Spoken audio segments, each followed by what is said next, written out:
Boys must have turned into like a cult classic or some kind of meme. Hey, how they know it? What, 99, 2000, something like that?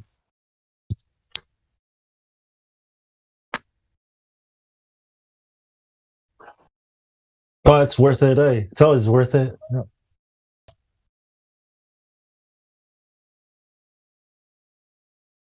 Anyway, guys, it's been a pleasure. I will say my good night. Thank you very much. All right, Day. Yeah. Likewise. Good evening. Good night, bro. See you later.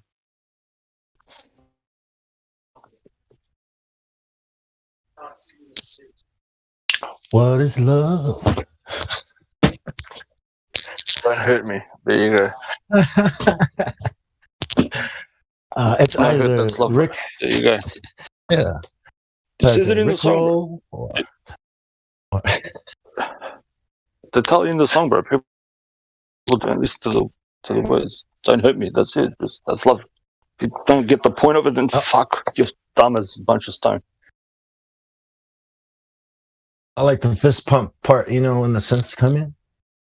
Dun, dun, dun, dun, dun, dun, dun, dun, dun, dun. You know.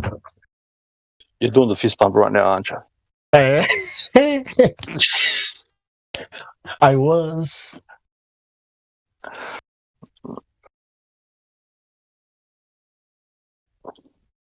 Any of you listen to music today that the kids are listening to? I listened to Trippie Red.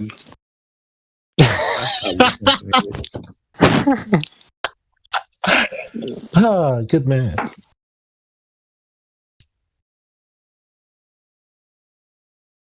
I listen to everything, you know, but not all. Yeah, only once, you know, like You know, you gotta really detach yourself from listening to worldly music in a sense. I'm always looking for ideas for sounds because I make music. You know, I'm trying to make something to counter it. Right. But yeah, you shouldn't listen to me. Yes, you shouldn't listen to what's on the radio. Let's just all be deaf and not listen to anything. Everybody's silent. I mean, you could probably write a better song. You know what I mean? Just you know, wing it.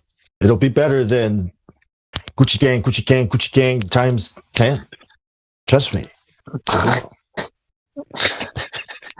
Imagine that, they get paid for literally repeating the same words over and over. They get paid for it. I think they're illiterate, man. I mean, they're drinking that lean stuff, that liquid meth, and you know, right. I mean, how big is your vocabulary? Yeah, so teenager plus lean was not a lot of words. Coding gets you codified, bro. Like, are you serious? Are these songs that's on the radio now like teenagers? I was like, they're not even talented. They don't even play music. It's like they don't even know music. It's like, look, auto-tune is not an instrument. Okay, it doesn't mean you can sing. Being indoctrinated, basically. Yeah. Hey, Bong. Hey, bro. Can you put some auto-tune? I mean, can you help my vocals out a little bit? Right? Like, oh, you want me to put auto-tune on your vocals? I mean, you know, if you think it's gonna help the track, is that a yes? It's up to you. You know, if you think okay, that's a yes. All right, I'll put auto-tune on. Yeah, dude. Just ask. For God knows how long, bro. Bro, that's been you don't have to pretend like you can sing. Years, bro. Singing used to be maybe an art form maybe 100 years ago before this sort of rapper, shit. Man, I get it. Now it's just a joke. Auto-tune the bitch. Well, what I'm saying is rappers like Trippie Red. I'm not saying that teenagers, that there aren't any talented people, but it seems like auto-tune has become this crutch. You know what I mean? You go in there, you kind of just and auto-tune kind of does it for you, right? Yeah, and you just keep looping that. Like, just mumble your way through it. Are you singing or rapping? I'm not sure. I don't know what this is. Mumbling. stuttering. What is it? The 80s or the 90s? Yeah. I was like, man, look at these kids just going crazy with people's ears, man. Like, I wonder what the next 10 years, I wonder what 2030's song is going to sound like. Like a pig squealing into auto-tune? Like, I don't know. Yeah, we got a track. We need people, bro. Don't worry.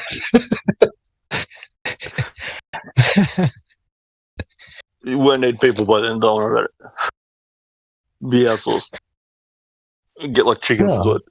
Just auto-tune the chicken. No, all it is, look, I bet you can write a song right now, right? And then you can YouTube how to release and market your song, and people will listen to it and like it better than what's out there. Because that's all it is, Yep.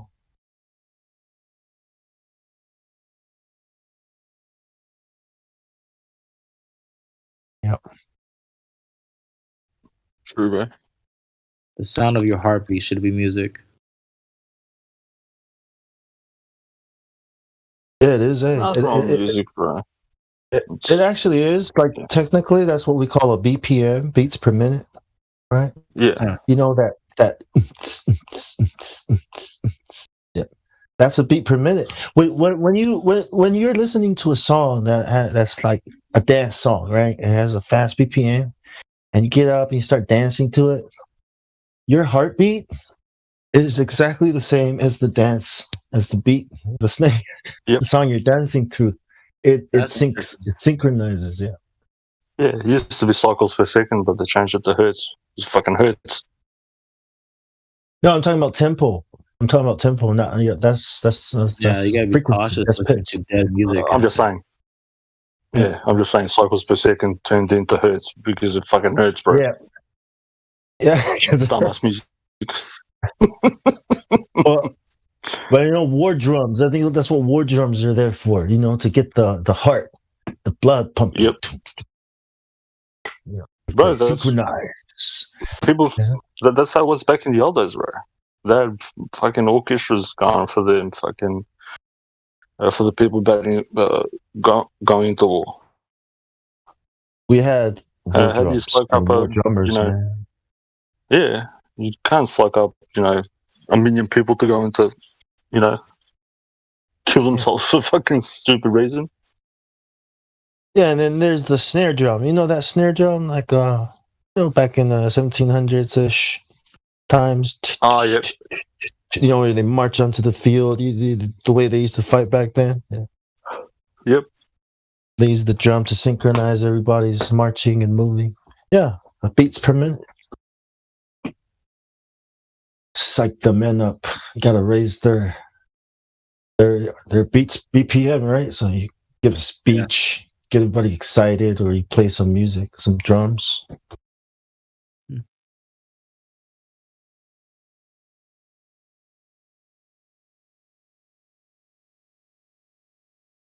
And now it's just this loud 808 that sounds really distorted and disgusting, but everybody loves it. It's like, what's that? Those are drums. Like, no, it's that's not a drum. No, that's an electronically synthesized sound that doesn't exist in the real world. What is it called? 808. Fucking shit hurts your ears. That's why they renamed it Hertz, right? Because it really does fucking hurt your ears. I know people can stand that.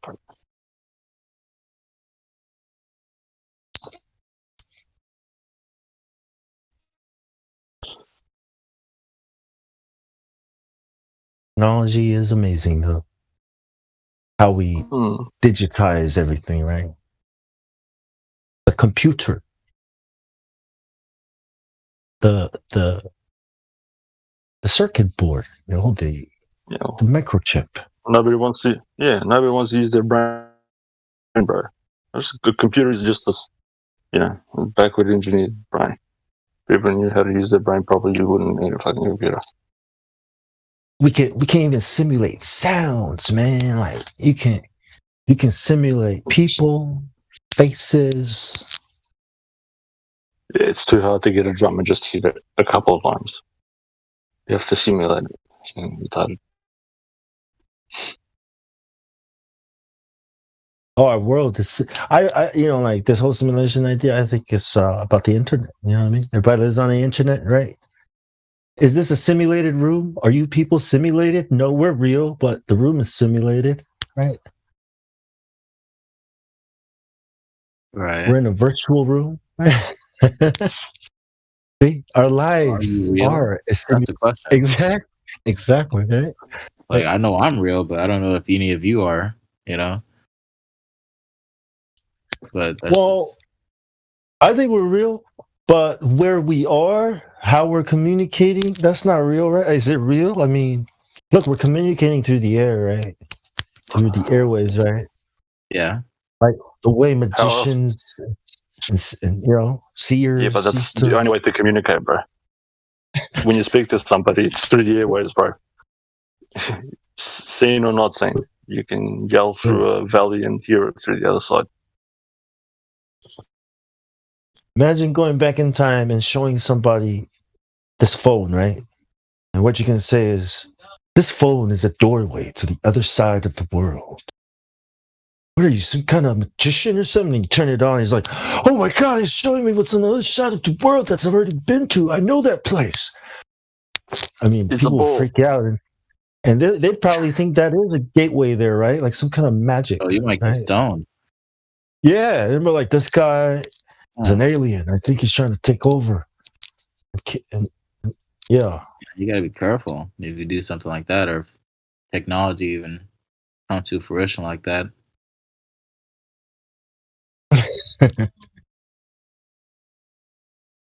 That's called the phone, right? The black box. The monolith. I just watched a movie about the black box. Why did you even say that? No relation, no connection. It just. I was thinking of that movie 2000, Space Odyssey 2001. You know, that monolith, that black thing on it. Yeah. So I said black box because I didn't remember monolith, and right when I said monolith, you were like, "Oh my gosh!" So yeah, what'd you watch? Black Box. The name is literally Black Box, and it's crazy. It's just really crazy. I encourage you all to watch it. But I was referencing that black box to be like a digital purgatory because it was this mad scientist, let's say, that basically uploaded their son's consciousness to it and tried, well, she succeeded, to upload it into someone else's body.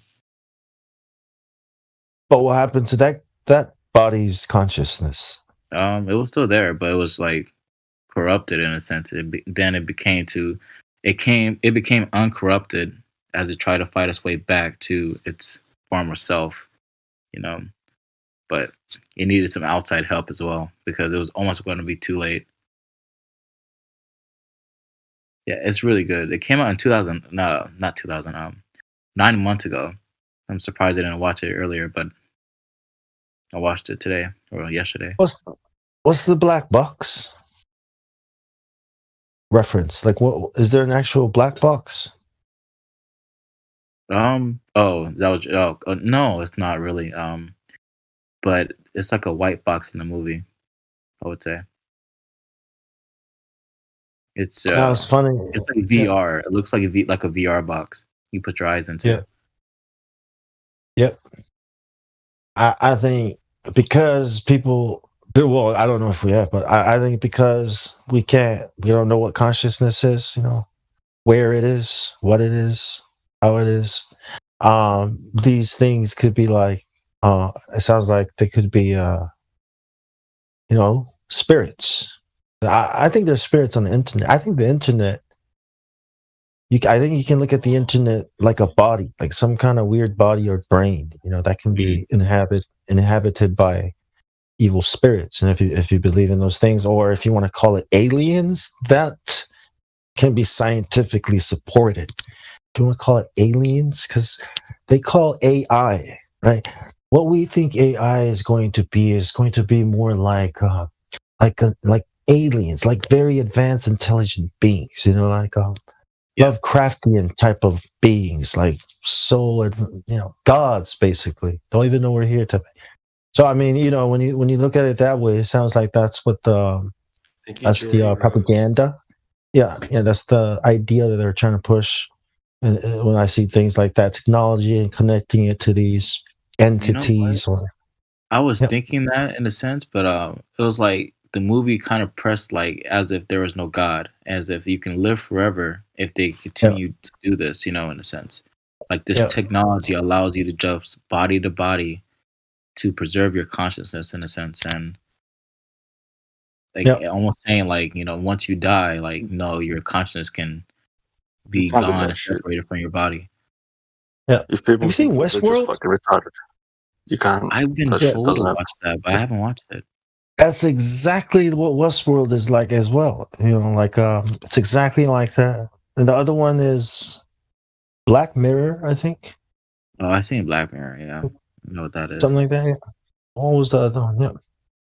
Yeah, it's the idea that people understand what consciousness is, but in Westworld, it had to do with religion, with the belief system. Like it had to do with the hope, and which comes through religion, or a religion, or a belief in the higher. And that's what led no spoilers. The first season is awesome. I think you should definitely watch the first season. Yeah. Okay. I binged it, and lately I've been watching Stargate. I've been watching a lot of that. Yeah, that's good. What's his name is in it? Anthony Hopkins is in Westworld, so he's pretty good. I mean, all the actors on it are pretty good. It's just, what's his name? Nolan, Christopher Nolan's brother. Okay.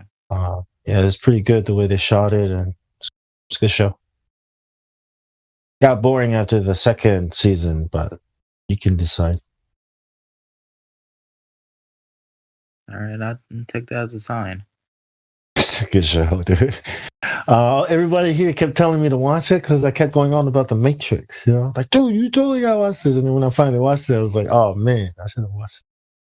Totally.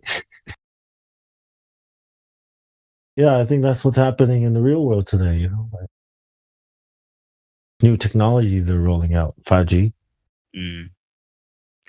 Yeah, that AI microchip that Elon Musk is trying to roll out.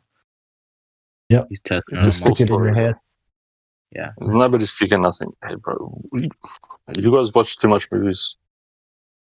They can't do that. It's impossible. But they'll scare you with it if you want to believe that dumb shit. No thanks. I don't want upgrades. That's what they call it, right? So the idea is that if AI becomes a thing, the fear porn, right? If AI becomes a thing, then it's probably not going to be nice to us. Therefore, we should also upgrade ourselves, integrate AI into to help us think faster and keep up with AI. And unfortunately, for people who don't upgrade, or they're going to be obsolete and left behind, and probably even considered an extinct species, or a species that should be extinct because it holds back the progress of mankind. I mean, that's what they say. Yeah. Elon Musk, and the boys. That's what they say on TV.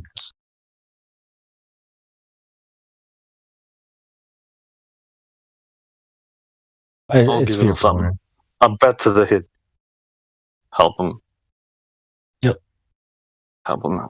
A nice bet to the head. A cricket bat wrapped around the skull. Give them a nice upgrade. People can't, there's nothing, there's no electrodes, there's no nothing that does none of that stuff, bro.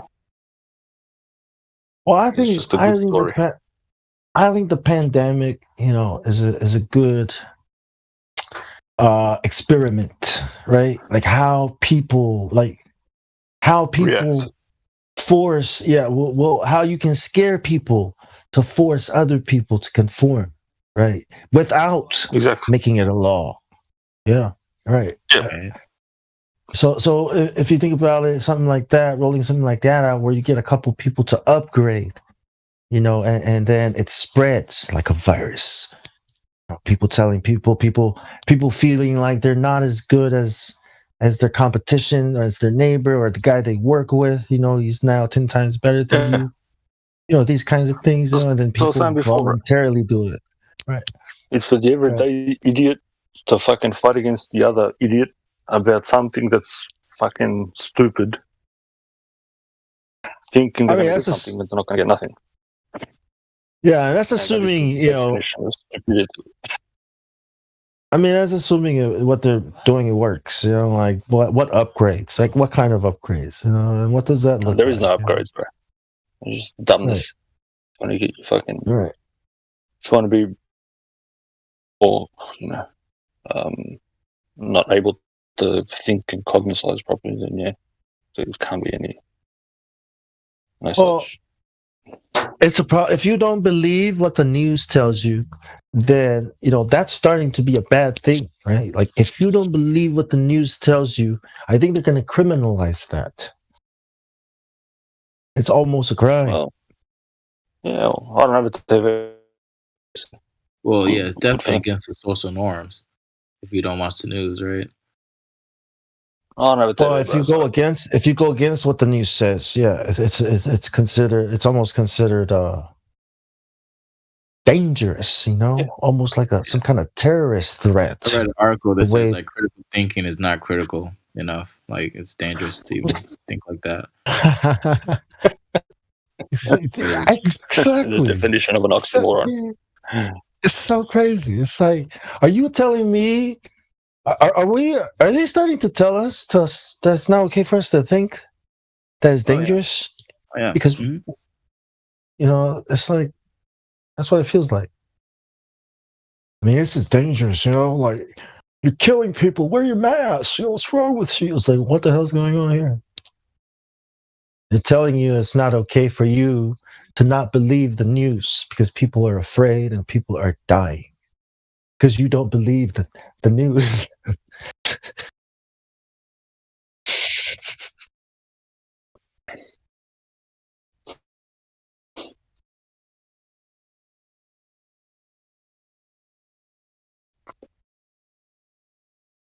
So imagine not believing science or school, right? Telling you the earth is a ball. That's got to be even worse. Because that's supposed to be a legit source, right? Not fake news, right? School, education. That's supposed to be real, right? Unlike the news. School is supposed to earn you a living, but self-education earns you a fortune. Yeah.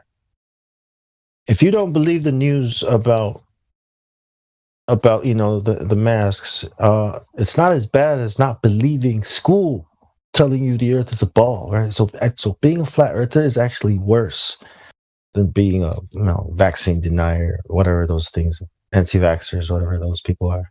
Like you're like the worst criminal. Flat earthers.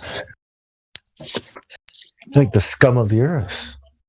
Yeah. We're like the biggest problem. Totally. We're a huge problem. Hey. So I don't mind people yelling at each other for about masks and stuff. I'm like, all right, man, just let the flat earther through. I don't know what's going on here, man. I'm just a flat earther. I'm not part of any of this. Watch out. It's like, get him! It's like, oh, run! What happened? I said I was a flat earther. Shit, run! Yeah. That's how you stop people fighting over masks. You'd be like, damn it, stop! Everybody stops fighting and looks at you like, See, now they're friends. As you run, shit. Right? All of a sudden, everybody starts laughing. Right? Looks at you.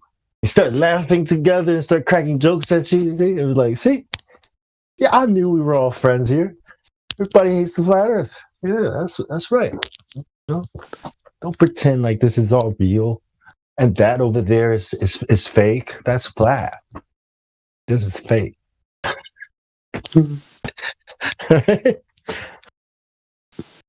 Why are you guys acting like the horizon is not real, but this is? Like, what are you even talking about, dude? I'm talking about the flat Earth. What did you think I was talking about? I was like, look at this guy. Yeah, that's right. Stop fighting. Yeah, fight me. What's up? What's up? Where's the curvature? Where is it? Where is it? It's not in your mask, is it? That's right.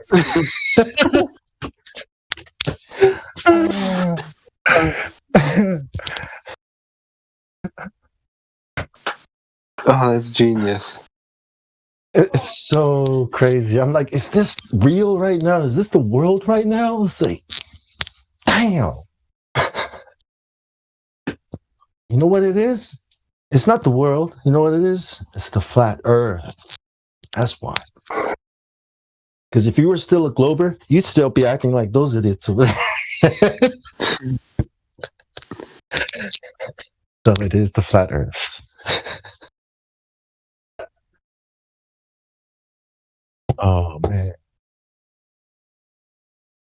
Been trying to punch this bong for like a whole hour now.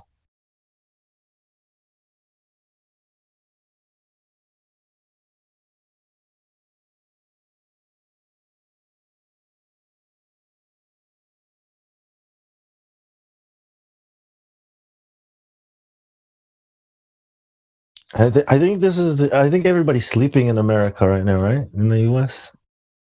I think these are the quiet hours. Supposed to be. What? Oh, what time is it where you guys are?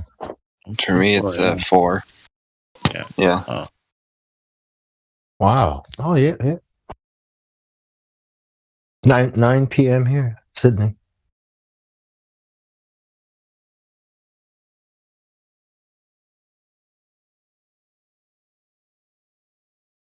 I think the quiet hours are like, I think it's only like 2 hours. It's quiet, and then people wake up, and then it's quiet again.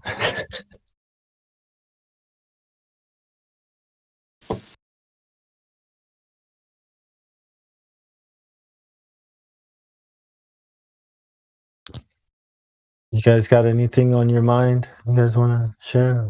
Just gonna punch this cone now. A fleeting thought was, I radiate my own energy. I consume my own energy like a sun, like plasma energy, in a sense.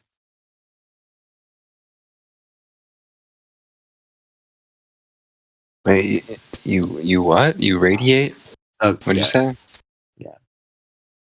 Huh. I radiate and consume my own energy like a sun. Like a sun. Are you a glober? No. Oh, what do you mean like a sun? It's a fleeting thought. That's why I opened it up with that. I don't expect anyone to understand what I just said. But I was gonna say like a sun on the globe model. Sorry, go ahead, man. no, you're good. Well, yeah, of course, right? I mean, you don't eat, you consume yourself and starve to death, right? I mean, is that what you mean? Or what energy? What do you mean you radiate energy? You say energy? Yes, I did. It's energy. If I explain Like it, I'm gonna look crazy. I'd just rather not. like an aura. Oh yeah, let's just go with that. That's a good one. Like the glow. You guys ever seen The Last Dragon? Oh, was it? Say Bruce Leroy. Is it The Last Dragon? Yeah, The Last Dragon. Everyone has an auric. The glow. Yeah. Who's the master? Then he started glowing. His aura started. He started auraing.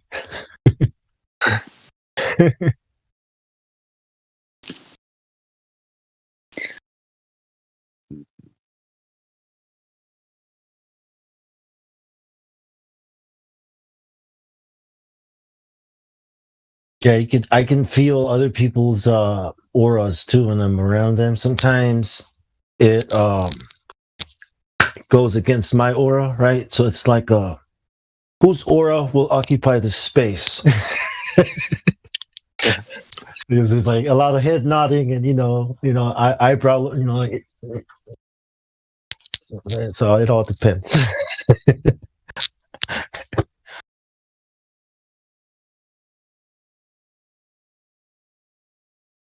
Any sense negative people or negative auras, or when people are down and when they're radiating the. That reminds me of this guy. He wrote a book about like just like the art of war and stuff, and like how like if you're in the eyes of like a predator, you can like feel it, and it kind of like it's called void. And it, like if you're in like you realize that you're in the gaze of a predator, you like freeze for a moment. It's called void, where you're frozen, and you can like break out of that. It's like break it. I don't know. It's pretty wild. Like David Icke talked about that. Energy goes where attention flows. Oh yeah. There's like, yeah.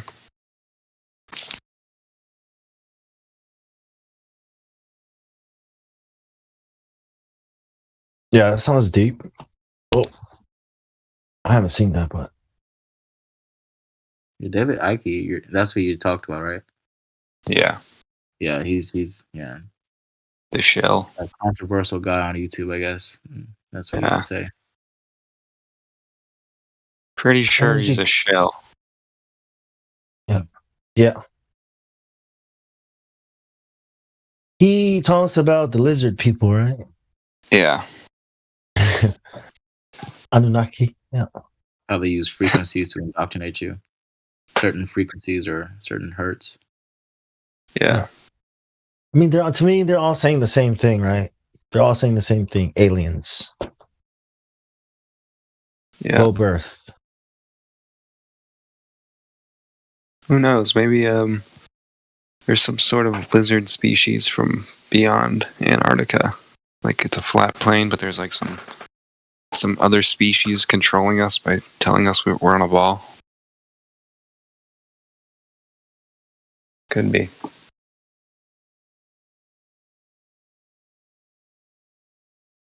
I think oh, go ahead. Go ahead.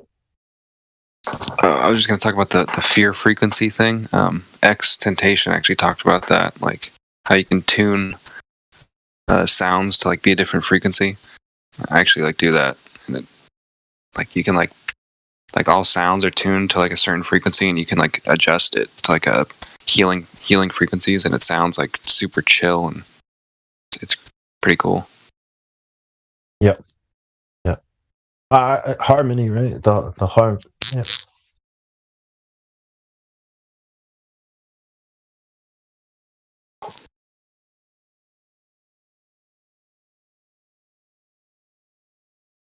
You can tune. You can also play people like a fiddle. Because yeah.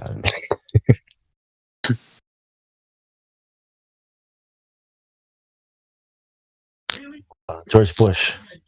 Pull me once, shame on you. Pull me twice. The point is, I was like, really, George, really? Like, I know you're a cowboy and all that, right? Stuff, but really, this one? Come on, man. You're a Bush. People throwing shoes out here.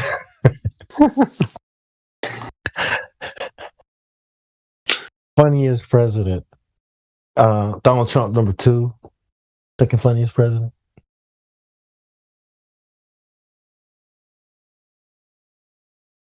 Man, imagine if like a flat earther became president.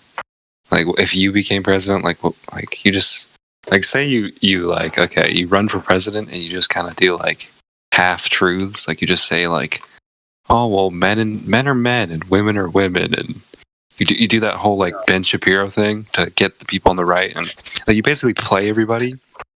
And the second you win, you just hold a press conference and you just start flat earthing like on everything, and you just start fucking like going off, like, dude. Well, you don't want to get shut down too early, man. Right? You want to kind of like get something like slowly build something up and then unload it, right? Like, yeah, like you just kind of pepper in some. You just kind of go like, hey, can't we see like you just go like, can we see Venus tonight? Yeah, and they just like change the subject. Like you just bring up like throughout your whole career, you'll just bring up like. Oh wait, scratch that, bro. What about this one? You know how Donald Trump brought up Lil Pump, right? Lil Pump came up onto the stage, right? Well, you can do something like that, right? But instead of Lil Pump, Quantum Eraser. Yeah. And now Quantum Eraser will say a few things for us, and then go straight to the car and get ready. Wait for Quantum to jump in and fuck off. Right?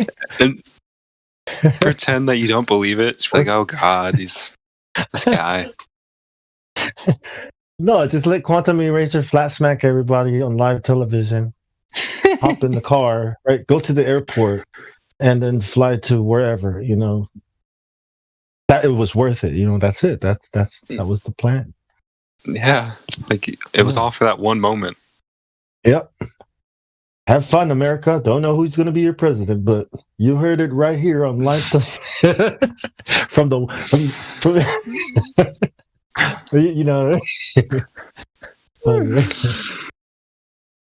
QE, yeah. Or Nathan, or somebody loud. Somebody loud and very disrespectful.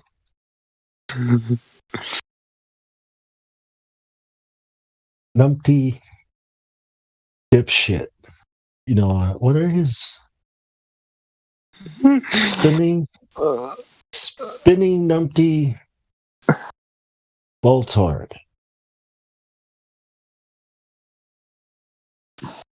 You guys tired? I gotta. I'm getting. Yeah. Still be asleep.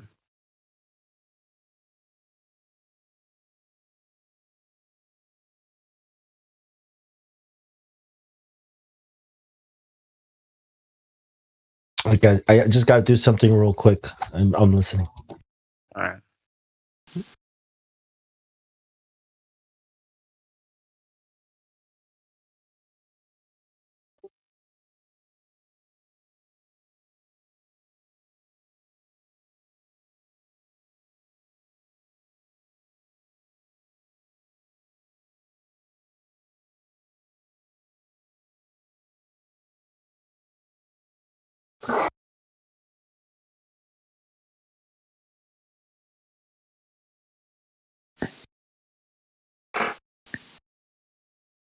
That was quick.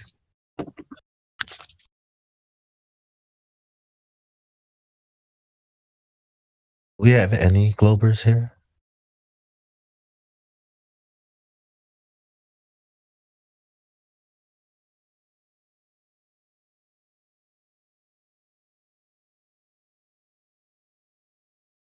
God01. What's up, man? What's going on? Oh, hey. So you new here? I've been here before, but yeah, I'm revisiting. Oh, yeah. Oh, you're the one I was talking to? Yeah. Oh, yeah. What's up, man? God01. So you're a flat earther? Yeah. Well, yeah, for sure. I would say that. I say since the information I received from this server, I would say I'm like 90% now. Not 100% yet, but all right. I'm gonna give you on the fence role, right? So just so you can get some perms. Is that good? Does that sound right? Okay. That's fair, I guess. On the fence, yeah. But I guess the next step I need to do is do my own observations. I would say. Well, yeah, of course. Of course. And I think from now on until forever, you're always going to be observing, right? Because everywhere you go now, you're going to be conscious of it. You know, when you see something, you'll be like, oh, you know what I mean? So that's going to be it. But as long as you understand how the globe works or doesn't work, you know, we get the black swan and all these things, curvature not being there. Information presented is like, you know. As long as you understand, right, how it cannot be a ball, right? I think that's all that matters. You know, so all it takes is one proof of curvature. That's all it takes. I mean, it's the easiest thing to do if it was a ball, but it's not there. And some people come here and expect us to like just believe in like some kind of magic that happens from here to space, you know, where boom, here's a picture of the ball Earth, out of nowhere, right? Some people are doing that, right? They think that way. It's think, funny you can't how see back in the day, you know, years ago, they talked about how, you know, how the sun revolved around the Earth instead. You know, how the Earth was stationary. Then now it changed up to where the Earth revolves around the sun.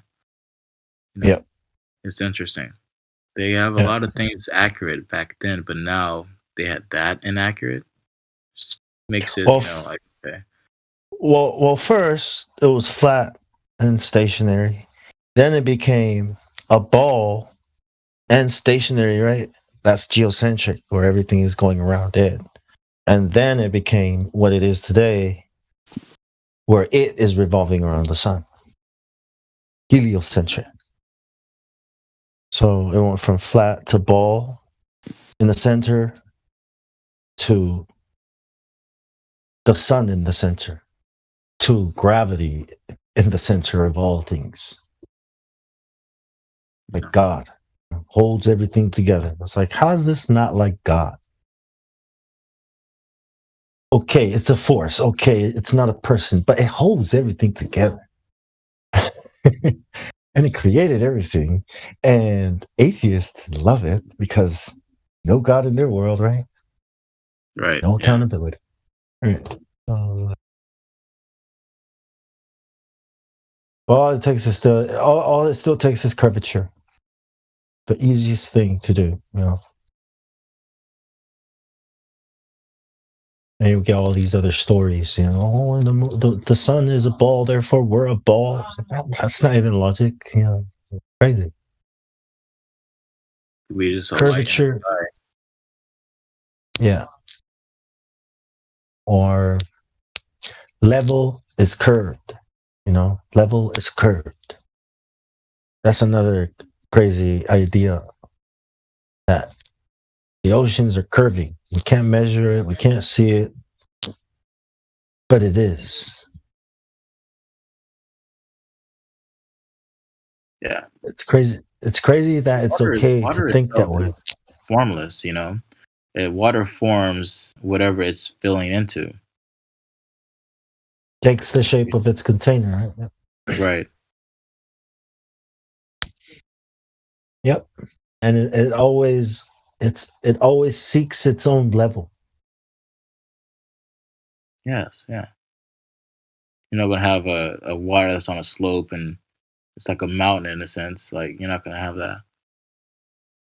Yeah. Or if you take a cup and you tilt it sideways, a cup of water, right, and tilt it sideways, and you hold it sideways, like, you know, at an angle, but not spilling the water, it's leveling itself. You know what I mean? Oh yeah, accordingly. And then when you tilt it back up, it's leveling itself again. matter. Yeah. So the Earth is a ball. What about water? How does water work on that world? What world? That water ball world you're from? Multiverse, whatever. How does physics work there? Yeah. You mean? What do I mean? Water doesn't stick to balls, bro. Snowballing that larger and larger, and they'll serve it to everyone as truth. Crazy. Yeah, I understand how government lies to us, and especially NASA itself.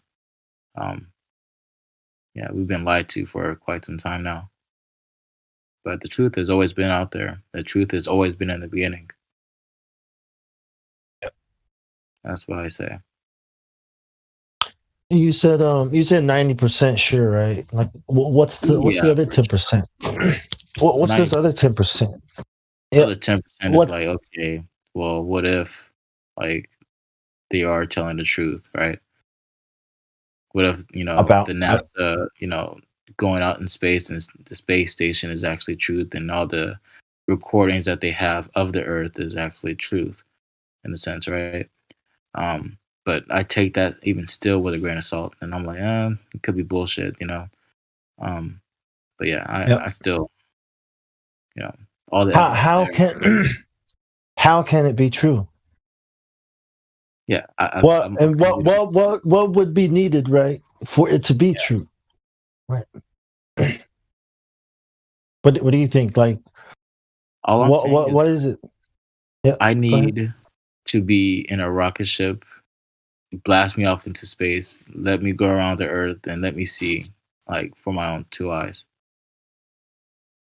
Well, if I can do that, I think that's where you're not understanding, right? Okay. Because so table, we got a table, okay? We got a table, really big table, flat table, and we got a basketball, okay? The thing about the table, okay, is that when you go up and down on this table, we see, if we were to extend this table infinitely, we would see exactly the same thing we see in the real world as we would see on the table, right? But on this basketball, there's a big difference, a very big difference. The basketball surface is always curving, right? Yes. There's no flat areas, right? So how small do you have to be in scale compared to this ball in order for anything to appear flat on it?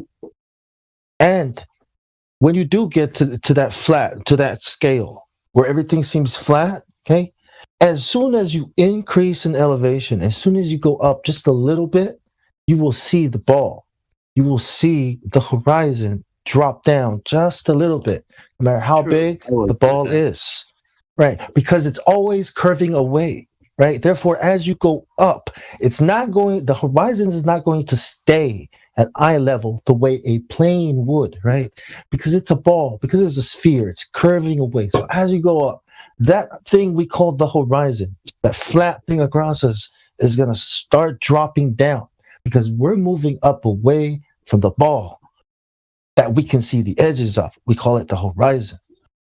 No matter how big you make the ball. So we have a size which is called radius, which is 3,959 miles, right? That's the radius. So if you're on a ball that's that size, this holds true on that ball, right? That when I'm standing and looking,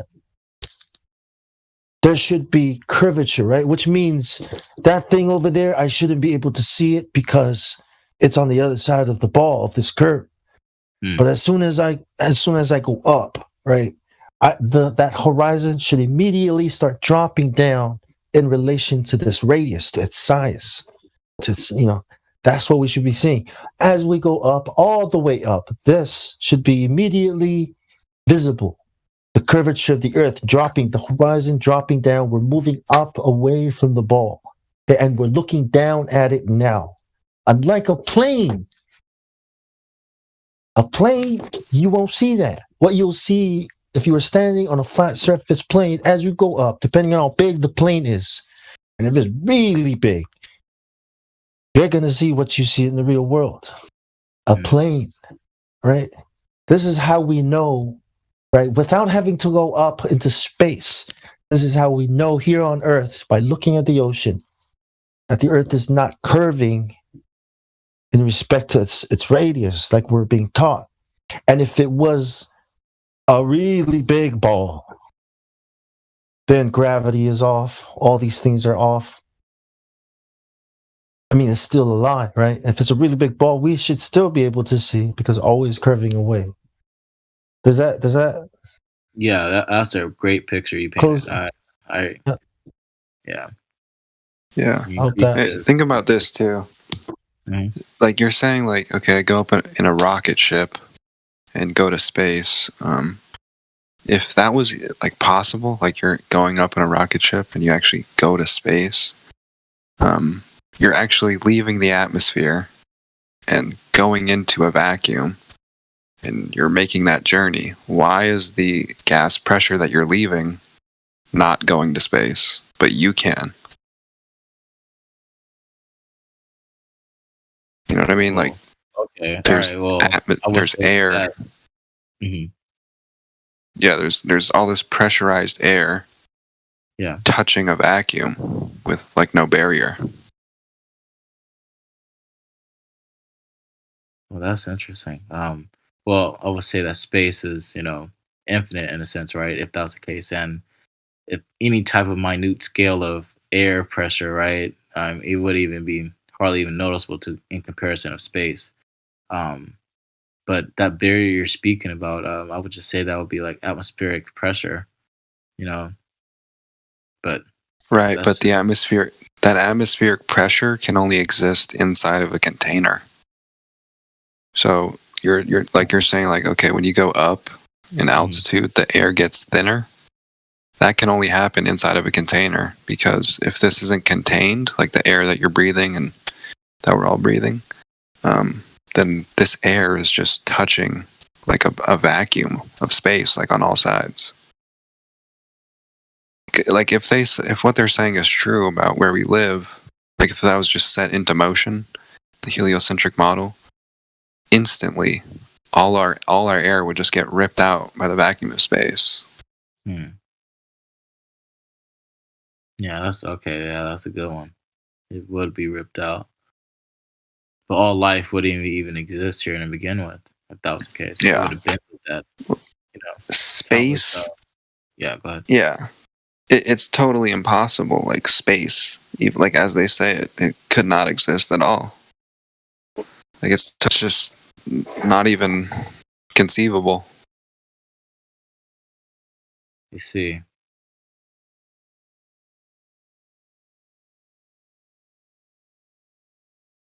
Getting closer to 100? Oh yeah, definitely. Just like, like everyone else is just living a lie, believing that's truth. I'm just waking up to it and like coming up to it in a sense, Yeah. But yeah, this is good. I posted that image. Do you see it? Yeah, I see it. Yeah. Black Swan. Yeah. I mean, if you can understand that explains everything. That'll help click and make it connect. Yeah, just have a look at it. Yeah, it's good.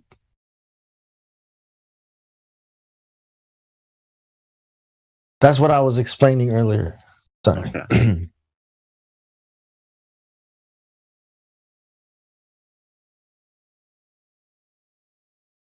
Do you understand it already? Have you heard that one?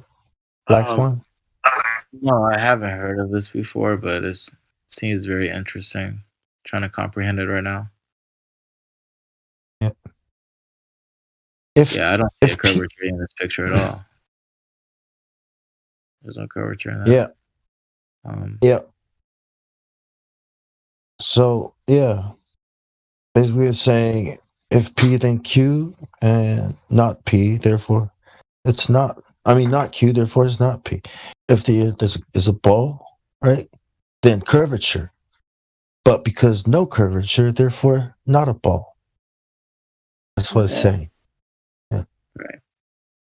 Yeah, and the other thing is that the Earth has been given to us as a specified size, specifically, yeah? So there's no escaping.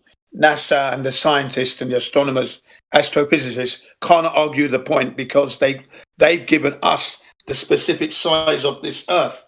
And in this image you're looking at is proving that what they've said is completely and utterly incorrect.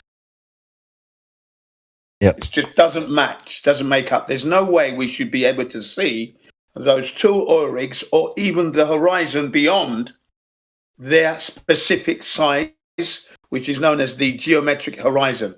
That'll be the horizon according to the specifications that they gave us, 24,901 miles with a radius of 3,959 miles. So according to the observer height, when you square root it, depending on where the height is, determines how far your geometric horizon should be. And it cannot be any further than that, according to the specifications. So a height of 1 foot off the ocean, the observer's distance to the geometric horizon should be no more than 1.22 miles. If you raise the height, let's say it's 8 feet, then the geometric horizon, as you square root that, should be no more than 3.46 miles. Okay? But we're seeing clearly those two oil rigs and then the horizon beyond that. And if we did the maths for that, for the oil rigs and that, it's making it 10 times the size of the Earth. 10 times the size. So yeah, that's what's good about that particular image. That's the importance, is that we're seeing well beyond that. And that's irrefutable evidence. The scientists, astrophysicists, NASA, they've got a big problem. Yeah, I'm going to share this. So, I mean, but by listening, do you get how you don't have to go to space, right? Because you can do it right here? Yeah, that conversation previously, yeah, definitely. Right. Yeah, I understand that. Okay, it doesn't seem to be worth going up if it's not actually down here. I mean, you know what I mean? So who is allowed to go up? How far do they go up? And all that. It's like so many lies are going around this table. It's crazy. Yeah. In order for them to go to space, as they said, the moon, Mars, sending satellites to Venus, another 2 going to be happening in the next coming years.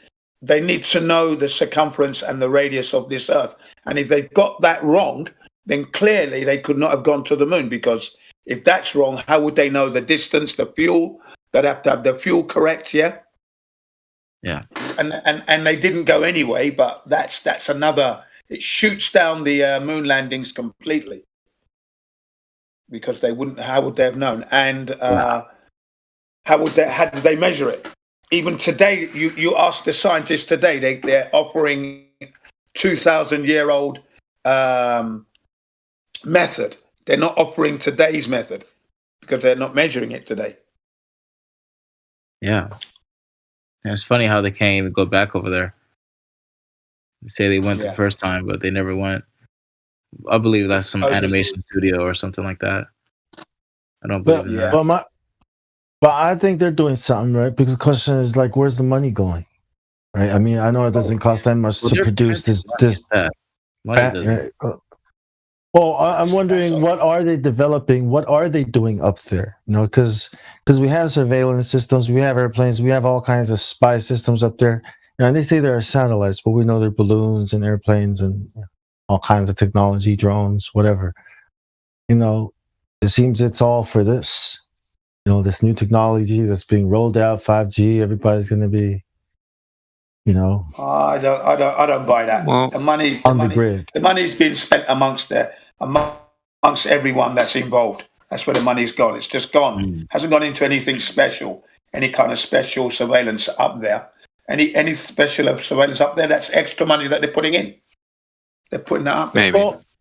Well, you remember Ronald Reagan when he did the Star Wars program, right? It was supposed to be a laser. It was supposed to be a laser, right, that shoots down missiles, and to stop all this nuclear war, that the world, So I'm wondering, what is that? What? Because I think there is something up there. I mean, I was in the military, and I know that we have stuff up there that takes pictures. We Google gets their photos from somewhere. So. You guys know Carol Rosin, the doctor who was taking care of Werner von Braun when he was dying? Yes, I remember her. Yes. She said that she said that he said that the number one thing that can't happen is the weaponization of space. That's what's happening. Aliens. And that's exactly what happened. That's what I mean. Yes. When they say this is what we're doing, when they say this is what we're doing, they're actually doing the opposite, most likely. Yeah. Especially on a big scale. I mean, damn.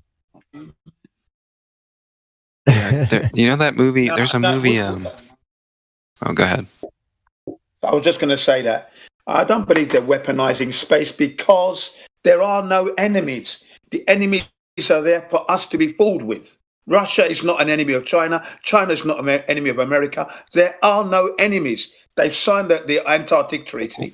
This is all smokes and mirrors, keeping us. The enemies, us. We are the enemy, right? Exactly. What we're saying is that this is the new world order, and everyone is friends in space. That we are the actual enemies. We're told, that we're going to space and all these stories, but it's actually to press down, and gotcha.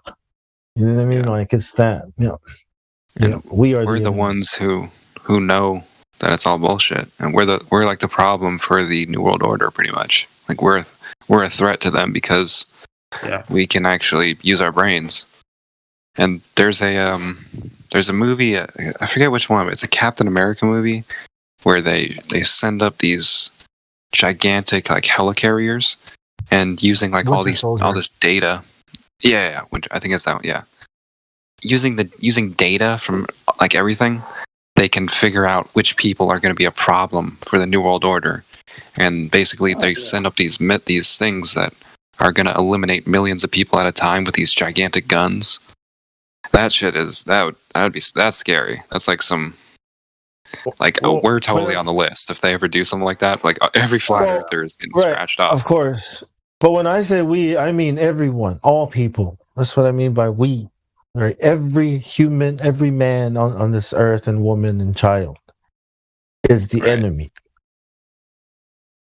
Yeah, you're right. You know what I mean? And we're just the ones that are causing problems, troublemakers. That's right. That's why they're ushering in all this nonsense with the injectables and things. They can't get that. They can't get that program quick enough.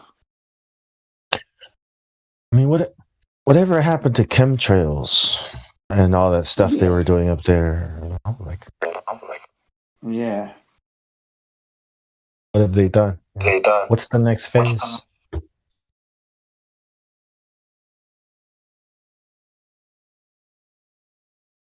Or a mask?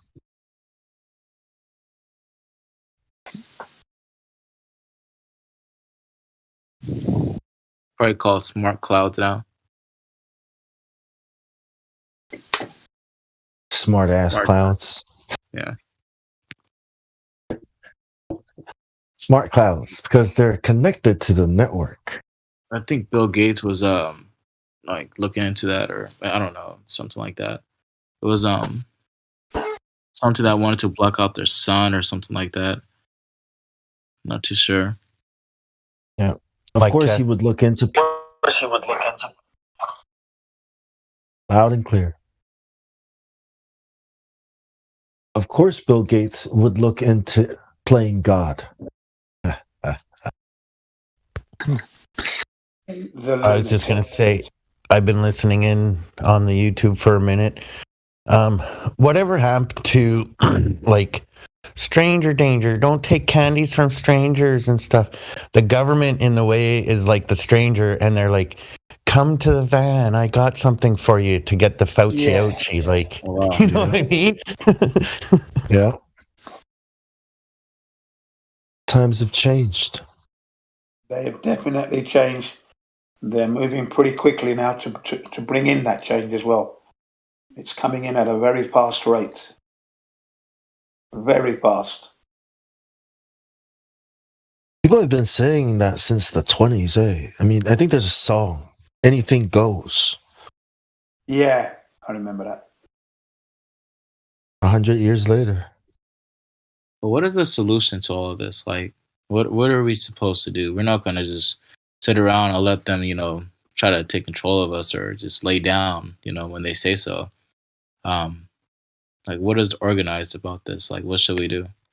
It's hard to get into specifics on the live stream, but basically you need to prepare and be ready to protect yourself and your neighbors and your loved ones.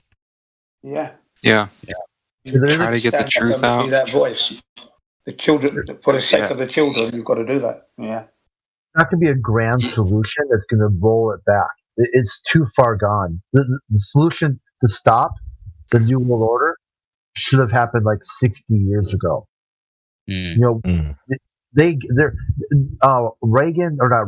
Bush straight up said, September 11th, 1991, we've completed our fifth objective. Yeah. It's a New World Order. He said they already won. The only thing is the crying. And hopefully the rebuilding after it happens.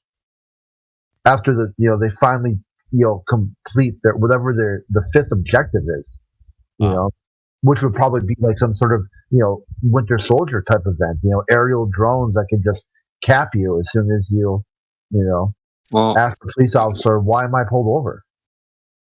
What I think it's going to be there's this guy who I listen to. He's been right about everything so far. He's into like financial stuff, and he says that they're going to roll out a one world digital currency, and that's going to be like the next big thing.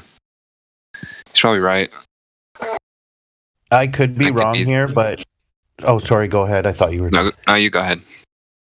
I was just going to say I could be wrong here, but I have a feeling that if people would have stormed the prison that they locked John Sinclair up in back in the early days of the drug wars, and if people were more active against injustices and more verbal against them, this shit might not be going on. But when you sit back and watch your government lock up a mother of three for having a half pound of dried leaf in her trunk, your government's going to do whatever the fuck they want to you. Yeah, just like people say that the police officer can just start shooting if they think they saw a gun. It doesn't have to be a gun. It could be an empty hand. It could be a video game controller. Anything. You don't have Second Amendment rights at that point. It feels like even cops themselves are paranoid and scared of everything and the people and the way people are acting, so even they are probably freaking, who knows? But, cops and people, what do cops do? What are cops? You think they're there to protect you, right? I mean, the cops think they're there to protect people, right? Yeah, they think they are, but they're not. It's not what they do. They terrorize people. Yeah, they don't even realize it, upper stupid bastards that they are. I mean, they're going around shooting at will now. Yeah. Why don't you get a bigger military vehicle to scare the shit out of the kids when you drive to... Yeah. Why don't you get some Black Hawks, put some miniguns on it to scare the crap out of us when you drive through. You just have to spend an afternoon watching the DEA work or the cops work when they're executing warrants, and it's like you're watching a street gang smash a door in and tear a home apart. Yeah. Stupid. I don't know what gives them the right to do that. Tearing the crap out of people. Terrorists win. The game called it. Oh yeah, it's I can't. Counter-Strike. Counter-Strike. Yeah, there it is. I almost forgot one of my favorite games. Uh-huh. Yeah, that's what I always hear. Terrorists win. Who asked the question? What are we or what am I supposed to do? Who said that? Like, what is the solution? I did. Oh, well, I would just say, what it comes down to really is you just want to buy land, and then just grow your own food, and be able to like have a self-sustaining like system where you can have your own food and supplies and energy and all that stuff. Like yeah. But I think you would thrive better if you're in sort of like communities where you can defend one another. I think when you're on your own, you're an easy target. Yeah, you need community too. Invite flat earthers in your area. Right. Exactly. Like-minded people. Yeah. Right. That's going to be the winner there. I mean, you might take on your own, but you're not going to win on your own. Even if you are going to make relationships with others, you still have to keep operational security and be wary. Not everyone is your friend, so just keep that in mind. Yeah. The landscape is just so different today. It's like the war is an information war. It's like there's so much disinformation. So playing a part in the war today is being like an active truther, like having a YouTube channel where you just go off about, truth and break things down for people, and just waking people up is how you can be like a soldier now, pretty much. Yeah. I guess it's not just YouTube, but the other platform, BitChute, Library, and all the others that you need to be on those as well as the standard as well. You want to go ahead. I don't do YouTube because YouTube is actively censoring flat Earth and all kinds of truths. So it feels to me like YouTube is a filter, right? Who knows who's watching this, right? But it can't just be this many people, right? So who are these people watching this? You know what I mean? So I'm just saying I think it's more effective to be on the other platforms. That's just my reason for not being on YouTube. It feels like they're singling people out to know who the community is and such. Might even affect your personal life. Who knows? Yeah. Well, Flatman said it a minute ago. It's an information war, right? And there's power in numbers. So that's. I said that. Sorry. Oh, okay. Well, yeah, maybe I got it wrong. Whoever said it. So there's power in numbers, and it is an information war. So we need to wake up. That's why it's important to wake up as many people as possible and get them questioning everything. This is an easy flat Earth is an easy truth to come to the knowledge of. It's like you can go out. The access to the information is right there in your reality, and you can go out and you can do your own observations, and you can see the truth of whether or not that is a lie. What they've given you is a lie or not. And it would be really, really easy for the vast majority of the people if they would just question it to come to the knowledge of that. Yeah, that's absolutely right. They just took the time to look at the information, they'd see all the discrepancies, and then they'd understand. But there's power in numbers, so the more people we can get to question, the better. Right. And it's like when you make content and stuff, you have to see it as a strategist. Like, you're not just making content, it's something strategic that's playing a part in an actual war. Like, you need to see yourself as a strategist. You need to understand what they do, like like how YouTube censors things. You would need to understand that when you're gonna try to upload stuff to YouTube. Yeah, I agree. Part of your counter action towards that. Yeah, exactly. It's the way of strategy. You have to understand strategy. Some people started renaming their flat Earth videos with something else, right? Like Horizon Test, exactly, or something like that. Right. In the beginning, we suggested that we change that we educate people properly about how the sphere works, without ever having to mention flat Earth. You can make it click. At least they'll get the proper, like, you know what I mean? They will understand. And the other thing, you can do whatever you want in your content. You can talk about flat Earth, but it's the titles, the description, The things that. But did you know the algorithm can now knows exactly what you're saying? It can hear what you're saying and knows and turn that sound to speech. So, your content might get you censored. Title might get you censored. Your description might get you censored. But you know what I mean? By redressing it as, look, the earth is a ball. We're trying to educate people on the ball anyways. And by giving them the proper information and not the false information that these shills are out there doing, misinforming people and then blaming it on us. You know what I mean? Yeah. I think comedy is one of the most powerful things in the today. Like that could be used today, but there's so much potential for just eye-opening stuff. Like if you can just get people to laugh at the ball model and just get people to see it a certain way, you can actually just wake people up. But there's just so much censorship. It's hard to conceal what you're trying to do. And that I don't know. I think what I would try to do is get successful at something that has nothing to do with truth or anything, and be known for something totally unrelated, and then just start going off, kind of I don't know, jump off the building. Just okay, there's a producer. His name's TM88. He's the guy who produced EXO Tour Life by Lil Uzi. If he made a Discord, and it's a producer Discord, and then he just goes in the VC and he just starts telling people in his Discord about flat Earth and stuff, that could wake up a lot of people, and it would be off, totally off the record, not record, it wouldn't be on anything that he's uploading. You know what I mean? Stuff like that I feel could be very effective.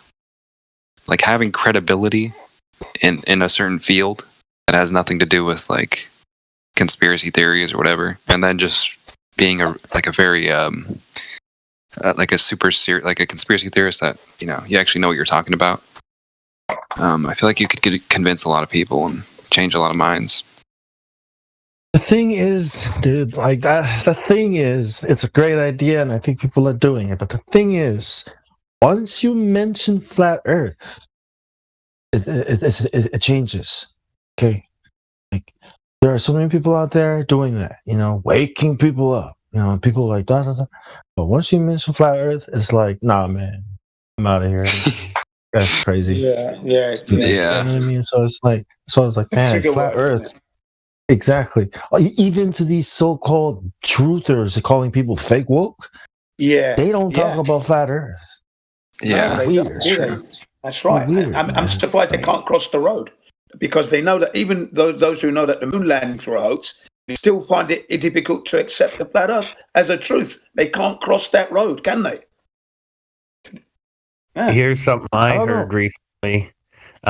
If you read between the lines, lamestream says there are no conspiracies. They're just conspiracy theorists. It's not really happening, people. They're full of poo. So I guess there's no conspiracy. Yeah, that was interesting how they said that almost the same day that the Juneteenth became a federal holiday. Yeah, that's why they have laws against conspiracies. It's you get charged conspiracy to commit any crime out there. There's now a federal holiday to bring awareness to a huge government conspiracy. And people pretend there is no conspiracies. Oh no, it's just stupid, isn't it? This situation, man.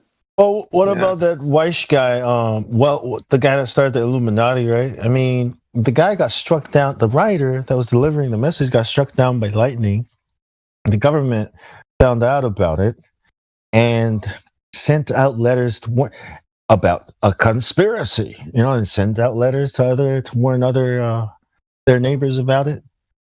I mean, that's a conspiracy right there. You can read about it on Google. It's in the history books, man.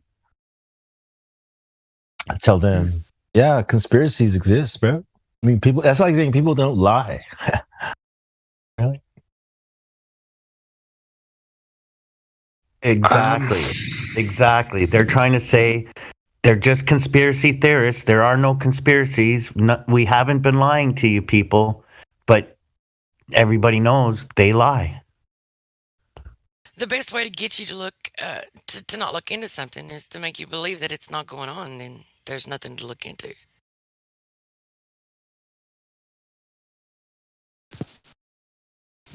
Well, the way I see it, like we're in this war, and I think comedians are the most powerful beings, especially for the landscape of today. Like, it's like the fool, the image of the fool is like a very powerful image and all that stuff. And people who can actually manipulate people with laughter and this info war that we're in have unbelievable power. I think they're the most, like, they could,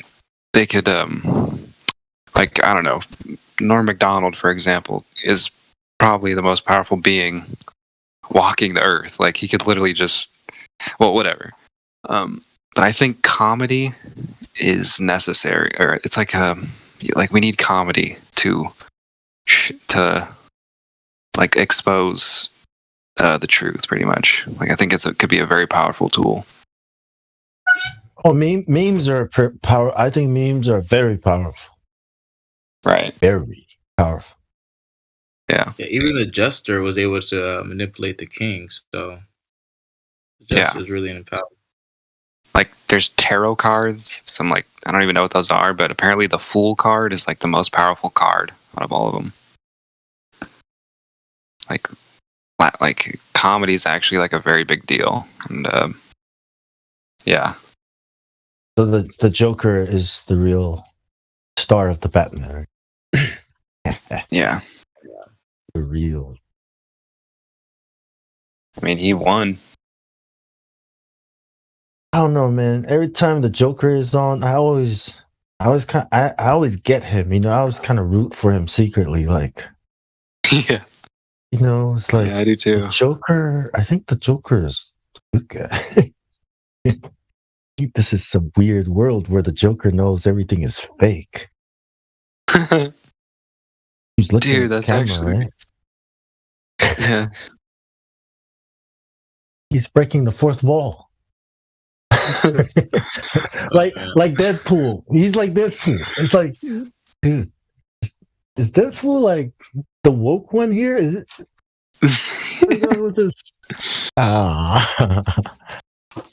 What do you guys think? Crazy? My issue with makes Deadpool. sense. My issue with Deadpool is the regenerative healing shit. It's not reality. Well, you do know that Get Beget is Colossal off of Deadpool, right? He sounds like him. Oh yeah, just like I can't reveal my true identity till my work is finished. So everyone wears a Wait, mask. seriously? even then, it might be better for the world to not know who I am. No one knew who I was until I put on the mask. Bane. Imrael has a question about Yes, something about how something works on the Earth.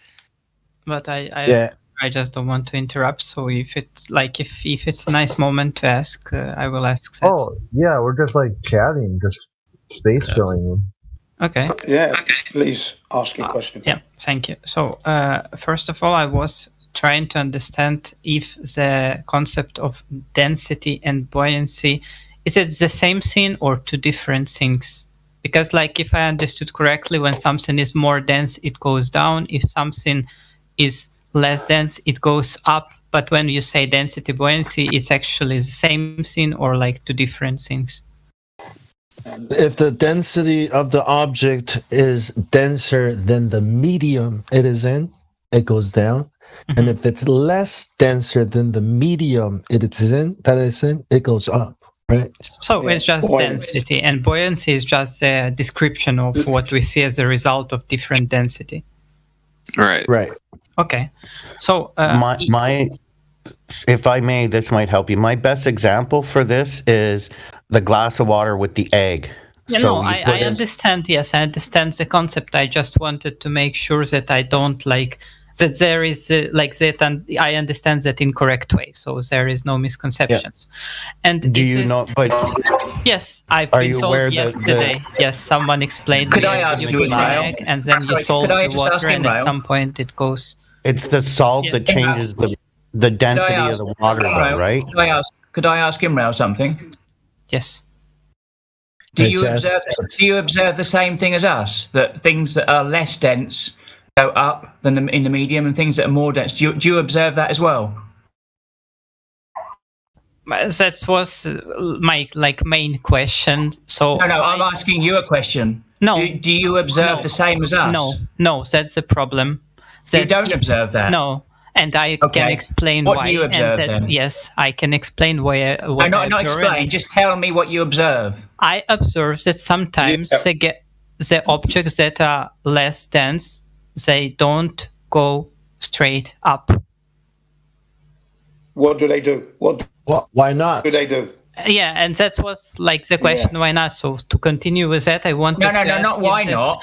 What is it you don't observe going up? Yeah. I came here. Oh, yes, I can, but I came here to ask some questions, and I can't even start because please? I've been asked. Yes, I will do that all, but can I do it now? Can I please build my speech in the way I want to build it? Because that's how people ask questions. Chat. Yeah, this guy.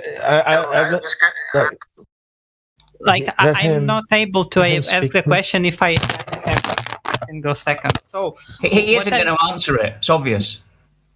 Well, if at the end of my speech I'm not answering that, you can say, "Hi, you a liar! You didn't answer that." But I will try to do that now.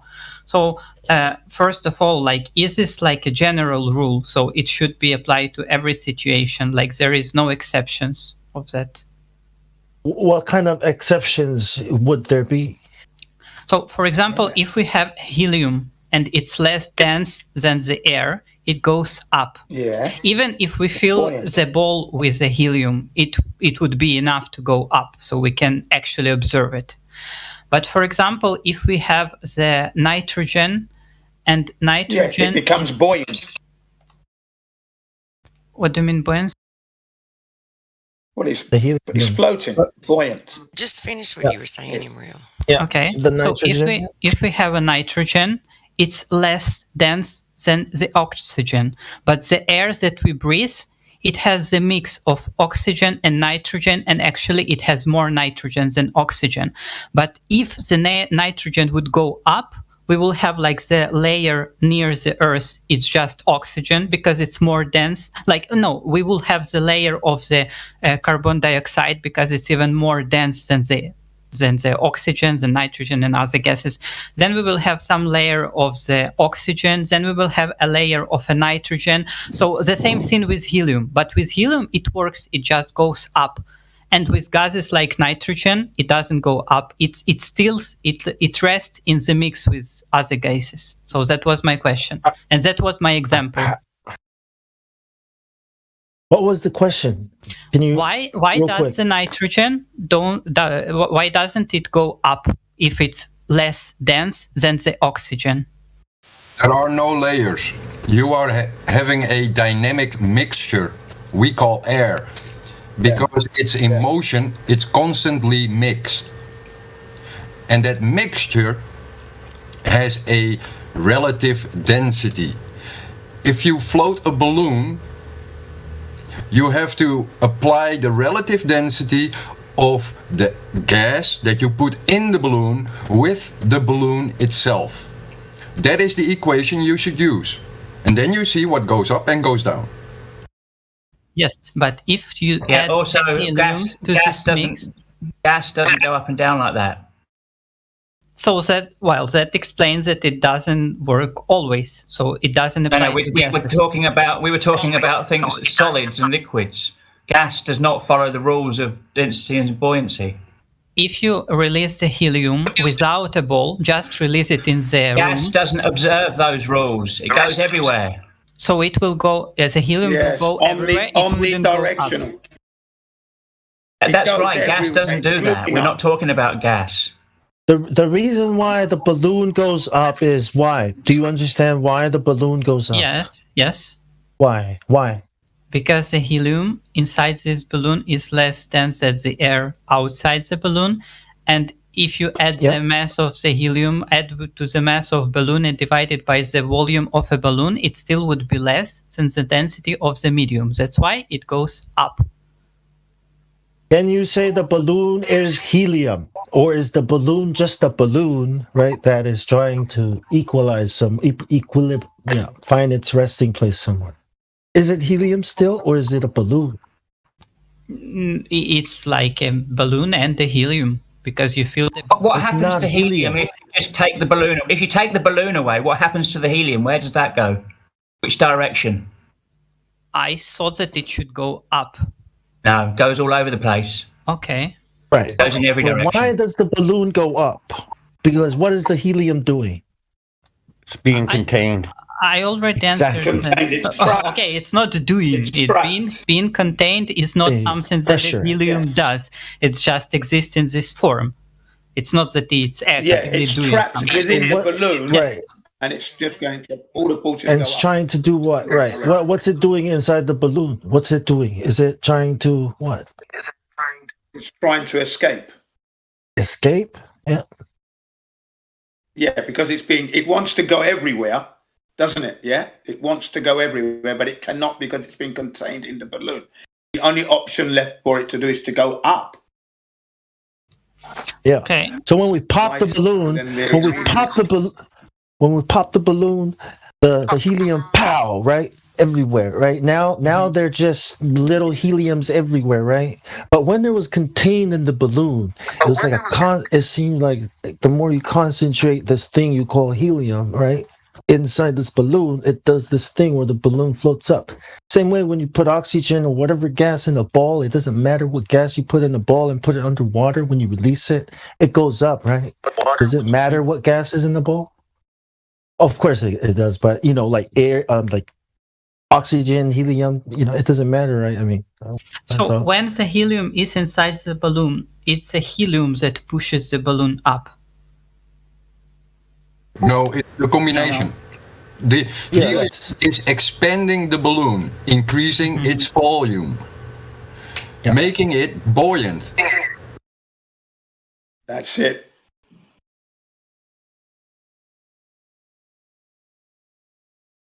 And for example, when there is a fire and there is a gas that's called carbon monoxide produced, usually it's not everywhere in the room, it's just on the lower part of the room. So for example, when people they lost their they faint and then they die because they choke, because it's not that there is not enough oxygen, because obviously there is an oxygen in the room because there is a fire. But without the oxygen there would be no fire, but they are choking because when they are laying down on the floor, on bottom of the room there is a carbon monoxide that prevents people of breathing. That's because it's hot. Hot air goes up. Yeah. It all goes up, you see. That's the thing. You're getting wrong. Hot air moves up. Well, carbon dioxide. Monoxide. Eventually, as it reaches the same temperature as the rest of the medium, it will just spread out as normal. The carbon monoxide and that's what happens. Is released from the fire. It forms in the fire. It's hot. It transfers its energy. It becomes less hot, less active. So it has a lesser motion frequency and thus moves down.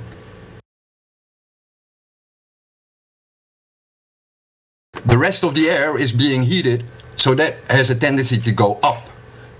While the carbon monoxide has a tendency to cool down as it loses its heat in the air. Okay, so when it loses heat, it means that it heats the other gases. Yes. But it will go only to the point where the temperature is the same, because when the temperature is the same, the carbon monoxide can't give away more heat to other gases. It can't become cooler than the other gases, because that will have a contradiction with the second law of thermodynamics. So, and you have to look at where is the heat source. You have to look at relative density. You have to look at the electromagnetic properties and the electrostatic properties, and then you can figure out where it's going and why it's going there. And if you look, can you look at? I posted a breakdown of the constitution of air. 8 minutes past the hour. Please look at that. It gives you a lovely breakdown of what air is. When you see the mixture, then it'll give you the behavior. You'll understand the behavior more. Because look at this. Look, you got carbon dioxide, which is making up less than 1% of that air. Okay, carbon dioxide. Then you got argon. You got helium. You got neon. You got hydrogen, ozone, and water vapor. That's all in that little blue strip. And then you've actually got oxygen on its own, and then you've got nitrogen. So the very mixture gives you the behavior of the air we breathe and the gases therein. Okay? And then underneath that picture, if you scroll down, it gives you the percentages. Okay, can you see that? Yes, Nitrogen and oxygen form 99% of air. And the majority of that is nitrogen.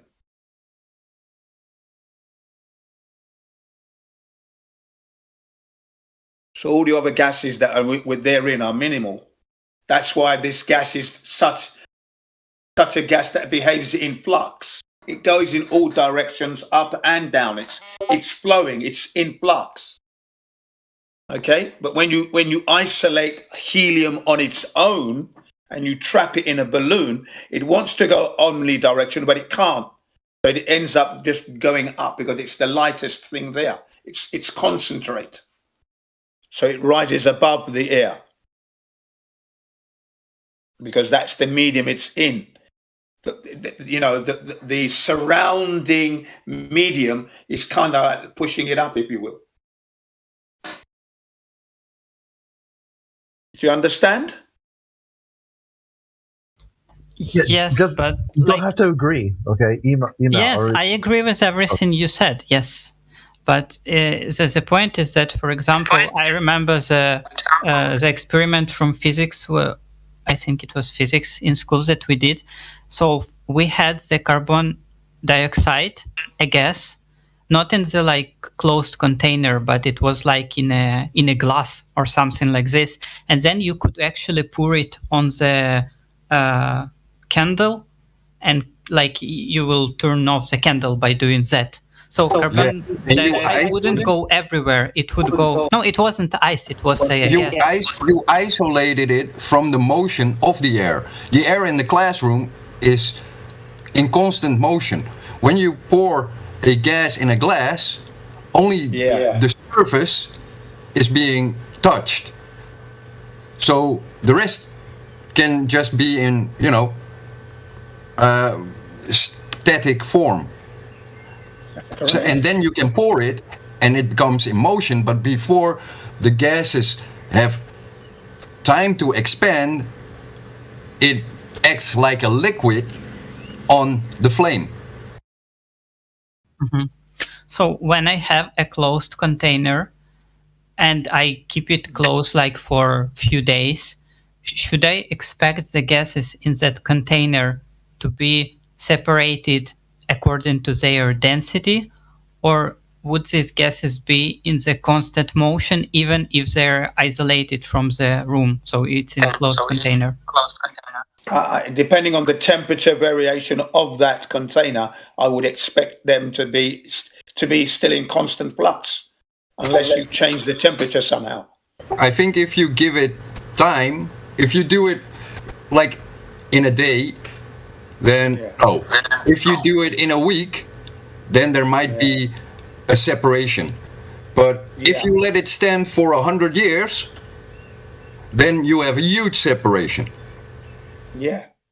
I mean, look, take the bicycle, take a car tire. You pump it up and then you leave it over a year. 1 year, it starts to lose pressure, doesn't it? Starts to lose its consistency. The tire pressure starts to go. 2 years later, it's flat like a pancake. So obviously things go off. But nature is not like that. The air we have is in constant flux. It's dynamic.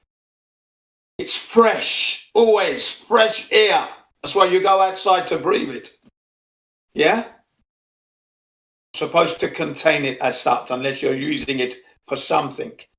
It's what we breathe with. We're using it to pump our tires up so we can actually move the car easier. Yeah? So, yeah, it is what it is. Nature is what nature is. Nature does what nature does. With that example, with the balloon and helium, so imagine that we have that balloon with the helium, it goes up, it pop up like so, there will be no balloon. The helium will evenly redistribute in the air once again, so it would. Yes, of course it will. It will blend back in. Nature will do what it has to do in order to keep equilibrium. Of course it will. There's nothing. It's not hard to understand. I think we're trying to split a hair here. It's easy to understand, and that's that. If I go back to your basic question, is there an exception to density and buoyancy? And then the one exception we know of is electrostatic influence. If you change the electrostatic potential of an object, you increase or decrease its buoyancy. Okay, there you have it. That's the only exception I know. Yeah, and I'll post a video where someone actually did something to demonstrate this here in just 1 second. Let me find it, Imriel.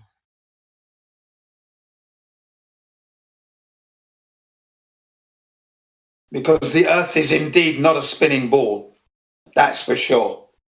And if it were to be in space without a barrier, our gases would flow straight into the vacuum of space. That's what nature does. Entropy would ensue. Okay? So I know where you're trying to go with that. I think he's trying to go with the air pressure is containing itself. Never been demonstrated. What air pressure is what? Air pressure is trying to contain itself, I think is where you're heading. What does it mean? Could you explain? Well, I can't explain it. Basically, what I'm trying to say is this. It's like air containing itself, yeah? I can't understand what does it mean, air containing itself. I just can't understand the structure of the phrase. Well, that means that it's stopping itself from flowing. Yeah, it's stopping itself from flowing out into space. You understand? So it's not walled, like there is nothing. Okay, yeah, I understood. Yeah. So Imriel, grab that video up there and check that out. That's where someone is all actually demonstrating what Emerald. I don't know if it's Emerald. I think it's Emerald Monkey that said it. He said just a minute ago about electrostatics. I think maybe the issue is he said he was coming over here and asking flat Earth questions and going over to the Glober server and asking globe questions when they don't even understand their globe fully. They have to every time they come over here, we have to explain their globe to them, and that might be where where you're making your mistake, thinking that you can get answers to things from over there. They may be giving you. I'm just going to make a giant leap here and assume something that they may be giving you. Like this false pretense that there's a got you somewhere, and then you come over here thinking you have a gotcha, and it's not. So no, it's like I think that my question about density and buoyancy, it has nothing to do with flat or spheric. It's just like when you would ask people who believe in the globe Earth, they will explain like this movement with the gravity, and the people who like support the flat Earth, they don't use gravity, like they we don't need gravity. Yes, because gravity was invented to explain the spherical Earth. Yes. Because masses pull together, forming a sphere. But if we're not a sphere, we have no use for that form of gravity.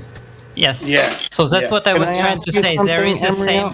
I just finished and then you ask. So that's why, like, there is the same phenomenon that we can see, but people will explain it differently. So I just wanted to make sure that I understand, like, both points of view. So it's not like I say, no, you are wrong, and that proves something. Because in my opinion, this particular example doesn't prove anything. Like, it's just like it's a separate example of something else. So it doesn't.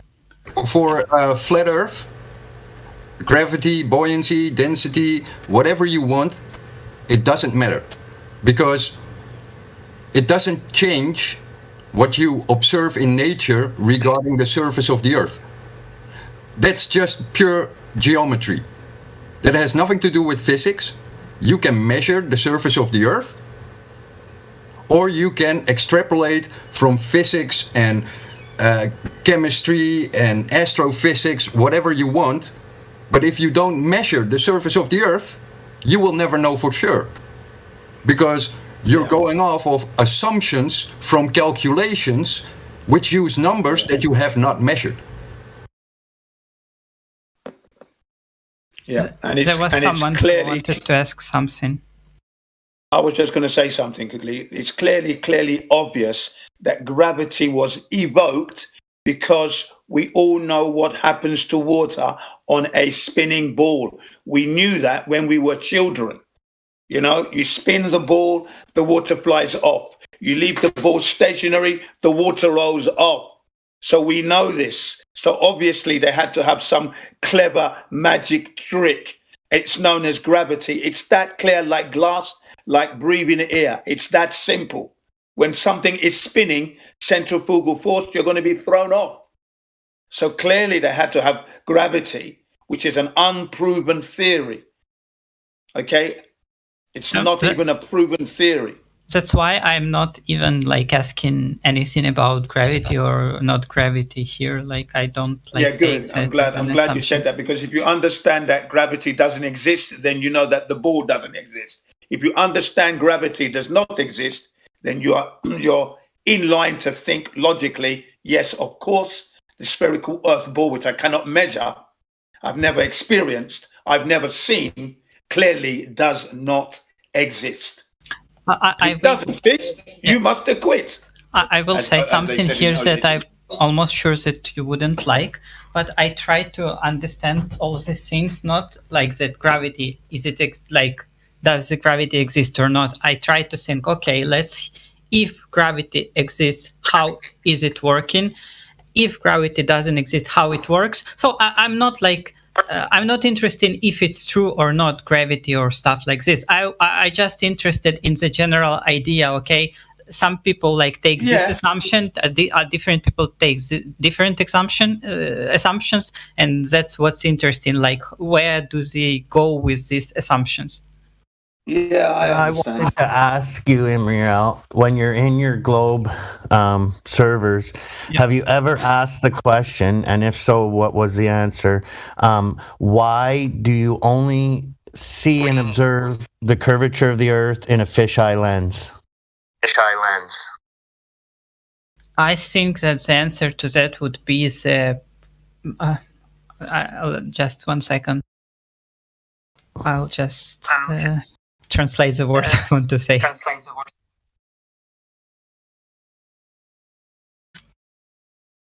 Okay, so I think it's scale, but I'm not sure if you would understand the meaning what I mean. So I mean, when something is very, very, very big, and you can see at some point only a small part of something that is very big, it would be hard for you to observe the general curvature. Okay, let me rephrase. Let me rephrase the question. When you're in your globe server, do you ever ask them if we can observe the ship going over the curve of the Earth? How come we can only see the curve in a fisheye lens? That's like it. There's no like we can disprove the curve. And the only way they prove their curve is by saying they see ships go over the curve and by a fisheye lens. It's their only two. They say it. We can disprove the ship going over the curve to them, but then they ask us why they can't see the Eiffel Tower. I got one thing to add. It would be better if you would ask them directly, because I'm not sure that I'm able to answer that even from their position, because I will say something stupid probably, and that would be the same thing if they would ask me something about the flat Earth that I don't fully understand. I wouldn't be able to answer them. That's why I'm trying to ask more questions than answer questions. Imriel, the one thing you got to understand is that when people say observe, there are two ways people use it. One is just plain seeing things, and the other thing is seeing things and then measuring what they see and comparing it to something which they think is possible or is impossible. So when we say observe as flat earthers, we generally mean that we compare it by measuring what we see to what is proposed or predicted by the globe models. When a glober says observe, he just says he sees something on TV. And I'm making a broad generalization here, but it is actually kind of like that, because they never measure the distance to the horizon, which should be done if you are scientifically or you are geometrically measuring something. But they assume, they jump that part of the observation. They just say, we see curve, we see curve, therefore there is curve. But they don't look into the origin of the curve. Yeah, that's why the black swan is such a good explanation and a great observation and a great debunker of the spherical ball Earth that doesn't exist. Can I say something about and it's measurable. The black swan, because I didn't understand what that meant, and I asked that, and they explained me that was like the two oil platforms or something like this. And yes, the picture that you sent. Thank you.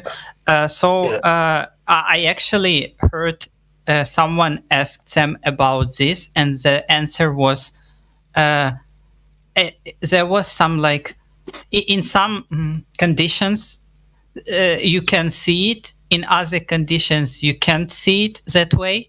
So it's just it's not something that constantly exists. It's just a visual. Well, hang on a second. I'm not able or ready to defend that point of view. I was just repeating. Hang on a second. Let me just tell you something, okay? Let me just say something. Imagine that those oil rigs are where you live.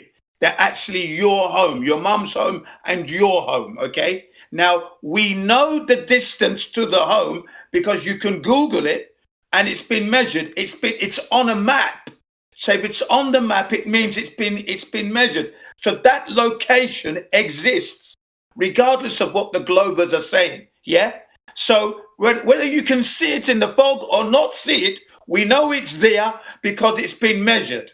Okay. In fact, let's say I want to blow up those oil rigs, even on a foggy day, as long as I've got the coordinates to that location, I can blow those things out of the water without seeing it because I know the coordinates. So if you know the coordinates, it means the damn things exist. Therefore, whether you see it or not really doesn't matter. And the thing is, those things are further than the geometric horizon of 24,901 miles of a radius of 3,959 miles. They're beyond that. Do you understand? Yeah. longitudinal geometric horizon. So it doesn't matter whether the fog is there or not. If I want to blow those things up, I can. So you cannot ignore that. You can't say, oh, because I can't see it, I cannot. That's rubbish. They are there. They're going to be there until they are being dismantled. At the moment, they're busy drilling for oil. So, okay? So, and then the horizon, sorry, disclaimer, Jin doesn't want to blow anything up. Little disclaimer there, Jin doesn't want to blow anything up. Yeah, so. Right. I just want to answer the question directly, though. 1 second, guys. I just want to answer his question directly, because I feel like, Jin, you did give a decent overview, but didn't actually answer his question. So he asked about Gem Panda, who said, or the server rather, who said that that observation isn't always present. Now, to give you a bit of context on what this argument's about, they say that there is a physical curve because the ball is of a certain size, correct? Yes. Yes, okay. So they also say that the horizon, some of them say that the horizon's actually physical ball curve. Others say that it's physical ball curve plus bendy light. I don't really want to go into the distinctions between those two arguments because they're both wrong anyway. But regardless, what the Black Swan does is it proves that it cannot be the physical, like the horizon cannot be physical ball curve because A, it moves. So when they say it moves, that's already conceding the argument. But secondly, when they say things such as boats disappear over the horizon, 3G, well, there's nothing physical to disappear over because the horizon is optical. And that's what the Black Swan proves. And go into that more if you want.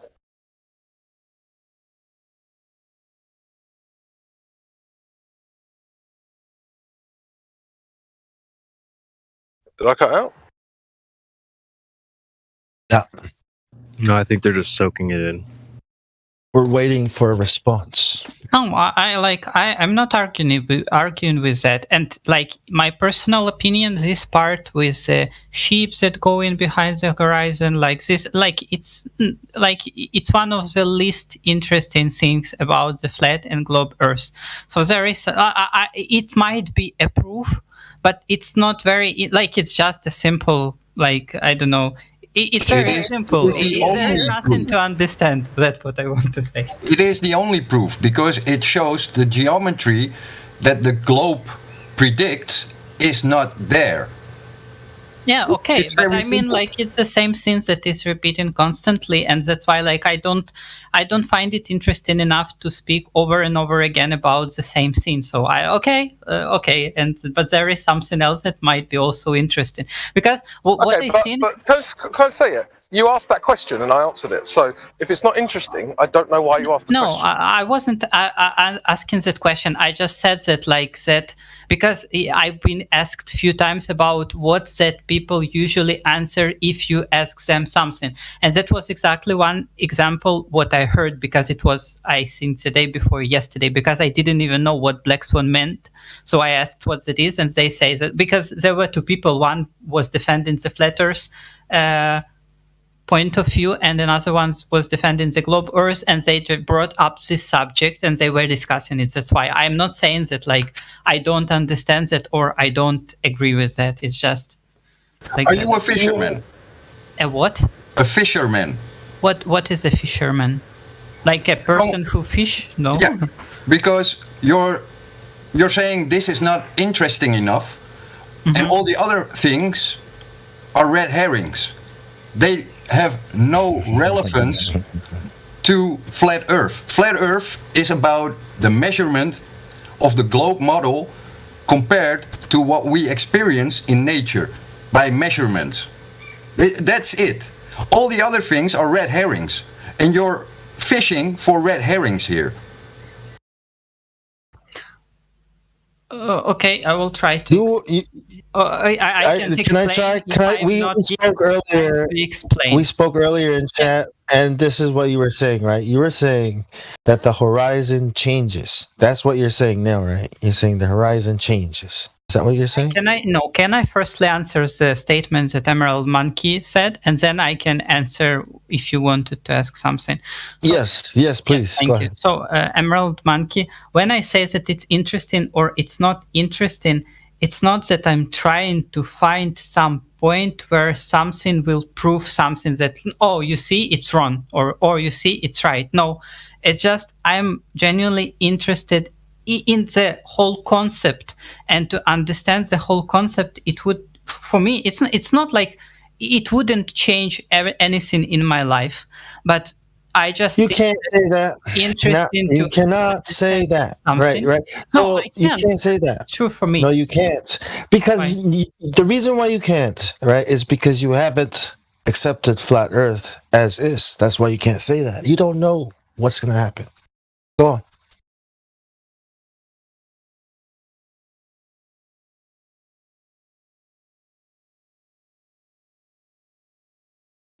Okay, so few weeks ago, I finished a book. It was like a series of books. It was called The Three Bodies Problem, I guess. And it was something like, it was a nonsense, even like from the point of view of globe earthers or flat earthers, because it was like about imaginary star, imaginary planets that are moving with some like laws of physics and stuff like this. So that was a book about something that doesn't exist in the real world, no matter what point of view you prefer, globe earth or flat earth. But for me, it was still interesting to read it and to try to understand the internal laws of something that was described in that book, even if I knew for sure that it wasn't real. I understand that. Yes. But for flat Earth to be able to grasp the interesting part, you have to have done or understand the basic geometry. Once that sinks in, which takes a little time, because either you have to do it by bookworm research, or you actually have to go into nature and measure it, which the latter one is the best one, because then you experience it. Then the flat Earth explanations start to make a lot more sense. From the point where you are now, you want to jump over the basics and go into the advanced course, which is fine, but it will not make any sense to you because you don't understand the basics. But in this situation, everything you explained, everything you answered to my questions, that made perfect sense. I hadn't, like, if there was something I wasn't fully agree on, I would try to elaborate that and to continue that. So if you say you have to, like, to move on, you have to accept the basic. If you, by that you mean like things like gravity doesn't exist or the Earth is flat or stuff like this, I don't have a problem with that. It's not like I still think, no, let's take that gravity exists and that's why your explanation is not valid. No, everything you answered to my questions about gases, about density, buoyancy, and stuff like this, I accept, like, it was clear to me. And I'm not arguing with that, because for me, in that like system, it makes sense. It's not like I try, like, it's hard to understand because I didn't accept something before that. No, I get that. But you said flat Earth or globe Earth doesn't make, a difference to your life. Yes. Right. And once you go out and find that curve, or you do that measurement and you compare it, that experience will change your life emotionally and rationally. But you have not experienced that. It's very hard to like measure something and be sure that we speak about the same measurement, because like I just had a small sketch, I guess. So for example, like because someone was talking about these platforms, and if it was my house and my mother or my friend's house. So for example, if we speak about the map, and red house is my house and green house is the house of my friend, for example, and I live on top of the hill and stuff, like my house is on the top of the hill, and I look at the map and I see that the distance that is on the map between these two houses is 1 kilometer, for example, and I try to measure it myself. So what distance should, because I can't like just measure, imagine, so to measure something by myself, I have to do actually like physical measurement. So I have to know what should I measure. Should I measure the blue line, which would be like the, if I look from the sky on the surface of the earth, so this line should be 1 kilometer, or should I measure the yellow line, which would be like the direct line, the straight line between these two houses, or should I measure the gray curvy line, which would be like the actual what is your point? I'm stepping. My point is that when we say that you have to measure, so when you see you have to go outside and measure something, so first of all you have to understand what are you measuring and what you're comparing that with. And for example, in Flat Earth, we do a lot of line of sight. So that would be the yellow line. But you can't measure it. Like, how can you measure that yellow line? The measurement. Example, if you're looking at the black swan, it is over a watery surface. Hydrodynamics states that the surface of large bodies of water at relative rest are flat and level. So you know that your line of sight is almost equal to the blue line because you're on the same plane, you're on the same level. So your line of sight, yellow, will be approximately the same as the blue line. So you use line of sight. That's what we do. Yeah, but the problem is that I don't live where the black swan is, and I can't go there to measure it. No. Hold on. Can I try this? Hold on. Let me try this, Emerald. I know what he's asking. You're basically saying you don't know what the black swan is, right? Because you don't know what it's measuring, right? No. Let me get to my point. Wait. That's not, okay. Fine. Let me get to this point. The measurement. Okay, this is what matters. This is the measurement that matters. The radius of the Earth. Okay, that has been measured by somebody, right? They say it's Eratosthenes or whoever. Point is the radius and the curvature of the Earth. Okay, you can get the curvature of the Earth from knowing radius, or you can know radius from measuring the curvature of any sphere. So whoever measured that sphere got this radius that they are telling us today is the size of the ball that we are on. So the measurement has been done. Okay, that's been done. There is a size. That's what we're checking for. And because we have the radius, this is why we use this example here, because you don't have to go there to do that. You can go outside and find something that's too far away in respect to the radius that's been measured by somebody in the past and nobody knows how, right? Because that's not how they prove radius today. Do you get it? Are you getting it? Why do we have to discuss something that doesn't exist, something that we can't measure, something that is impossible to prove? Let me time on discussing the radius. Let me continue. Exactly. I agree, right? This is why.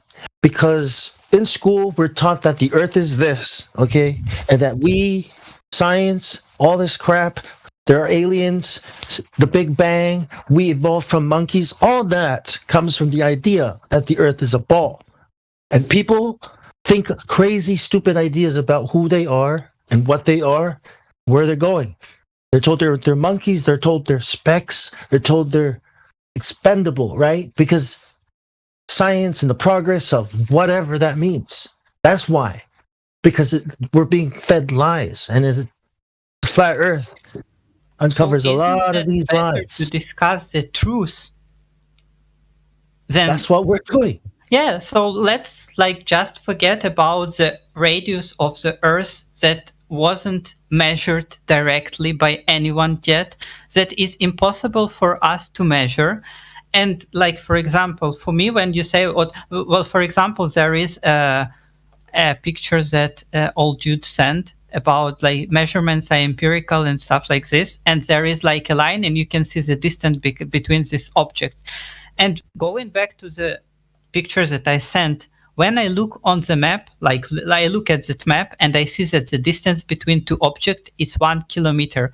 But what does that mean in reality? Is it the distance that is represented by blue line is 1 kilometer, or the yellow line is 1 kilometer, or the... If you it depends on... Measure them both, or you measure all three. What you need to do is check the values given. They give you values and you assume they are right. But what we flat earthers do is we don't assume they are right. We just, if for instance, we can assume the oil rigs to be at the location they claim they are. And the distance to that location is known because helicopters fly there, radio transmissions are there, ships go there. You can measure it. It has been measured. It's on the surface. It's easy. So that is not being, obfuscated. I don't think that these distances this has been measured. Yeah. I just think that they just put some points on the map and they calculated all these distances. So if you what you're saying, are you saying we can't really can we trust these distances and these maps? I say that we can't trust these distances because first of all, these distances weren't measured, and second of all, even these numbers that they give us, we don't know what these numbers mean. Do you trust GPS if you walk or you drive your car, or do you trust your GPS? I trust it as far as it gives me the directions and like approximate distance, but I wouldn't trust it if it says that it's exactly 1 kilometer, 15 meters, because I wouldn't know what. But those little increments don't even matter.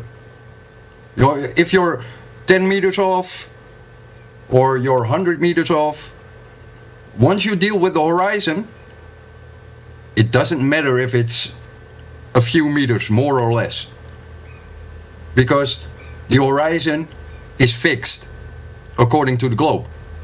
Once you figure out it's not fixed, then it is not the globe. That means every school book is not correct. Every science book is incorrect. That changes a whole lot in your life. But you only feel the impact once you have done that yourself.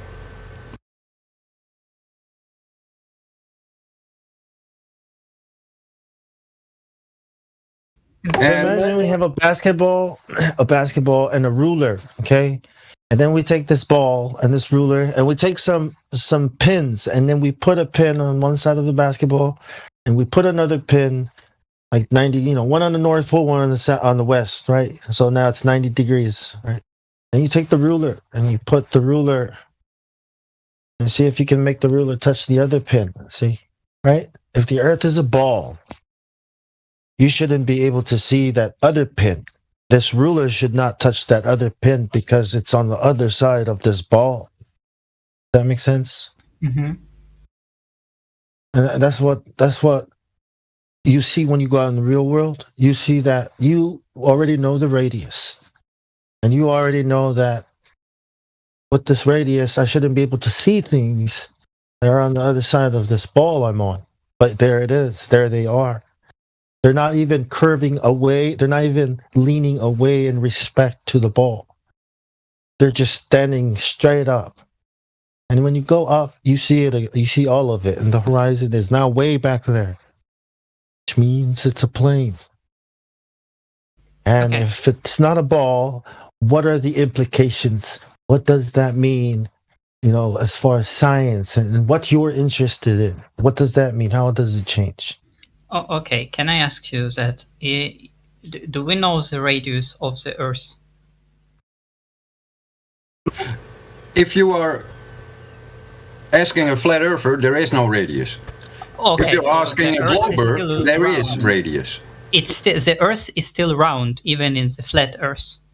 No, the Earth. What does that mean? The Earth is a collection of landmass, which is encapsulated in a huge sea, which probably is surrounded by what we call Antarctica,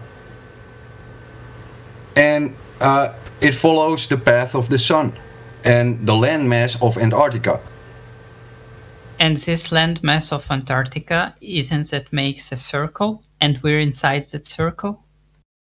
No, the actual perfect circle would be the 60th south parallel.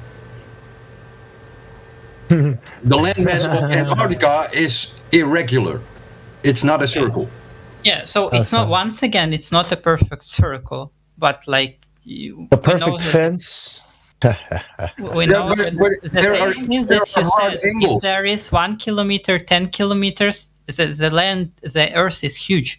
So this, even few hundred kilometers, it wouldn't make a big difference. You said that yourself when you told about these distances.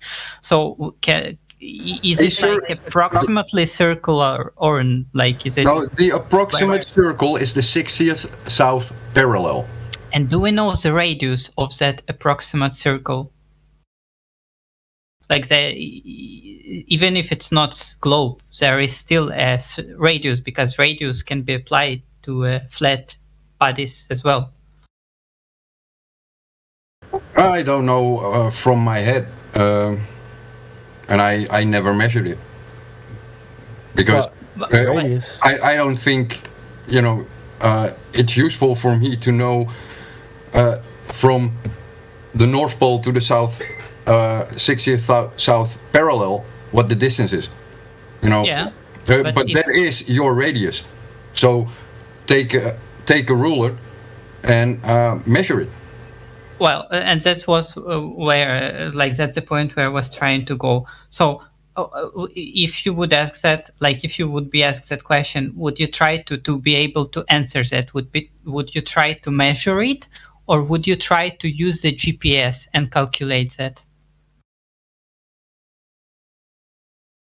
We would try to measure it, of course. So that's why that's what I started with. You can't just rely on GPS, to say that it's that much. The thing about so the thing about GPS, right, and street signs, that tell you 500 meters to the next turn or whatever, is that they're accurate. Because we use it. They're accurate. It'll tell you exactly how far you are from wherever you're going. And if it's accurate enough for you to do that, then it's probably going to be accurate enough to do other useful things, like, I don't know, find where we put that oil, that one drill we dropped in the ocean. Do you remember? I don't know. I mean, why is it useful? Right? I mean, so yeah, we have to know how far things are. It's on a plane. And the oil rigs, for your information, are on the exact location. They are measured to a T, because the helicopters depend on it, because they have to land in zero visibility conditions. And for your information, the oil rigs, each one has a radio transmitter that transmits its own geo location. So, it is right there. And from that you can extrapolate your distance. But you can also use a binocular with range finding, or a rifle scope with range finding, or a range finding laser to measure if it's there.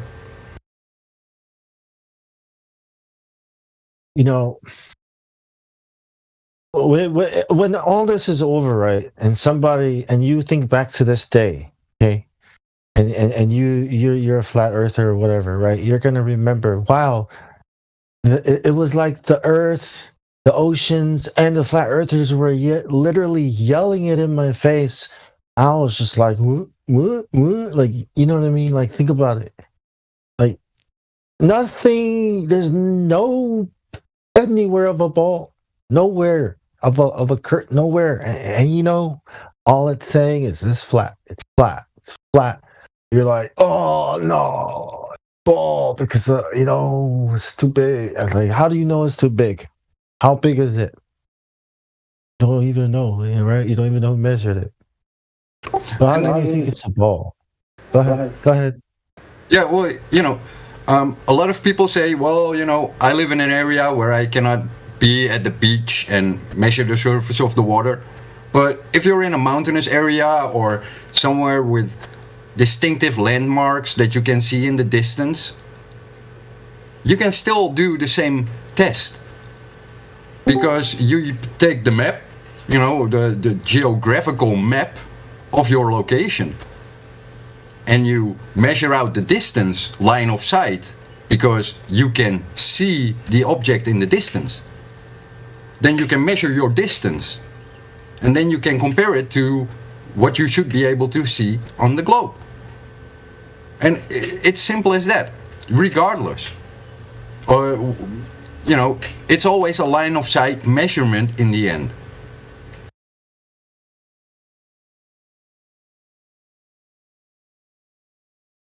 I always wonder if it's the case that it can't be that simple, right? Like, that has to be it. People must think, nah, it's too simple. What do you mean too simple? You put a ruler on a ball, it's not a ball. For example, you showed us the drawing with, you know, the squarely black line of the elevation of the land, the blue line, and the yellow line. Now draw the curve line that is predicted by the globe model. Now you have 4 lines you can measure.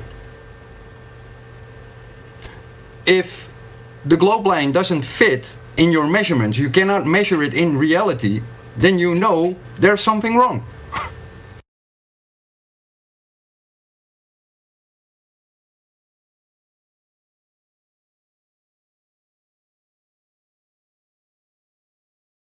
You know, I'm just like, I look at the maps that you posted, the last ones that you posted, and I look at Australia here.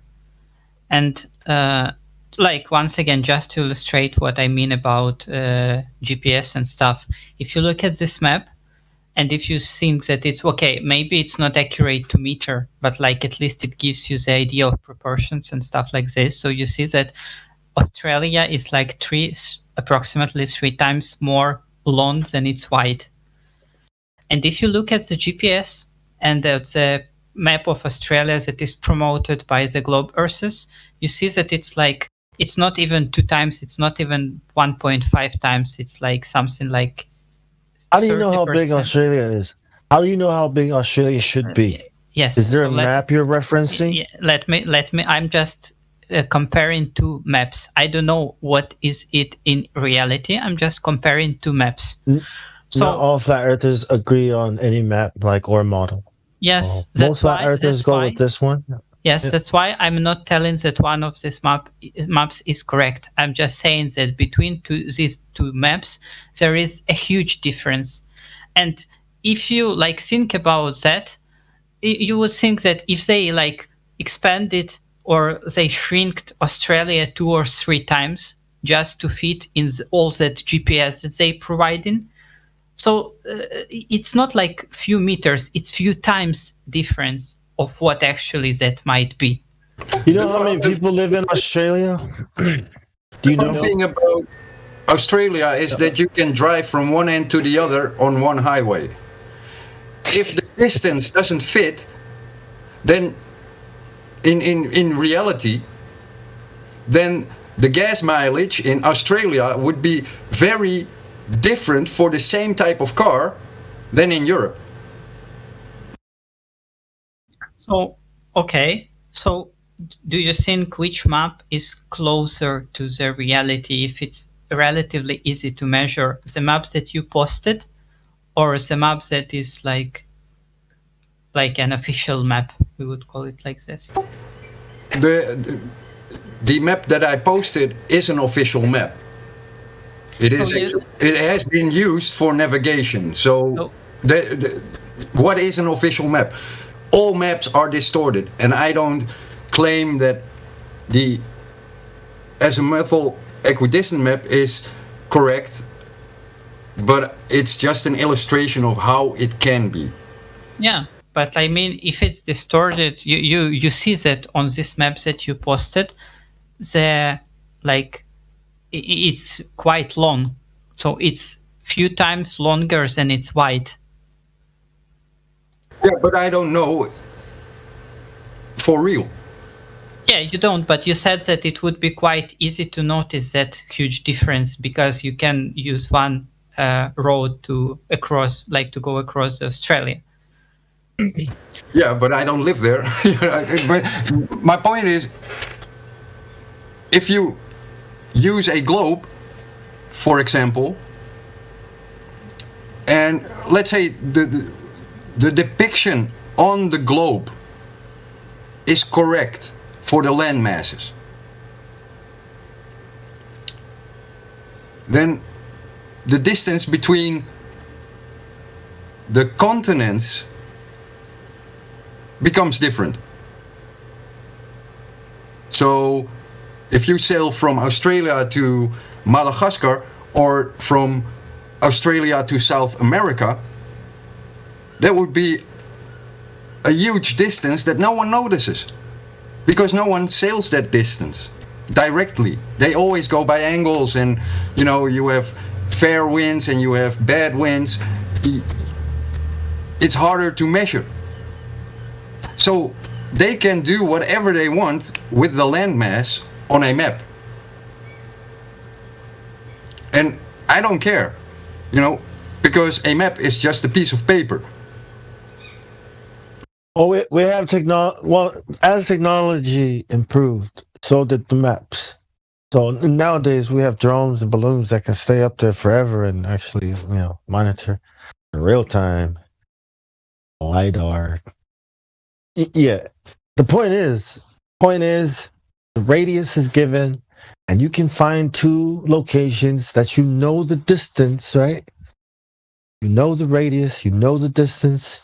You know that if I'm standing here, I shouldn't be able to see that because of the known radius. That's the point. Do you get that?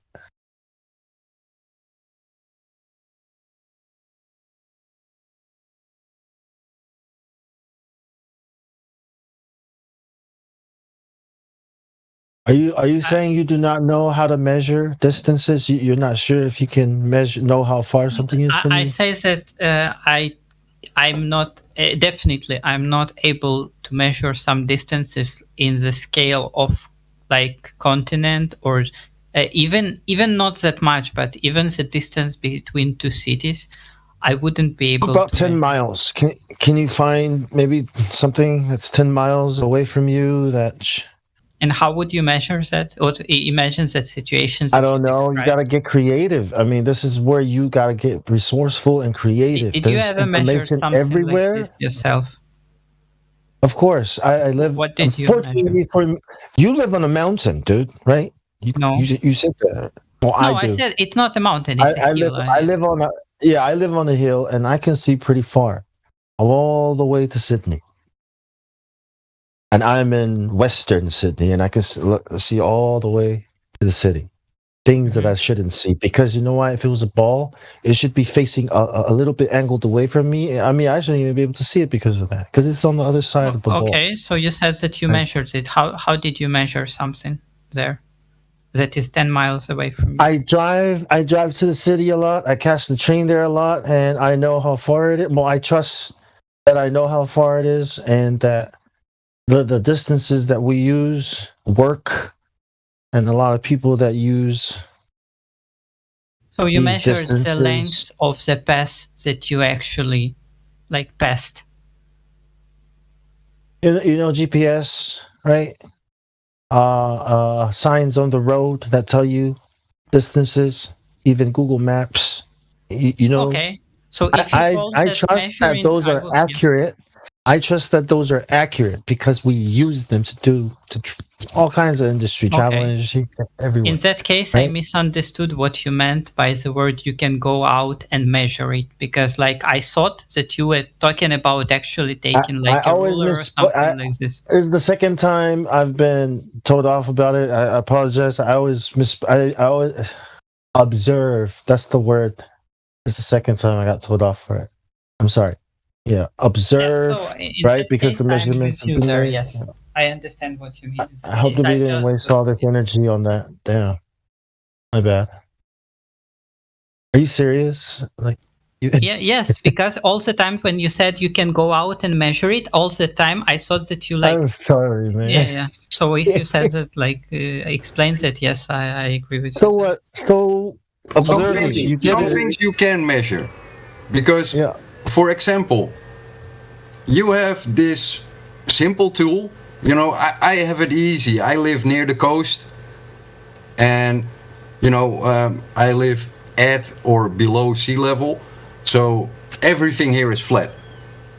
I can take a roller, which I can roll on the beach while I'm walking towards the other beach town. And I can actually measure the distance on the coastline. So, yeah, it is possible to do a direct line of sight on the ground measurement. Some places are easier than other places. But, you know, you have to work with the values or the measurements that you have. For example, if the globe, you know, every map is like printed and told, you know, this is a piece of the globe. So you expect that the distance incorporates the curve in that globe.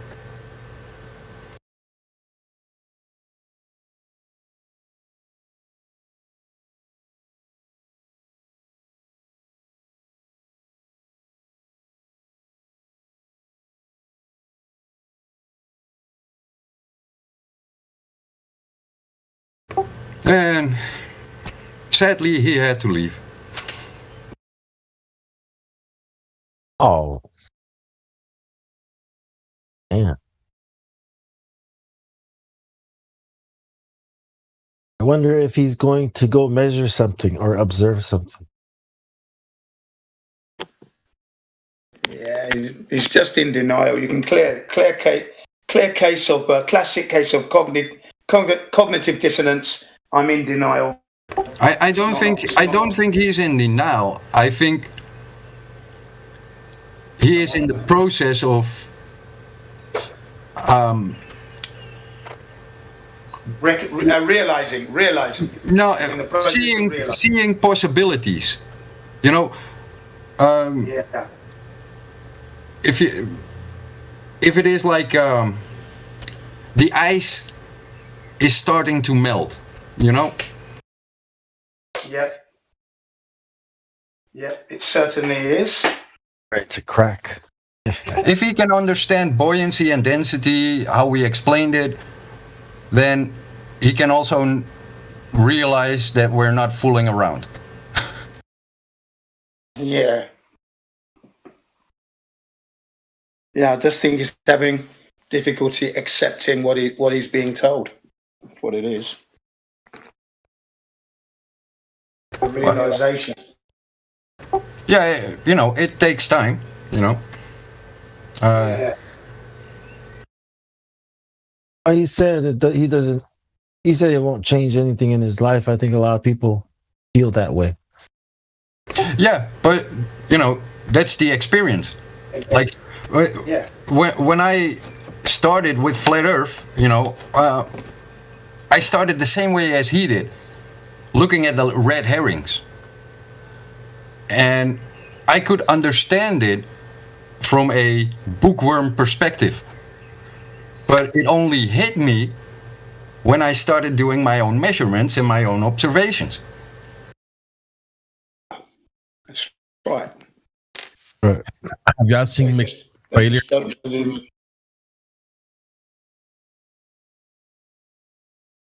Yeah, the beam, the beam. Yeah. You seen that, Jen? McToon's Yeah. failure. Yeah. That's no. What happened? So you know McToon's picture, right? I'm uploading it right now. This right here. Yeah, I'm looking at it. Beautiful. Right, which he compressed, right? Right. He compressed it. Right. So I took his original picture and compressed it myself. Why did he exclude the beam? Yeah. The beam is on. Because it would debunk his own. Yeah, and you know where he got that from? He got that from the Globeheads. He got that from Gem Pandas, because I've seen it before. They offered that up before, that image. I've seen it before. Very convenient, though. Man, it's so crazy. Saying there's curvature left to right. Yeah, Matthew was trying to present that last night. Yeah. I was like, "Are you serious? What are you, like 8?" when I showed him the beam, he was like, he tried to like, well, I don't think that's the actual picture. He thought it was that I altered the image or somehow. Yeah. See what? Look at the levels they stoop to just to try and prove their case. Yeah. Yep. I'm calling it McToon's failure. Yeah, but where does that arc end? Right? I mean, does it stop and when you turn it goes up again? It's on a screen, right? So that's left to right. So what does that mean? Like, has some like M's, right? Yeah. Some just dishonest. Raw, unabated dishonesty there. Look at that. Yeah. I mean, you can definitely tell that's just zealotry, man. That complete zealotry. No, it's proof of roller coaster Earth.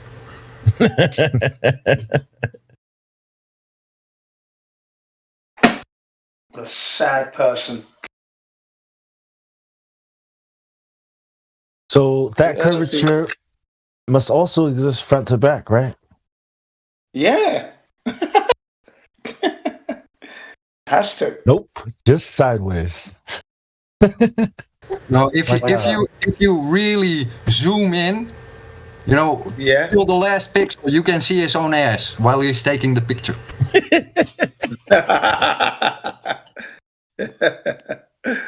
Yeah.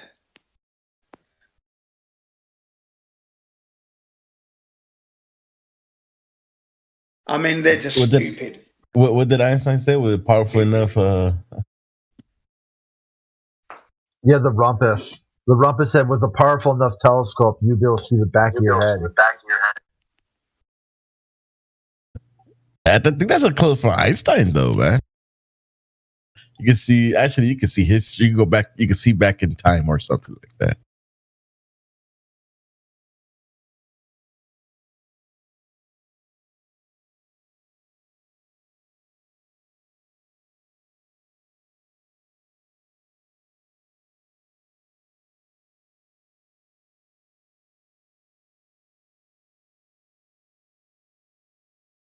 Shouldn't it be with Einstein that due to, relativity and the Earth moving to accommodate all the relative perspectives, that with that good enough telescope, you would see the Earth moving upward?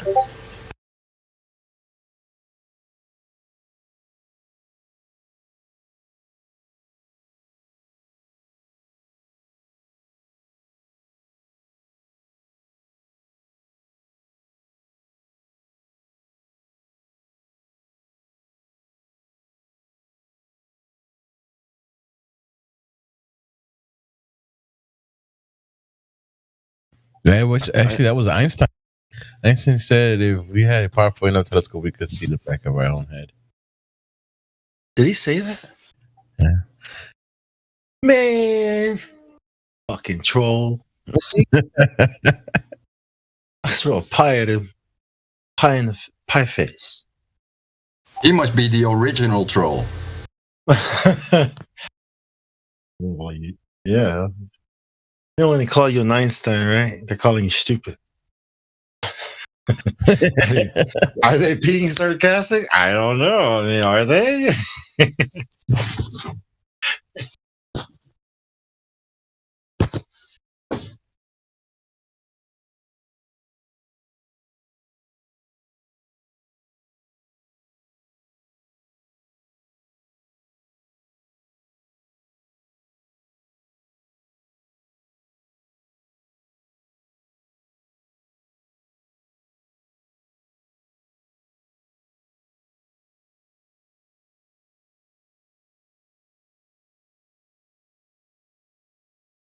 Is the Hubble still up there, man? I used to love the Hubble, man.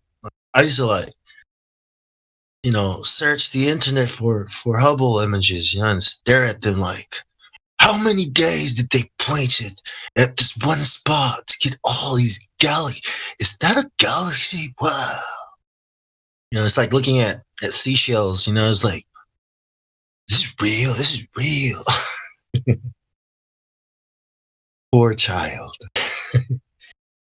Getting trolled by NASA. Einstein. The problem is we don't have the technology to do that anymore. Yes.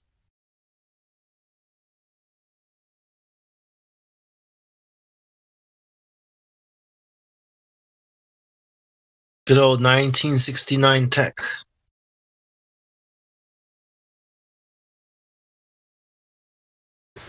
'69. What a year. How about that 1969, eh?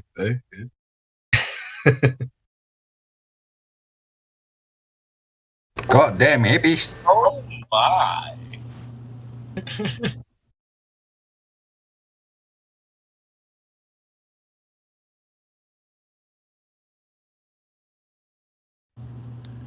Why are you gay?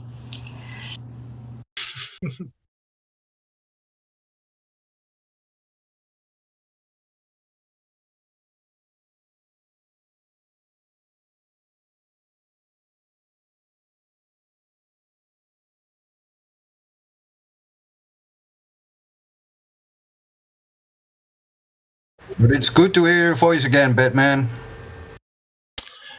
Hey, it's good to hear your voice too, Golden Monkey.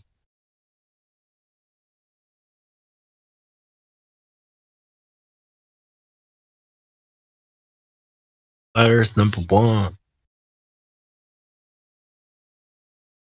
It's from the bone.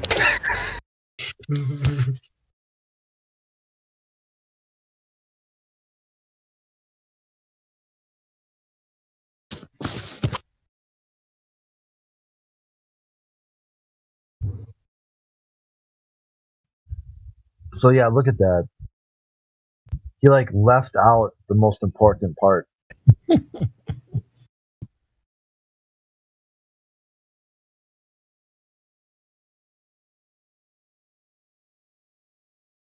What would this compression thing do anyway?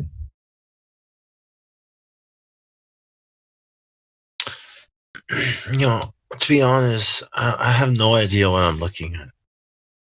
The compression thing is showing that you have barrel distortion, whatever lens you use. Exactly. Okay, wait. I see it now.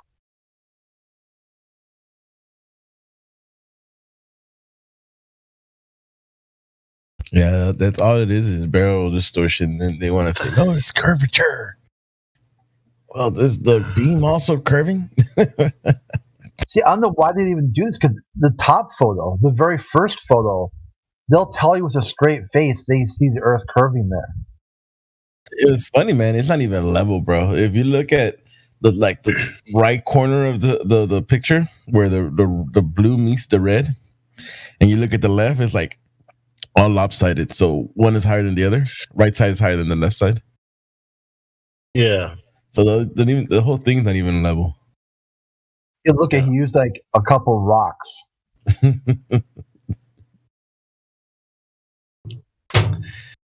Yeah, I wish you would have put a level in between, so you kind of like, okay, this is level. Nope. I bet you he brought one and like, well, it's not levels. I'm not gonna put it on there. But if I was a Glober, right, and I saw this, I'd probably, like walk over, like just give him that smack in the back of the head, like, what the fuck are you doing, man? Stop. Now, if he brought a level with him, he would, feel like human sheeple. So he doesn't bring a level with him. What I see so here, embarrassed. Hey, look at the table. How the table rises to eye level, and then just expand the table to the horizon. Like he just proved flat Earth with this. Yeah. It's like that table is a model of what you see going farther out. That's what we mean. That table is actually curving. I know it looks flat, right? I know you think pool tables are flat, right? But they say it's curving. That's what we mean. That's why the balls stay in place, because of gravity. I don't even know what level it is anymore. Is it curved? Is it flat? What is flat even? We see flat. That is another word for apartment. Everyone knows that apartments are curved. Yeah. I like how they always like, they think flat is a shape. Yeah. What are straight lines? They're not really straight, are they? No, they're pretty gay. Maybe they're super straight. Because super straight means straight, and straight means curved, and curved means gay. Yeah. So I drew the straight line. No, you didn't.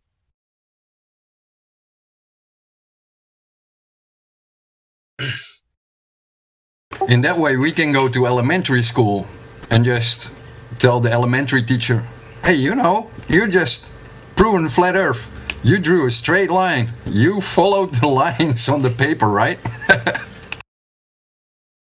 Well, I'd be yelling at the teacher like, teacher, why are you teaching false notion? You know that line is not really a straight line. Why are you telling us it's straight? We all know it's curving. Right? I would be confused. Why do you call it straight line?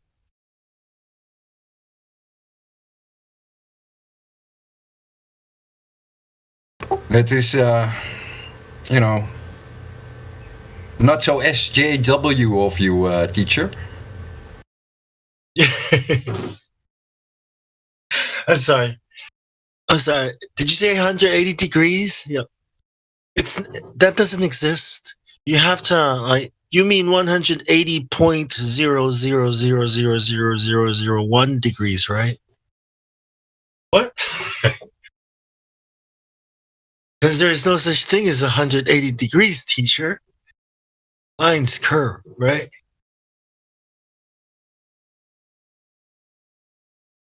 Yeah, straight lines are great circles, man. Yeah.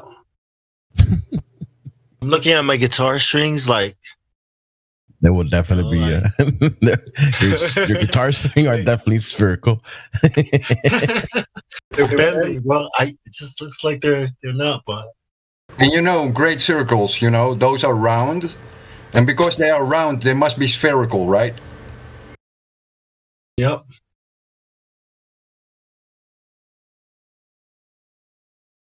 Straight does not exist. It's just an idea. It's just a a way to express a really big curve. Yeah. So we just say straight or level. Everyone knows the Greeks were not straight.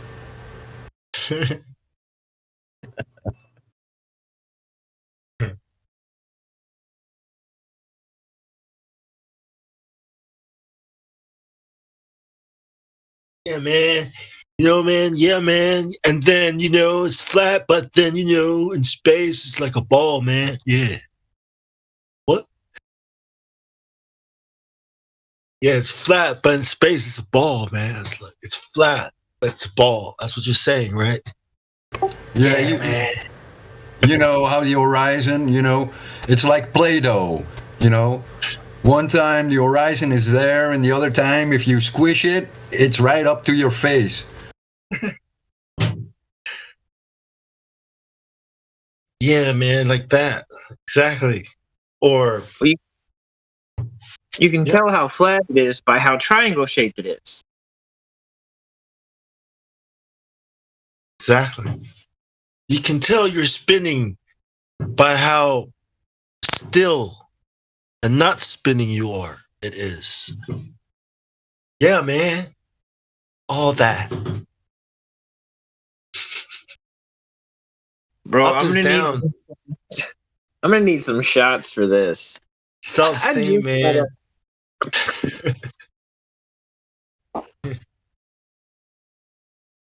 I can't believe some of the shit that I hear people say.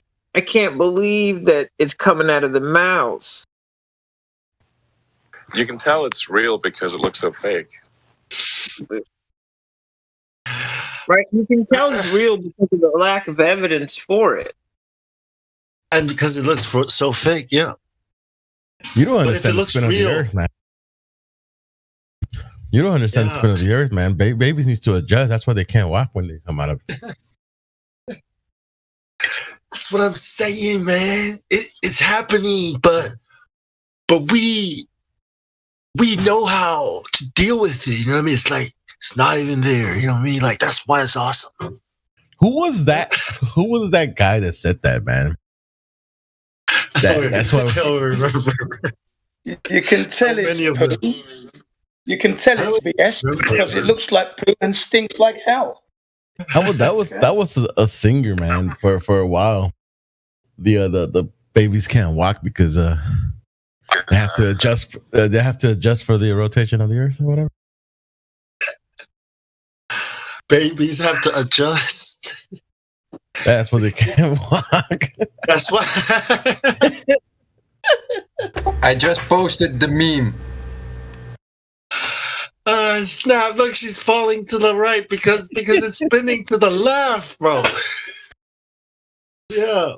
Hey, you want to know how fast the Earth is spinning? How? Try and make your baby walk. Watch. See, it's spinning. It's spinning. Point. Told you. Baby falls down. John Wallace.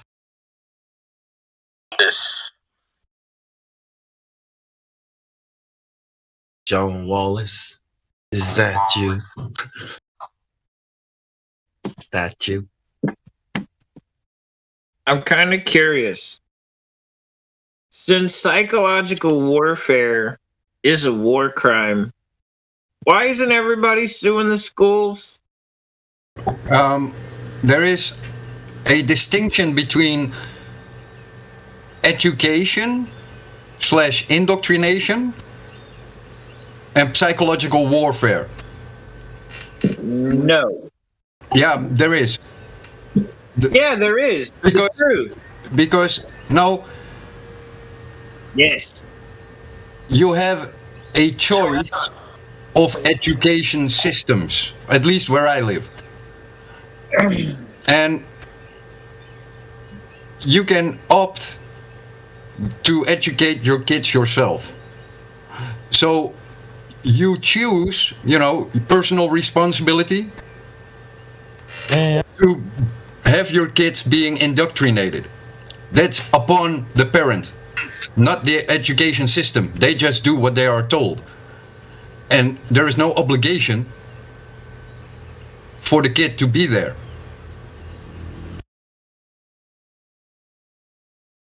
Well, here in the States, it's kind of like Russia pre-1970s.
Someone asking a question?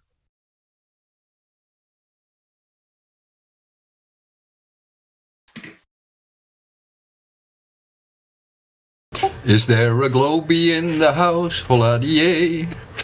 Is there a Globie in the house? Holla-die-yay.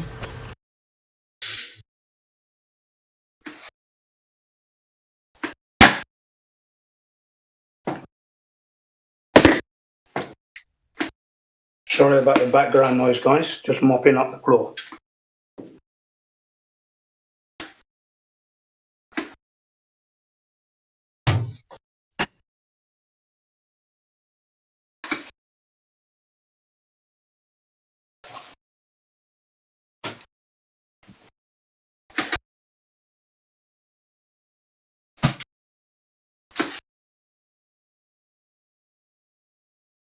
I remember doing a lot of mopping in the military. Mopping and buffing. Yeah. Shining, right? Shining the floor. Me too, mate. With a toothbrush. Good times, yeah. Polishing the brass. Clean that corridor with the bloody toothbrush.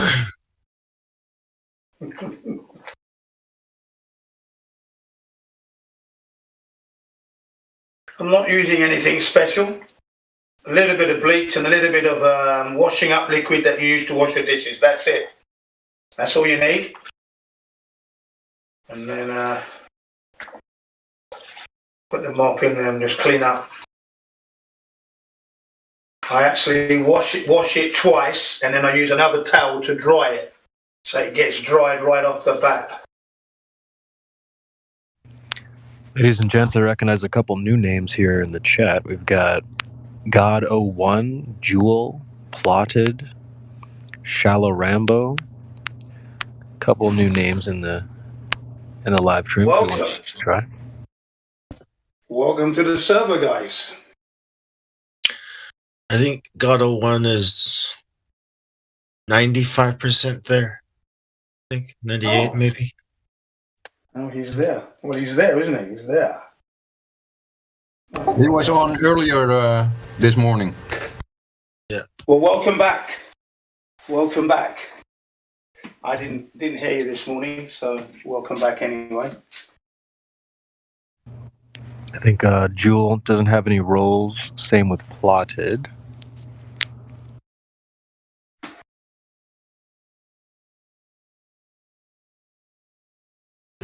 For the people that don't have any roles and want to participate, if you go to the VC check-in, then you might be checked in and your microphone can be unmuted. So if you want to participate, head over to VC check-in voice text or voice channel.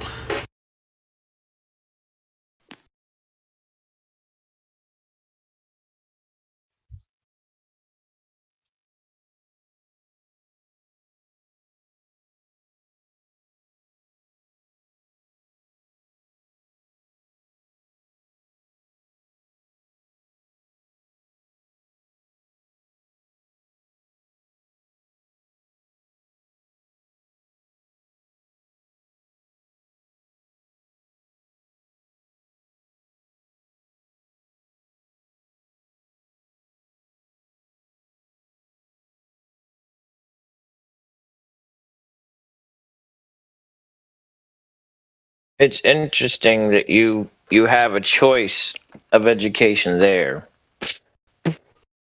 But let him who can be deceived is for people that are over 18, not under it. Yeah, that might be. But, you know, as a parent, it's still a choice to educate your children, regardless if there is a forced education system. You can still educate them beside it. If you're too lazy or too busy to do that and teach them right, then it's upon the parent. Well, if you're too busy as a parent to teach your children anything, you probably live under communism. Yeah, so you cannot say that, you know, it's the education system. It's the parent. Well, you can't say it's the parent because the parent doesn't have a say in the system that they're forced, again, remember, forced to participate in. Yeah, but you're not forced, or you're always free to teach your kids yourself the right way. Like, country, buddy, it's like I said, this is Russia pre-1970s right here, and that's in the States, supposedly the freest country in the world. Yeah, I know, but you can still, you know, you can still teach your kids at home and let them go to school.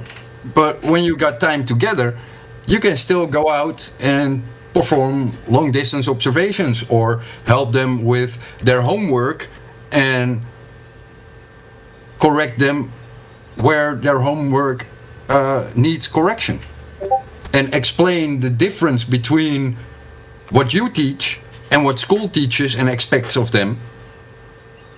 And you can still do that as a parent. I know it's a hard task, I know it's a lot of work, but that's your job as a parent. Right. Well, then there goes parenting across the world. Not really. I mean, yeah, because most people can't teach their children diddly, which means they can't be parents. Well, I think we should consider how we became flat Earth, right? Like, I don't think my parents or your parents or our grandparents would have ever come across information this conveniently the way we get it today, right? So like if you think about it, our generation, you know, the millennials and higher, right, are the first ones to really be exposed to this information network and how fast information gets to us. So what I'm saying is, like, we teach our kids, okay, like we're like the first generation to be able to get this kind of information from the internet. The internet is pretty new, YouTube, you know, how we consume information. So maybe the next generation, you know what I mean, will depend on what we teach them about what we know. Because we're you know, if you're able to find the information, then you should at least look into it. You know what I mean? It would be ignorant for you not to check something if there's a chance that it could be true or false. You know what I mean? Especially reality, shape of the earth, and all that stuff. You don't have to teach them like the world is flat, period. You know, you can teach them how they can figure things out for themselves with being intellectually honest. And that is what the parent has to do. Mm-hmm. To ingrain that honesty, to hold on to honesty. Very good point. Here I'm looking at the system as a whole. I'm not doing it case by case. I'm not Maury. I don't have that kind of time. No, but if you're a parent, if you are a parent and it's about you, then let your kids go to school, let them teach them about the globe. The more they know about the globe, the easier it is for them to discover the globe is not real. Because you know it's not real. And it's easier to convey because you just go back to, you know, when they're starting to teach kids geometry, you as a parent only have to teach them, hey, let's build a cabinet. And you take a ruler and you take a measuring tape and you take the drill and you build a cabinet and you tell them, I have to measure every part of it to make sure the holes are in the right place. And then once they start about the globe, all you have to do is point to the cabinet and say, I had to measure that. So who measured that globe? And they will know. They will understand because you're the parent. And and that goes for every parent, if you take your parenting seriously and allow your kids to be kids, but you still give them the insight of what a parent has to do, like, you know, keeping up the house and, you know, doing the chores by exact measurements, because that's, you know, the best way to maintain a house or do the stuff on your car or whatever, you know, maintain your guns, you know, cleaning the guns, sighting them in, whatever. That's all measurement.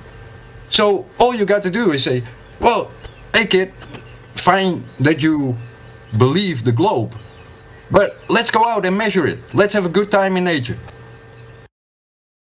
But he was pointing out that you're talking about individuals and he's talking about like the society as a whole, the system as it's set up. I feel like you're just talking past each other, to be honest. Yeah, but you cannot change the whole society. Of course you can't. That's his point. Yeah. Yeah. I change each individual stance. The problem is the current status quo. This is what's taught because who said so? Somebody said so. Well, who? Well, nobody knows who. Well, why not? And not only that, we went through the same education. So, you know, as far as I was concerned, you know, back in the days, I mean, even though I didn't trust the government per se, but it was just the education system, you know, 1 + 1 = 1, you know, and so my kids were being taught the same thing until I realized the truth. And I'm like, look at this. You know, once you don't realize the truth, then you start teaching your kid, okay, well, yeah, they're teaching you this, but this is wrong, yada, yada, yada, in the individual level. But in the whole system wise, yeah, I couldn't change that. Right, but my point is that the psychological warfare starts at one place. It starts with fraud, and it is psychological warfare. And then from there, that indoctrination, that fraud, becomes propagated psychological warfare as a society.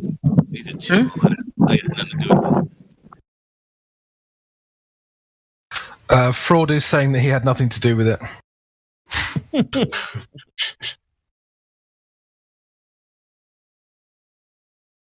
He also said he's going to take you to court for slander.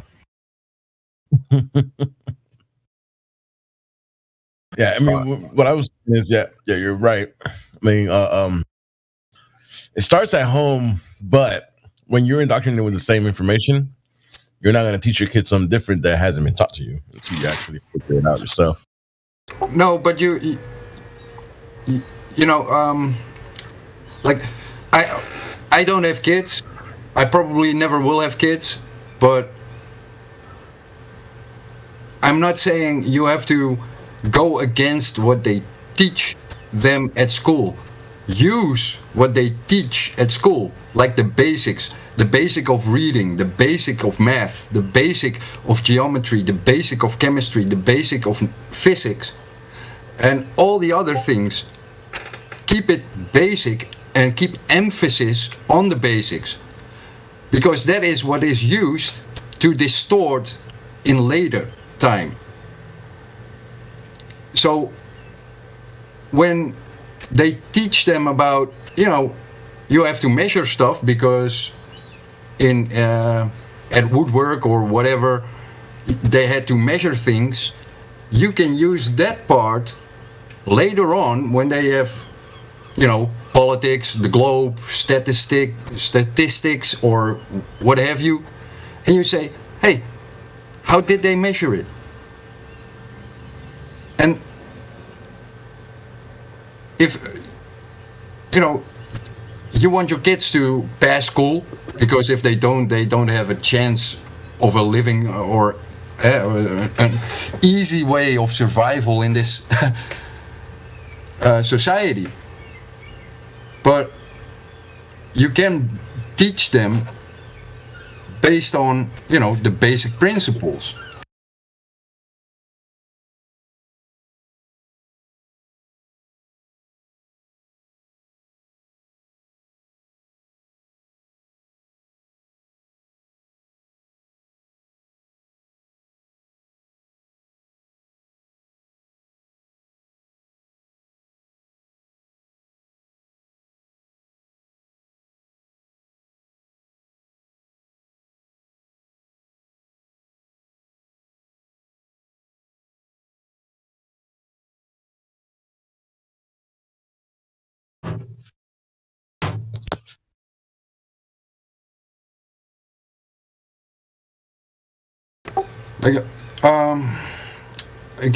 For example, if the education system would give us flat Earth from the get-go, and we could measure it, they bring us to the coast and they let us do the Black Swan for ourselves at young age. Then we would say, as kids, you wouldn't, it's just an excursion, and half of it would go past you, just like school does for most kids.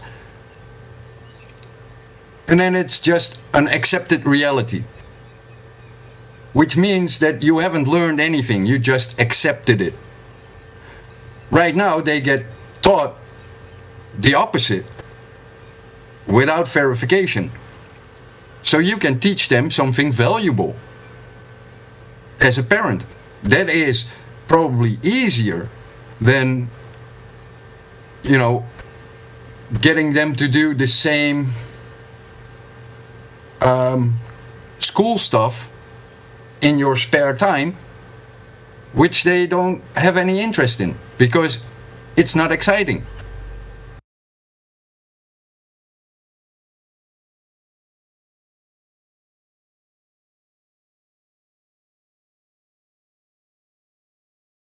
Right.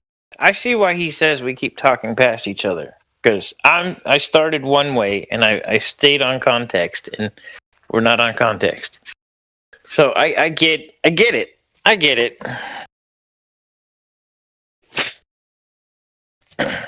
The problem is the first thing I stated, though. That's the start. Yeah, but you cannot sue something that you have instituted yourself by paying taxes. Well, hold on now. That doesn't make any sense at all. You can't argue about war crime because you first have to establish the war crime in the criteria that the war crime is defined. The education system is not defined in that war crime. That's the whole issue. You're talking about international law. And education does not fit in that international law.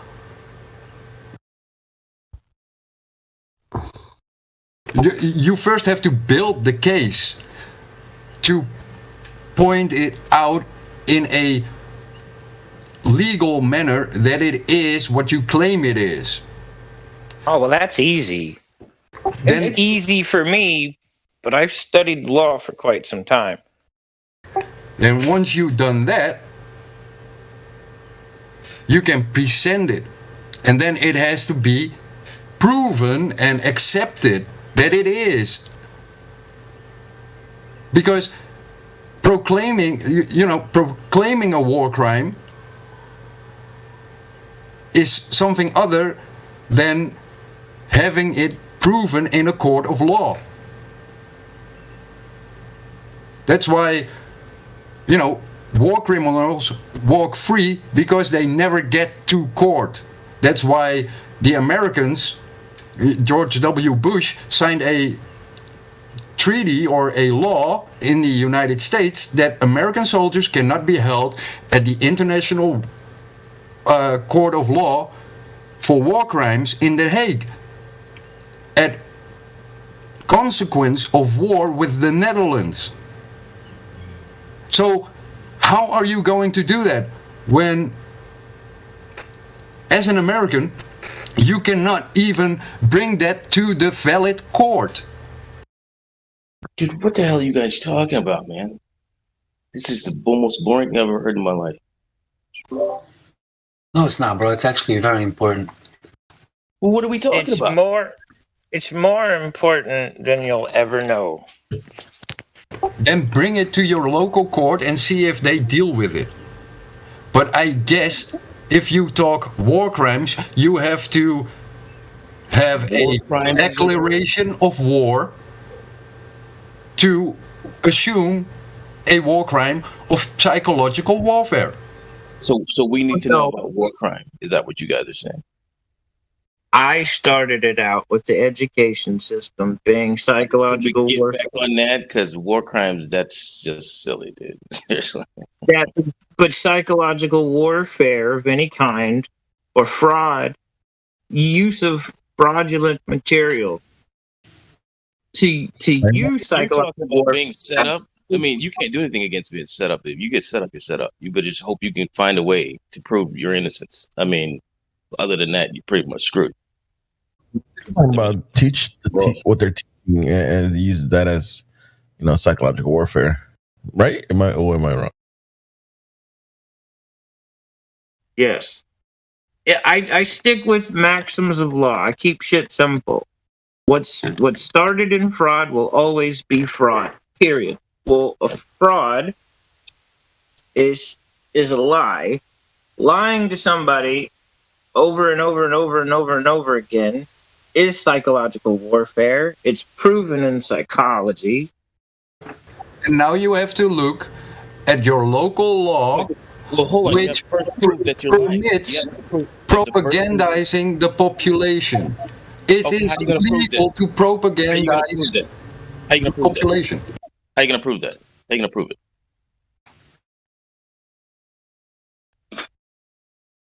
Go ahead. How are you going to prove it? Well, that's easy. Not you. I'm asking him. How are you going to prove that they're propagandizing the children? Please explain that. How are you going to prove it? No, it's not my claim. Well, whose claim is it? If they're propagandizing your children and the people, I'd like to know for sure. Give me some information. He is talking that the education system is psychological warfare. We know that. But how are we going to prove it? Yeah, and I'm saying, no, it's free choice. You know, you put your kids there. You allow that system to be there because they permitted it in law to propagandize the people. Yeah, but that happened when they were kids, so they don't know any better. You know, it's just like, what are you going to do? And the teachers and principal don't even care. You have to go to school board. Well, they went to school too. Care about what? Some crazy guy saying the earth is flat?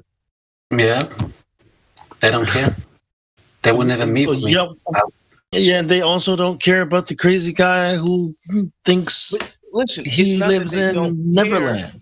It's not that they don't care. They went to school too. They were taught the same shit. It's not their fault they don't know any better. It's one thing not knowing, but when you present it as an adult, when you present it with such obvious facts and truth, and you continue to willingly lie to children, that's when it becomes willingly lie. Dude, they don't know any better. How are they willingly lying? I just told you, like when you present them with the information, they don't know that it's true. They think you're crazy. right? Yeah, it's not what you present. It's not what you say. It's what they hear, right? So you might be saying this, but they're not hearing this, right? They're hearing some guy go on about something that, you haven't. There's a guard, right? You haven't gotten past the guard yet, right? You haven't. They're not That's even what I'm open, saying, bro. I couldn't even get a meeting, bro, with the principal on the subject. I wrote about 5 emails to the science teacher and the principal, and I wouldn't even get a meeting for them. Why would the principal give you a time of day? Like, because I wanted to talk about this, and I challenged the science teacher if I can roll my video camera in front of kids to meet in front of a whole classroom just to have a conversation. Right. I understand what you're saying, but all that means to the principal and the teachers and probably the students there is that you're a troublemaker. I would That's have called all the that cops. means. I would have called the cops on you. Had you put in straight.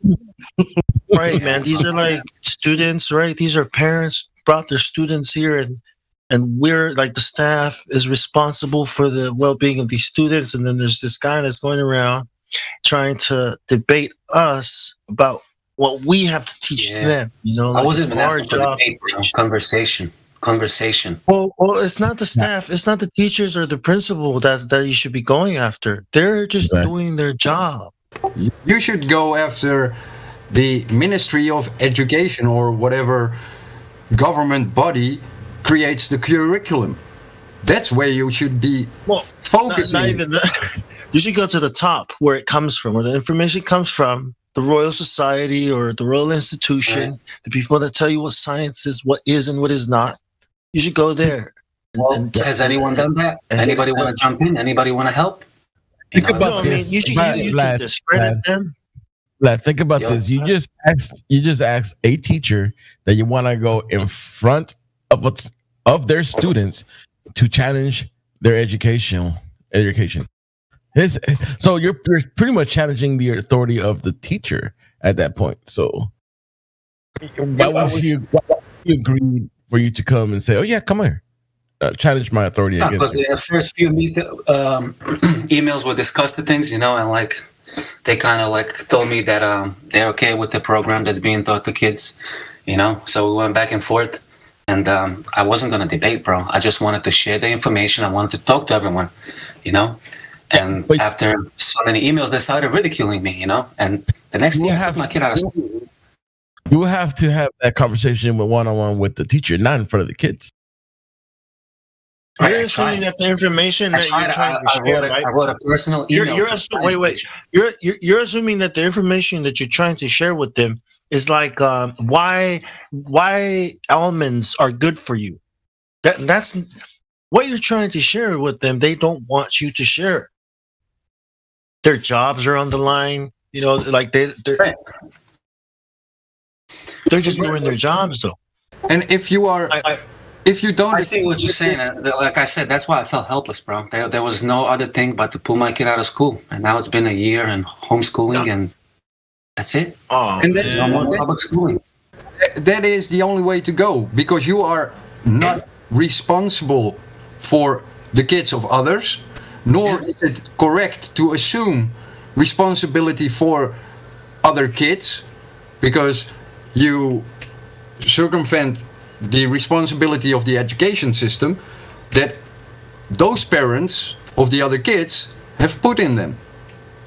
So you can only be responsible for your own kids. Absolutely agree. I got a question. Wait. We have to attack the ideas, all right? The theories, the claims, right? And the people that made them. And you have to present that to everyone anyways. And if you can't get an audience at your school, you're definitely not going to get an audience like anywhere like that. You can do it on social media. You can do it on YouTube. You can do it on these other platforms, right? You can get a bigger audience that way. And you can get the message to them. But, I don't know if you can sue, trying to sue somebody is going to work. But like my sister's a teacher, and she didn't want to hear me just because she has to teach that information that she has to portray to them. She doesn't want to hear the conversation. She don't want nothing to do with See, that's my point. Why do grown Like, why do grown people hide from the truth? Because she doesn't. Because she has to teach whatever they give them to. I know, but that's my whole point. Like, you know, something is truth, and you're figuring out that you're teaching a lie, and you just want to distract yourself. No, I don't want to see it. I want to keep teaching a lie. Well, ignorance is Where's bliss, the moral standard? man. Ignorance is bliss, man. How long did it take for, the general flat earther to come to grips with flat Earth?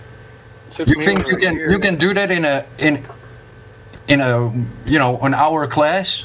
You can do that in an hour discussion? No, people have to process it. It takes time.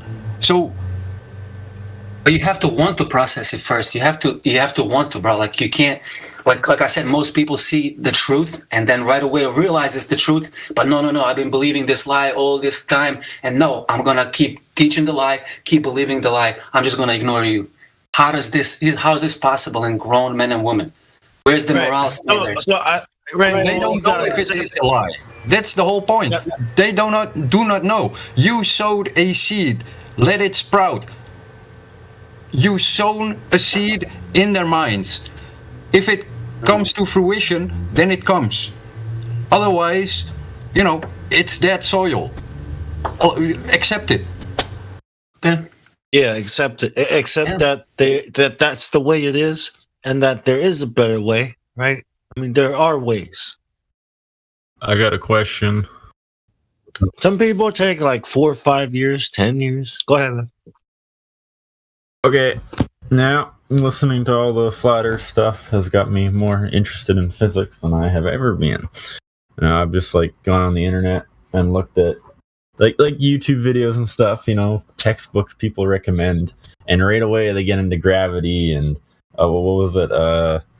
Electrodynamic, quantum mechanics, and physics, and oh my god, just no. Anyway, I'm just curious, what would you guys recommend if I wanted to learn more about physics? Where would I go? I mean, just go to college, university, There's so much stuff in Discord here. If you scroll down. No, do not go to college or university. Okay? Right. Right, that's what I thought. So that's why I'm asking. Quantum Horizon channel. Even some of the most brilliant scientists were Globers, like Richard Feynman, for instance. The one thing is that if you want to learn about physics, chemistry, and all that,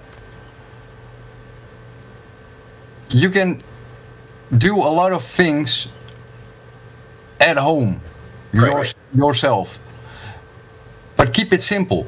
A lot of people here are talking about, let's say, the second law of thermodynamics. Right. If you talk about the second law of thermodynamics, you also imply a form of atomism. Because thermodynamics relates to a part of the atomic model. Right. So I was wondering, where would you start? That is a model. So what you learn, always understand it's conceptual. What you experience by experimenting or testing is real. So try to do simple things. Look at Dan Dimension or Good Times for All. They do simple, practical stuff. And from that, you learn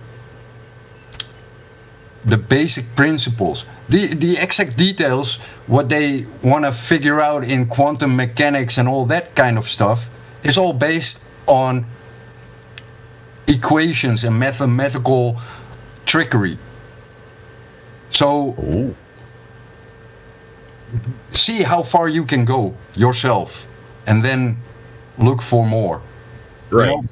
I get that. I was just curious, is there a particular topic you start with, or just go for physics in general? Just go for it. I mean, I don't not nuclear physics, you know what I mean? Just stuff. I don't know. I don't know enough to say. Maybe I do need to learn that. I don't know. For me,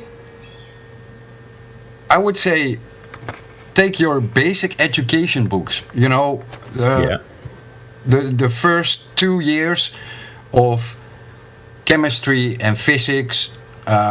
You know, learn about it, see what they tell you, and don't be put off by words like gravity.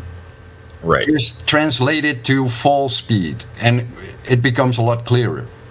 Because gravity, when they talk about 9.82 seconds or meter per second squared, whatever, is a fall speed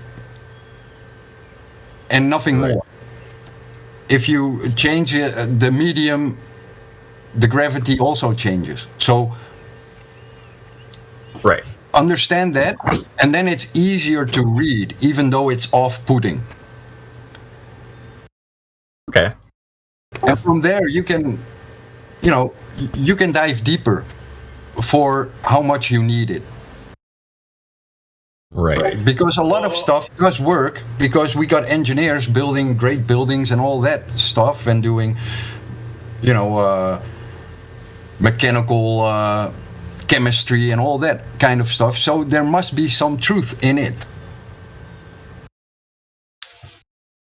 Okay.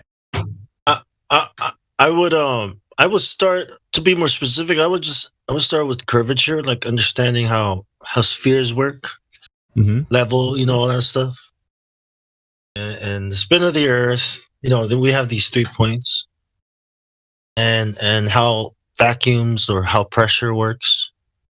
Okay. But curvature is probably the only one. Like, you know, if all you learned was geometry, right? If the only thing you go and look up right now is how geometry works, especially spheres versus planes, you know, flat surfaces, if that's all you learned, or took an art class and had to paint something, you know, look at the horizon, I think that alone, and then you go look at radius, right? At the radius, that's all you probably. I think that alone will convince you, or no one can beat you in an argument if you only know curvature. That's not there. If you only understand that, you know. Right. Right. You know, if you want to take a class, take art class and learn perspective drawing. I did that. And that is like the most important thing, because that is what you experience, and you draw it out on paper. Slightly off topic, I like my best friend, talking to him about the flat Earth. He never took an art class. And I mean, I get how perspective works. I can draw it anyway. And like, he has, you know, he took the math, and he took the, you know, science classes and biology and all that. I don't think he took like a physics class. Anyway, I can't explain perspective to him at all. Not a thing. Yeah, because he speaks math. Yeah. He speaks in numbers. In his mind, he sees equations. But then I don't know. It's funny that's like the most fundamental part of all of it, where it begins. It's like, all right, let's see what you actually see and how that actually functions. Yeah, you know what I always like the fact of? Is you Hey, what's up, Beasto? Yo, what up, brother? What's up, man? Chilling, man. Just listening to you guys rap over here. And I was just thinking about what, you know, an interesting fact. And I think the best subject to study any of this under is sailing. You know, navigation on the oceans. Because it's a fact that they treat 600 nautical miles as flat when they navigate anything. So, like, you know, if you're going to navigate something at 600 nautical miles as flat from point A to point B, you know, where is your geometric sphericity? You know, I've always found that to be just like such a fascinating point. And another good point, I think the best point in arguing flat Earth is to, first off, be agreeable with the people you're talking to and find out whether or not you want to change their mind, or if you're just an anger addict and you want to fight somebody. Because it's going to, you know, either you're going to be agreeable with somebody and they're going to understand and respect your position because essentially, like, we're using the same science that the scientists that they espouse. Like, we're using the same data. Right. You know what I mean? And the idea is that, like, for me anyway, I don't try to throw away the scientific data that we have. I look at it as though it supports our claim. And if you just, I think, point that out to people, it's like anything, man. You can't introduce a band to somebody and expect them to love it right away. Like music or, you know what I mean? You can. Sometimes you can't. So, yeah, that's better. No. I mean, I'm not saying like that you can't. Like, I'm just saying like there's bands I've been shown. Like, or I look at it, the way I've always looked at it is like this. Flat Earth is like an invitation to a birthday party. I can't make you come. I cannot make you come to my birthday party and have the greatest time of your life. But some people are going to really have a good time when they go. You know what I mean? And that's it. It's an invitation to this idea and all these beautiful things. But I'd say the first part is be agreeable. Because over time, like a good band, that music's going to be around, wear on somebody, and before you know it, it's their jam. You know what I mean? So that's what I think. But navigation, man, 600 nautical miles. 600 nautical miles. That'll Turn take me up for people to get. I mean, I don't think a Glover could understand that. Well, right. And I said that's why I said at the beginning, though, you have to decide: do you want to argue with this person, or do you want to change their mind? And if it gets to the point where you're going to argue with them and they're going to be combative, you got to remember that the ultimate goal of the, of destruction is the idea to pit everybody against one another. You know what I mean? Like, and Right, that's right. what that it should be the main thing to avoid. Like, Flat Earth is the only subject where two people could want to rip each other's heads off over the image of a beautiful sunset. Well, religion and politics are the same. So instead of actually sitting there and appreciating the fact that you're looking at this beautiful, wondrous sunset, you know what I mean? The destruction element of life would have us come at each other's throat as to the cause of something you can't. The thing is, it depends on the person you're talking to. If they're not a rational, logical person, you're probably better off not discussing it with them because you're not going to get anywhere. That's when it leads to strife. You need to pick your battles. That's all. Pick your battles. I agree. I just think pros this one. Avoid calling them irrational. You wouldn't. That's what I'm saying. You would acknowledge that and realize, all right, I can't talk to this person. Right, and act accordingly. Call them to their face. No. Act accordingly. Yes. Well, that makes things a little bit more clear. Thank you very much. How often do we come into contact with people like that? You understand? Listen, dude. I go to the airport all the time. I just got back from Arizona. Everybody's wearing masks. You cannot talk to these people. You know what I'm saying? It's just nothing you can say that's going to make them think like you think, because already they're playing the part.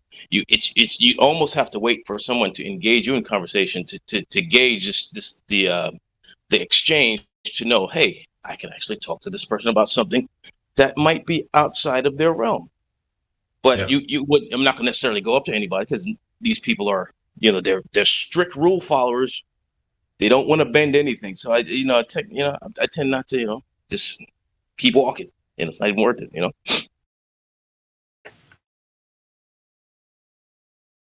This is what we're up against. People. Well, I used to also pose the question of like what is victory? You know what I mean? Like, what is the victory that, one would be searching for in any of this? And like, I've come to the conclusion, even, and I'm sure like you have, brother, that it's like, hey, this is like, a luxury of mine that I enjoy, that, I don't necessarily, initially maybe I felt like I wanted to reach out and talk to everyone about it or talk to people about it. But over time, it becomes something that's just part of your daily, it's not a big deal. I mean, I think for people coming into Flat Earth, you definitely go through some shit. You know what I mean? Like, I think mentally. And if you make it out the other side and you realize that, hey, you don't have to fight everybody, and, maybe the world isn't all against you. I think you come out a better person on the other side, man. I think the people that come in here are mostly different type of individuals that always look for information and truth. I think that's what it is mostly. There's some that just come in and just know because they believe they know it all, right? But people that turn to flat Earth is because they want truth. They don't want to be deceived. They want to actually know them. No. But you know what though? There's levels to that too, because then you get take for instance like any of these subjects, let's say I get into you get into let's say health or something like that, and but there's health tards that are I've got this rare goji berry from the Amazon jungle and it's going to save your life, and all you need to do is put it on your chakra, and you know what I mean, and all this fucking, you know what I mean, there's that level to any of this shit. Whereas it's no, I'm just content eating a regular, you know what I mean? I'm into exercise and fitness, you know what I mean? And they're no. This strange rock, it's a crystal, really, from the Amazonian jungle tribe that I was once really spiritually an ancestor of. And now I've come to reclaim my magical fucking, whatever level of bullshit you're going to accept. But the point is that and flat Earth is the same way. It's people are no, the aliens told me that the world is flat and they're going to come from the outer ponder region and speak to us and change the world. And, and then you've got even the crazy of now granted, I'm all about technically the biblical jubilee in the money system, but then you've got this Nasara Gassara, the aliens are going to come and save the fucking day. And, I have a lot in common with those people to the extent that I think something's going to happen with our banking system. I just don't think the aliens are involved. You know what I mean? Yeah, but Isa, that is because the one who explained the goji berry to you, he forgot to tell you that once you put it in your chakra, you have to leave it for half an hour, then put That's what I did wrong, dude. Put it under your tongue for a month, and then once it's fermented in your mouth, then you will see the alien. Right, that's messed up, man. I've heard there's another cult that puts it somewhere else, dude. Yo, and and this is the thing I guess I was with any of this. Is that's the thing with any of this. There's this rational discussion that almost it can get sideswiped. I mean, for instance, in my opinion, when the whole Mandela effect crew people came in, I was wow, how long have you been with the FBI? How long have you been with the FBI? Because I don't trust that. But you're trying to cloud this awesome scientific issue with a bunch of absurdist postmodernism fucking multiverse fucking bullshit, dude. And look at even all the people, a lot of the people that came out against flat Earth initially only came out to align themselves with different figures and then turn around and destroy them. And that's what happened. A lot of the flat earthers out here is that it got, these retards showed up and destroyed this beautiful conversation that was happening. And thankfully, I got to say, it's to the credit of a lot, certain folks out here, is there is still this lively debate where, people come to discuss this stuff. But don't get lost in the goji berry, you know what I mean? And I always thought, if you're so fucking in tune with your chakras, why are you so angry about flat Earth, dude? You know what I mean? If you've aligned your chakras, if you're so in tune with your chakras, why are you on Discord? So we don't goji berries, bro. So we don't have to drink our urine. Right, exactly. And he's right. I mean, dude, look.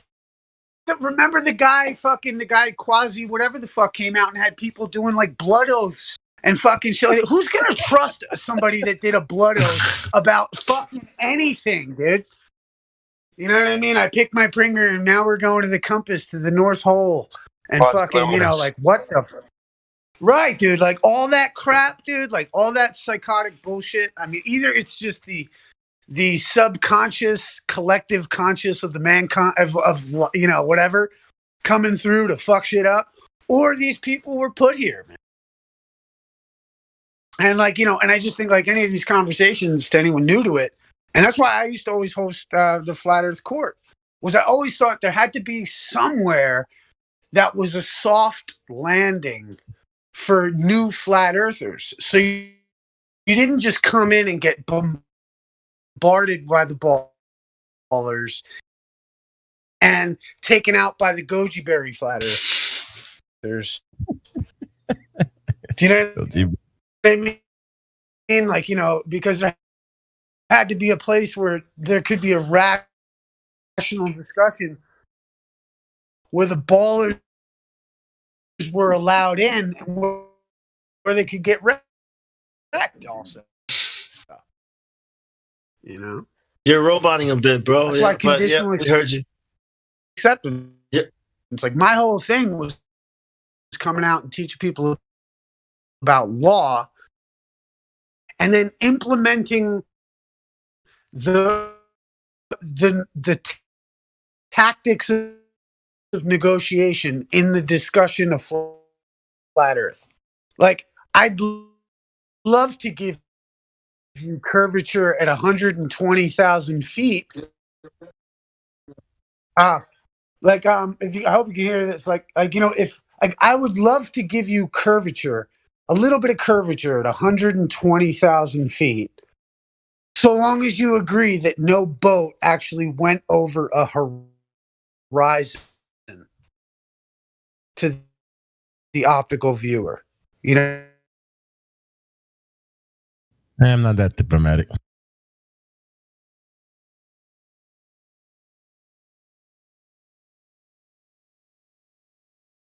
Yeah.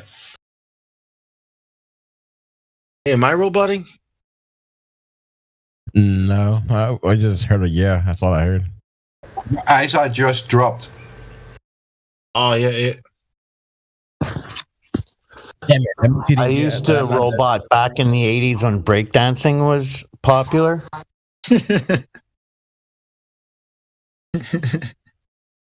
Shut. Yeah. Right on. Yeah. Yeah, I wanted to make sure I got one thing out, which is the idea of the conditional acceptance. Like, I'd love to give you that there's a little curvature at 120,000 feet. So long as you can agree that no boat ever went over the curve of the Earth from somebody standing at the shore. And they won't concede any of that. And their lack of concession to any of this shit is what makes them lose. Not that diplomatic. I don't you can't see for curvature from 120. You don't see the curvature of the Earth. And that's it. But I'm saying, like they won't concede, therefore they lose. And in the same light of the public opinion, this is something to remember too, I think. And this is what's so crazy is that, so when you enter into a debate, you enter in with this ideal of like, if I can only change one mind, right? You know what I mean? Like, and in reality, when you're having a public debate, the opposition's perspective, from my perspective, is I want to make sure that you only change one mind. So when it's all said and done, and you think you won because you helped out one person, your victory is also their victory because they're like, oh God, thank God, they only changed one person. Exactly. So you can't judge your success on what their measure of success is either. You know what I mean? Like, because they get happy about that. Oh, you only changed one person's mind. Well, don't pay attention to them. Pay attention to the fact that you did get your victory, even if they think they got theirs. I don't know. I mean, yeah. I mean, there are people that don't care, right? I think that's a big part of the population. And then there are people that care enough to troll, and that's not a lot. And then there's us. So it's like, Well, you have to remember this too. Remember, most of the population is, they're not even interested in this shit and they don't even know. And so the point is that where do you find your adversary in this debate? Well, our adversaries happens to be this selection of ballers that are willing to defend the globe to no end, wherever they come from. And the point is that they're our sounding board. Like, use that. It's like I convinced more people to digest the idea of flat Earth while in discussions with people like Gem Panda, whom I still love to this day. Like, I have no problem with that. He's always been an intellectual. He's a treat to me. I love talking to that guy. And Jeremy, yeah, fucking awesome dude. And dude, and a good person, in my opinion. Now, granted, a lot of people, like, there's been a lot of shit thrown and there's been a lot of shit done. And I could fucking. Have you heard about his Flat Earth Children initiative? Dude, have you seen his? I understand that there's a whole fucking bunch of. Yeah, I did actually, dude. Fair so enough. His whole shtick is that he wants to remove Flat Earth, children from Flat Earth families to protect them against it. I think. Well, personally, I think that's a troll. Personally, I think that's a bit of a troll. But like, I also think like when I first met those cats, all that kind of shit was not on the table. So I take people for as I've met them and as I've discussed shit with them over the years. And yeah, because they ramped up their rhetoric after they see that they're starting to lose the debate. So they want to go. Now they're telling you what they're really about. It's like they got nothing to lose. They've lost it all. Well, I mean that's like 2 years old info though. I've known about that came out I think like 2 years ago that he was, and that was all accusatory shit anyway, which I don't even fucking mingle with because it disturbs me so much. I don't know what I would do if I were to find anything out. So I haven't fucking. Well, he can't do it. The only thing he's running is his mouth. I know dude. At the same time that came out, everybody was accusing everybody of fucking everything. So I just was like, I don't fucking know. But I will say this, is that I've had good conversations with that dude. And my point being this is that I think in conversations with that guy, I've made people look at Flat Earth a little differently than they did previously because of the way that I debated those people. And the way that to not get riled up, to not be, to be approachable. Again, it gets back to the initial thing of what I said. What's the point? Are you there to make people your friend and your ally intellectually, or are you there to fight? And I have always tried to use these platforms as an opportunity to extend an olive branch while also providing, insight into what I think may be true. I'm not going to get into the he said, she said, because that was going on for so long. Am I still here? Yeah. Okay, cool. Check. Another thing. Yeah, so like conditional acceptance would be for you is that even though if he's dropped the rhetoric, just to let you know that there are people who are working behind the scenes to try to make alternative points of view almost illegal. And if they ever get power, and bro, that's why I came here in the fucking first place, because I was like, look, Hillary Clinton's going to win this election. They're going to have AI robots in the street monitoring your fucking DNA. Like, if you don't understand that you're the priority security interest holder of that person, you're a spirit that lives in the body from God in a system that's trying to destroy that notion by labeling you as a human being. And if you classify yourself as a human being, you're of a certain genus of fucking existence that is related to monkeys, that lives on a spinning flying space ball, and you know what I mean? And you're built to be governed, and you can't own land. You don't have righteous blood.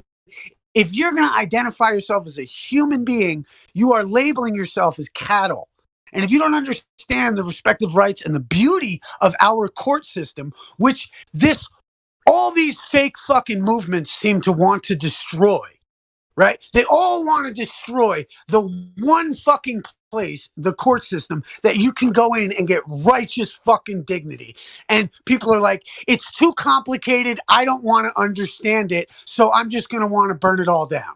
That's why I came out here in the fucking first place. Because my thing is that religious integrity. Either you accept religious diversity or you're an un-American piece of shit.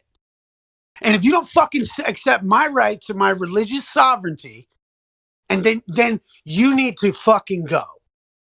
And part of that is my belief, so what, I think the earth is flat. What are you going to do about it?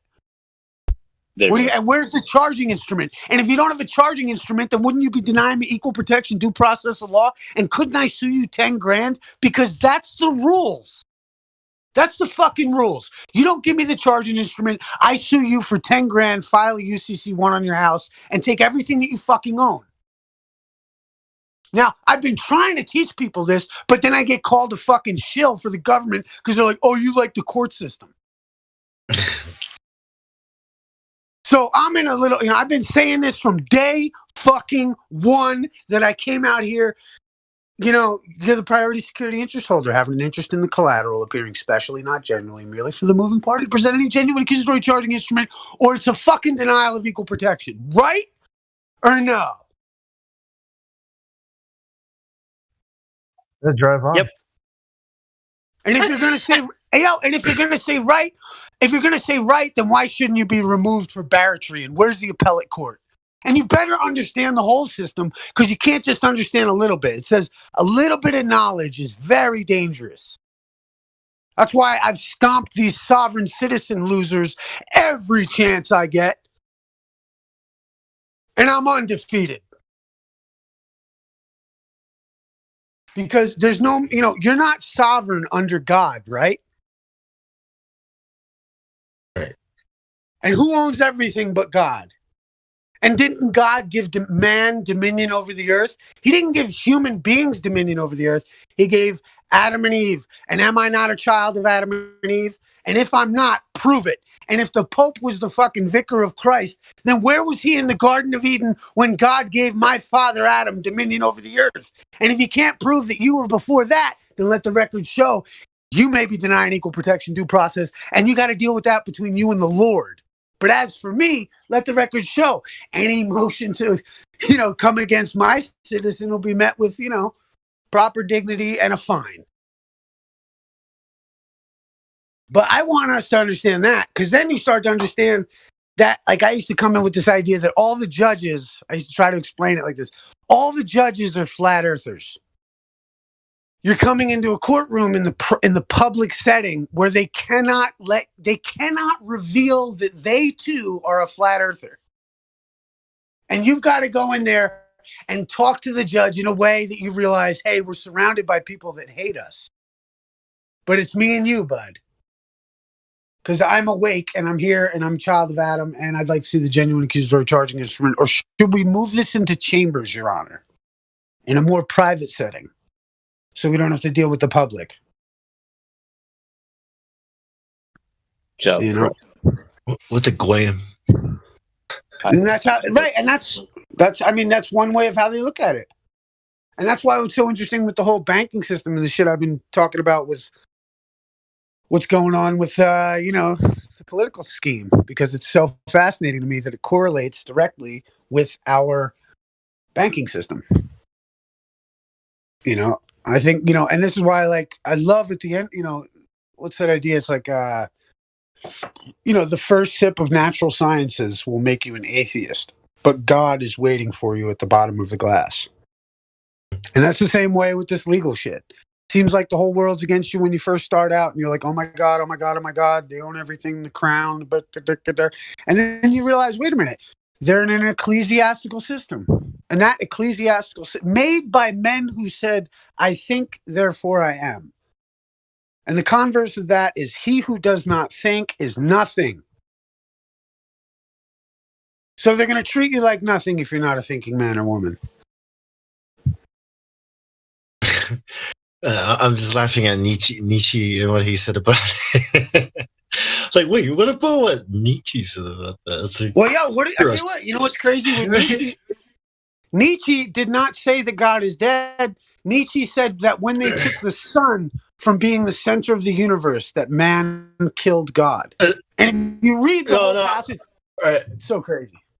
No, I mean, he said, but you are assuming that there is one that thinks. He challenged the notion that we are assuming, right? But yeah. So I was like, what's Nietzsche doing? Hey, man. Well, I always found it interesting because I used to love blowing ballers' heads up with that one. Was the idea that when Nietzsche said that, because they all think it's some part of their philosophical credo, that Nietzsche pointed out that God is dead.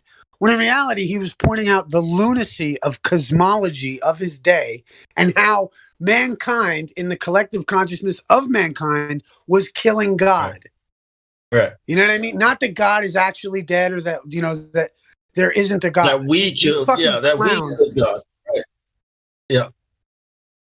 They don't even understand what the fuck they've read half the time. Damn. It's good to be back out here. I never talk about this shit. You guys are like the only guys that come and talk to about this shit. That was pretty good, man. Good stuff. Well, if you two fucktards let somebody else talk, stop fucking bogus. Get in there, bro. Yeah. Yeah, Fraud, you come out of the cave? Yeah, Fraud, your mic's working again. That's in Arizona, man. What do you expect? Yeah, it was hilariously quiet. It was like you could just I'm not even sure. It was hilarious though. It was like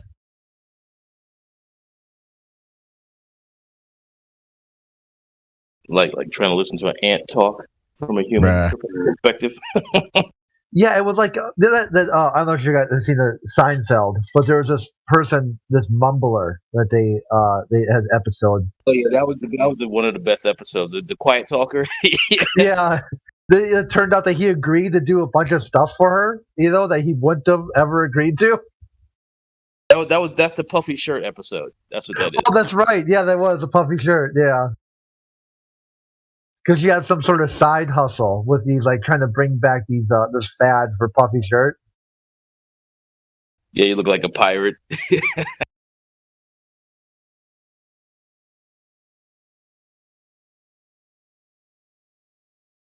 Yeah, I agree though with the way we approach the debate.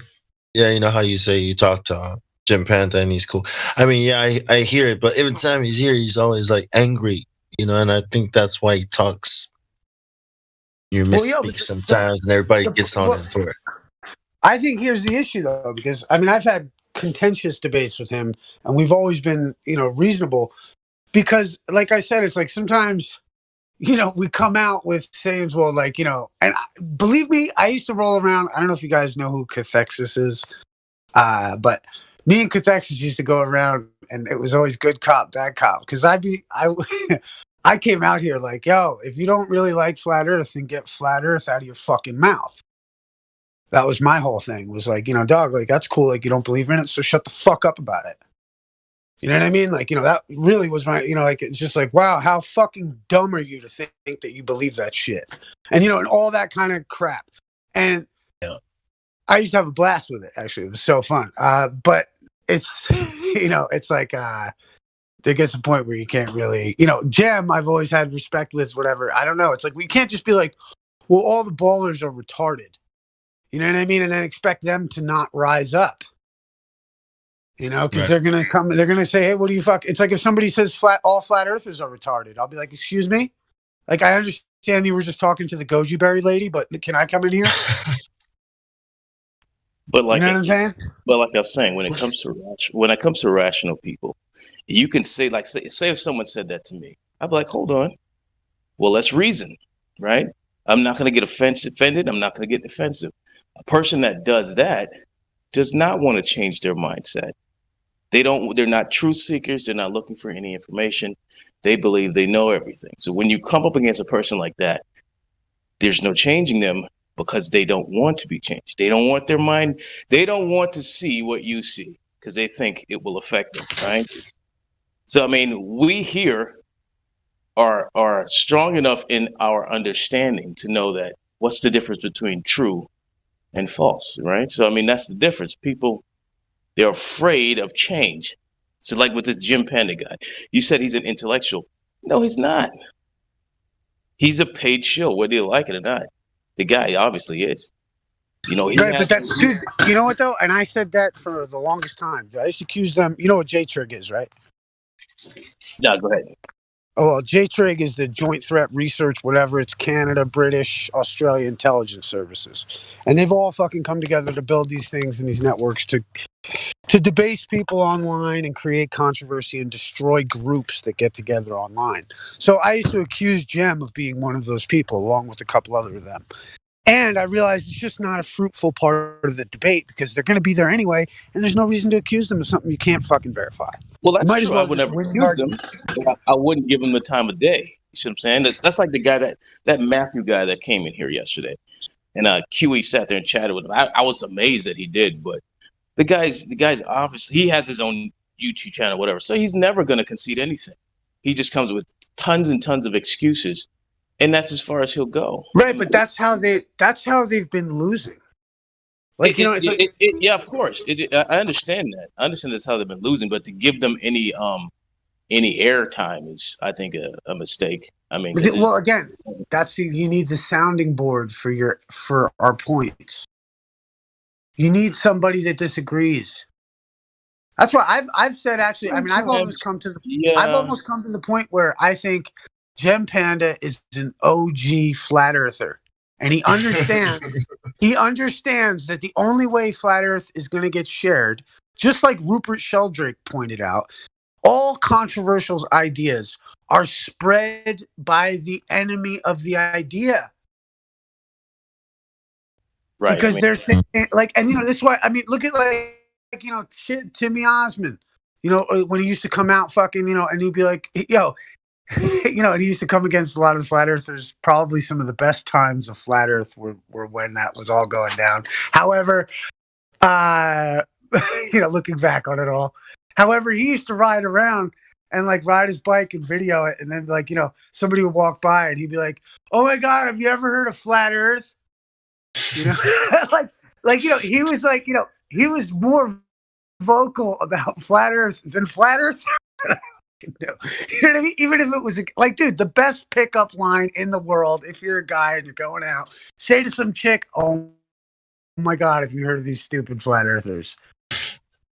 And see where that takes you, dude, because either they're gonna it's gonna go in a number of directions. Have fun with it. You're welcome. Literally, it's the best fucking pickup line in the world. Oh my God, have you heard about these stupid flat earthers online? Oh my God, they're so stupid. And it's by doing that you're spreading the idea. That's how I feel about these guys. You need to have somebody that, if I come across an avid flat earther, they think the horizon is like a straight line. It's like, how stupid is that? Oh my God, exactly, bro. Dude, they don't think that boats go over the curvature of the earth 3 miles away. Oh my God. You know what I mean? Show them the rover leaving the moon and be like, they think this is fake. Right. So I was like, well, what is gravity? Right. I was like, and they were like, it's because my fork is denser than the air. I was like, oh my God. I was like, stupid. I was like, no, gravity. Well, look at even how even I think it was a while back. Everyone had a heart attack when PewDiePie came out about something about the flat Earth, and he's like, oh, if the Earth was flat, how come my sneakers aren't shaped like this or whatever? And or if the Earth was a globe, how come my sneakers weren't shaped all this stupid shit? But think about it. How many people, and this is why I don't, I love, there's a great line, right? The wicked plot and they plan, right? But God, too, plots and plans. And God is the greatest of planners. And so everything that they do to try and knock down God's plan, let's say, is only going to be to the building blocks of God's plan. And never forget that. Right? Yeah, no one agrees with that. God is always in control. But what I'm saying, saying that these, when it comes to these gentlemen that sit here and deny stuff, this I'm just pointing out. This is the personality you come up against most of the time. They consider themselves. See, this is kind of like what Jesus. These champions. Jesus went through the same thing with the Pharisees and Sadducees. They knew the truth left and right, but they just could not and would not accept his version of it, right? Because they wanted it to be a certain way. They wanted to collect funds from the people, all of these things you have, so I mean, when you run the parallels, you understand that these people are not going to change their minds. You know what I'm saying? So we still need to contact the people that need their minds, that need to see the truth. So I think those people they detract from the people that we really need to reach. They don't. Rod, when the Pharisee approached God, I mean Jesus, to about stoning the lady, right? Was he preaching to the Pharisees or was he preaching to the people around him? Because he knew they weren't going to change their mind. I mean, by him or whatever. Oh, you talking about the people throw the stone at the glass? Right. I mean, pretty much whenever he approached the Pharisees, he knew they weren't going to change their minds. I mean, the only time he approached them was on the Sabbath. That's the only time he went to the synagogue. But when he was out, when he was out in the field teaching, he wouldn't talk. They just came as to be detractors. You know what I'm saying? They came with their questions. Beliefs. Right. So just and he would answer them, but it wasn't for them. The answers were for the crowd, right? He just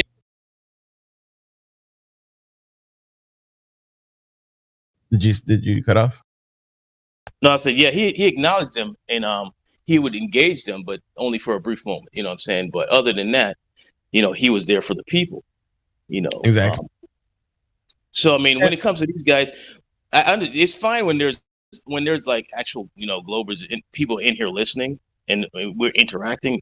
So that I find productive. But I mean, we're just sitting here letting these guys just spew nonsense just for no reason. I mean, it kind of gets annoying, But you don't know who's listening and watching on YouTube, and that's the thing. So sometimes we're having a conversation with you. YouTube isn't live. That's the thing. The YouTube is like you watch it later. There isn't like you can't like tune into it and watch it as it's going. It is live stream. It's live stream all the time. There's a lag. No, it's live stream all the time. It's like what, 5-second lag? I don't know. I gotta go check it out. I know when I used to watch it. Yeah, it's just a couple seconds for lag. Yeah, but I mean, these guys aren't providing any information whatsoever. I mean, they don't provide any information. Like that's why I'm glad that the Jim Panda guy, he comes in and he just starts a war. At least with the Matthew guy, he is he's respectful and whatnot. He's partly human. That's the difference. But you know what though? I gotta say, and I know it's so funny because like I'm like a Jim Panda apologist sometimes. Like no, I'm okay with that because I think his combative style. Well, no, like I just want to say like his combative style is it's high in the sense of there's a sense of humor. There's like I don't know. There's more going on than just arguing about the shape of the earth. I would like to think. I think as a person to person, you know what I mean, Jem will accept some, I've found that some of those guys over there are more, are okay as genuine people. And I think the more that that's understood between people, the better it'll be for all of us. Because the problem is that people immediately identify someone as enemy and then they try to go there. And if he does that first and then you bite, he's here to create an argument. Do you understand that? Are you going to act appropriately? Is he Christian, Catholic, atheist? And I enjoy it. They're all atheists. He's an atheist. Yeah. That's why they act like monkeys because they actually think they are monkeys. They don't see themselves as human, and that's what's going to make him come in and be pissed. Is you're going to be like, "Fuck you mean I'm saying?" Just like, it's hilarious, dude. Then obviously the thing with atheists is proving that there's no God, right? That's kind of always their thing, right? Always emotional, passionate about that one point. Am I right? You gotta remember, true, but in any of this, neither of us have proof. It's absurd. Which makes it a religion, atheism. Atheism, right? But I mean, shit. I was on one of the guys' shows, and they was arguing about how, how the Big Bang is a creation theory, and these people were losing their minds. Like, it's not a creation story. It's a fucking, it's a creation story, dude. Like, that's, and I was saying to him, I was like, you can have your religious beliefs, and I can have mine, and it's all in the singularity, man. Yeah, it's a Catholic. It's a Catholic creation myth. And then I go, forgive me, because I was like this. I was like, okay, then because he's like, it's not a religion. And I was like, okay, then I was like, let us agree, like the ancient Christians and the Philistines from a long time ago, that we're going to be at peace over Jerusalem right now. And he's just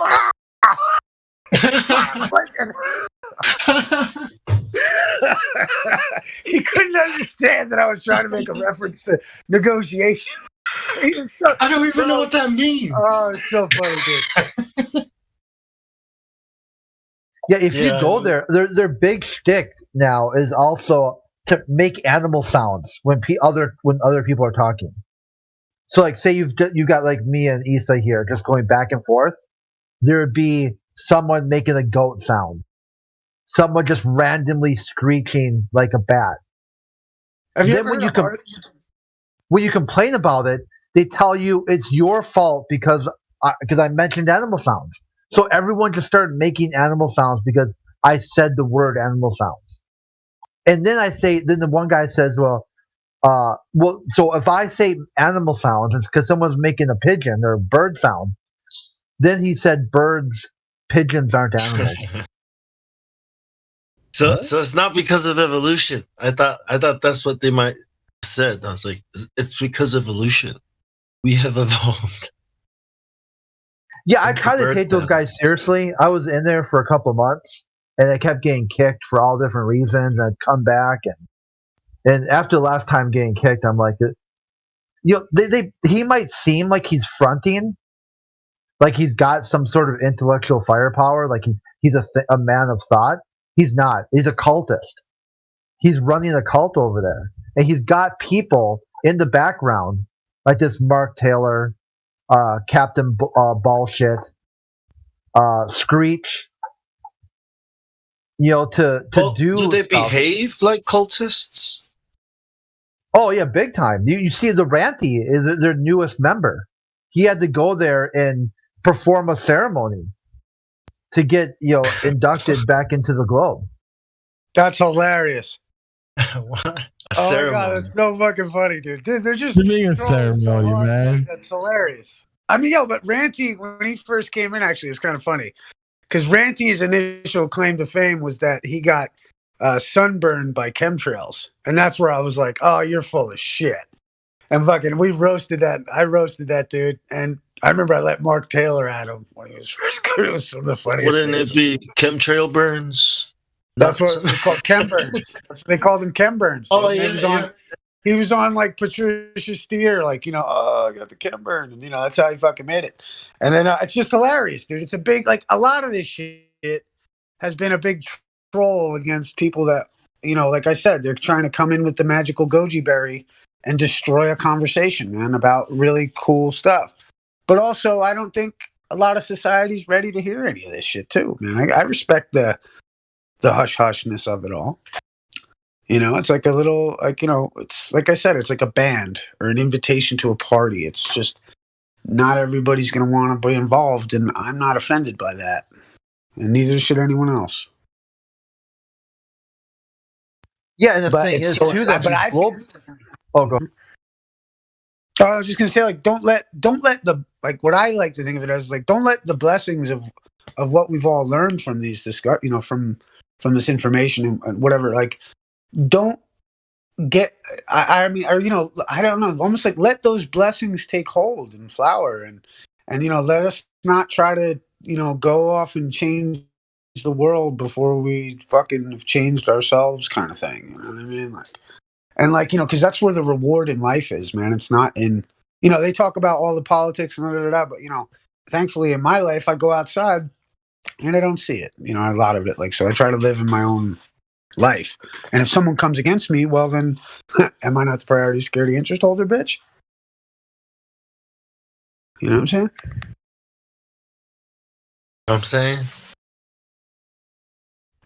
No, I'm saying. Oh, dude, isn't it great though? Did you guys hear about this Juneteenth bullshit?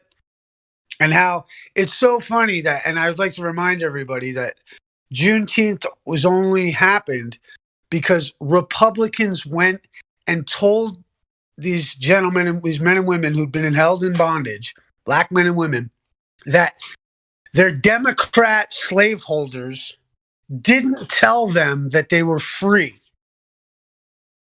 So it was Republican military that went down and told the people, hey, you've been free. And actually, they'd been free for 2 years.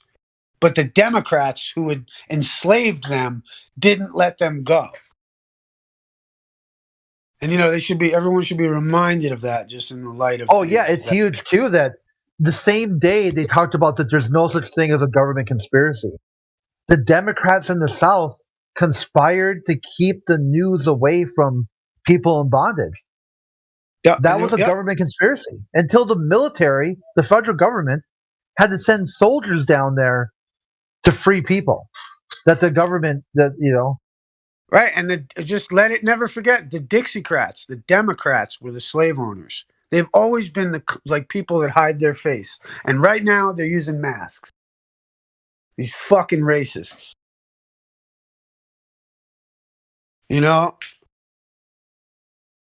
That's why even the understanding the court system, the fucking, understanding what your rights are. Because you got to know what your rights are if you're going to protect anything. You don't know what to protect if you don't know what your fucking rights are. Yeah, and a lot of these globalist dudes, they're all liberals. They're these atheist liberal. They think they're right, they got all the answers. That's why they want. That's why they have this is why the biggest trick to me, and this is why I hate to see people when they call themselves human beings, is because it's such a classification, and they want human rights. They don't want God-given rights to man. They want human rights. And these dipshit fucking commies want, human rights because we're beyond the notion that there is a God. Right?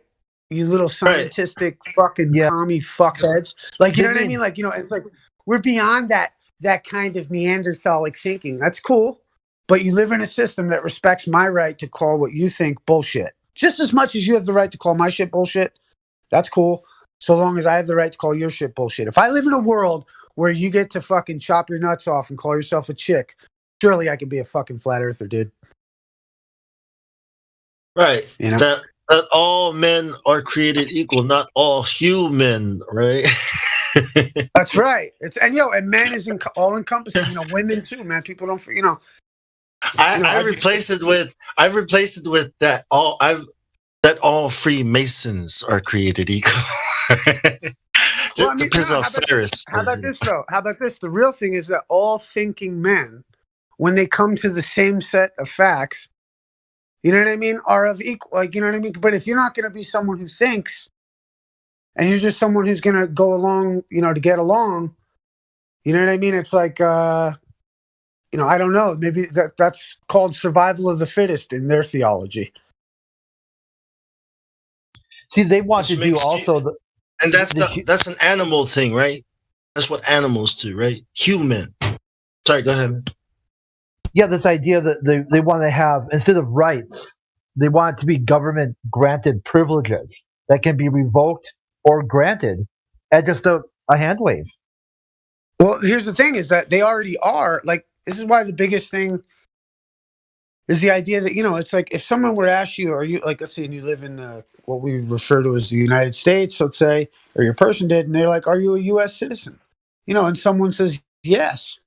Well, okay, do you know that Maxwell v. Dow says that U.S. citizens are not protected under the first 8 amendments of the federal Constitution? Do you know that? Do you know that by labeling yourself a United States citizen, you're literally, because United States citizens, the first freed slave was called a United States citizen because that was the collateral on the national debt. So you want to get into a real tricky motherfucking conversation with people that they ain't ready for?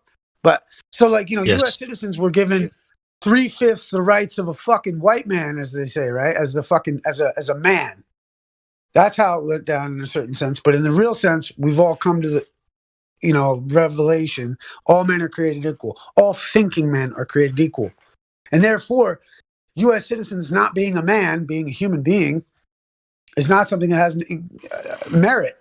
So they do issue privileges to the United States citizen. That's why the United States citizen, which is classified as an enemy of the states, has to get a license to do everything. But you're in a grand bankruptcy So in a certain sense, if you'd like access to federal money, you have to have a U.S. citizen to be able to create a banking account for the funds to exist in, which is not a bad thing. Because as the priority security interest holder, you're the one that gave the goods to the United States to create the United States citizen. Therefore, the United States owes principal and the interest to you. All of us collectively are owed the principal and the interest on the national debt. But everyone thinks China owns it.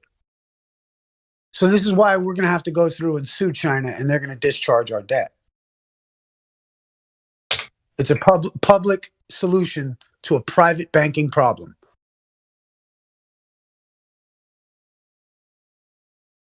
And if we understand how to classify ourselves in this system, if God be for us, who be against us? And no weapon formed against us shall prosper. All that good stuff. Hey, I keep asking people who this God is on the dollar bill. When it says "In God We Trust" or in the documents. I was like, is this the God of Abraham or of the Freemasons? You know what I mean? It's like, yeah, but that's to complicate the matter. What is it to you? You know what I mean? And in light of an ecclesiastical system that goes back to Rome, then isn't it the God of the Bible? And if it's the God of the Bible, then wasn't I given dominion over the earth? Or does someone have any proof that I wasn't? I mean, Yeshua was tried in a Roman. Was it a Roman court, right? Yeah. So I guess, if it's good enough for him, it's good enough for me, right? You want to know? Check this one out. This one lights up people. Who did they release? Barnabas. Did they release? No. Barabbas, not Barnabas. Barabbas. Barabbas. Yes. Yep. Barabbas means son of the father in Hebrew. So they released the son of the father. Christ may not have been crucified. What? Barabbas, son of the father. They released the son of the father. Yeah, I don't think the meaning of the name. Hey, look it up, brother. I didn't write the rules. I did not write the rules. Look it up. Barabbas. Right. But I don't think the meaning of the name is enough, to say that. Because that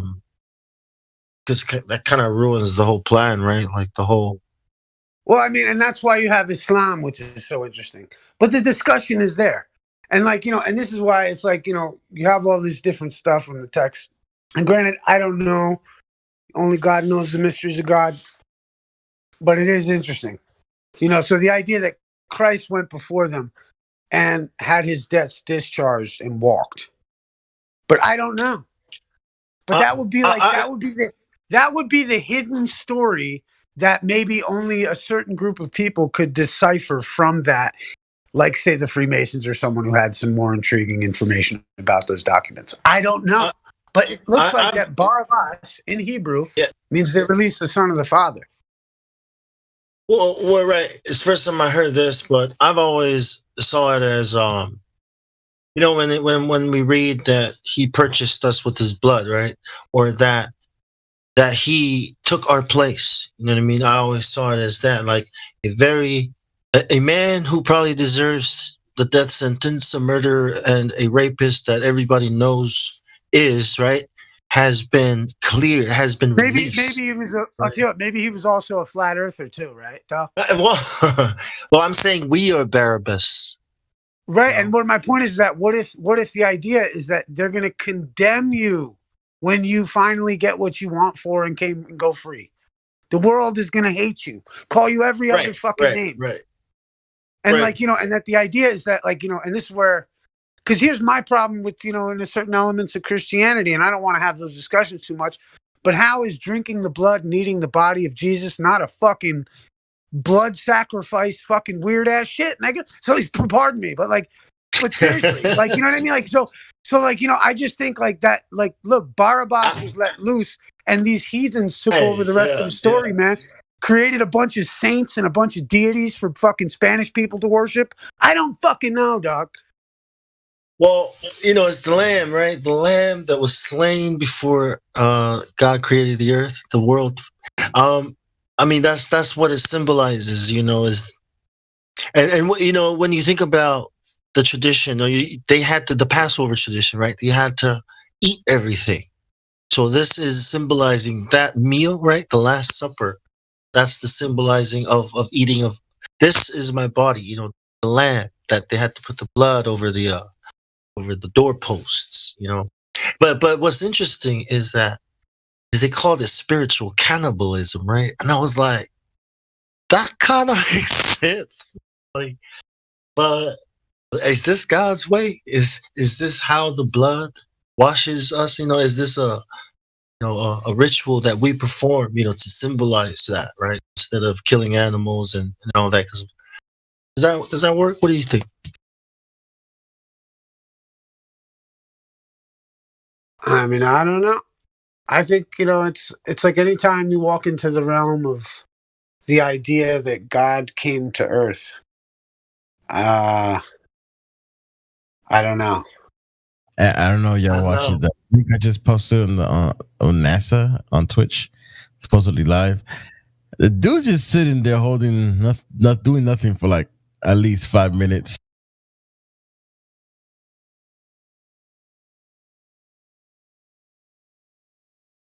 Yeah, he can't just within that 5 minutes turn the camera around. Let's see what you're looking. You're just sitting there. You've got the time because their excuse was they can't turn the camera around because every second on the spacewalk is accounted for. There's not even 1 second to spare. He just spent 5 minutes doing jack all. He's doing nothing. He's just holding that piece there, just sitting there. Yeah, just turn the camera around. Let's see the Earth. It's funny though. I try to follow. I try to comment and say, nope, you gotta wait 3 months. You gotta follow for 3 months to comment.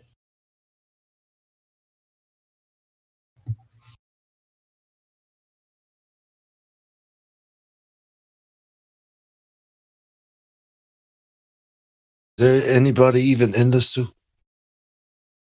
He was moving around a few seconds ago. Now he's just sitting there. Was like probably just talking on the radio, or something.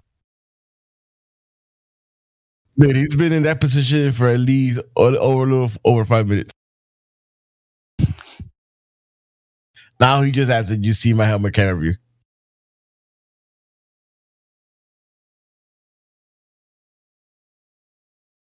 Where are the dots though? Buying it.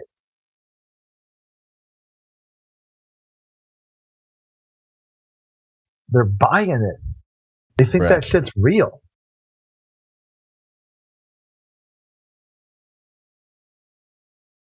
Called Are you saying there's no rover on Mars? He moved. Yeah, but Mars is an island, right? Off the Devon Island. Oh crap! I'm drawing a blank word. Iceland. That's supposed to Iceland, right? Yeah, explain that, right? What do you have to say for yourself now, flat earther? Hey, so check this out. I don't know if any of you guys use Instagram. I don't. But supposedly like Richie from Boston was talking about on Instagram. I think it was Instagram he was talking about. Like when you put on a post, you can like enter where you are or something to that effect, I guess. And normally he says that he's near that he's in FEMA Zone 1 or whatever it is, or whatever number it is, and then it gives a distance to like how far away he is from FEMA Zone 1. Anyway, he changed his location to where he's at to the moon, and then Instagram says that he is 3,000 like 3,100 and whatever miles away from the moon. I think like interesting. I don't know if anybody's got Instagram where they could check that out. Like update their status. Yeah.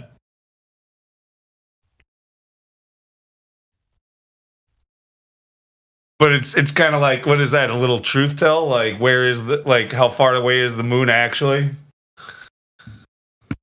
What, 3,000 miles? Yeah, that sounds about right.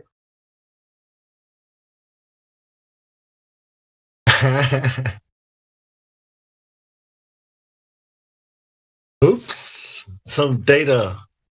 Somebody didn't go through the data, right? Have you poured through the data? Do you know that the distance to the moon is in the data? I mean, that would be hilarious, but who knows?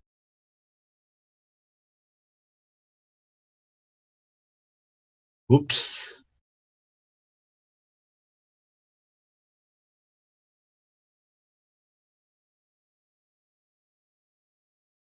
I wonder if it's real, though. Bro, are you telling me all he's gonna do there for like at least 10 minutes now is just sit there and hold that metal piece, man? Are you serious? Like what location? You're like location Jupiter. Wonder how far Jupiter is. What's the next one they're talking? They're saying they're going. Where was it again? Fuck. They're saying they're going somewhere else now. Not Mars. Not the moon. Oh fuck! I don't know. I just wish they would go there. Venus. Yeah, I think that's it.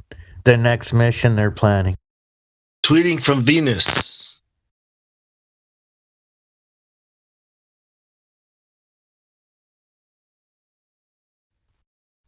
And it's so sad. It's so sad. 1 billion plus will be like, oh yeah, they're tweeting from Venus. Can astronauts use social media from the ISS?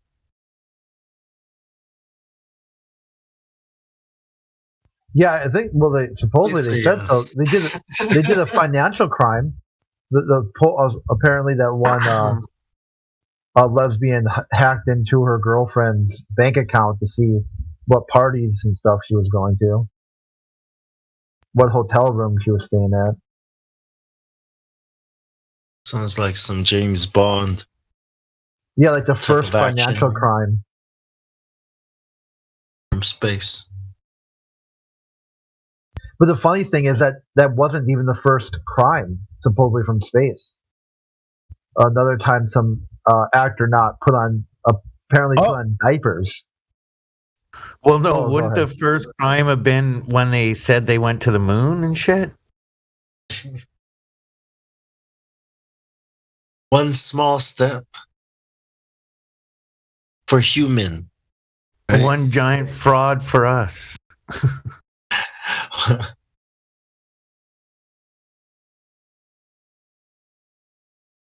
How many people were in the program back then? Like couple hundred? Like how much money? And so couple hundred, and they split all that loot between them, I guess. Well, a lot of it went to marketing. Back then, too, when fucking gas was 10 cents for a fucking gallon. You're like tens of billions of dollars or something.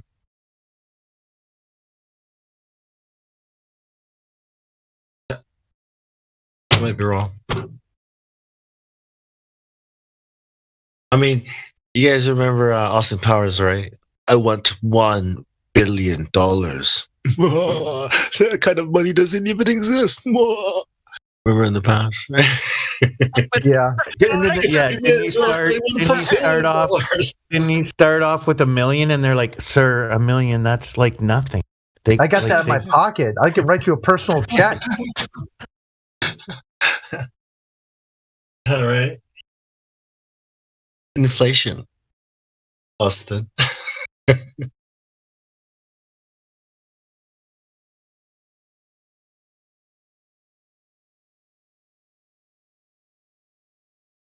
Dr. Evil and the Rockets, though, right? I mean, it's always that ending with the Rockets.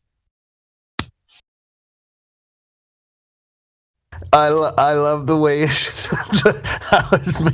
what does escape thing look like? You know what I'm saying? Oh.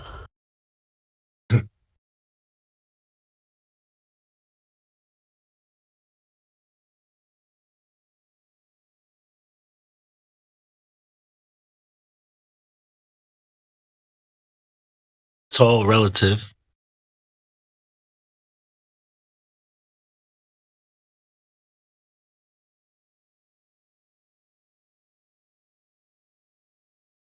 After they thaw him out and they're going through his personal stuff, and he's, oh, that's not mine. I was just holding on to that. That's totally not my bag.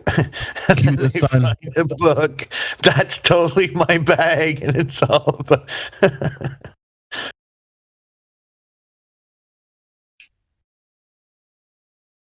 They cued the sun. Fire the laser. Who does number Laser 2 from work space. for? Yeah, talking with Jen, like the toilet, the like the $55 million toilet.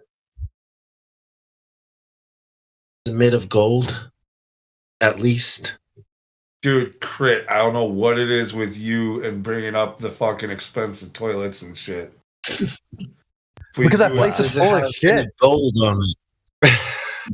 You like always want to talk about NASA space poop and like coffee and stuff. I don't get it. Oh, I think if your toilet costs $55 million. Holy No, because that was Don Patet. Don Patet said that the toilet is so great you can go take a shit and then go to the galley and get a cup of coffee. It's Don Pettit, not Patet. Yeah.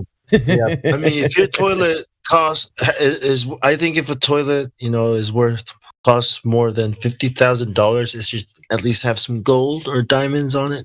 Especially, say, or personal butt wiper standing right next to it. 50? I thought it was 19 million. Right. Which means it has to at least be all made of gold, or diamonds or something, And that whole chugga thing gives a whole new meaning to double. That we've got a toilet that you use, and then a machine that goes chugga, and then you go to the galley and you make yourself a cup of coffee. And that's exactly what you are thinking it is. Stop it. Get some help. What the hell? Yeah, Lou, it's an actual interview. I know. But you was that guy? Was that guy? That guy was totally casting a spell. That's what you were thinking, right? That's what he said. Was that like hypnotist? Right? Yeah. That's what you are thinking. The chugging you've been doing ain't the chugging you've been thinking you want. Was he talking to like middle schoolers at the time for that one? Yes. Yeah, it had something to do with playing Angry Birds and learning physics and. Okay, See, that's the thing with those satanic mother MFers. It's anything that will disgust us. You know what I mean? To them, they try to normalize it. Hey guys, what's up? Hey Roger. What's up, Roger? Yeah, we have Dr. K. Dr. K wants to talk about. Dr. K wants to talk about the Earth, and he's in the lobby. Dr. K, you've been unmuted, and he's telling us that gravity is the container. Yes, it's a proven fact that gravity is the container. Wow. Gravity holds in the air. If there is stop, no air. Stop, Doctor. This guy's gonna be boring. Why do you sound like a freaking zombie, man? You sound like you're staring into the wall while you're the big smile on your face or something when you're talking. Should be good. He sounds ridiculously triggered already. Okay, you got that half right. I am dying of laughter because of chat. You have that. How much poop coffee have you drank today? So we don't need your feelings. I've had no coffee. Dr. I don't need coffee, unlike you. So how much government bullshit have you drunk? We don't need your feelings. I don't know how Dr. K. much bullshit is in your ears. Hold on, man. Hold on. Guys, I was just thinking about that too. The container, right? I was thinking in my mind, like, so if gravity is holding the atmosphere in, then it's some kind of like force field, or it's some kind of like force magnetic. field, right? It's a magnetic field. Well, it's Gravity's not. magnetic field? No, it's not. It's not. No, it's not. So can we listen to what I'm saying? Listen. No. Field, right? No. I want a citation on magnetic field. Gravity being a magnetic field. That doesn't know what he's talking about. Gravity, and you believed him or something. He doesn't know. Gravity and magnetic field work together. No. Stop.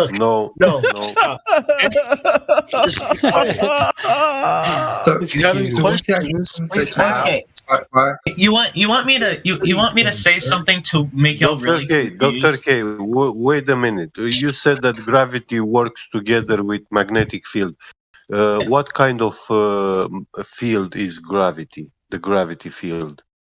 Gravity field. The electric kind, right? Yes. Electric kind? Is that it?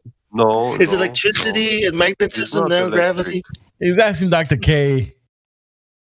Gravity is a unidirectional, unipolar field and unidirectional force. No. You're giving him gravity work together with magnetism. Oh, Don, stop it. You're giving him gravity? Has he validated gravity? Like what it is? I don't know. Okay, I want y'all to answer this very simple question. No. Explain to me. Do you understand what unipolar means? I want to know one thing. Okay, Earth's atmosphere is thinner than Venus's, so Venus has a lower. Bro, chill out, man. Calm down. Back up. Back up. I haven't finished. I haven't finished my question. I haven't finished. Have you been to Venus? Have you been to Uranus? Haven't been to Uranus? No. Then don't talk about It's actually called Uranus. Oh my gosh. But we haven't physically been to Venus, but we have some proof there. Okay, Dr. K, let me ask you a couple of questions, man. What is gravity? Can you tell me what do you think gravity is, please? Gravity is the invisible force acting upon an object. The invisible force acting upon an object.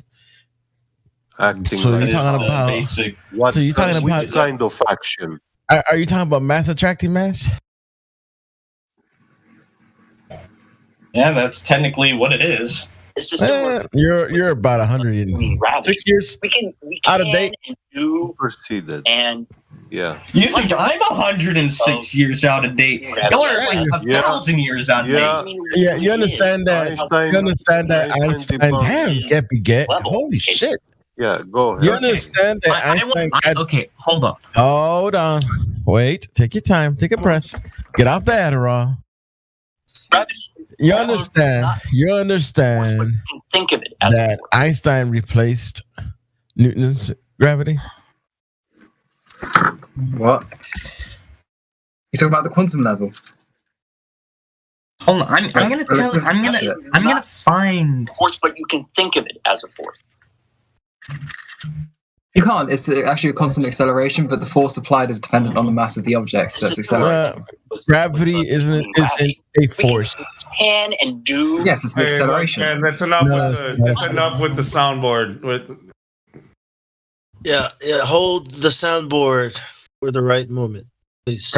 Gravity isn't a force. Yeah, it's an acceleration. No, it's not a force. Here we go. The force of each object. Right. That's what Second century CE is where y'all are at. Okay, the 2nd century is where y'all are at.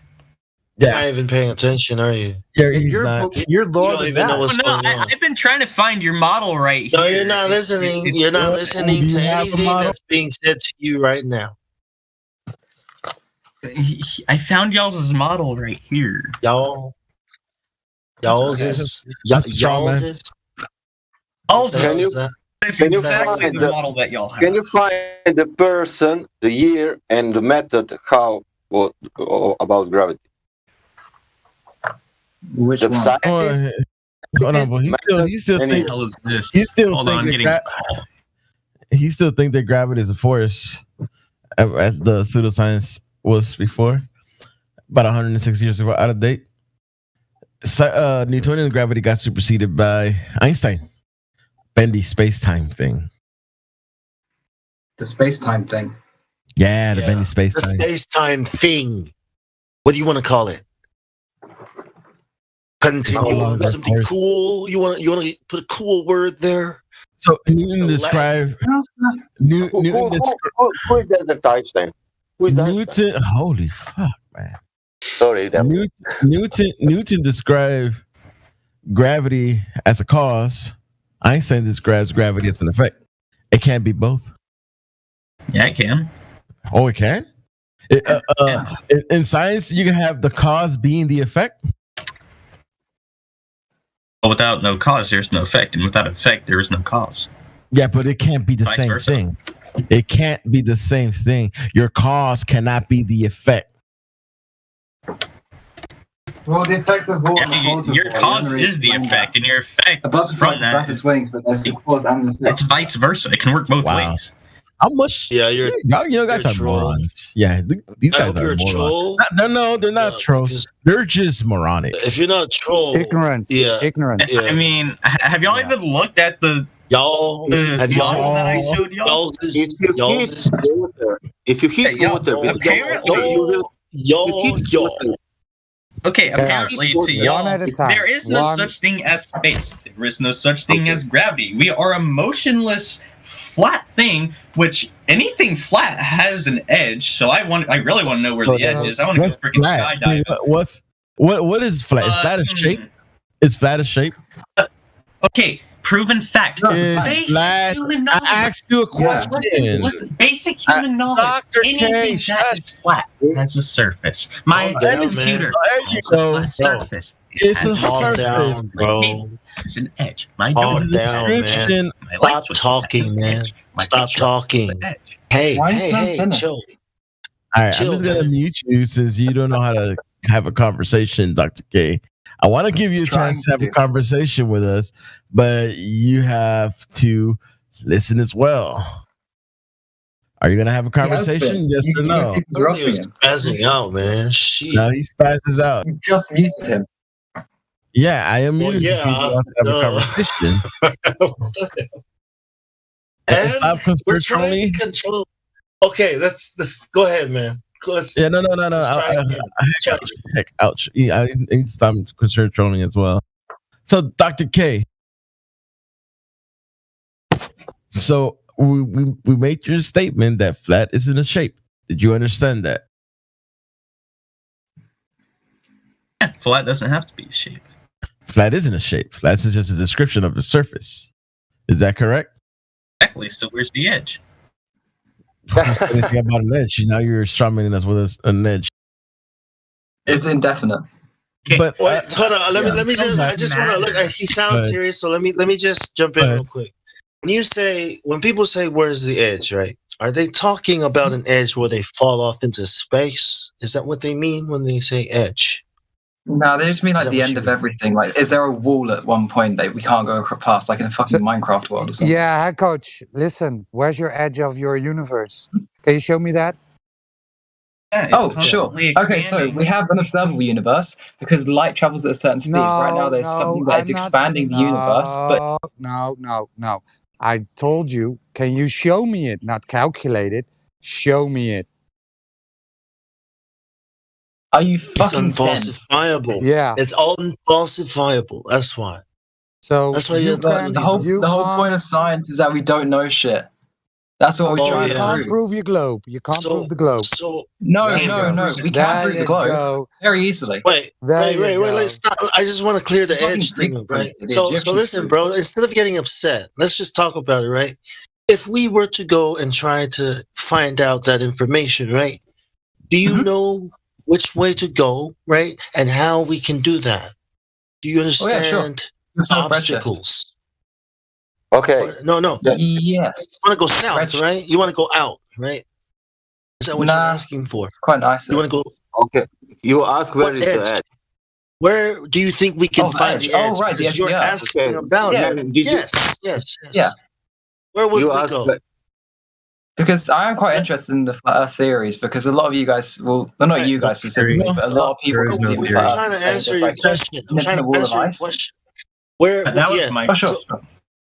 If we were to try and go and get that information, you have to deal with this thing called the Antarctic Treaty, right? So you can't just go there, and you can't when you go there, you can't poop there. You have to take a bag and take it out. That's how restricted it is. So you have to arrange some kind of transport with the government or whoever does these tours, and they're going to take you where the government tells them to take you, and then bring you back.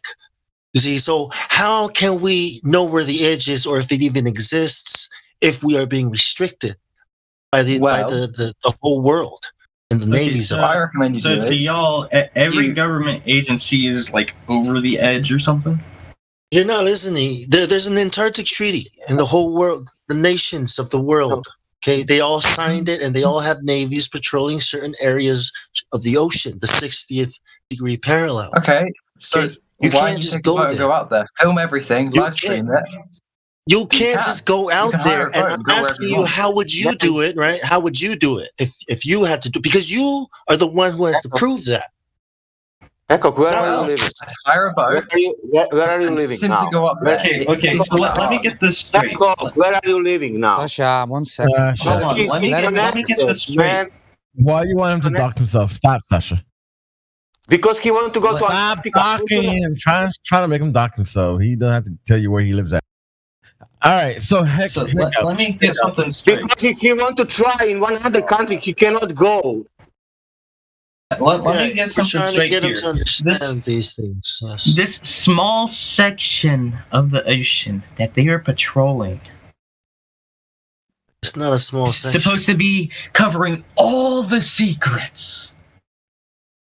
Yeah. You know what? Instead of talking like that, why don't you go research it first and then come back and talk to us? I Right? tried. There's no information about it.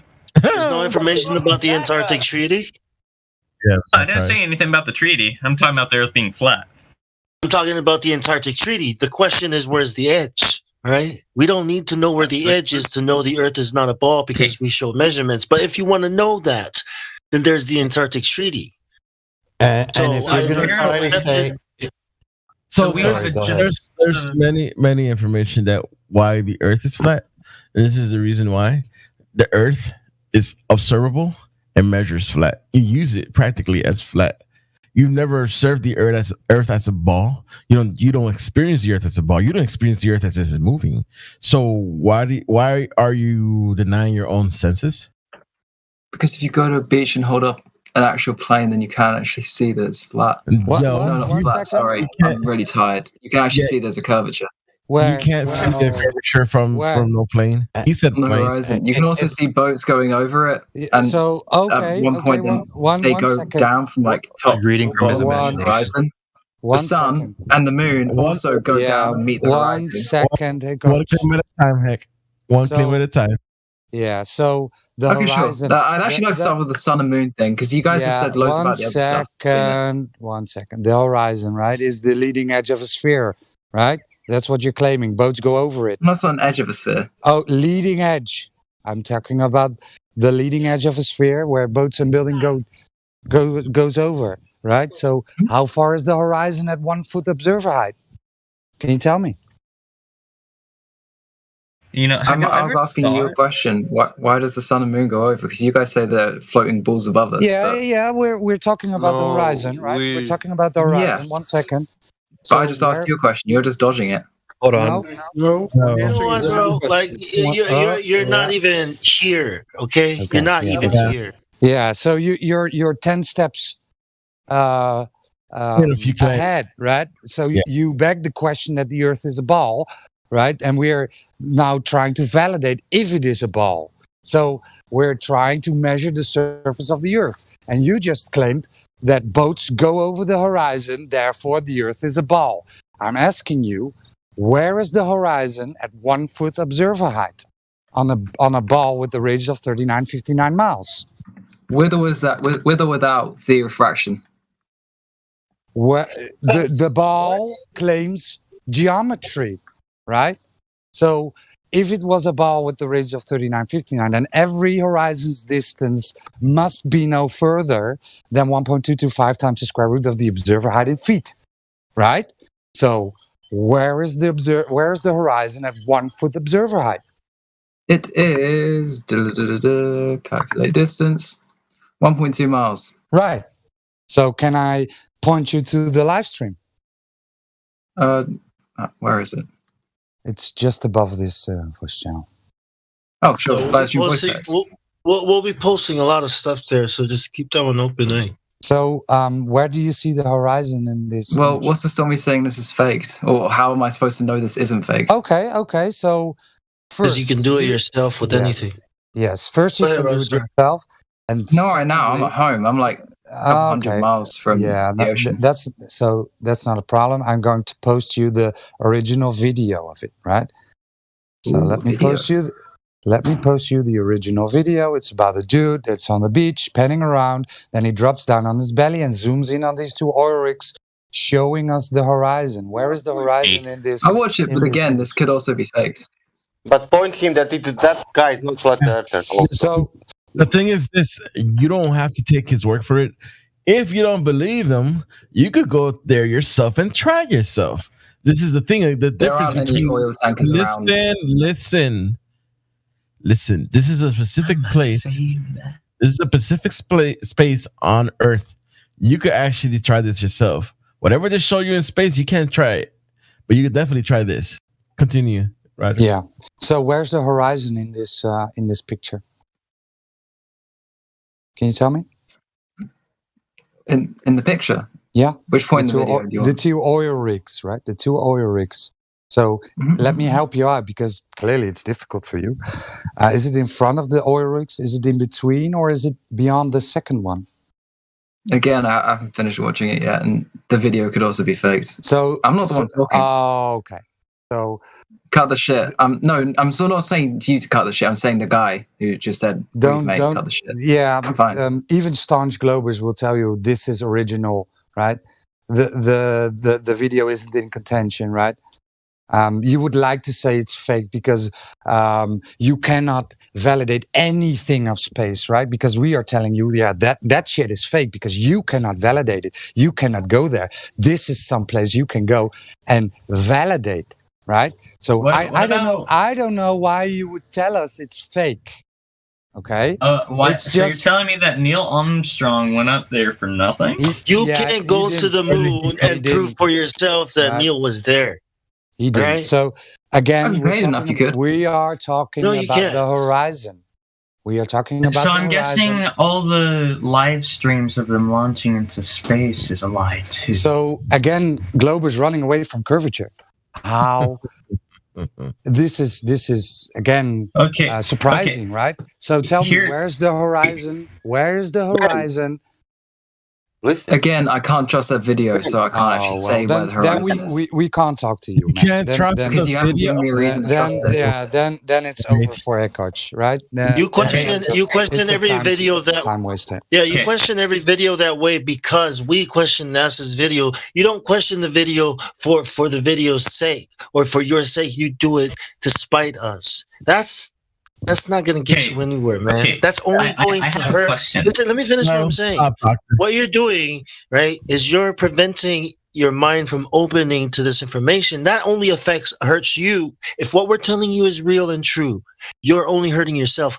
The least you can do is listen, open your mind, and then deny it after. Okay, at least do that. You wanted to And I wanted to address it.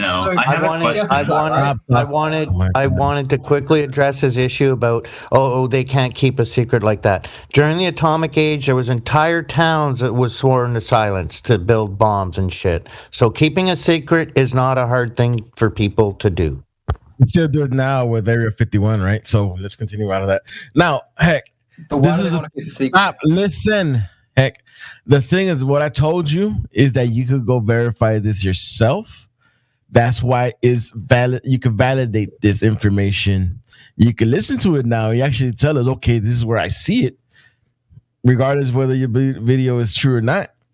You could go validate this afterwards and go try it yourself if you don't have to take our word for it. But you could definitely answer the questions. All right, I'll put it on my bucket list. I'll make a note of where that is and I'll go see it myself. All right. So speaking of validation, though. This is in Miramar Beach, right? This is in California. Yeah. You I've never been to America. It would be quite nice to go there. That's fine. America doesn't exist. Shit, man. Get. Sasha. Both of y'all, man. I'm gonna hang both of y'all, man, by the neck. Anyway, so you Google Miramar Beach. Use Google, and you can actually get the distance to the platforms yourself. Habitat platform and Hill House platform. And they tell you the distance from Miramar Beach to those. Where do you see the horizon in that picture that Roger posted up? Oh, right. It's behind them. Right, it's behind.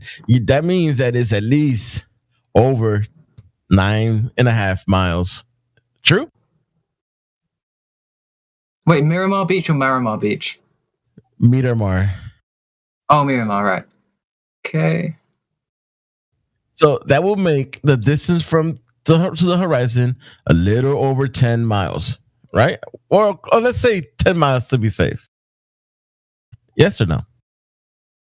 10 miles. Yeah, I guess about that. Maybe even 12,000, you know? Yeah, so... You can't actually tell because it seems to go on for quite a while. At 1 foot, making that 10 miles, that's in magnitude 10 times over. So that's at least, that makes the radius of the Earth 264,000 miles. With that observation.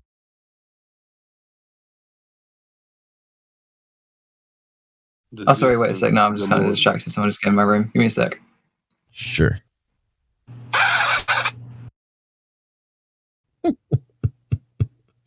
That was a good timing. I don't want them to know I'm talking to flat earthers.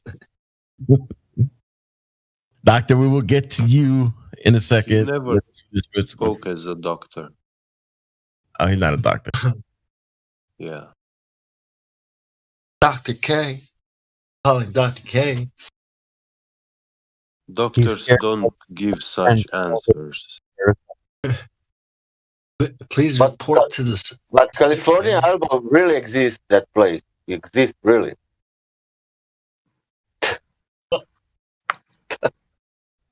Like, we can go on the moon, but we cannot go to California.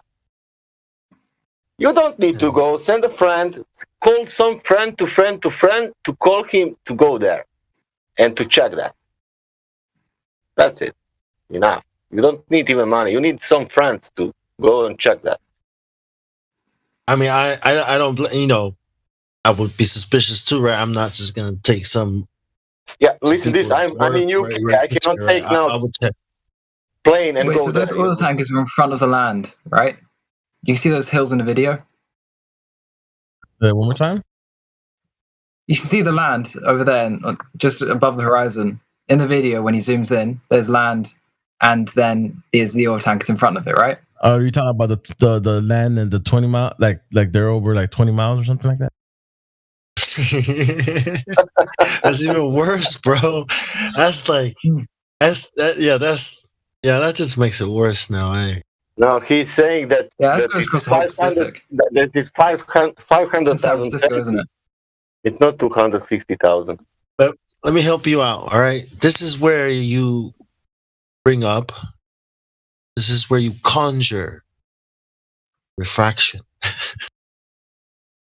He's telling us this is where right? This is where you try and see if this refraction argument works. No, just give it a go if it makes sense, right? What do you think? Do you think refraction is a good argument right now? Yes or no? Absolutely, yes. Oh. Welcome to Flat Earth. Okay. All right, give it a go. Good luck. Welcome to Flat Earth, my friend. You just made your horizon the leading edge of the curve, a physical location, into an optical one.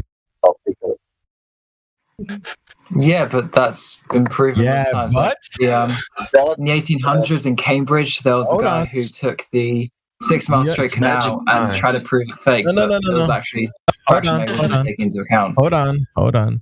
You just made a physical location and optical. So when do you ever see the physical? When do you see boats go over a horizon? Sorry?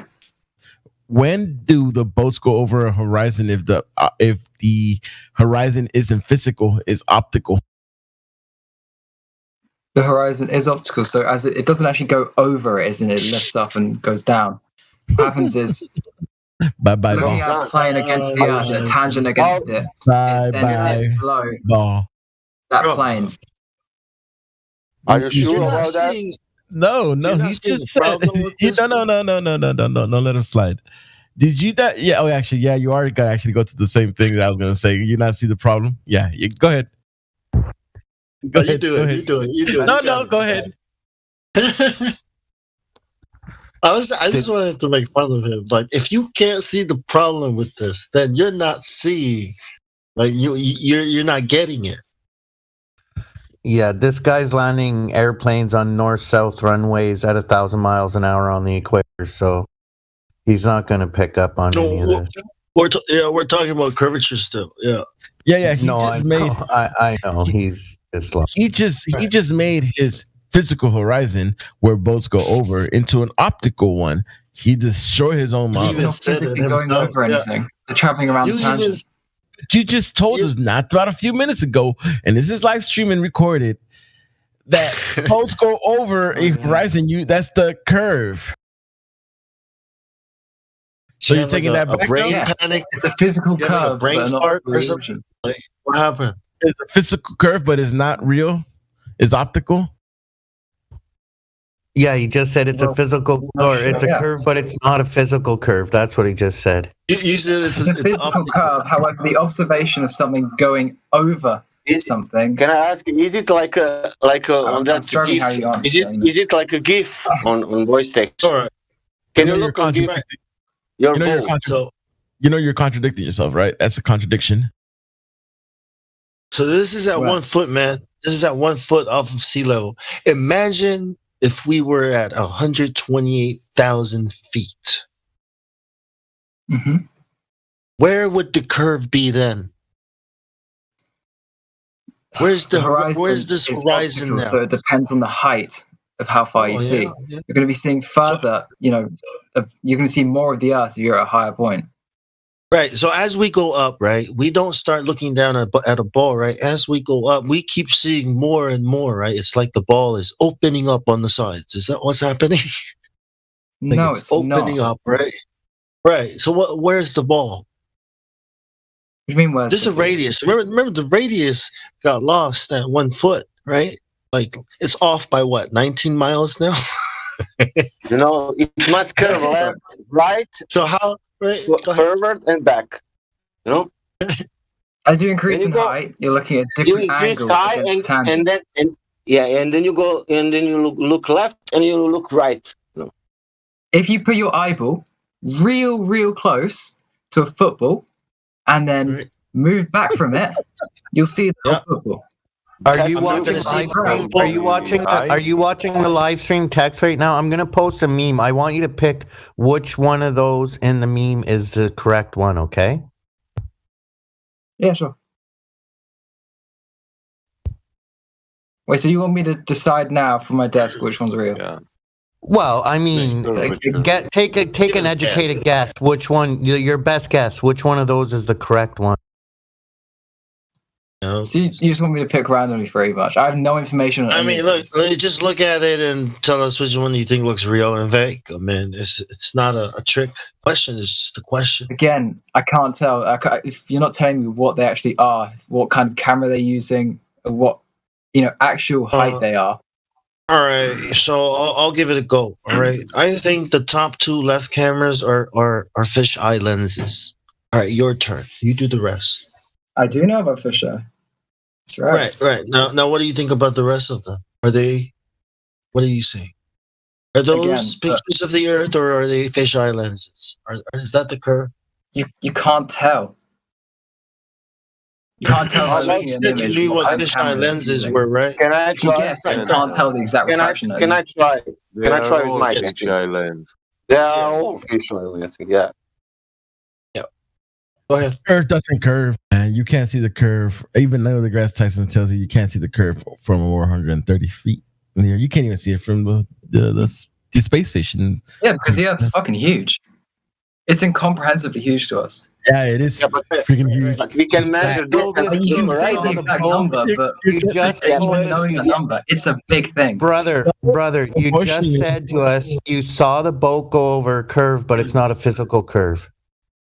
Well, no, that's what I wanted to bring up. Remember you said it about the boat, and then you also said at 128,000 feet, right? That there's still curvature. But now, because you say that up there, you must now say the boat is not disappearing over the curve. Okay? Because you have to assume it's flat. Because you're saying it's flat at 128,000 and then it'll disappear over the next curve. Right. So do you concede that boats are not disappearing? How many miles tall are you? Let me finish. Hold up. If you want the curvature at 128,000 feet, then you cannot have boats disappearing over the curve when we're standing on the beach. You can't have both. But you can. So which one are you going to take? They'll disappear further along. It's just logic, man. They'll turn at a greater distance than before. You understand that that's why I say it's optical. It depends on where you are looking from and the angle that you're looking from. What? For example, I can't see London from here, but if I were to yeet myself into the sky like a couple miles up, I can see it. Yeah, that's true. Right? But can you measure the drop of the curve if it's curved there? If it's curved at what height? If it's air curving, can you measure the drop of that curving? Yes, you can. But why we cannot in reality measure that? We try it and we're like for 5 years, man, nobody can do it. Yeah. Why is that? Yeah, exactly what Sacha said. There's been measurement because there's a they tell you the measurement of the Earth, right? The 3959 miles of the radius, which gives you at least in 250 feet in a parabolic shape, right? Which 250 miles, meaning sorry. So the Earth should be curving at 8 inches per mile squared, right? So from here to about 10 miles, it's just curved about 66 feet or so, right? So we can measure 10 miles and not find any curvature. We actually measured 20 miles and not found any curvature whatsoever. About 20 miles, it should be close to 400 feet. Yeah. Practically, it's like this. Did you see that photo? Wait, who's talking? Sorry, it's a big place. To you. Did you see that photo about horizon 10 miles? Did you see that photo? Yeah. I think so. Practically, over distance 296 miles, the astro cover. Yeah. Practically, it's like this. You take the boat on the beach, take the boat and go in direction of the oil rigs. You need to disappear about 1.22 miles distance. You will not disappear, man. You will go on and on and on, and we will see you till 10 miles. That's the problem. But if Earth is spherical, you should to disappear after 1.22 miles, starting to disappear. And after 2 miles, you are done. We cannot see you anymore. But that will not happen in reality. That's the problem. We will see you till 10 miles. Do you know that?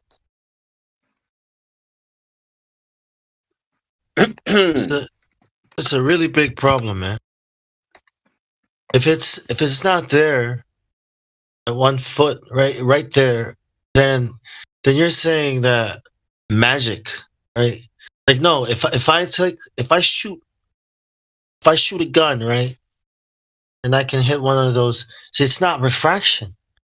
What your refraction argument requires curvature. Like, that point is gravity. It accelerates downwards. Well, what does gravity have to do with no curvature? Wait, so you're saying a bullet drop, right? No, I'm saying that that what we're seeing is right there. Your argument for refraction is what? That you're seeing around a curve, right? But there is no curve.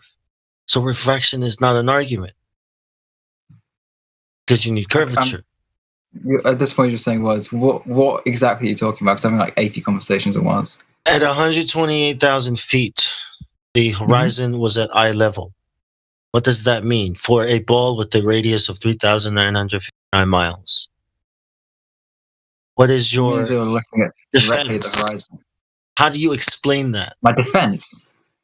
How do you explain that? How can it still be a ball with this radius when the horizon is at eye level at 128,000 feet? I'm not doing math right now, man. Magic. That's how. Okay? That's what you're saying. You're saying magic. You just regurgitating numbers. Did you do this yourself? Right? Did you do it yourself? You don't understand what you're saying, do you? Why did you bring that up? You're asking me to do these things myself on the spot, but you're not doing it yourself first. No, we're saying, okay, that the physical horizon, that the actual curve is not there because it should be there, right there, 1 mile, 1.22 miles, right? That's where the horizon should be. That's where the physical edge of the ball should be. And you're saying because of refraction, we're seeing around it, or I don't know what you think you're saying. Okay? But that's the argument. You understand? Wait a sec. I'm just going to pull up. Okay, do you know the Bedford level experiment? Yes. Oh, you do? Cool. Okay, so you know that in Robosim, then he did. Who was it? It was. Yeah, Robosim. So he took it, and he took it from. Where was it? I think. Yeah, 3 feet above the water. He wasn't accounting for the refraction, so actually accounting for it, we're putting it. What 13 kind of feet refraction above the water. does he have to account for? I'll just send you the link here. When, how far, right? When, how meaning how far do you start accounting for refraction, and what kind of refraction and why? Let's see. Oh, what do you mean? What kind of refraction? What are you talking about? Refraction. Why do you have to account for refraction? So in Bedford, there's a 6-mile artificial canal. The water is almost perfectly still, right? He was trying to prove that from traveling from one point to the other, you could still see the boat, but he wasn't accounting for the refraction that would mean the light from the boat would still hit him even around a curvature. What? What curvature? Well, when was this? What happened? You can't just insert curvature. Are you just inserting it? The curvature of the Earth. The guy was wrong. Okay. And he got proved wrong. So what was the purpose of the experiment? So he was trying to prove that the Earth was flat, and then he set up a bet with another guy for anyone to show that it wasn't flat, to prove him wrong, and someone actually did it. And a referee who was there and was a neutral party looked at the math and then decided that yes, the guy was right, that it wasn't flat. The guy who he had bet against was, the guy who said that this is flat. Actually, no, you're wrong. At the Bedford level test, they went to court and the guy had to pay. That's because the guy who originally set up the bet cancelled it at the last minute, but then gave the money. So Wallace, the person who won and proved that it was round, then had to give it back. Nobody cares about that. Completely backwards, and who cares anyway? Because I've got a 273-mile sight distance, a 309, 255. Yeah. I can also see the horizon 10 miles away. You yourself sent off the weather balloons. What is this curvature that you speak of? Wait a minute. Hold on a second. Are you saying that because one of the sites was warped up and still lower than the other one in the back, which was still visible from the first one, you think that proves that it was round? Are you retarded? Wait, say that again? What happened in the Bedford level test is they could still see the final site in the distance, but one in the middle was higher. Mm-hmm. Well, the middle was higher because how did they see the one in the distance still? You absolute they went mong. above the middle. You absolute mong. You don't even understand the test. If what I said to you doesn't make you go, oh yeah, that, then you didn't even read the test. You didn't even read what happened, did you? I did. Really? Why was the one in the middle higher? The middle was higher. Yeah. Why could they still see the one on the end? Because he had it above the water. Okay. So what year was this? They measured it from a different height. What year was this? It's in the 1800s. They proved it wrong even then. How accurate? Yeah. How accurate do you think they're when they were? Because you can recreate the test now. They have it open. I'm just gonna ban you. Okay. You're just gonna straight ban me. Yeah, I'm just gonna ban you. Any reason? Yeah. Because I don't like you. Because I don't like you. Yeah. Because I don't like you. That's a good enough reason. Real fucking mature, man. There. Gone. Yeah. Yeah. Yes, I've been waiting to do. I didn't know when to pull. You know, I was like, yeah. So he came in. You missed it, man. Bedford level test. We're back. Is it 2015 again? The Bedford level.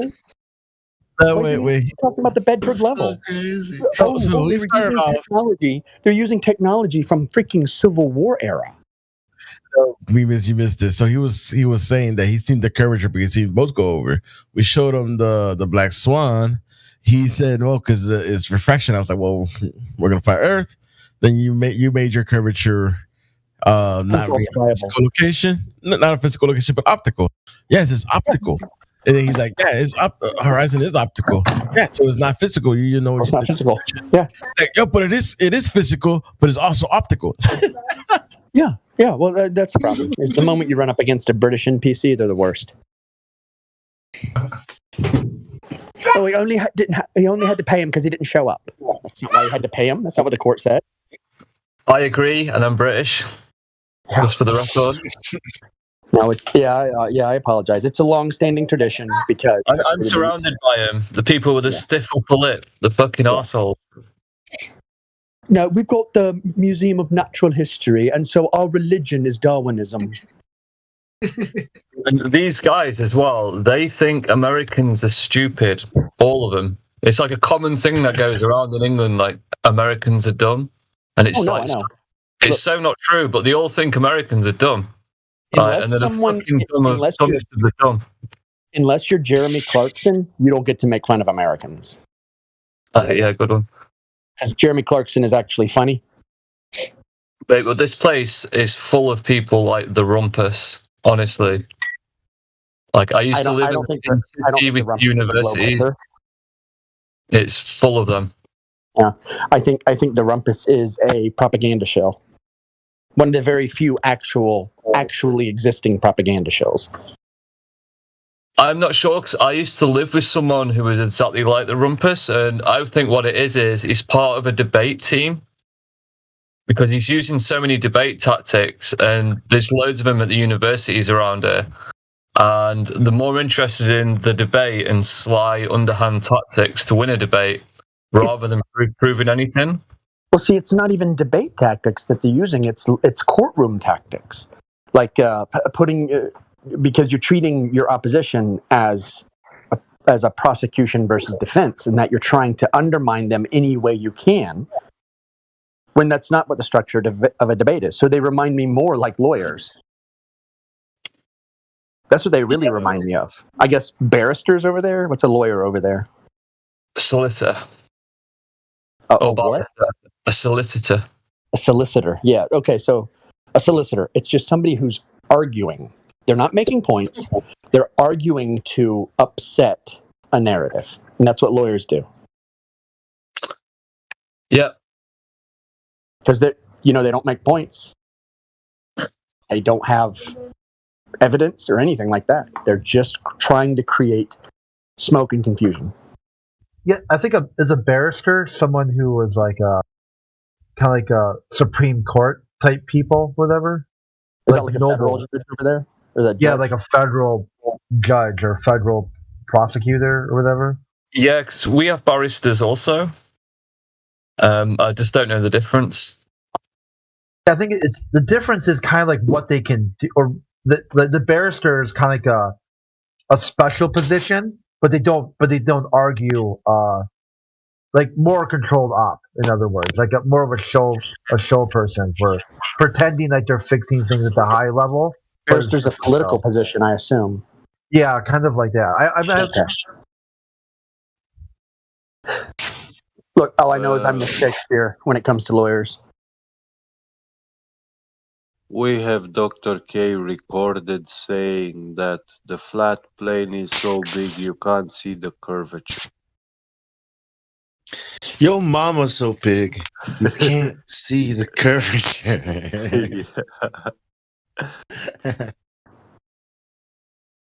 The Earth is so big it looks flat. Well, doesn't that mean it's flat? No. What that So means big is that they had it's unfold. to invent relativity. Hey, what's Popper's first principle? Right? It's falsifiability, right? Yeah. If something is so big that you can never determine that it's round, and you know it's round, that's unfalsifiable, which automatically means you can dismiss it. And probably the best fat mama joke ever, right? Your mama's so fat, it looks flat. Yo mama, so fat, she looked like a flat Earth. I don't know. There's a joke in there somewhere. It's just not funny yet. Or your mama's so fat, she's the reason why the Earth is flat. Oh, that's no. You're moving into leftist meme there. There was too much explanation. Oh, okay.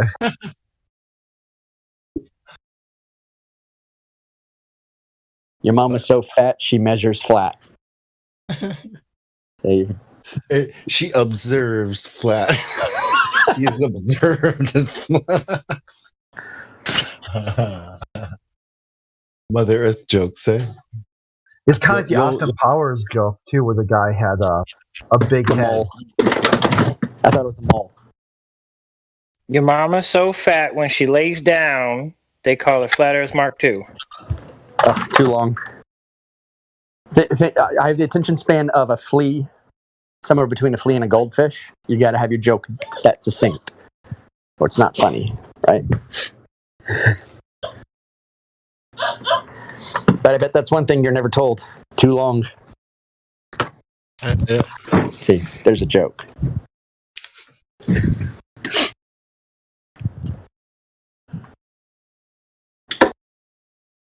The jokes of the future. Memes, right? I mean, memes are pretty awesome. They say a lot.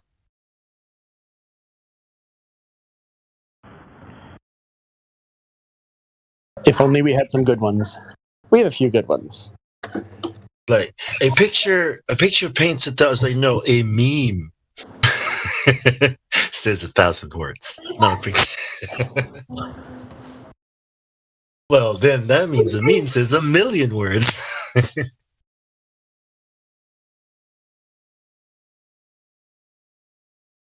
Like a virus.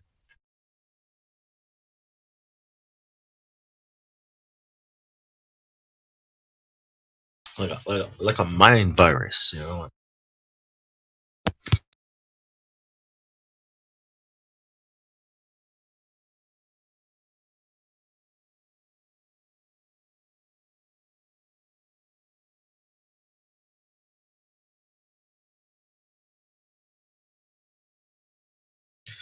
Yo mama so flat memes.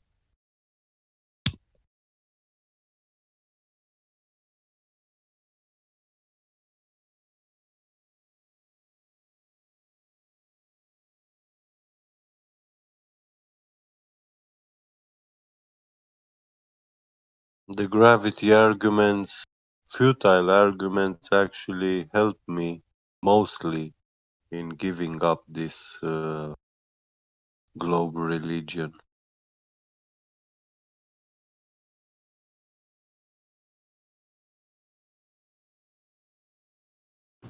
They are going to show an example of a very good meme. It's how dumb and simple they need to be.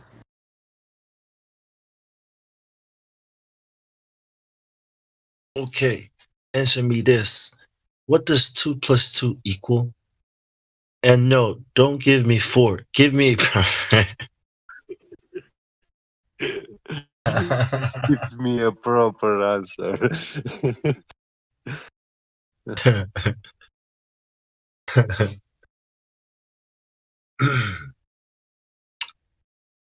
Gradiently 4.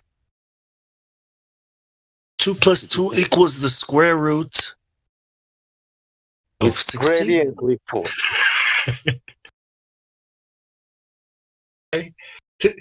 2 plus 2 equals the square root of 8 minus.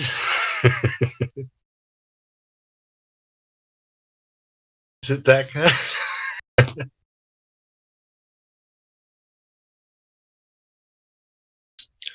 Or is it 5?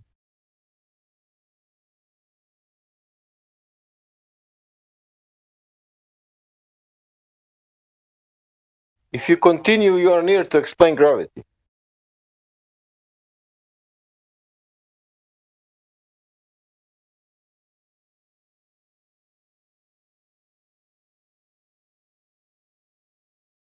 Gravity is Finish the finish the formula.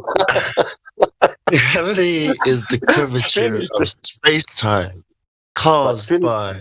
Finish the formula that everybody get it. Oh, I missed it. Caused by mass. I was gonna say, yo, mama.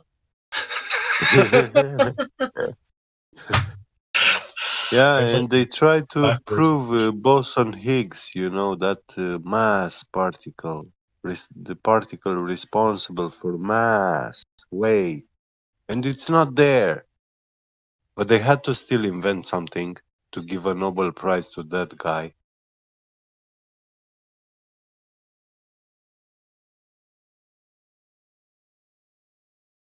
Yeah, because he was a British teacher, so yeah, they have to award them.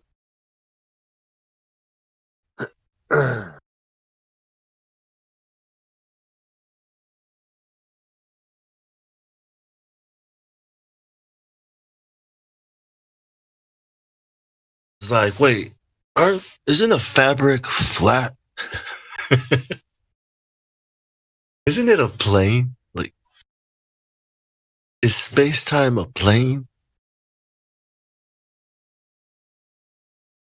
In their conception, yeah. Like super flat. The flattest flat. Then it should be called flat time, right? Not space-time. It's also sphere because it's concept. You can conceptually change that. Because if it's concept, with your concept you can change the real concept. And that can work for either.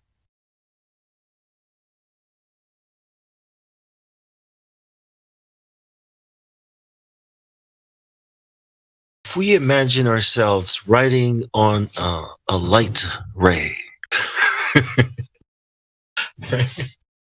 you picture you are riding on a light beam. Say, wait, like me, like the mass, like the matter and stuff of me, or or me, my astral projection.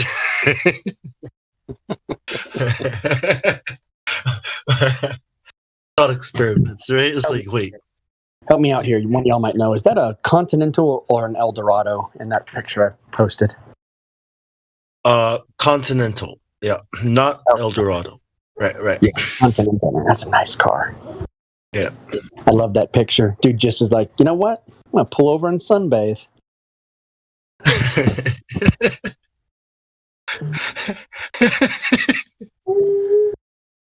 Because he's got a lawn chair out. That's a lawn chair. That is a folding lawn chair that he carries around in his car, so he can just pull over and sunbathe. Yep. Yeah, that was life in the 70s right there. Look at those buildings too, man. Or they call it that Tartarian architecture. Mudslide. Yeah.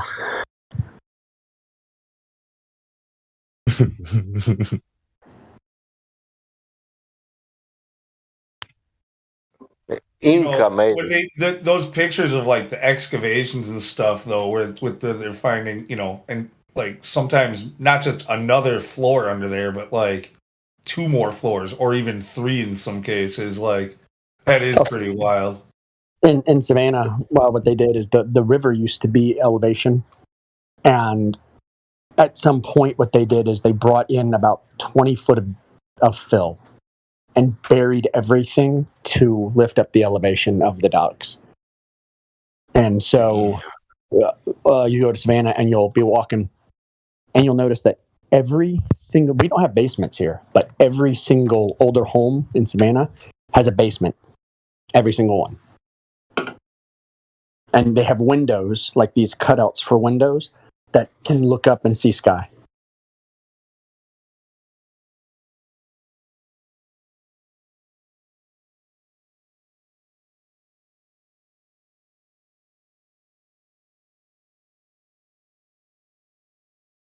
What do you think about that? About the mud flood story, the Tartarian? You reckon? You reckon it's true, or I used to kind of brush it off, but like actually lately I've been watching more of that stuff, and I don't know. Like I don't think the picture that everybody's putting together, I don't think it's exactly right. But right, hidden history, like, and like it. Really, when you really look at the architecture buildings going back, like, and the technology that they supposedly have, you got to question the history of that. Like, they did definitely have better ways or more technology or both, like than what we give them credit for. And yeah, I think part of the problem with the mud flood theory is that either they're not giving them enough credit or they're giving them so much credit it's unbelievable.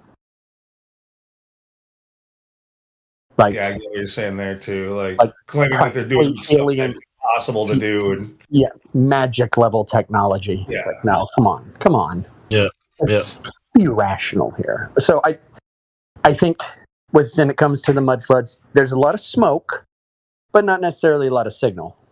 But there's something. I don't know what it is. There's something, but I definitely don't buy into the whole story, because we still build stuff like this.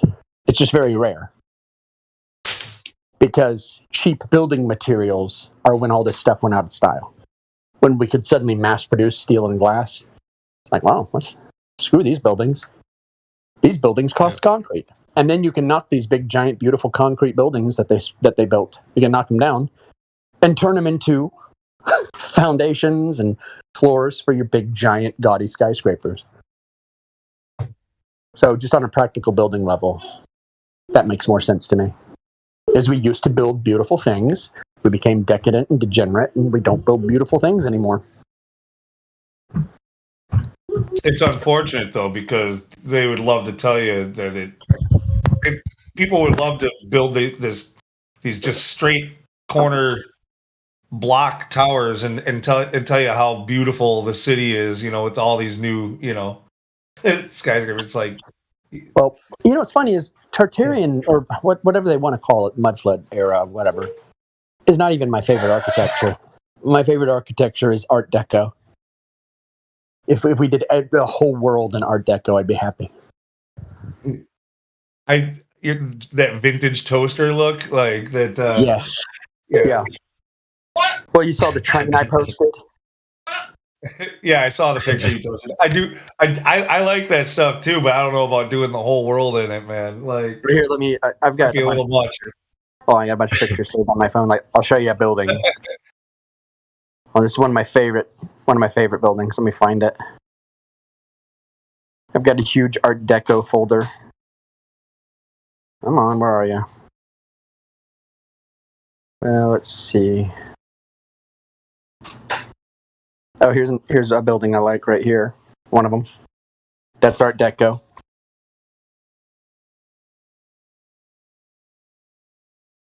Yeah, that's pretty cool.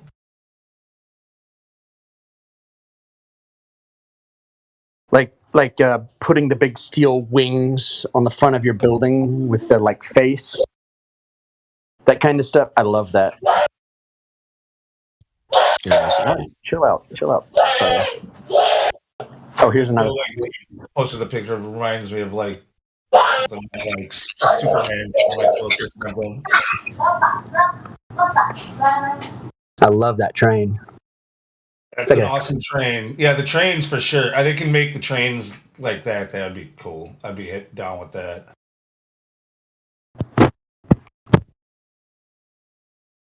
It just looks really powerful and like kind of like just fast and powerful at the same time. The Museum of Science and Industry in Chicago has a bunch of those old trains. Actually, they have a U-boat there, U-505. I've been on that as a kid, visiting there.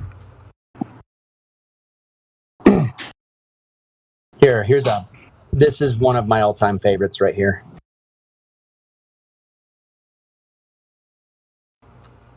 Yeah, I like Art Deco. I like it also. It's pretty cool.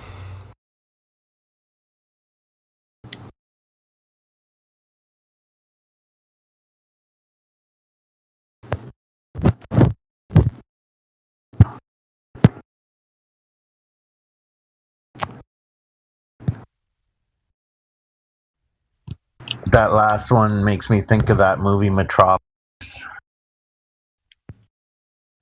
Yeah, it's like the early 1900s. Hey. Yeah, these buildings would have been built what in like the roaring 20s, like. Yeah. Is that about right? The 20s? Yeah, it's 20s, 30s. Some 40s. Yeah. Yeah, it's real unfortunate that it was like, oh, there's the Boston Cathedral, or the Boston Avenue Methodist Episcopal Church. That one's a beautiful building. I'm just going to get the entrance pulled up.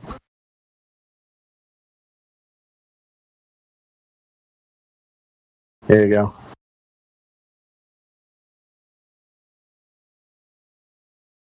Yeah, these are good examples of buildings, though. That well, okay. So what building is this? This cathedral here. This is old. It's a cathedral in Boston.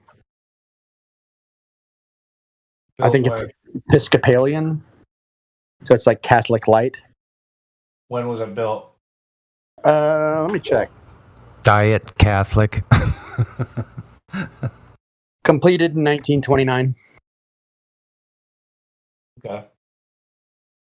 Yeah, so I mean, like with the mud flood stuff, like they're kind of pinning down like a mid 50s, like a little bit like mid to late like 50s or 60s, somewhere in there, where they seem to be kind of pinning down like their reset, you know. And these buildings are after that reset then. So there's still obviously some, you know, care in you know, the way things look and detail, you know, like. Yeah. Well, like me, I don't know what it is. I actually like Art Deco better than Old World European. But Art Deco it's my thing. It's what I love. It's my favorite architecture. It's my favorite art design. So it's somewhere between beautiful and brutal.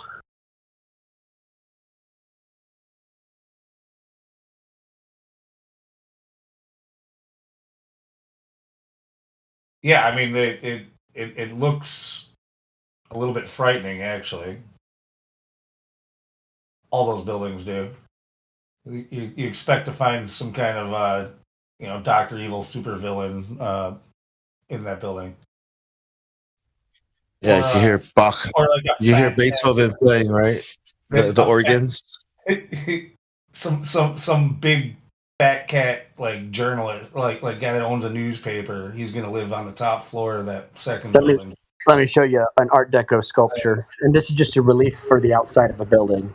That's where the evil villains actually were, for real. Oh, that's cool. Yeah. Yeah, that is from the old Ghostbuster movie. That building, that was from the Ghostbusters. Yeah.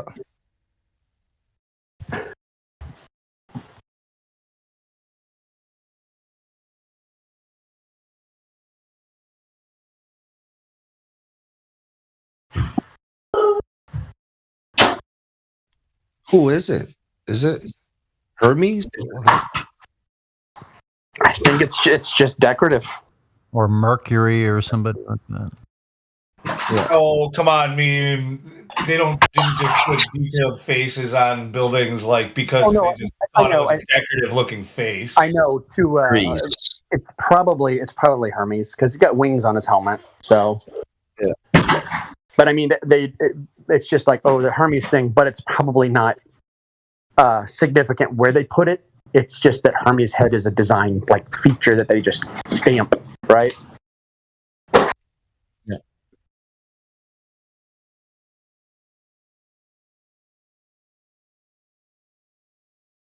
Fuck is that?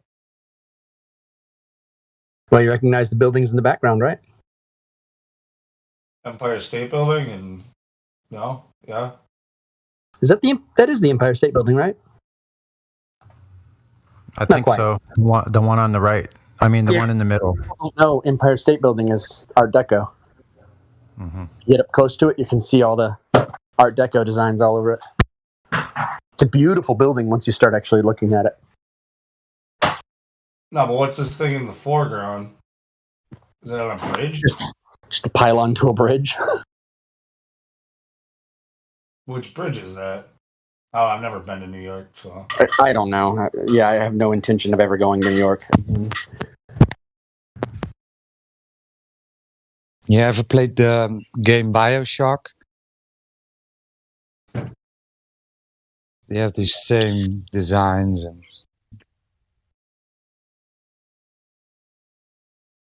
Yeah, I think it's set around the same time as well. BioShock. Or the same car, the same, vibe, culture-ish. Is from the movie Cleopatra from 1934. I mean, the aesthetics, absolutely on point.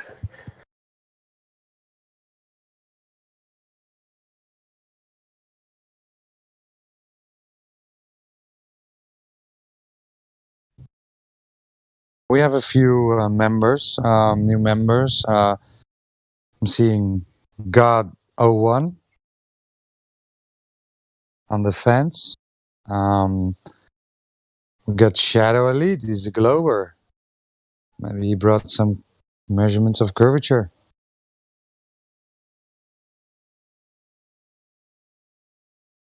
No? We have Alp. Alp, you're unmuted. You want to say something? Talk to us? Alp, are you there? Okay, I'm gonna mute you again. If you wanna join the discussion, you can hop into VC check-in. Creation Bear and Redwin are there, so get a roll. We have Wicked. Wicked, are you there? Wicked, you've been unmuted. Hello? I'm still here, right? Not talking to myself. Okay. So Wicked, no?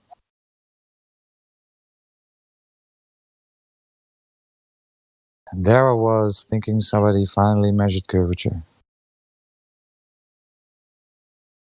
So Wicked, I'm gonna mute you again. If you wanna jump up, get a roll and join the discussion, can do so in the VC check-in. Sorry guys.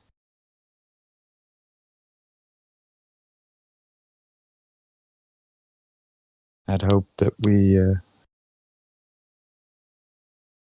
could finally prove the globe, but seems still flat.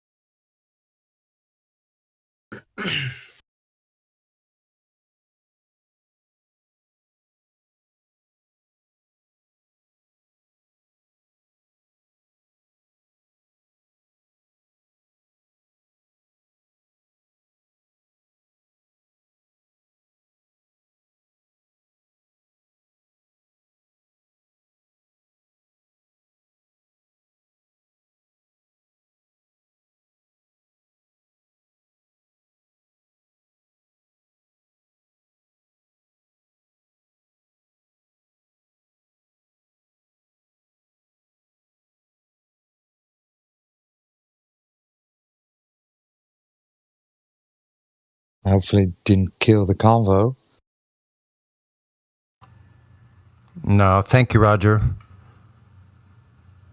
Yeah, the Salt Lake City is the is the one city that really opened my eyes about this mud flood thing, because it doesn't make sense that these Mormons came rolling in with most of them had hand carts that they pushed from Springfield, Illinois, or somewhere like that, and I guess they get there in the late 1840s or early 1850s, and then in 20 years they had this huge freaking temples and gigantic structures, and you're thinking that doesn't match up with these people that at the best they had horses and carriages and maybe some, like teams of horses with long bed trailers. That's basically so you wonder, where did all the stonemasons, architects, like how did this people, I don't know, that's the part that I have a disconnect with. A lot of times we're mistaking stonemasonry for just concrete. Yes, that's true, but I would sure like to see some construction photos of some of these buildings, which they seem to be completely not available anywhere. I hope the only history we have written about Salt Lake City is really from the Mormons. Don't know if I'm going to believe them as a source. So I think. Oh, sorry. I was just going to quickly say, and I hope you don't take this the wrong way, I think Mimas is like Huey's polite cousin. Yes. That's a good one. That is actually probably very accurate. I am probably one of the most hyper-skeptical types. No, it's Salt Lake City is an interesting one, because it is literally just one group of people that went out, and I think they went out there specifically to do that. I think they already had a plan. So I don't know what they were capable of. I do know that the Roman Colosseum took 5 years and is one of the single most complex infrastructure projects ever in human history, and it took them 5 years.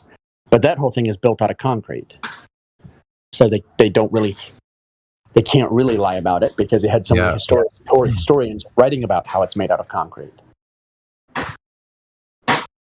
Because that way they didn't have to transport blocks, they didn't have to cut any blocks, they just poured them in place, and while the block was still soft, they could shape it.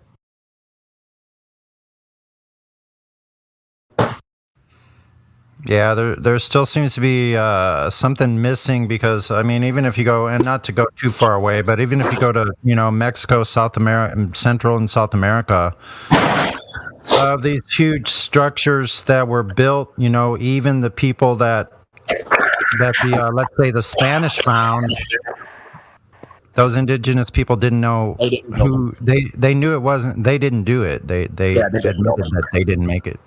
It's like the Egyptians didn't build the pyramid. They're not the Egyptian pyramids. They're just the pyramids. They don't know. Of course, I also say that those are concrete structures too, because they're primitive concrete, and all of the stone have the same magnetic direction, which means they all have the same age. Like, how do you have stones that have the same age that were quarried? They should be like, all the magnetic directions should be in every single direction, toppled, turned, all this other stuff. Yeah, like every layer down, like 10 feet down, 12 feet, 20 feet down, it's going to have a different one. Yeah, I agree with that. Right. So I think in the late 70s, someone, I want to say his name is Jean-Pierre, figured out that they used primitive limestone concrete to build them. And so, yeah, they know where the quarries are, and it's the limestone that matches, but they did not quarry giant blocks of limestone, put them on ships, and then transport them down the Nile. They just broke up a bunch of limestone and carried it in buckets. So, problem solved. I mean, the entire problem is solved just with that. Like, oh, it's not that crazy. So.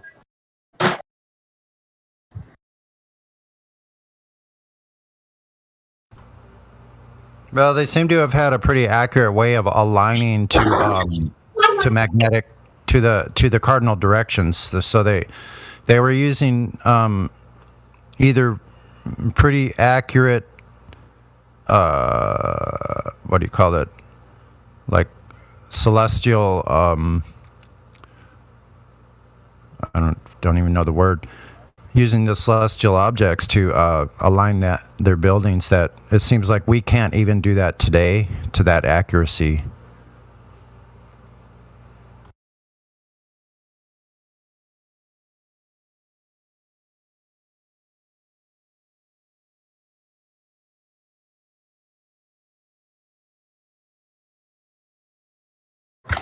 Yeah, I didn't get like the last 45 seconds because of kids.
any proof of globe yet.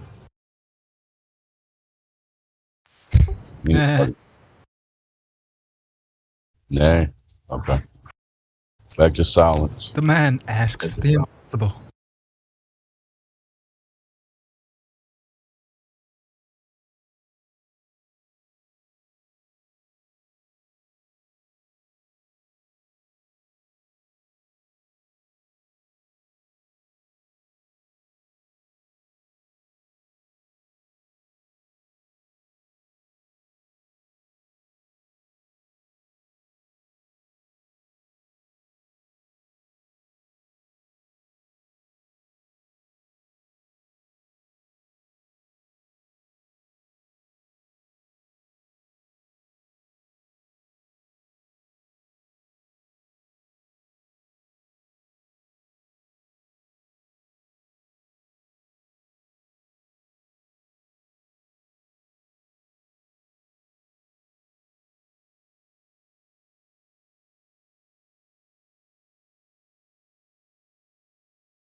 What if we just play that numpty clip right now? What do you think?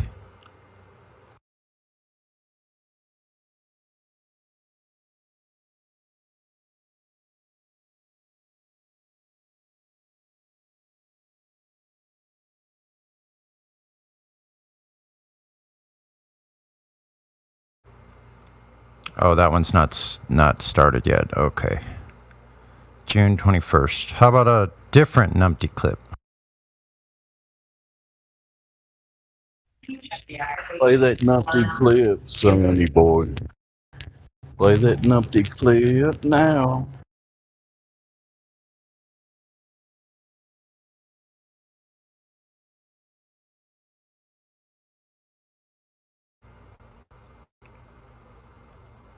Watch me pull a numpty clip out of my hat.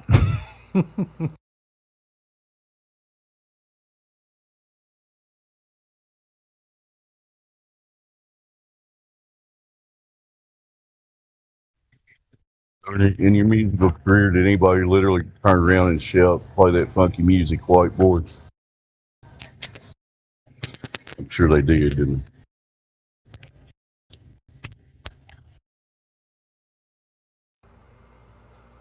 Play that numpty clip, white boy.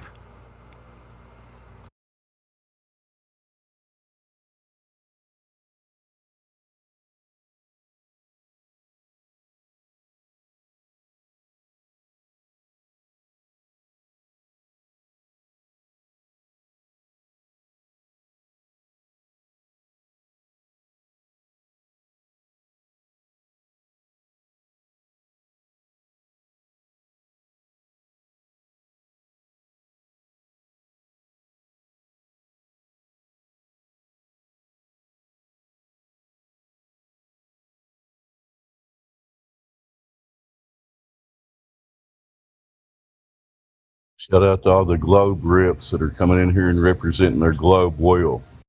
Not. You got the numpty clip ready now? Yeah, coming right up here. All right.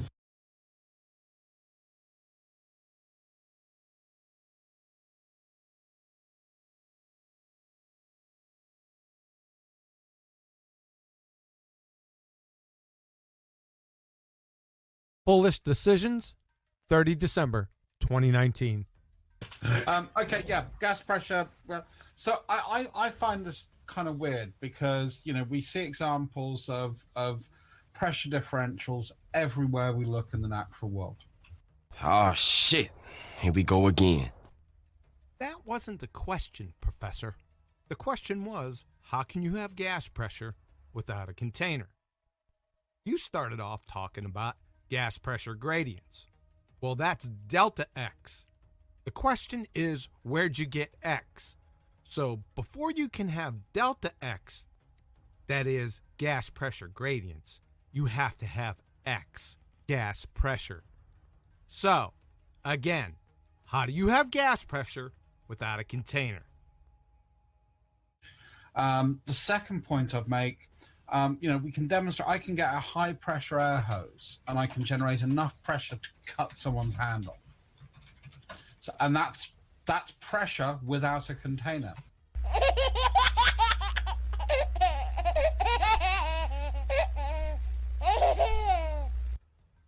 So you used a hose attached to a compressor? No doubt. Sounds like you have two containers, Professor. Do you and Hillbilly Blue Ball swap spit in the shower? He also had two containers, demonstrating gas pressure without a container. And the last thing is every action needs an equal and opposite reaction. God, what are the users? That is a law of motion, and it applies to the motion of objects. And it's based upon the fact that if you shift something's mass, you know, there's going to be a reaction about you shifting that mass based on you minus frictional forces, etc. involved. So there's always a reaction. That's why when you fire a gun, you feel a recoil. Done. Thank you. Appreciate it. I think that was a minute. Yeah, 5 minutes too long. You had 3 shots at a simple question. Newsflash, for everyone that can't fog a mirror, you didn't answer his question, Professor. It wasn't even an obfuscation. I'm convinced with 100% certitude that you thought you answered the question comprehensively. That's the really scary part. Oh, and by the way, from Douglas Klein, professor of physics via Phys Libre text, Newton's two crowning achievements, the laws of motion and the laws of gravitation that had reigned supreme since published in the Principia in 1687, were toppled from the throne by Einstein. From Richard Feynman, lecture on quantum electrodynamics. The discovery of quantum mechanics first, and then in the behavior of light, and then in the behavior of matter, finally culminating in 1926 with a full equation of quantum mechanics, which told us that the laws of motion of Newton were not right. Oh, son of a... That's gonna leave a mark. Let me say that again for you, Professor. The laws of motion of Newton were not right. Fatality. Okay? Thanks. Priceless. Here, take this with you. On the house. Turn out the lights. The party's over. They say that all good things must end. Call it a night.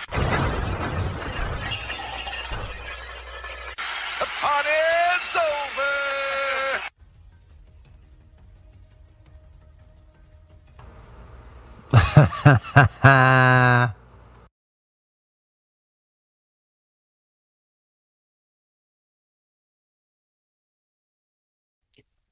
Yes, Sonny, that gentleman sounded confused with his understanding of natural laws, like the second law of thermodynamics.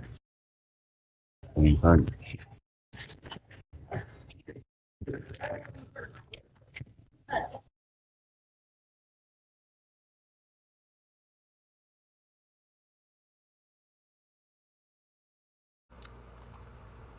Yeah, I think they need to go back to the drawing board because whoever they are that is coming in here representing the globe are doing a pitiful job. Oops.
This is 24/7 Flat Earth Discord live.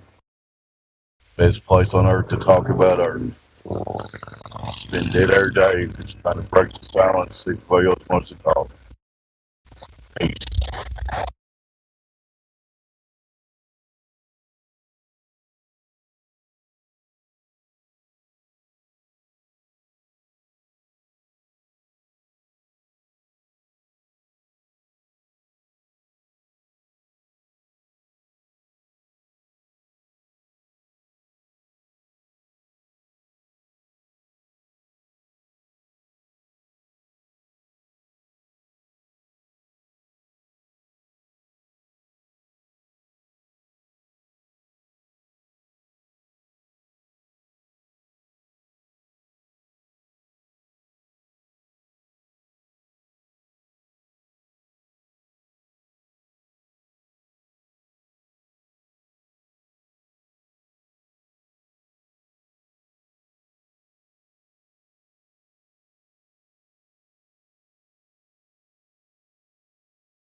Anybody know why there's like 30 people in VC check-in and nobody down here?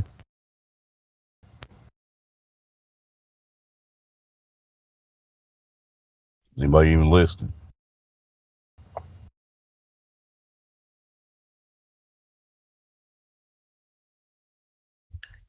Alrighty then.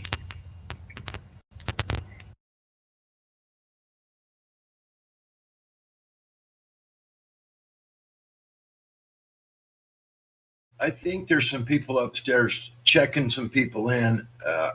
I think, Dave. I'm not sure. I'll go take a look. See if we can get some of them. Good God, Rock. I just want to make sure the live stream's still active with me. I don't know. Yeah, it's been real quiet. I've just been sitting there listening, wondering what's going on myself. You're right. There's a lot of people up in VC check-in, an awful lot. But there's some, MJ's up there. He's a mod. Radwin, well, he's not a mod, but Redford Bear, she's up there. So I'd imagine they're trying to get these people checked in. So maybe they'll be sending them down here any minute. Just have a little patience.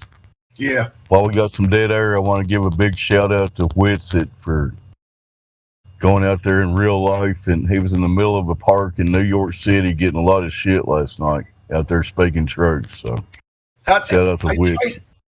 I tried finding him. Like he said, he told me to go to Globebuster or something. I couldn't find anything, Dave. Where did you find him? It's on YouTube. It's on Globebusters Activism. Globebusters Activism? Okay. Because I've been following him, his tour pretty much every day until his channel got taken down again. But yeah, he's out there trying to do the best he can. That's for sure. He's definitely out there in the middle of it. Yep. Got to give him props for it. Yep. No doubt.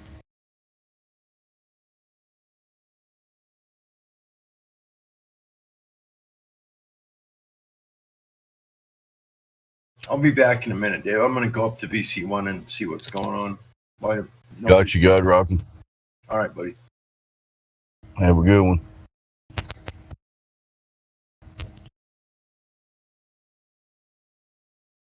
Meanwhile, down here in the cone of silence,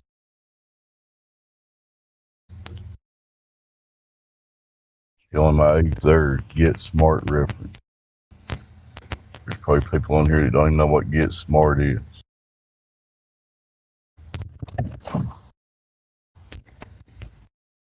Anyway, I'll shut up.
Oh, you guys are awful quiet. Time for another numpty clip.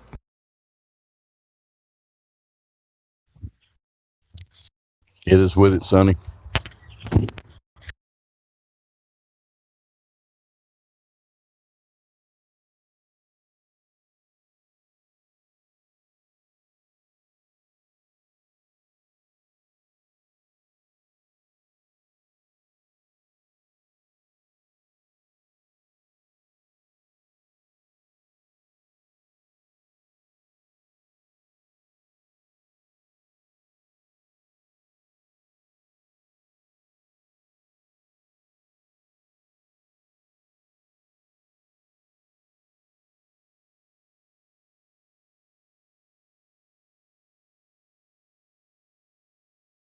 We have George. Not gonna work here anymore.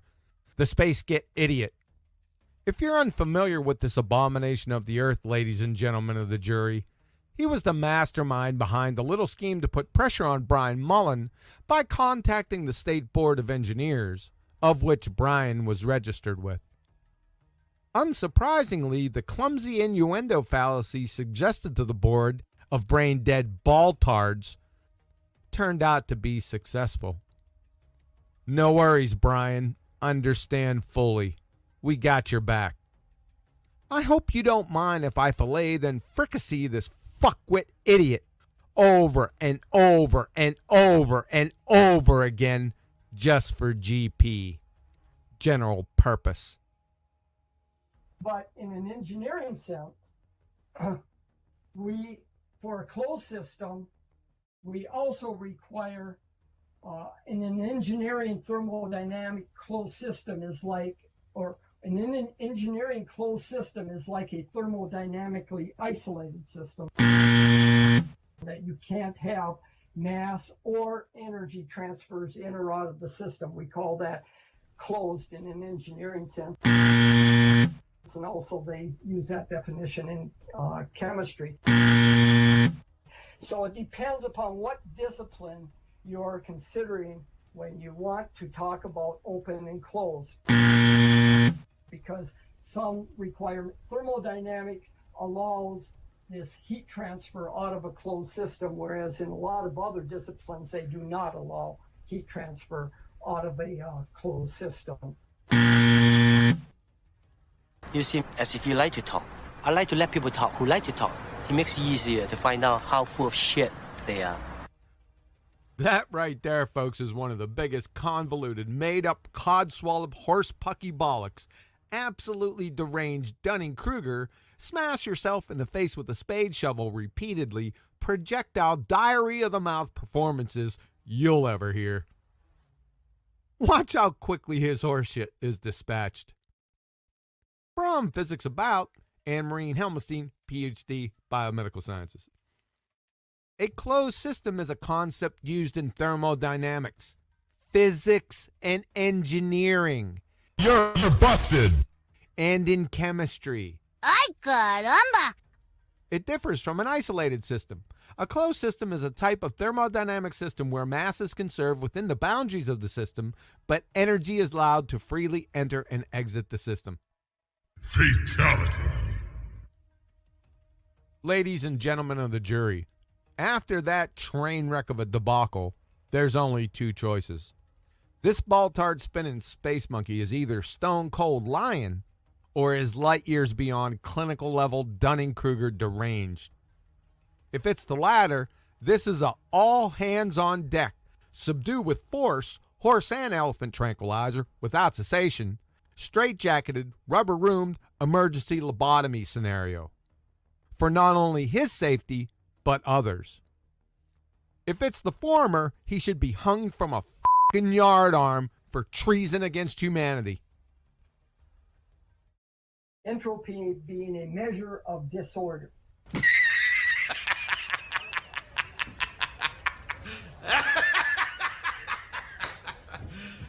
You serious? Yep, he is. And Pocahontas was actually Elmer Fudd in drag and was directly responsible for the Tet Offensive. George McFly, From the legend, Professor Lambert, entropysite.oxy.edu. This view was broached partially in a previous article that showed disorder was outmoded and misleading as a descriptor for entropy. Footnotes 1 and 2. You dumbass. Again, from Professor Lambert, entropy is not disorder, not a measure of disorder, not a driving force. Fatality. From Chem Libre text, there is no basis in physical science for interpreting entropy change as involving order and disorder.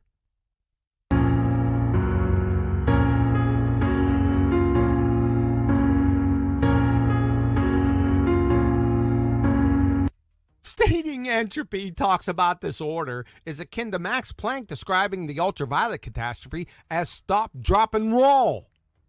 It's belly-laughingly juvenile proby and demonstrates beyond any doubt, ladies and gentlemen of the jury, that we have a stage 5 clinger kung fu death grip globetard wiki parroting goober of megalithic proportions. You big dummy.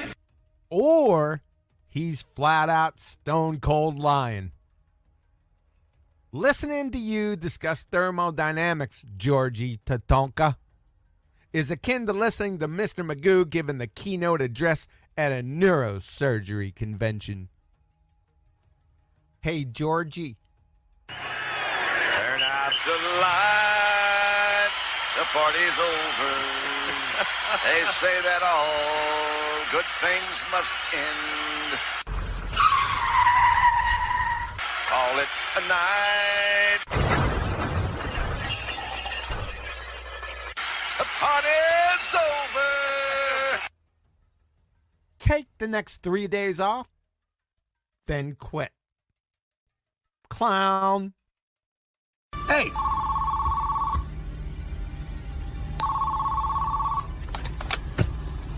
Hello. It's for you.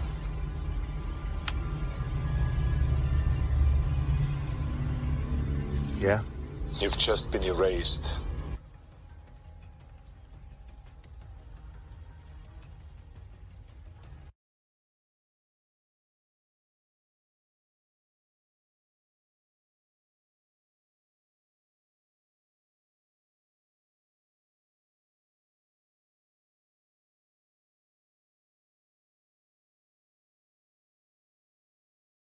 Do either of you golds know why They Live is muted? I'm not a gold, but I don't know why. They live's been around. He's a flat earther, I think. Well, I mean, if the live stream's dead and he's asking to be unmuted, I mean, maybe he's got something to say. I'm just going to unmute him.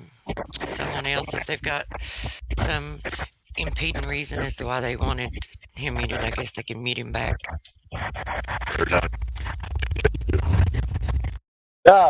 Thank you. Yeah, I just noticed that yesterday. I was just wondering why, but if nobody knows, that's cool. You could have just been hot micing and not have realized it, and then, so much time's went on. I don't know. Yeah, that might have been a reason. That sounds about right.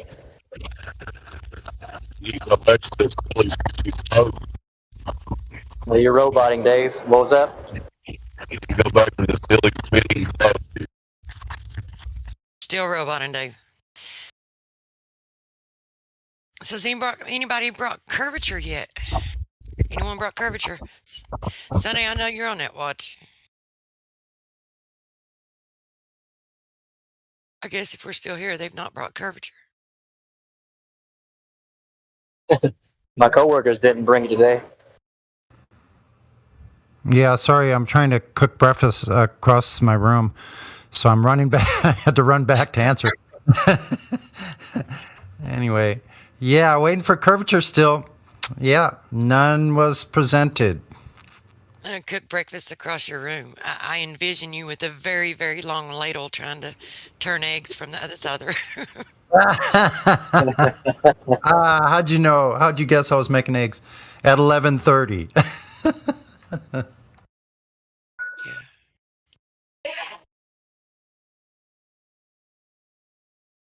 No, it's 2:30 here.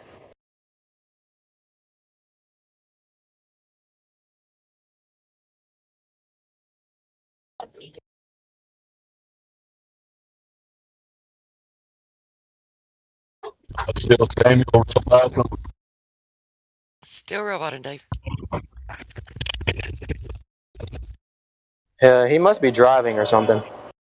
You might have to hop back in and hop out and hop back in, Dave.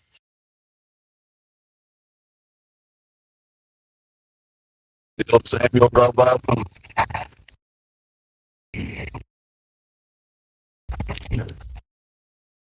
Samuel Robot.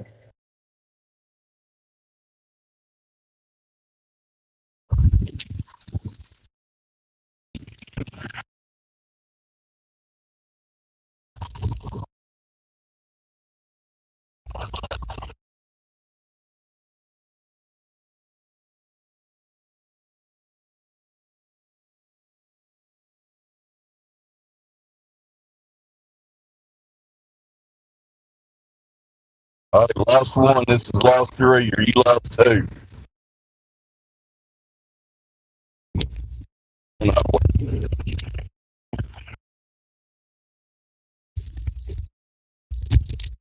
Yeah, still not catching what you're saying, man. Sorry. He's trying like hell, though.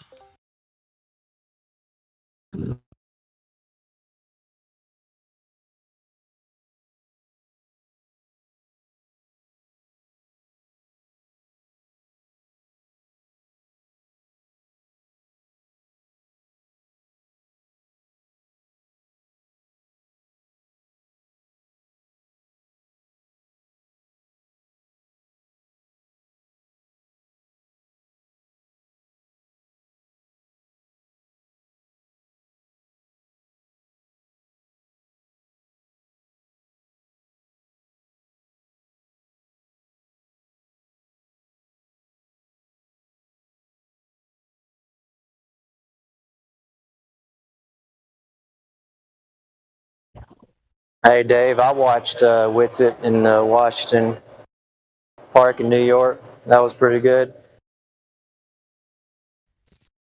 Is my mic working now? You're better. It's a tad better. Yeah. I don't know. It's the same headset I use every day. It usually works. I'll shut up. Yeah, but shut No, Yeah, shut you're up good the now. headset. He's out there doing it for real. I mean, can't give him Yeah. enough crop. Yeah, did you He has catch where the people up in cop his said? face and everything.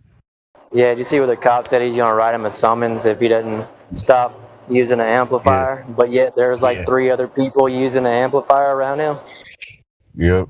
And that cop never didn't have an answer for him. Wesley kept asking him, and he was just walking away, wasn't he?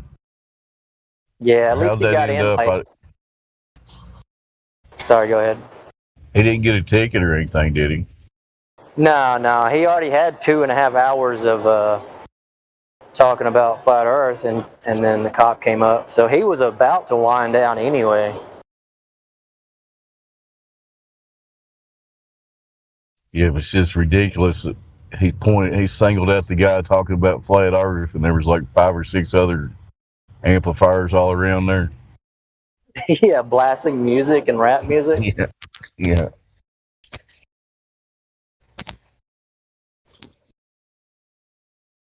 Yeah, it Yeah, was that's getting kind of heated. Those guys were like all up on him really close, talking about a sphere. I know it looked kind of sketchy there for a minute. It's safer to do that in numbers, I guess. Big props to Winston to get out there and speak the truth. Yeah, I big wouldn't props. always might do it. Yeah, you know the. Dave. Yeah, he's starting a robot again.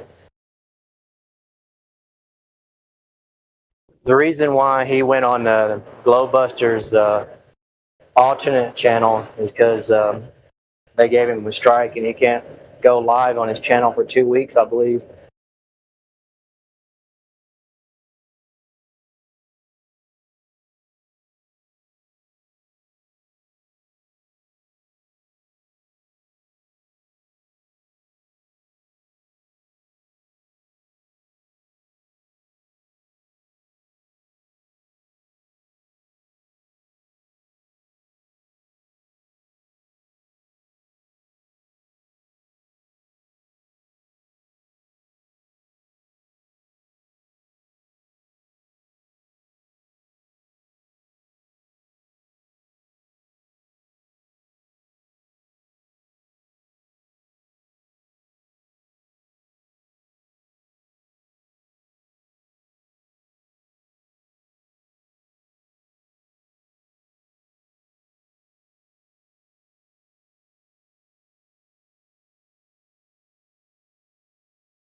I still think a flat Earth game is a good idea. Do what? Hold on. I'll be right back.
Anyway, as I was saying, I still think a flat Earth game would be a cool idea.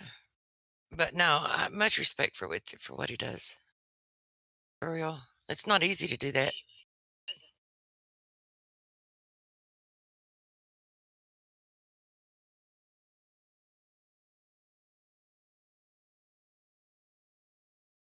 That was disturbing.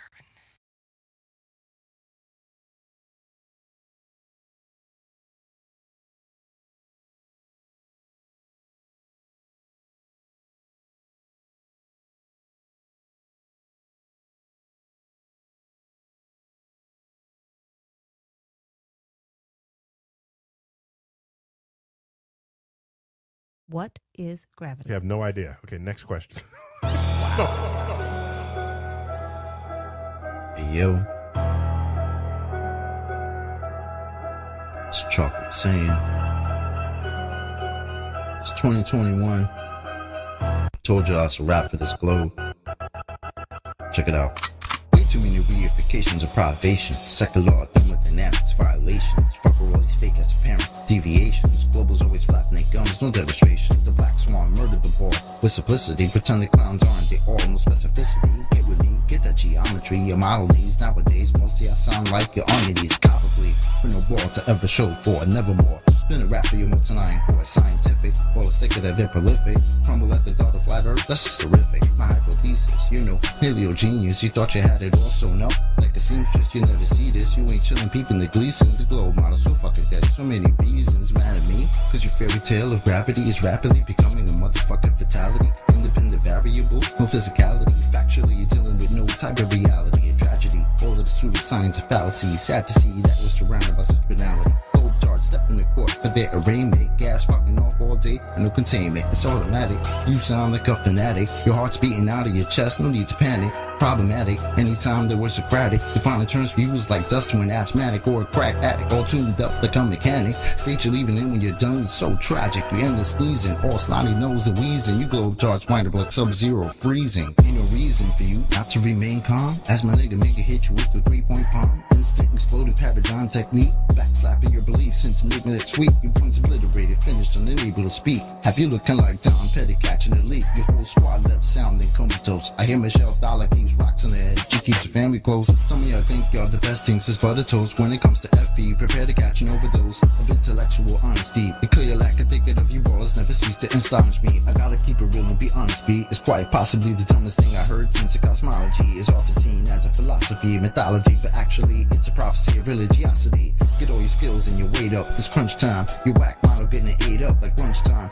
How in the hell could we establish a baseline? Most of y'all trolls are just here to waste time. I'm not aware of what you're hearing through the grapevine, but you must be out your mind selling space time. A mathematical construct of imagination with absolutely no experimental validation. Before the story begins, you need a foundation. Curvature of the earth, that's the conversation. It's shit up and disappear without a trace. I'd say it's also time for you to say goodbye to space. Tall tales about vacuums, an empty place, all the while breathing air. That's just not the case. You best get out my face, cause I can guarantee you that the very air you breathe immediately fuck off the space. We understand there's no requirement for your compliance. You understand that you are standing in a room of giants. I admire that you're usual in your defiance, but won't you join us in this funeral of pseudoscience? You in the mood to try us? Go ahead and test your mic. These motherfuckers think they're moving at the speed of light. How about the speed of sound? 250 miles above the ground to see the ISS is going round and round. Please don't even try, son. It's been a wrap since you gave up hope on your geometric horizon. In the trenches hoping and praying we don't get wise and realize you're smoking more of the grass than Neil Tyson. Oh, speaking of that clown, I wonder how much longer he can keep a push of this in the background. Never debating, always up for the back down. Playing in fear of the gravitational smackdown. This little circus won't last long. I'm betting you the type of clown that sits at home alone with a mask on. Thinking you debunked an argument like the Black Swan. Never knowing that your radius could be that wrong. Oops, I really meant to say dead wrong. Implicitly, we've been falsified the globe empirically. Need you to listen, G. It's not logical to postulate you live in a sphere in no sphericity. It's the epitome. It's not a mystery. The globe model's all wrapped up in stupidity. It's quite simple, see. It's probably not the move for you to spew your rhetoric here or religiously. Maybe officially. One day you might find yourself vividly in the middle of an epiphany. Lyrical symphony. It's been a pleasure, but our times have both come to an end. Synchronicity.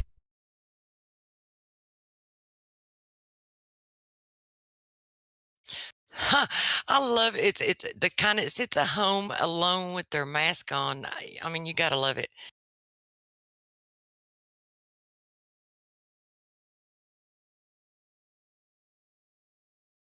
So anyway, the guys next door, the guys over at the fire department, they had dug up. Like, I just want to share this because I think it's cool as hell. Shout out to Chocolate because they really they heard his song and they liked his song, and I was trying. I paused it, and then I said, I told the guy, right? I told the dude, I said, that's all right. Let me pause this because you probably won't like it anyway. He's like, no. He said it's a cool beat, but because they were letting me know that they were going to fill in my backyard because they were doing some work next door, and when they did, the city had came and dug up some dirt around this drain that they have. And in the process of doing so, they dug up my yard and made tracks in my yard where you can't get a mower or anything across it without tearing it up. So they're going to fill it in and level it out with some new dirt. They were letting me know that they were going to be having them come sometime this week to do it, right? And Chocolate's song was playing when I answered the door, and I said, hold on. I said, let me pause this. I said, you probably won't want to hear this anyway. And so I paused it or deafened the thing, right? And then he told, and the guy was like, no, he said, it's all right. And then he told me what he had to tell me. And then I said, it's a flat earth song. He goes, a flat earth song? He said, what's that? And then I told him, I said, well, and then I started going through some of it with him. And I said, just look it up on SoundCloud, Chocolate saying. And he probably won't because he didn't write it down. He didn't put it in his phone or anything. But it's the fact that, he's got some awareness now of flat earth. So these guys, they don't ever have time to think of anything like that. So it's just the fact that it's in their mind and it's in their awareness. I thought was pretty cool because we're always engaging in conversations, about other things. So maybe, who knows, maybe they'll ask me about it and I'll get a chance to, because he was in a hurry and I was in a hurry and I didn't really get to go into it too much with him. But I thought it was pretty cool. It was pretty good timing. Anyway, hello, MJ. I was just wondering, man. Hey, your mic sounds amazing now. Which mic is this? It's the same one. No, Riggs did something with my computer, and he plus he told me to switch it over from standard to legacy, and he had something downloaded onto it to where if I whenever an update comes through, it has something to do with a conflict of drivers or something. All right. So if I run that app, it removes those drivers and those applications, and it keeps it kosher. Yeah, you sound phenomenal now. Finally, about time. No more of that crackly weird thing that used to happen. Awesome. Yeah, I wish I thought it sounded that way because I cannot stand hearing myself play back. It's really disturbing to me. I have to skip parts or whatever. If I see my name, I can't listen to it.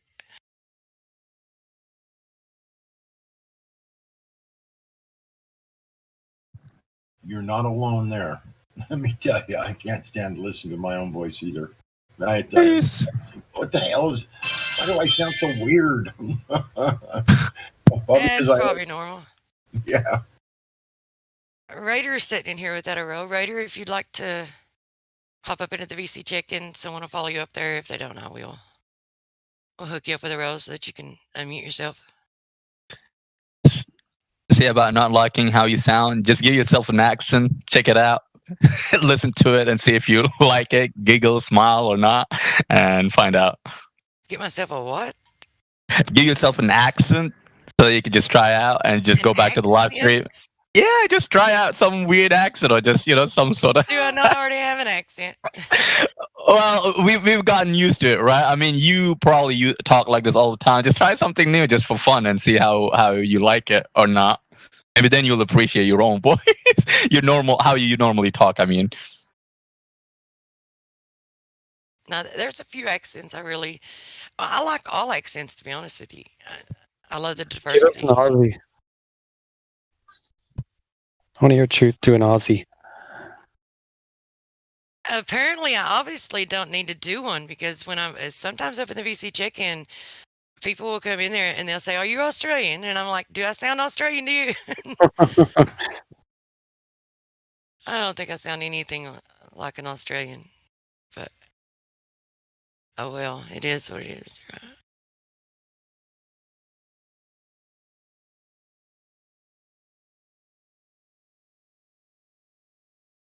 I can't do I still accents. Samuel Robotham. No. Oh, is that what you were saying earlier when you said Samuel Robotham? I got you. No, you're sounding now, Dave. All right, just checking. Just curious, is it logical to postulate a sphere with no sphericity? It's not, No, is Dave. it? It is not logical to postulate a sphere with no sphericity. Okay, just checking. There's a lot of people that postulate a sphere that we live on, but they are incorrect. So, back to you guys.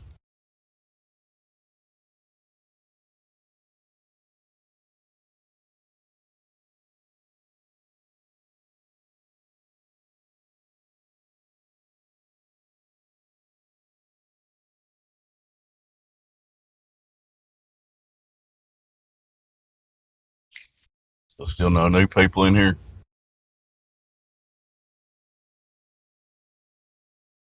Well, we had one sitting in here without a row. I think you may have went to get checked in. I don't see him up there, though.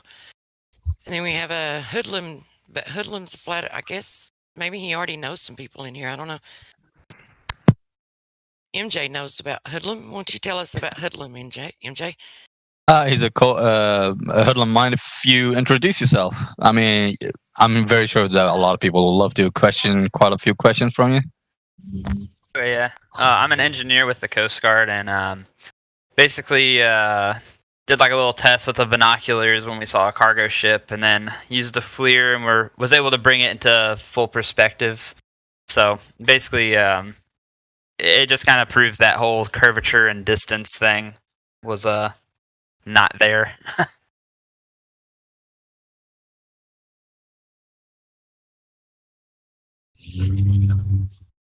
Cool. So do you have other members of the Coast Guard question this globe?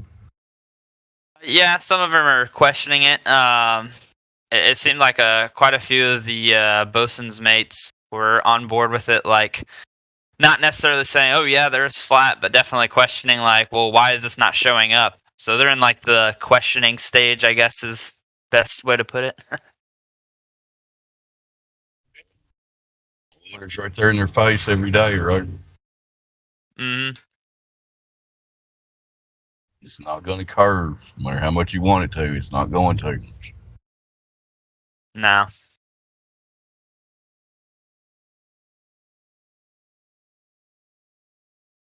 How long have you been looking into the topic before you discovered it was, or did an observation to determine that it was indeed flat?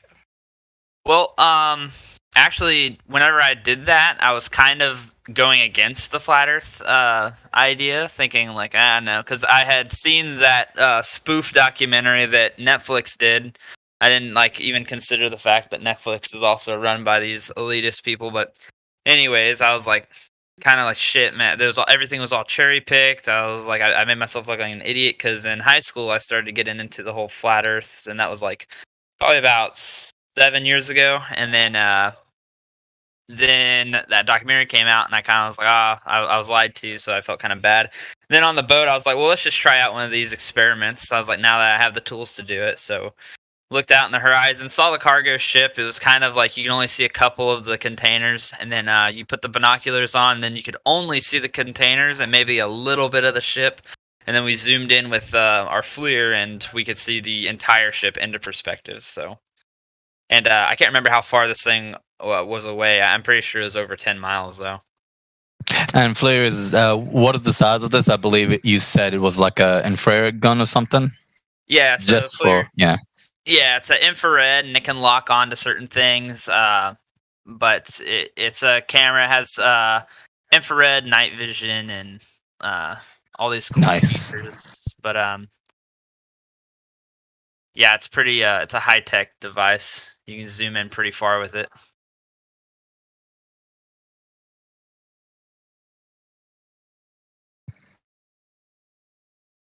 That is military technology, right? Yes. Yeah, most of the infrared stuff, night vision exclusively. You don't find. The whole bummer to the story you Civilian. told us upstairs was the fact that it caused a controversy between half the crew members arguing about one. Some of them wanted to say it was fun. And so what happened is it made it so they can't use the device no more for that. Like, no more of that. Which is kind of that's the thing that happens, right? That's why I asked him the question. I mean, what was their answers? What was their reaction? What was their excuses? And he also said that, yeah, some of them just immediately ignored what they just witnessed, and they just jumped on to NASA, right? So there you go. Yeah, it was the whole like, well, explain satellites, explain that, and like, I didn't have everything. I didn't have my whole fact book with me, so I was like, if you're really curious about it, just look into it. And then some of them end up going to the whole Flat Earth Society thing. I'm like, no, that's not the right source for looking up those things. You have to go and look at like the actual Flat Earth Society. I just really deemed completely satire. But some of them actually got behind it. Controlled opposition. It's a governmental registered organization. Yeah. Mm-hmm. Yeah, not only is it controlled opposition, but all the claims that are absolutely ridiculous, they're dumb and ridiculous, and there's no basis for any of their claims. Not only are those facts true, but they also reify the heliocentric model. Like, they just replaced the globe with a flat disk, which is totally ridiculous, and no true flat earther shares any of their views. So if anyone, this is what I don't get. I don't think that that particular controlled opposition has any chance of ever getting any traction, to be honest with you, because if anyone has ever heard of one single argument related to flat Earth, and then they go, and most of the time, if you're looking into it, you have indeed heard more than just one argument. But if you've heard just one single argument related to flat Earth, and then you go to the Flat Earth Society website, and if you see what they've got on there, then you realize that that's not what they're claiming, because not one real flat Earth argument is on their website, and then they'll see that it just further reifies the heliocentric model and just replaces it with a dumb, stupid idea that there's a flat disk in place of the globe. It's just ridiculous. Exactly. They're not there to get traction, no truth. They're there to keep us from getting traction. Anyway, go ahead. Yeah, a lot of them, it's just you bring up flat Earth, they think of that immediately. Think of the whole square idea with water falling off into space, and it's hard to argue it. I usually just tell them that's not how it is. Why does he sound like a little bit like Sin Cleanser to me? I know it's not, but I mean, he does sound a little bit like him. Go ahead, Crit. I would say, yeah, that whole idea of a disc in space was put in people's ideas, not to advocate for the heliocentric, but to shit talk people who would say it's not heliocentric. Mm-hmm. I think he mentioned he has a YouTube channel that a bunch of NASA debunking NASA stuff, right? Is that what you said? Yeah, it's a TikTok channel. I honestly didn't expect, like, I made some videos on Phil Schneider. That was like my first video, and it got more hits than I thought it would. So then I just started going on random things that I believe in. And whenever I try to talk to people, like even about flat Earth, I kind of try to bring up the whole hollow Earth thing first to kind of slowly get them into questioning NASA, what they could be lying about, and then bring in the entire like flat Earth. That's because that's what I believe in. But yeah, it's just a small TikTok channel. It's nothing too crazy. Oh, I see. Well, just a little something anyway. I mean, trying to do a little bit of your part, seems to me. Yeah. You should get the flat Earth role. You sound legit to me.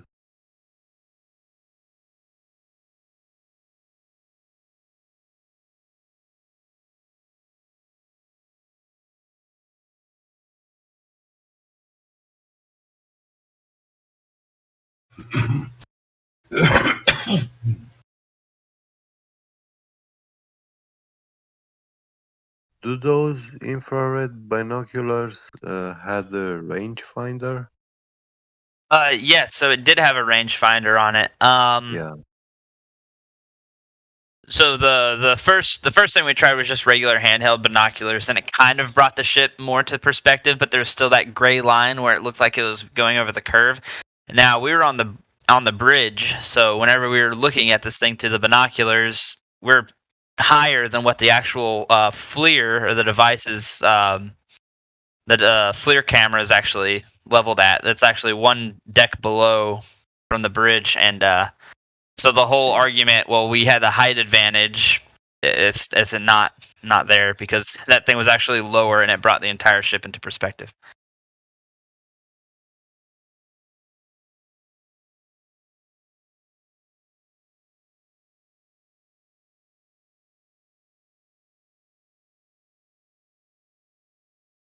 In the infrared spectrum, light cannot easily lie to you. The refraction stuff, all these things you're eliminating. What you see is what actually is in the infrared spectrum. Yeah. But it still conforms with the laws of perspective, like attenuation.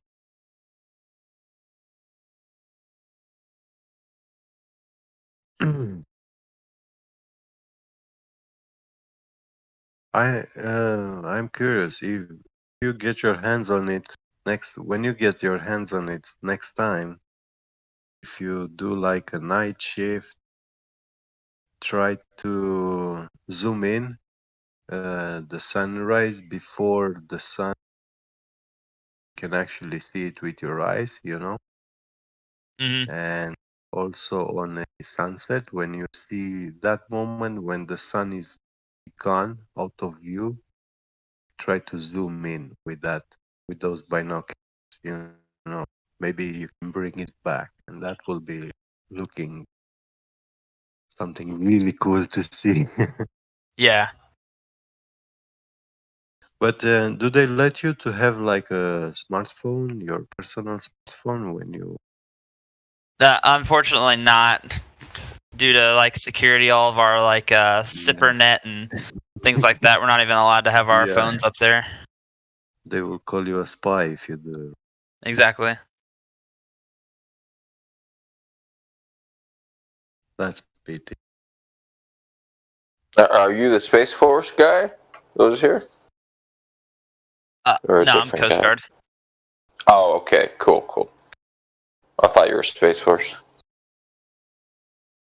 That'd be cool. I mean, yeah. You're gonna be crunching numbers in front of a computer, man. No, true. I think Coast Guard is better. Coast Guard are the guys who actually have to do stuff. Yeah. Because they don't have any. They don't have any funding.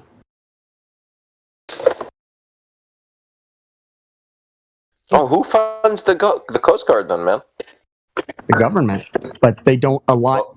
They don't allot any money to it, or not near as much. It's like it should be the most important. It should be the most importantly funded thing if you're going to have like a border defense type thing. Coast Guard should be the most funded thing, but they don't. You would think, right? To protect your castle, you kind of, you take care of the perimeter. No, the perimeter is just fine, man. Yeah.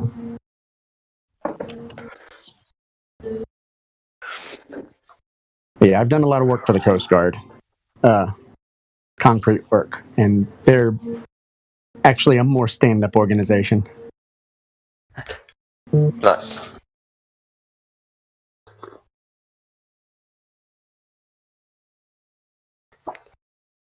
Did you build Jimmy Hoffa's concrete boots too?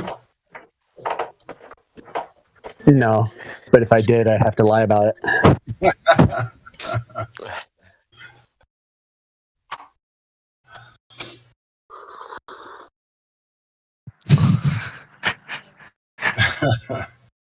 I'm just giggling at Cyrus's slurp. Oh, you heard that? Sorry, guys, from Hot Mic. Hey, I don't mind. My afternoon coffee, bro. My noon coffee / morning.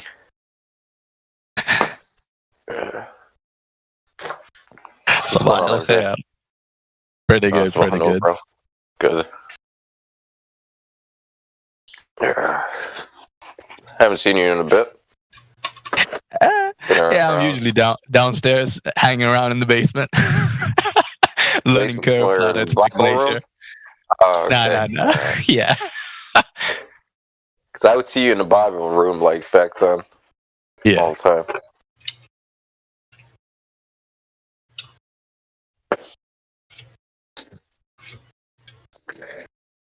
Wait, Summer, are you cutting now or what? What? Are you cutting now or are you still bulking? You're still talking to me. Currently, let's just call it bulking because I'm not really. I'm eating too much junk, so I gained a little bit of unnecessary body fat, but still within reason. Not terribly, but I want to start cutting again. Yeah, I haven't been doing well. My last cut was terrible, so I'll maintain for a bit and cut again. There you go. It's never gonna happen. Then there you go. No. It's not that. It's not. I'm okay. It's everything comes and goes in waves, man. Right? Sinusoidal wave of life. Sometimes you're up, sometimes you're down. You gotta figure out which is which and go from there, man. You're amazing with math, but not with real life math, right? I am not amazing with math. Trust me. You were talking about, I'm gonna break your legs, and yeah, no. Break your legs? In what? Leg day workout? In football. Slide tackle. There you are. Oh, for sure. Yeah, I'll break your legs. Yes. Nah. For sure.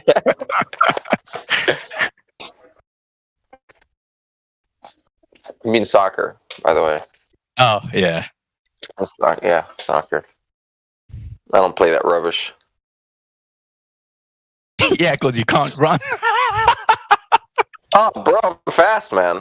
Why do you listen? It's a common misconception that because I'm heavy, you think I can't run fast. It's how long can I run fast for? How many sprints can you do? I can. For how long? Well, bro, sprints are like 30 seconds. I'm done, man. It's a sprint, man. How long can you sprint for? 40 seconds, and then you collapse. No. I'm not talking about how. I'm not talking about one sprint, right? I'm talking about, I mean, each sprint is going to be, I mean, if you're going to go with NFL and soccer, each sprint is going to be around 4, 5, 6 seconds, really. That's it. So how many sprints can you repeat in about 4, 5 to 6 seconds? Oh, that's 20 times, 30 I times. feel like Flat Earth Olympics, Bruin. Sorry. Yeah. Hey, no one's asking, so. Yeah, sorry. It's okay.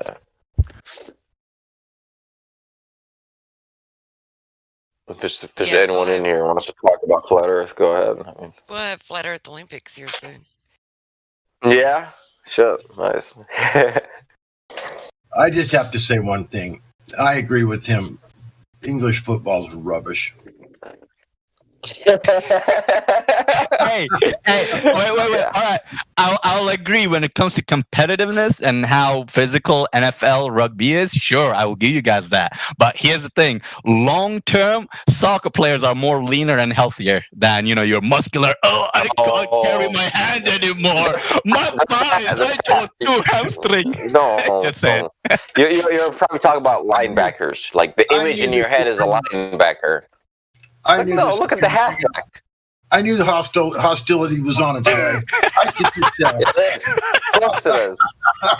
Hey, you guys are heavy guys. You guys, what, 200 pounds and so on? So yeah. Bro, okay.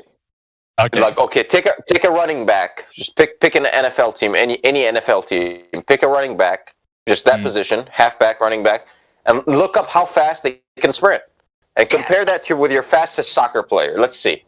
Okay. No challenge here. My money. No. You don't even have to. You don't even have to. I'll admit. No. I always say this: acceleration. Best acceleration in sport to me is what you call NFL football, American football. Simple. You better have it. Yeah. I mean, duh. I mean, I love how they accelerate. Yeah. Yeah. It's much better than these skinny dudes kicking around this ball, right? It's kind of lame. Yeah, we're more of a hybrid between sprinters and marathon runners. So yeah, I think all soccer players look like marathon runners. MJ, when you talk normal, you sound great, but when you get louder, you start getting real frickly. Yeah, I'm probably have to take off the USB and bring it back. No, you sound good. New mic, as long as you don't yell. I'm really not yelling, but yeah, I guess. Okay. He's excited. Yeah, exactly. He loves soccer, this guy, and I already know. So you gotta shit on his favorite sport. I started playing volleyball lately, learning how to. I like volleyball. Serve. It's fun. It's a lot of fun. Yeah, the jump though. Are you playing on the sand or at the moment, no. Sand, I'm not experienced. Indoors is super easy, man. Yeah. Like beach volleyball is jumping is really fucking difficult because the sand moves, right? So you don't have a load bearing soil, so it moves under you, so you can't jump as well. You think, I'm gonna smash this. It's like, no, you're not. And my old.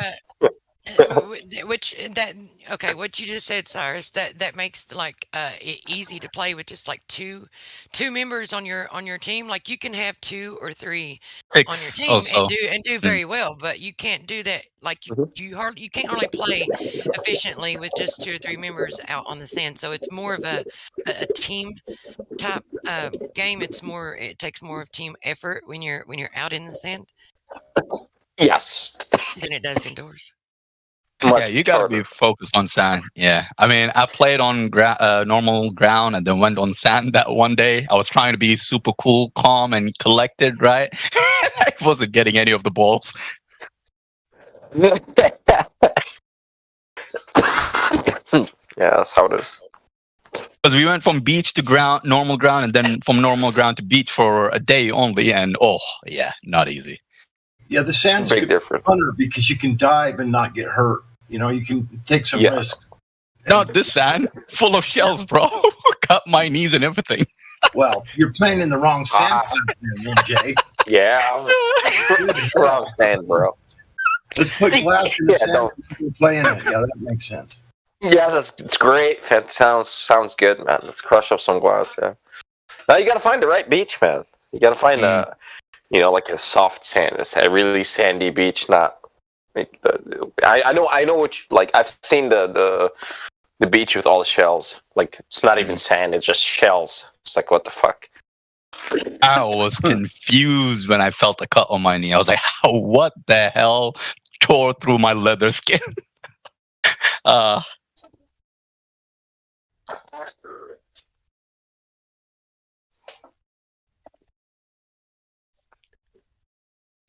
We play that every day, Get Me Get.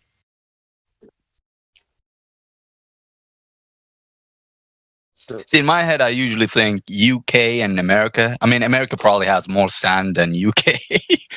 But yeah. I mean, over here, UAE, we pretty much brought the sand from the desert and, added it onto our beaches. So, yeah.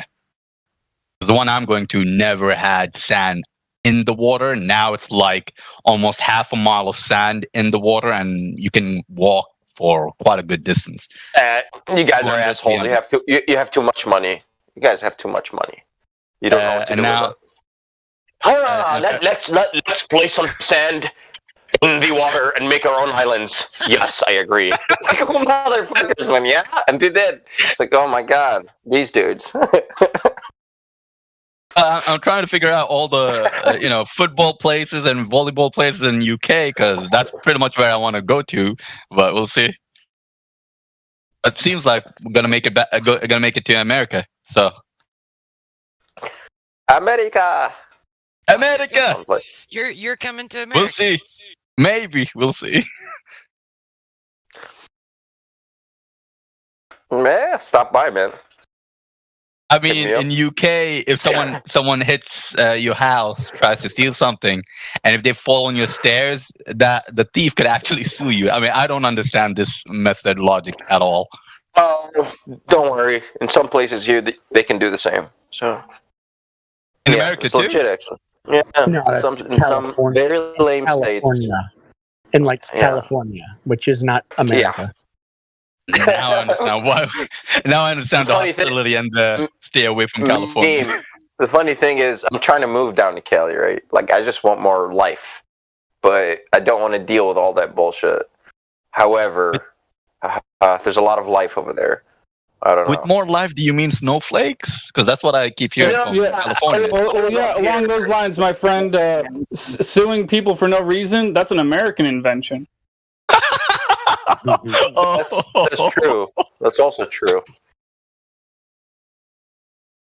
I think, like, your hot cup of coffee says caution hot because of that lady that sued McDonald's back in the days.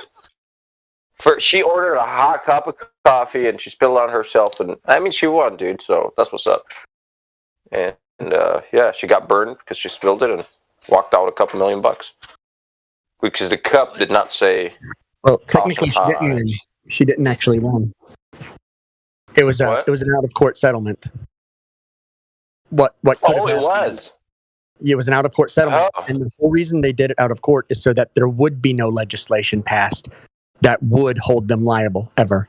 So they put that caution on there, just basically out of a courtesy for the future, in case someone ever tried to sue them again. They could have beat her in court. Okay, but why did they settle then, man? To prevent a law from being passed. Okay. So that was the cheaper route. Oh, damn.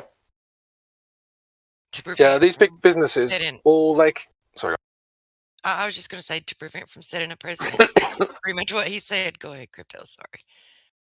I was just going to say, all they care about is money. So all these big businesses care about. Yes. They don't care about you. They don't care about me. They don't even care about their employees. They don't care about anything. They only care about profits, and their own interest.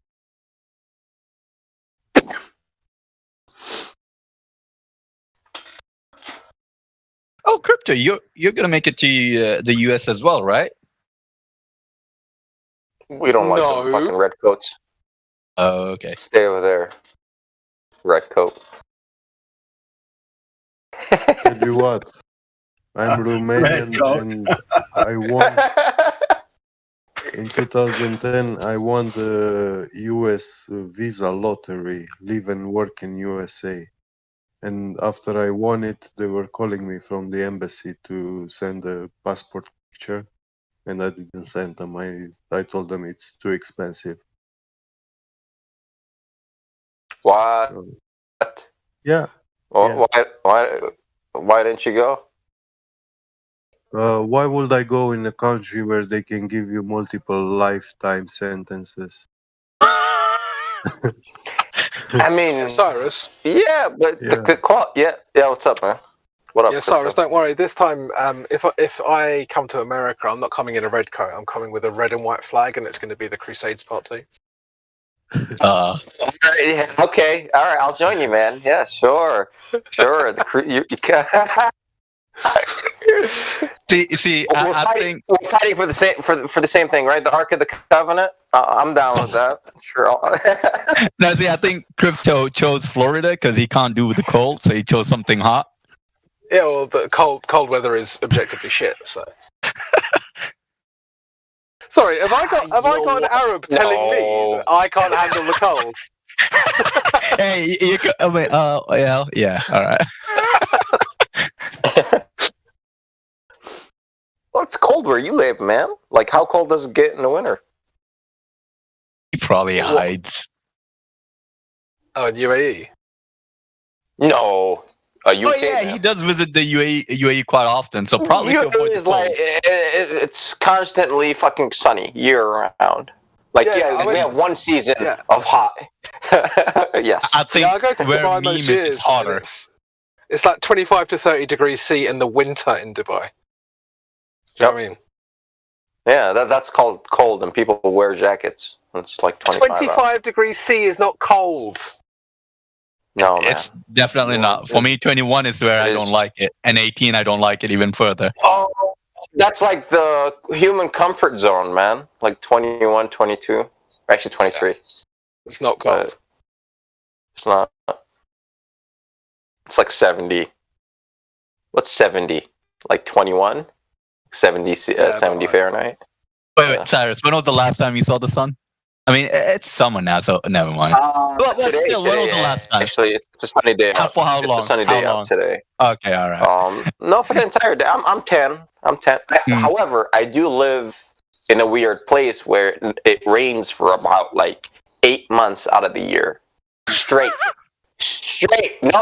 dude. And it's so depressing. That was a big mistake. Like, I want to move this summer. That's why I was like, all right, fuck this. I'm just going to go south, somewhere, decent. And I'm in Washington, right? I live on the coast, on the Pacific, where it's a little different. Like, on the coast, it just fucking sucks.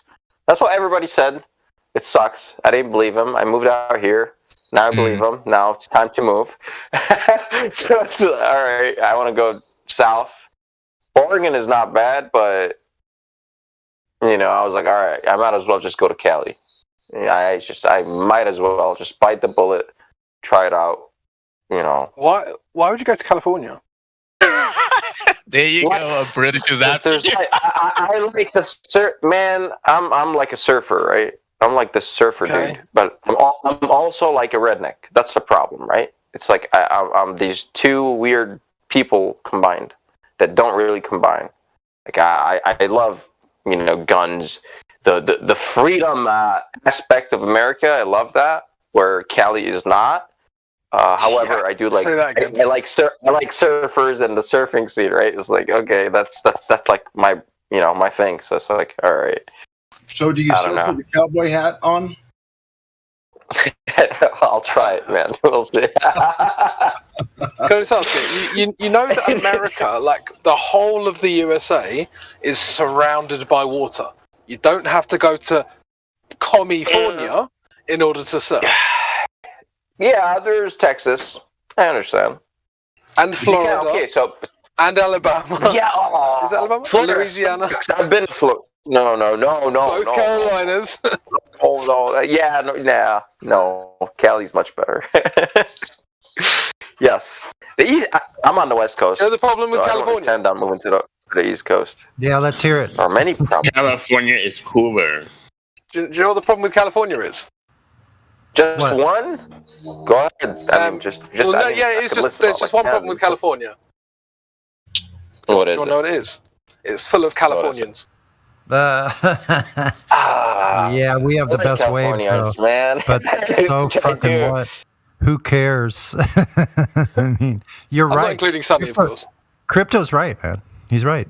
I agree. I've Dude, lived here I don't more than mind. half my life. I don't mind those assholes. I get along with them quite well, and I could point them out easily. It's like, oh, where are you from? Oh, Cali. Oh, no shit. Yeah, no shit. That's why. It's like they're very easygoing.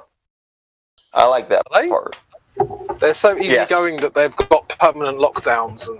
I hate it. God, fucking liberals. Talk about the goy, right? The general goy are very easygoing, you know. So I don't mind them, you know. It's been corralled into the zombie state by the fluoride in their water. By the zombie state. Yeah. The zombie state created by the zombie state. I've been drinking like my own reverse osmosis water for like 4 years now at least. So I take that wherever I go. Just, you know, a little system, plug it underneath the sink, and off I go. Nice. Do you guys fluoridate in the UK? I know Europe is more advanced on the fluoride subject than us.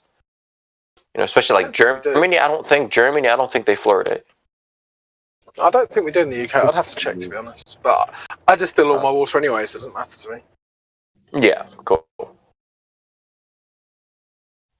In Europe, they like chlorine more.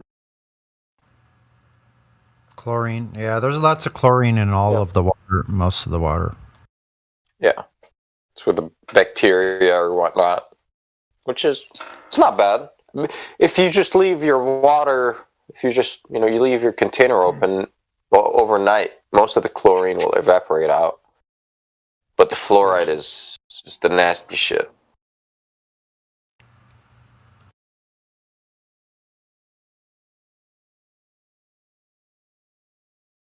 Yeah, Florida's too humid. Been there. It's nice, but it's really humid and really hot. Really hot. It's not like Cali. There's a reason why like there's 20 million people in LA. Good weather, I guess. But that's ridiculous, man. Yeah, and there's like 60 or 70,000 homeless. Great. Yeah. Well, you got to deal with that shit too. Yeah, right when I was leaving, there was the Santa Ana River by the isn't that horrible? Yeah. Covered with people. It's like fucking 10, 15 miles of freaking tent cities along the river. And in one of the richest per capita counties in the U.S. Yeah, it was crazy.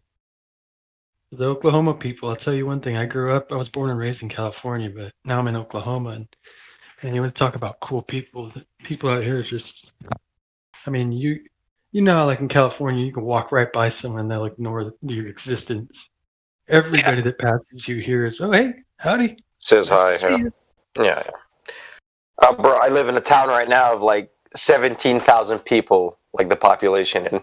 And like, I got sick of everyone knowing you too, right? Like, I don't like this either. Like, what's up? Oh, you can't. I heard rude. You can't be rude? That's all I heard. Oh, no, I just said it was a city thing. It's like, you know, because London's like that as well. Oh, yeah. New York is like that. It's like...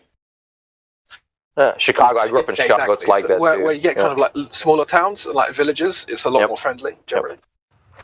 It's I call it population culture. Like, it comes with the population density, the desensitization to your personal space.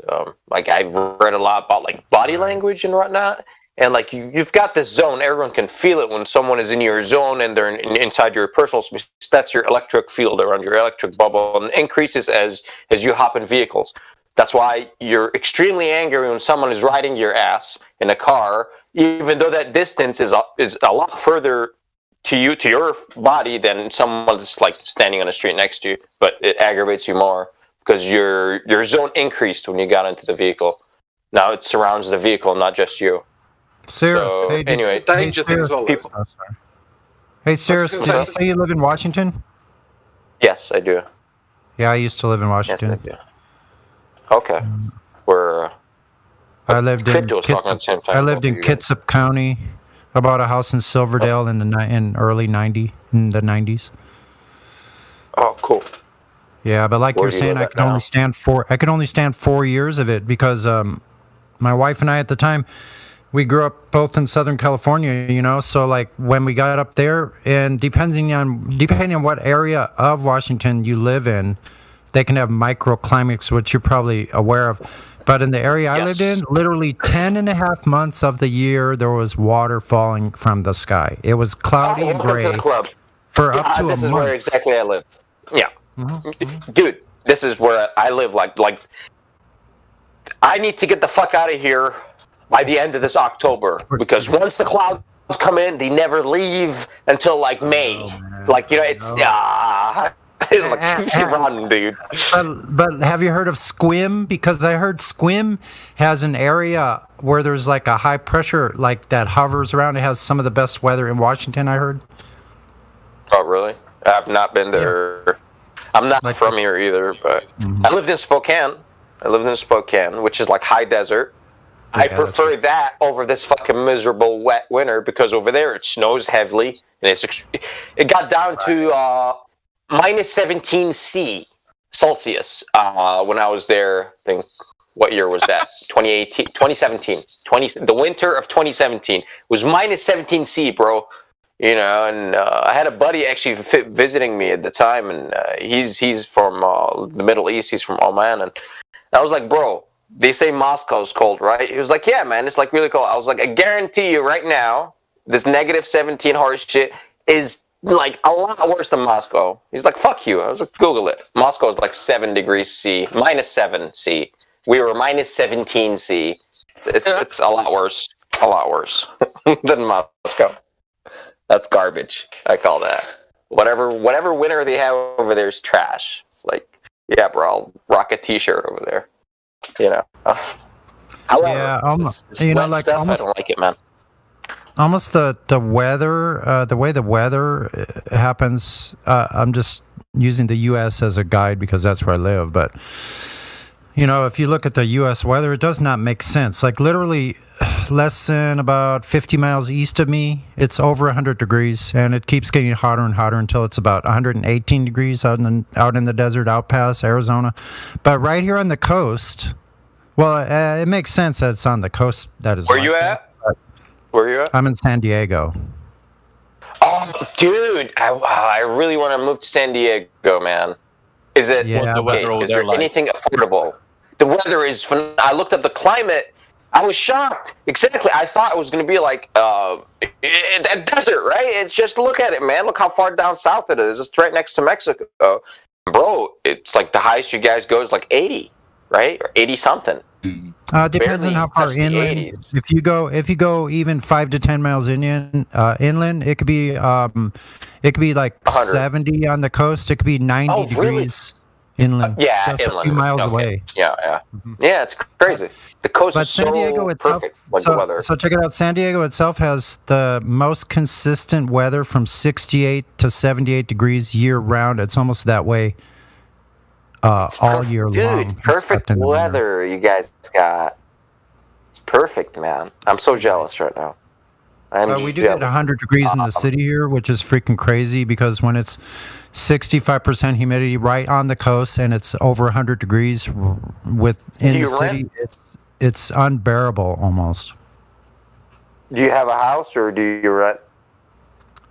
No, I live in an apartment I live in a downtown apartment on the 8th floor. Okay.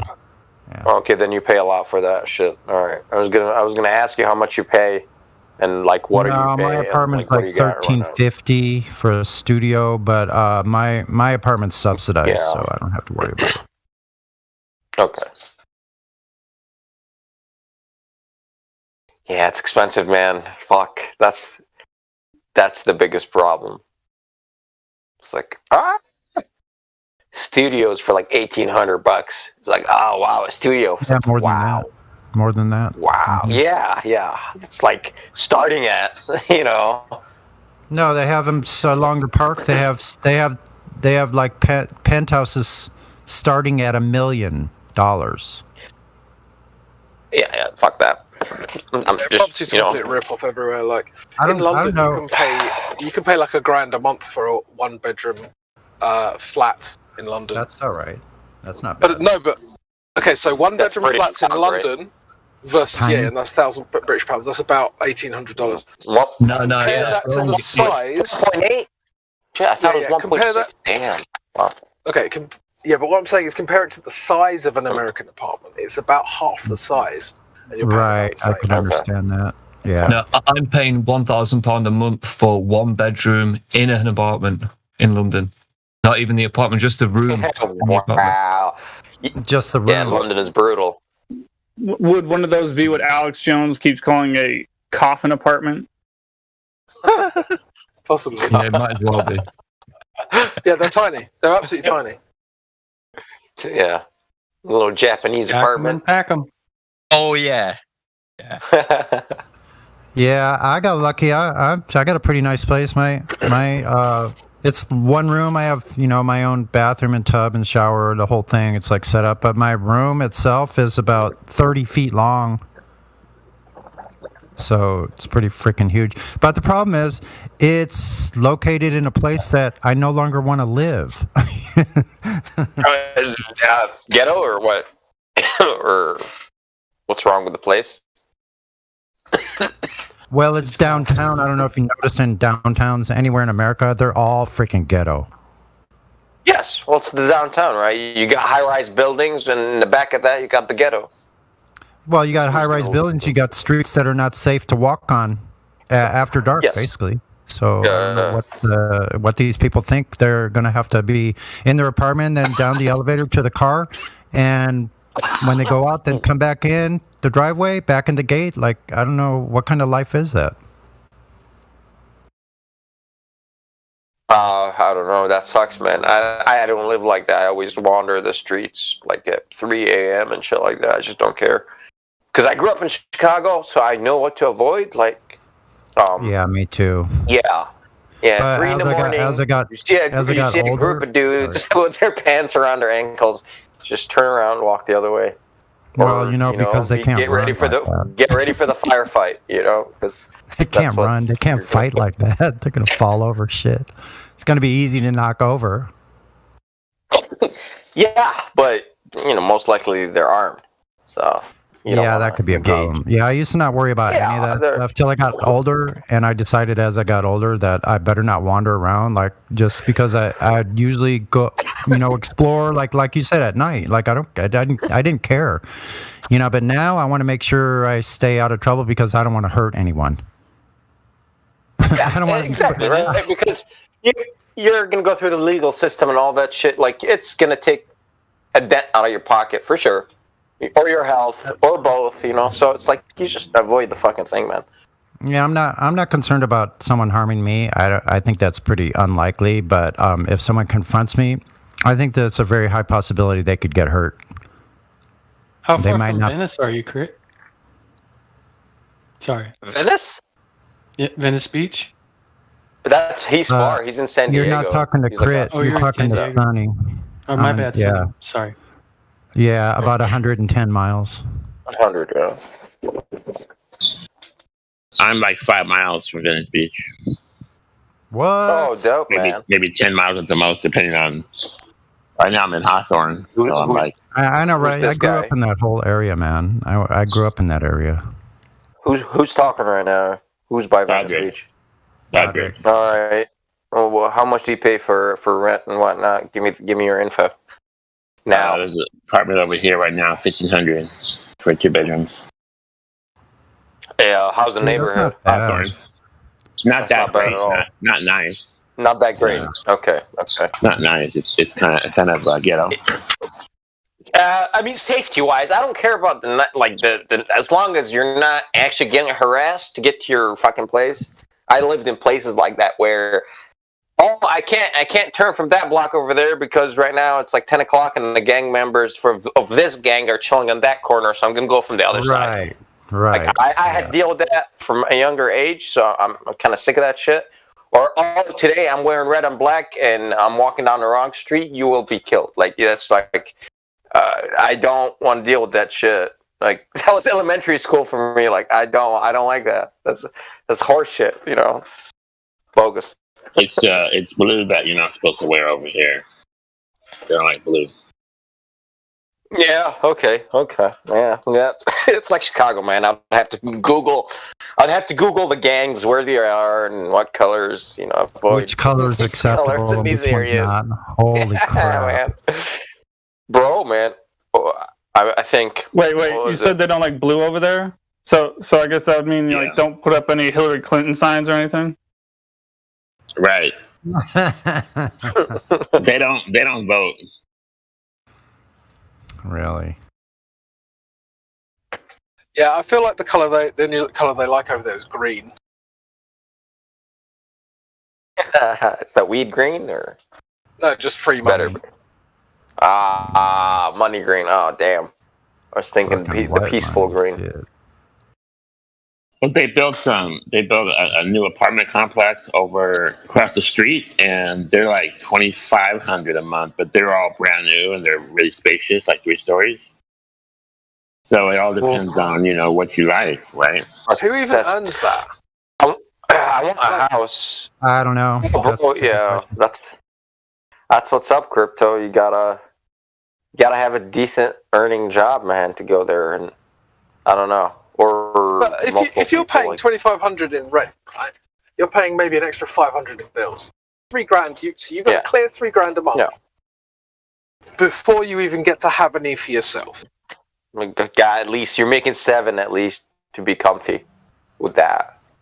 Or minimum. Like one of the established that's actually not enough. Only the lying cheaters earn that much money. That's what it costs.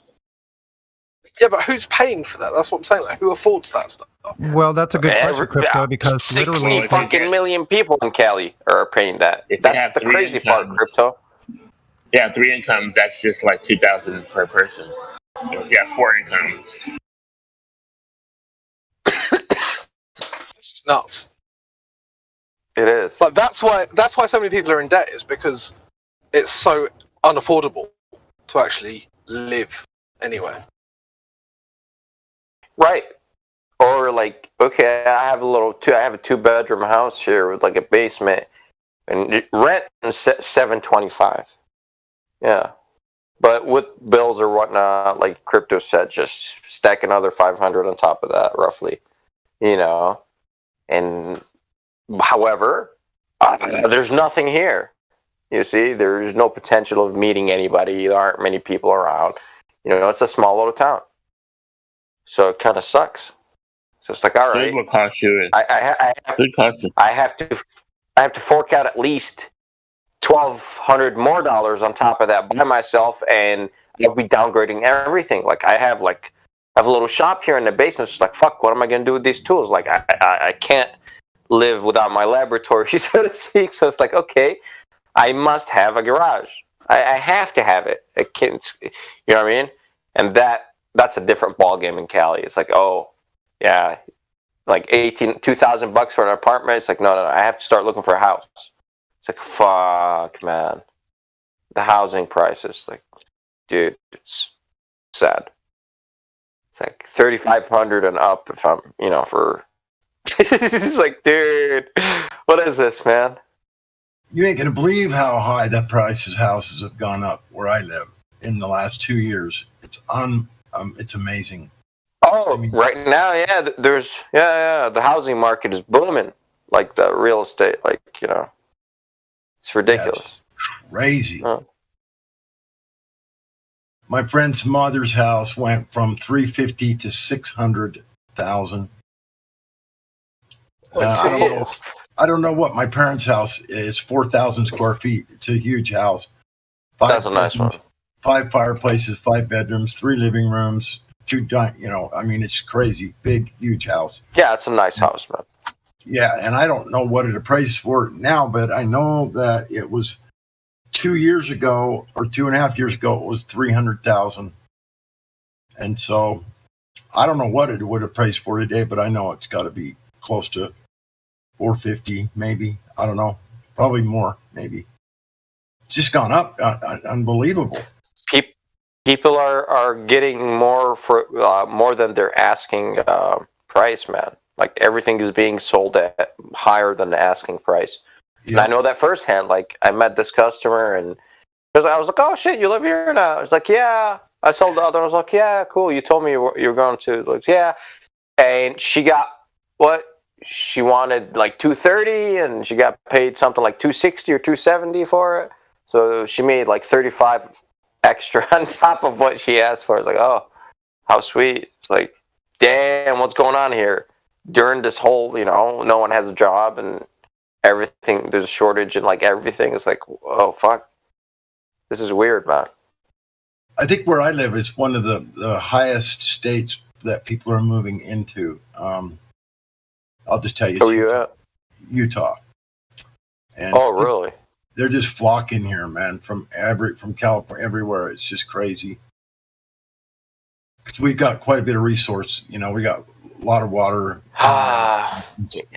Yeah, that's those Californians too, man. When they leave the state with their California money, they ruin it for people like me. Where okay, maybe I was gonna move down to Utah, sure.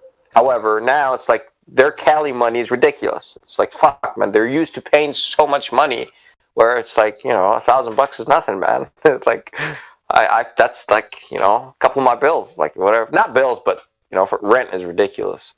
So they kind of fuck everything up because they have a lot of money when they leave Cali.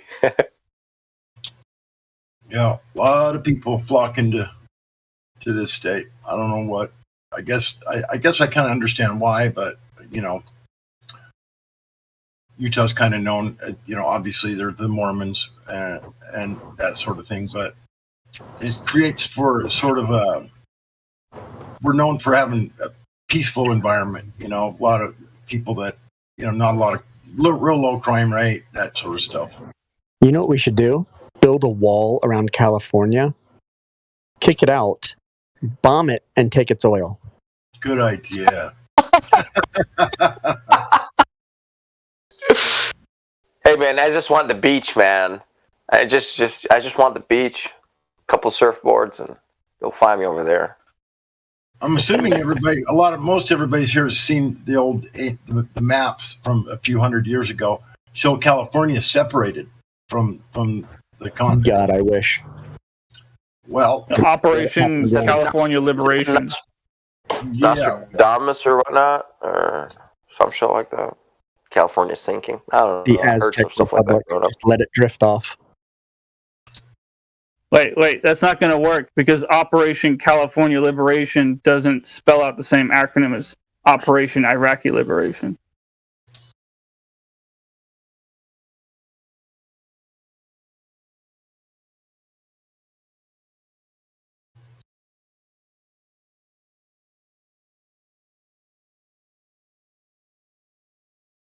Yeah, we were doing remodeling back when I lived in Spokane, and like most of the houses I worked on, the owners were from Cali. I was like, oh, how interesting. How interesting. It's like, and I did talk to a guy who anyways, he likes politics and he's got pictures with Hillary Clinton or whatnot. And they bought this nice house, really nice, for like $350, on top of the hill, just overlooking the city or whatnot. And he was telling me how he sold this little matchbox down like Santa Monica for like 1.3 or whatnot. And he's like, yeah, I came up here, like, oh, this is like 300,000. Like, sure. It's like, yeah, he's a cool guy though. Yeah. But damn, man.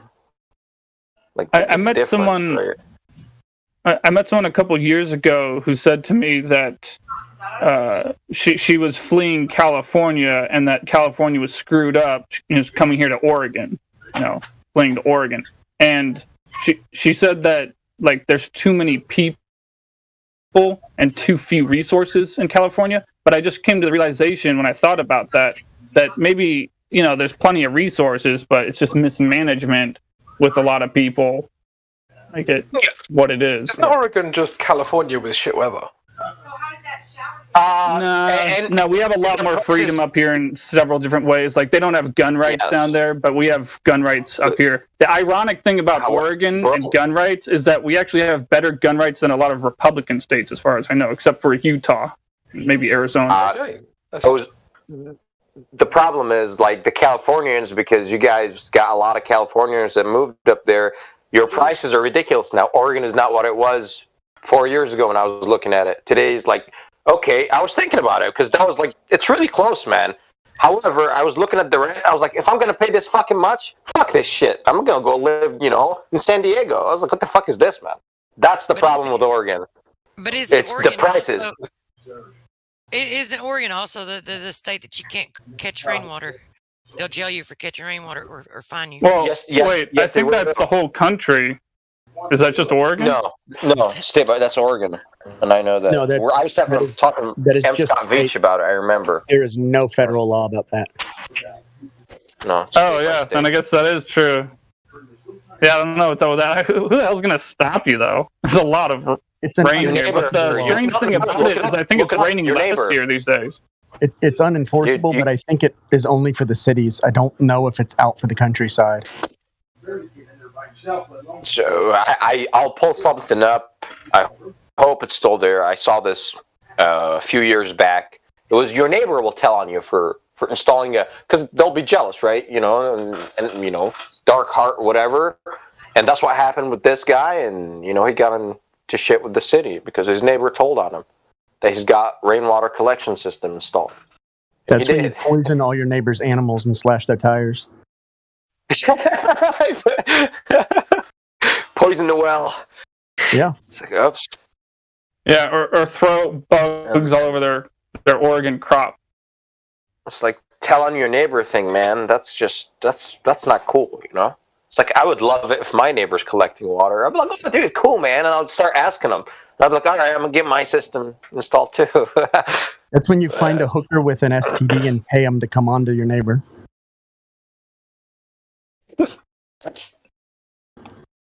Evil mind shit. Bloody hell, bro. All's fair. Don't fuck with this guy. hey, you guys want to know something strange? So, like, last year they canceled that nude bike ride in Portland because of the lockdown and all that. And this year, I didn't know if they were going to have it or not or whatever, but I was just on the waterfront and somebody spray painted on the ground the place to go and the times for it. And it just occurred to me, like, there'd be at least some people in that crowd, which I am so tempted to just take a picture of, just because they'd be wearing a mask and no clothes at all, which is just so crazy. They're in peace. But I think I'm going to go there and tell people that the Earth is flat. To everyone, not just the people with flat chests.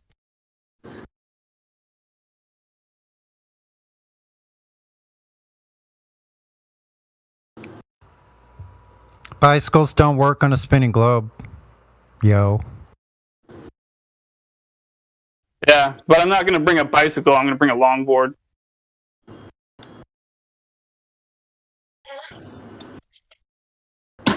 It's kind of crazy how many people attend that. Like, it's literally thousands of people going down the street. Thousands of sex perverts. Well, no, when you go into the crowd and actually talk to the people, like, there might be some people in there like that, but no, they're really just more like nudists, really. I'm actually kind of a nudist myself, really. Like, it's not really like a sexual thing. It's just kind of like, I just don't feel like wearing clothes because it's a hot day and I'm outside kind of thing. Right? It's called naturism, right? It just all kind of depends. Like, I mean, once people start, getting, mingling with each other in that kind of way, then it's like a different vibe, So then it's like, oh, get a room, But like, I don't know. The point is, it's a place where you can hand out thousands of flyers, or hundreds at the least, because people crowd around to watch the people, and then the people themselves that are new there. Like, there's a crowd watching them, and like, there's a whole bunch of people there. The point is, like, you can just walk through the crowd and hand out pieces of paper that say anything on them, and people will just take it out of your hand. So it's an opportunity to change the world for the better. At least one reason why I'm going there.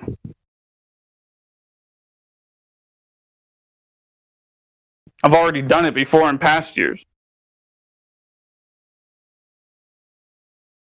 You guys should find some crowds of, just other crowds of people do the same thing. Man, I don't preach, bro. Part of my spiritual beliefs is do not preach. No, dude, I'm talking about taking things like 24/7 Flat Earth Discord and maybe DuckDuckGo.com and StartPage.com and just printing them out on little pieces of paper with your printer, slice them up with your scissors, and go hand them out to some people. Do that. Go through the 3 points with them for the hell of it. Why? Because they wake up. Here, I'll show you why, man. I'll post you something in the live. I'll post you something in the text. I'll show you why. Okay.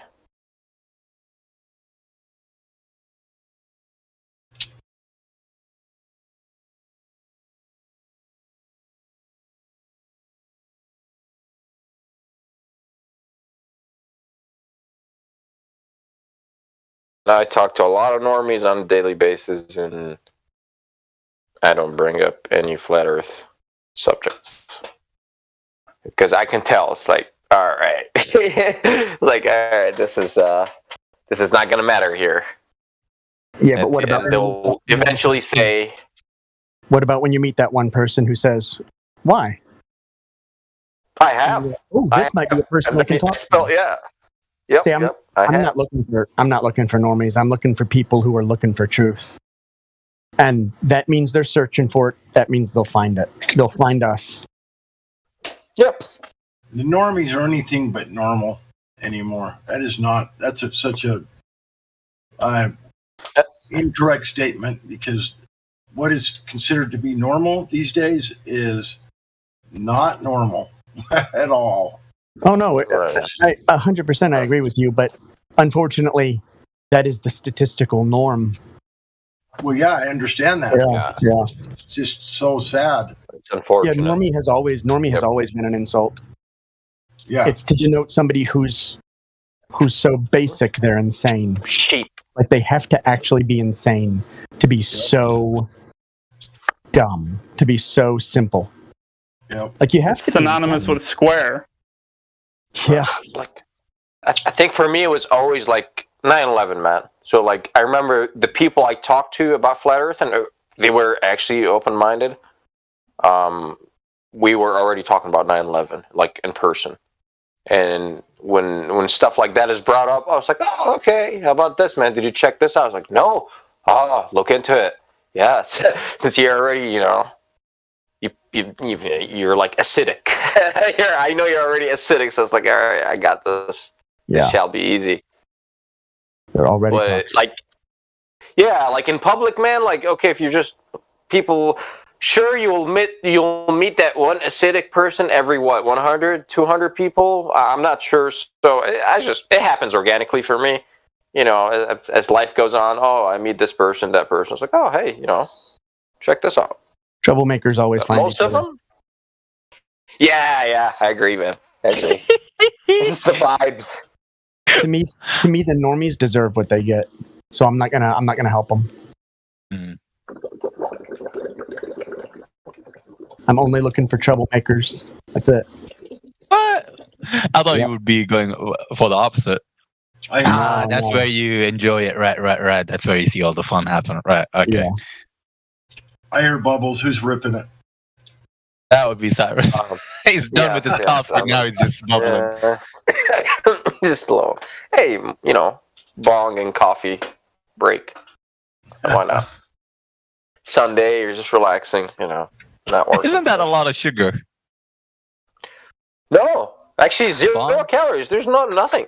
Oh, okay. There's sugar. Coffee, Shisha usually has El Nakha usually is a lot of sugar, isn't it? Are you talking? Oh, I thought you were talking about my coffee for a second, bro. You're talking about the weed. No, there's no calories in weed. Oh, okay. No. I don't know if I believe that, because there's a whole lot of oils that come out of it. I wonder if they really do have calories. They could. I mean, it's Well, yes, but you're not. You're not. It's not entering your stomach. It's entering your lungs. Yeah, it's entering your lungs, exactly. Your bloodstream through your lungs. So it's not. I don't know if you can get any heat energy out of it that way. Maybe you can. Maybe. You could be right, man. A lot of it is an oil. THC. It's an oil. So It is an oil, right? It's oil vapor, and it's condensing on your lungs. So it's not like, sounds caloric to me. Could have some caloric value. Yeah. However, it's like we said, maybe because it didn't go through your intestinal tract. Maybe you cannot like the bioavailability of like calories that way. Maybe you can't. Maybe you can. I would have to actually look it up. Can you eat through your lungs? It's like, all right. That's what it is. Like, can you eat through your lungs? It's like, let's see. I mean, if you think about how the kidney works, I would say yes. If the lungs is similar to the kidney. Bloodstream, blood flow. So yeah, I would say yes. Yeah. I'm not sure, man. It doesn't mean you put a hamburger in your lungs. No, I mean, just kidding. It's like this. It's like, all right, you can take like testosterone injection, like a steroid, right? It works if you inject it, but it's not bioavailable if you eat it. However, there are some oral steroids that are. But I'm just saying, like, some substances, it's not bioavailable, like, even through your stomach. Those are hormones, though. So, like, when we're talking about calories, like, would it be, like, available like that through your lungs? That's actually interesting. No, to me, because it's filtration, right? Both the lungs and the kidney does this. So when it comes to the filtration and blood circulation, then yeah, I'd say there's quite a bit of effect going on over there. But that's as far as I'll go because I do not know anything about weed. But when it comes to normal cigarette, then yeah, definitely against it.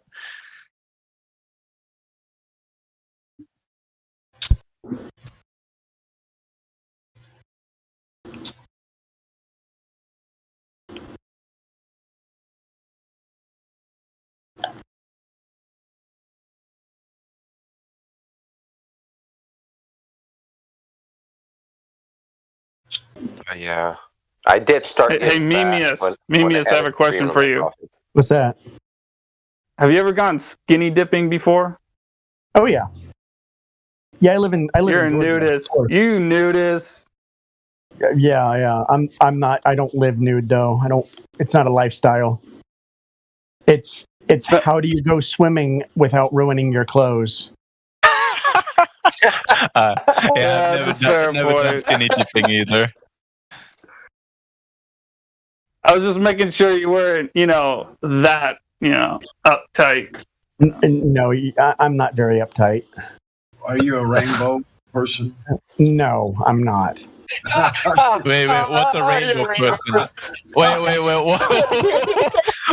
what is a rainbow person? No globo homo for me, thank you. Rainbow is a group of people that travel around or just go everywhere and take off their clothes and hang out. That sounds like a very 60s term. Yeah. Orion, are you a rainbow person? No, never. No, Orion. Oh. No. No. Define rainbow person. Oh, God, Rocking Chester. Look it up. There's a group of people that are called rainbow people, and they travel. No, I think the answer to that's no. I'm just, but like I said, I'm not kidding about this. Like, I mean, I've been to like festivals before where it's like, up to 25% of the crowd is just nude, and nobody. It's not like It's like if you start doing, the point is like it's even legal here in by the way, guys, as far as I know, it's actually legal in Oregon, at least partially legal. I don't know, the law's kind of fuzzy. I gotta look up the specifics, but as far as I know, as long as you're not like if you're a man and you're walking around with like a boner, like that's against the law. But as long as you don't have a boner, and as long as you're not doing like actual sexual acts in public, like you don't actually have to legally wear clothes here. People just wear clothes here because people wear clothes, but we don't actually have to legally wear clothes here. I'm just gonna skip Oregon and just go to Cali, just the communist land. Just what? If you don't have semi-communism is weird, man. Well, is your area full of trucks or something? But I mean, like, that's how I would want it to be, though. That's the thing. That's how I would personally choose it to be. I would want that to be allowed because it's it's like whatever. It's like just don't I would do want my anything. children, to be honest. Whatever. Like freedom leads to prosperity, guys. Remember that. You don't need to make a law that people have to wear clothes except for the no shoes, no shirt, no service thing. Wait. I just realized. So I wanted to tell you. So the thing I put it in the live stream. This guy, he said he was a NASA employee. He was selling these funny toy guns that shoot Nerf bullets or whatever. And he was selling at Saturday Market downtown Portland just the other day. And he gave me permission to record him and ask him questions. And yeah, it's just an example of you never know who you're going to meet where or whatever. But when I got to the third point and talked with him about gas pressure, he was pretty interested at that point in time, definitely. I'm not when we parted ways, I'm not so sure if he was so certain that he lived on a ball. So give it a watch or whatever. Thank you, sir.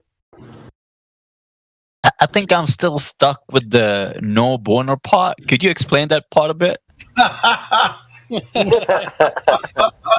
That has me mind blown. I'm just totally blown away. Like, how, if you're a nudist and you have a boner, you're going against the law? Is that what I heard? Well, yeah, because having an erection, even just having the erection in public, counts as a sexual act, even if you're alone. Okay, public, but you mean public in every place? Yeah. So going by the way that the law is written, it's much easier for women to do this, just because women can't get boners. They can get aroused, but not in an obvious way. But men can. So a lot of men, friends of mine, have told me that they would go to this nude bike ride thing, but they don't because they're afraid they're going to get a boner and be embarrassed and and that sort of thing. It didn't exactly happen like that to me once. This one point in time when I was there, because I was just hanging out with this woman or whatever, and it's just towards the end before we parted ways. She I didn't have that problem up to that point in time. But when she started touching me and playing with me and actually poking me in a weird way, but I wasn't standing in front of all of her friends or whatever, and I didn't. I'm actually doing the point is if nobody's touching each other, if nobody's physically touching each other, it's really easy for that to not happen. Did you just say nude bike ride as well? Yeah, you did, right? Yeah. It's 1,000 people, 2,000 people about in Portland. They ride on their bikes with no clothes on. I always ride a longboard. What the fuck? I mean, I've seen nude beaches and all. Wait, guys! You guys want to hear the best part of these stories? So this one year, I didn't just bring a longboard; I brought an electric longboard. The first one, I've got a new one now, a different one, a very different one now. But when I had the first one, I think this was 2015 or something like that. Yeah, it was that year. And so I go there and I'm towards the back or whatever because I was trying to hang with somebody, and so there's two cop cars at the front that clear the roads or whatever, and then there's two cop cars at the very back that make sure that all the bicyclists are staying together so they can clear the roads for the regular cars, But the two cop cars in the back, the policy is that there's no bicycles between the two cop cars, just in front of the first cop car. But since I had an electric longboard and they saw that and they saw how much control I had of it, they let me ride between the two cop cars. The cops did, and didn't tell me to get the hell out of the way. I was expecting them to get on their loudspeaker hey, go to the front, but they didn't do that. So for a while, it actually looked like I had my own police escort going down the street while people were cheering me on, and I was just on my own electric longboard with one cop car in front of me, one cop car behind me. I'm yep, got my police escort. I'm president. I am president. I'm breakdancing. Ride my longboard. What you got, huh? Were you nude Yeah, completely. I was wearing no, not completely. I was wearing shoes and socks. Yeah. Oh, wow. I'm on a longboard. Of course. Yeah. وش هالدنيا يلعن ام شيطان. اوكي. I mean, were you saying something? Were you mumbling? Were you mumbling? I mean, I'm mind blown still. Like, that's why you should get a visa and come by, man. Like, you should come by. You've never, okay, dude. When I was a kid, my dad took us to this, man. He took us to the nude, not to the nude, the gay parade in Chicago.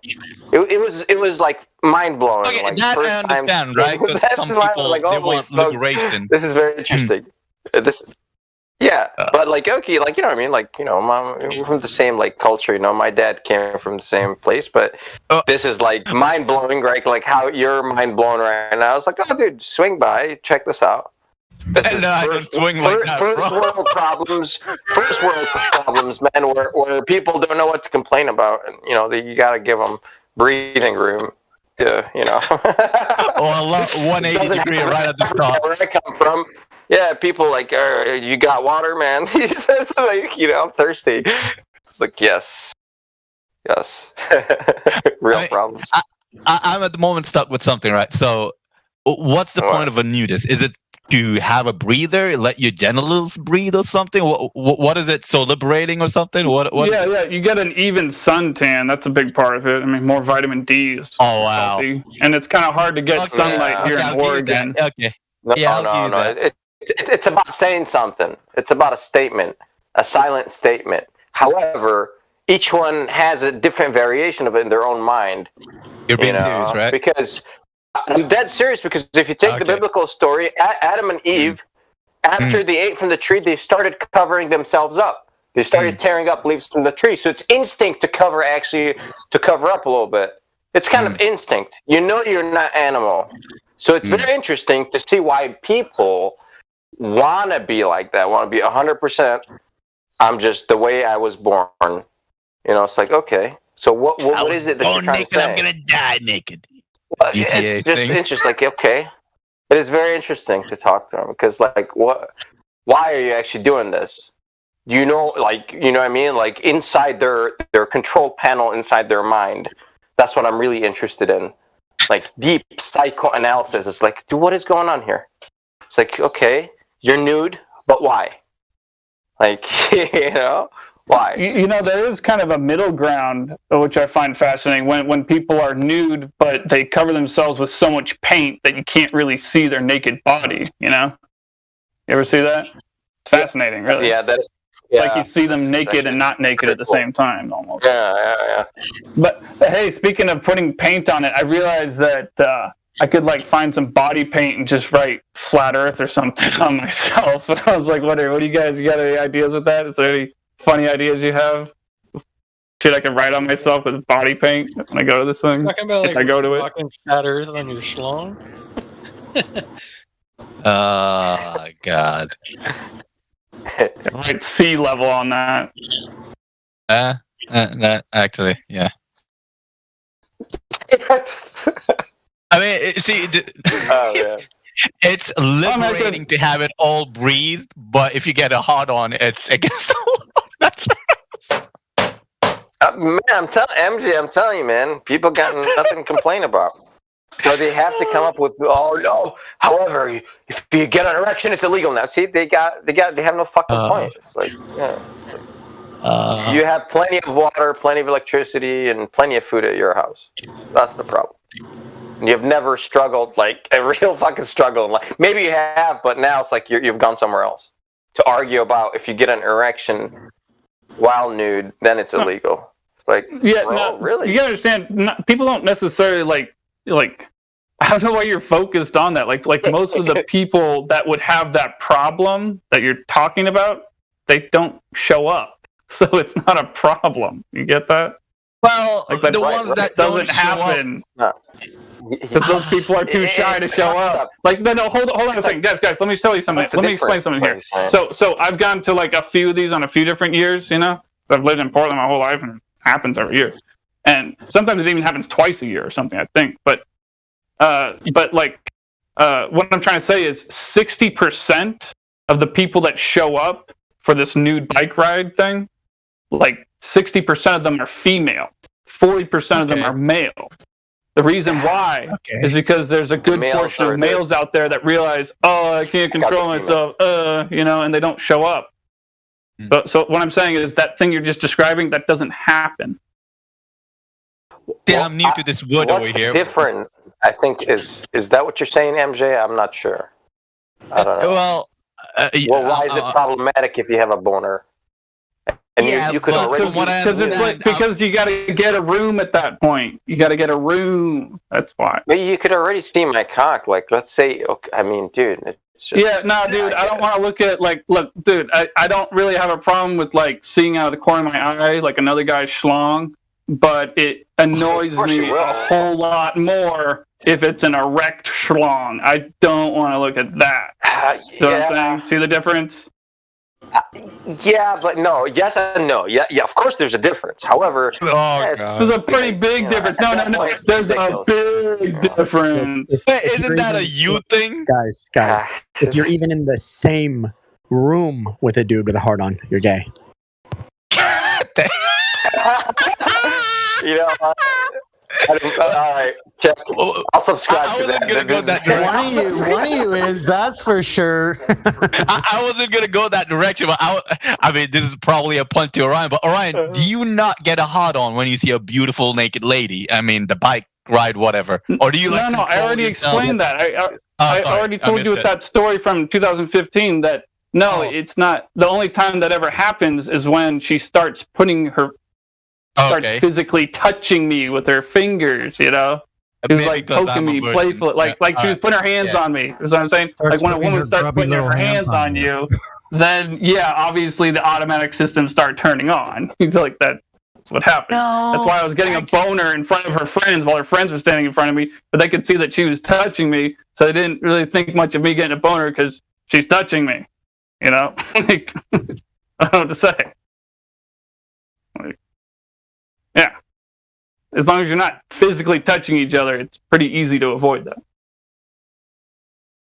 See, that's the part where I'm having a problem. But okay.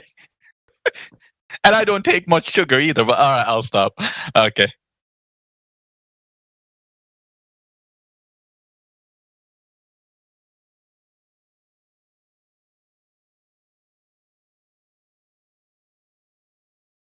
Yeah, dude, MJ, you should. Next time that's going on, you should go and do the nude bike ride. No. No. I will take meme with me. That will be the best way. Oh my god! For a nude bike ride, oh man. Yeah, I think you're about to. Yeah, see ya, MJ. It was good knowing you. You couldn't pay me enough to be around all them skanks. Those poor bicycle seats. Maybe crypto will. I mean, I got no problem with it, but I wouldn't take my children to something like I wouldn't want my children to see just nude people. Personally, I wouldn't want to see it. What the hell? Until a certain age, because that desensitizes you. Like the whole boner thing. It depends on your like sensitivity level or your visual. That's where I'm struggling right now. That's where I'm guys, I'm going to say this again, just so you get it. In the beginning, you might get a boner, but as you do this more and more often, you will not. Because now your mind can function just fine with everybody nude around you. However, now you're gay. I think that's the point. That's the point. Like I don't like that. I think from a mathematical perspective, you're more gay if you don't go if you're a man, because like I said, it's 60% women, 40% men. I don't know about that, man. Yeah, but I mean, I was just illustrating the point again. Like, it's the reason why it is that way is because like the guys with less self-control like that don't go up for that reason, or maybe they just leave their boxers on. Whatever. Some people do that. Like, not everybody there is totally nude. Like a lot of people just go in like their underwear. They just strip down to their underwear. Like, I don't know. I'm just saying. But it's also that's like one of the main reasons to go just for the hell of it is because of all the artwork there. Like people show up with bicycles that they've transformed so that they're either really tall or really big. Or no, I once went there and this guy, he had like taken like a wagon and a bicycle or two bicycles and welded them together with a bunch of green metal and shit to make it look like a giant green dragon with flapping wings. And he actually let me ride it. And yeah, it was like I rode a giant green dragon. It was badass. It's like moving wings and everything. It was like all it was like made out of like like a couple of bicycles welded together with a wagon. They have big like works of art. You ride this dragon. Yeah. And I'll just say that I had a little certain something in my bloodstream at the time that made that seem like a very different kind of offer when he offered me to ride his dragon. Like, very, to say it. Lucy in the Sky with Diamonds is a very good song. Enjoy riding his dragon next time. You do know that trying to stay quiet. You can do your thing, man. This is a family show, you know. I didn't say that.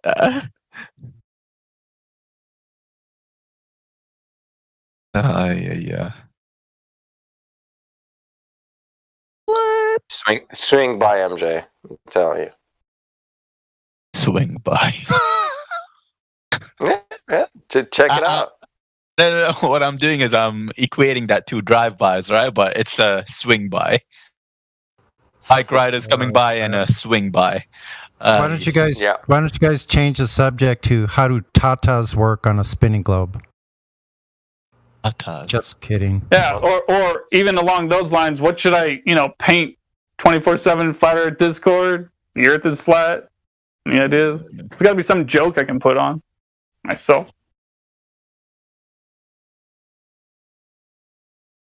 That's I don't know. Whatever you want. I personally cover up myself. The Earth might be flat, but thank God ladies are curvy. Something like that, maybe? I don't know.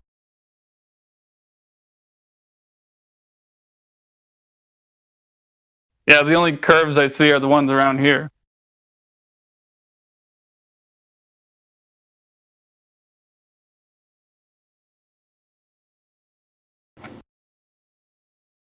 Seriously though, you guys should not. It's summertime now. In the northern hemiplane, and you guys should really just print out some flyers, go out there, just go through the 3 points.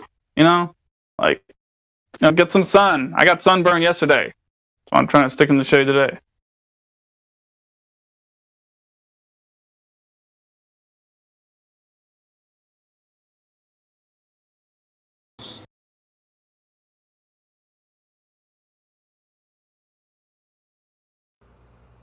I like the idea of flat Earth drive-bys. Pull up to somebody and you go like, "Hey, have you heard the news? Scientists have discovered they went out and measured. They found no curvature on Earth." Make them say. So, are you saying that the Earth is flat instead of us, answering it for them? Yeah, exactly. But wait, Sonny, can I ask you, why would it need to be a drive-by? Why couldn't it just be when you're walking down the sidewalk? Oh, it can be. Yeah, that's true. Yeah, it just sounds cooler, drive by flat Earth. Well, I can get away quick. I can get away. Well, yeah, I understand that aspect of it. What I'm saying is, like, my question to you is, do you think that you would need to? Because I like yesterday, I swear, I made like 50 people from this point onward not think that they live on a globe. Just by talking with them and handing them flyers in downtown Portland at a festival or at a market. Like 50 people, and two of them were Globers from the beginning of the conversation, like irritated with me that I even bring it up and like, no, not flat, And the first one of those guys, when we parted ways, when we parted ways, the last word he says to me was "thank you." last words he said was "thank you" as we were walking away, and that was the guy who was more angry at me than the other guy to begin with in the beginning of the conversation. You know, like, listen, guys, what you got to do is you got to do this. You got to go through the 3 points with them, all the details, be very nice to them, but talk with them with the logic of QE, but be very nice. If you can do that, if you can speak to them with the logic of QE, be very nice, and take them through the 3 points, not very many of them are going to keep thinking they live on a globe. Man, street activism is not for me, man. Maybe for you. Not for Yeah, it is for some people. Yeah, Some but how people the hell have are they a going to find out otherwise? Yeah, some people have the disposition that they can do that. just don't give a fuck, man.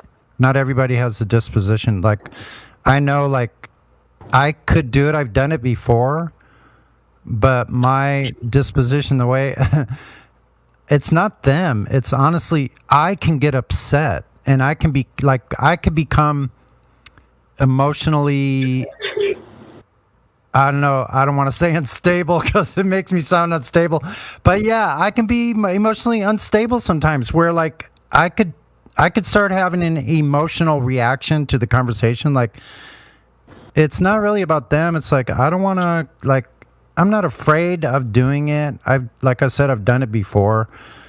I think each has his own way of doing that. So there's as many ways of doing that as there are different people. I live near a lot of water, so I can go right down by the harbor side, and I could just stop for a moment and people are passing by or whatever, you know, and just bring up the situation with water, you know, water's nature. Like, just a simple question like, have you ever thought about this water is all horizontal?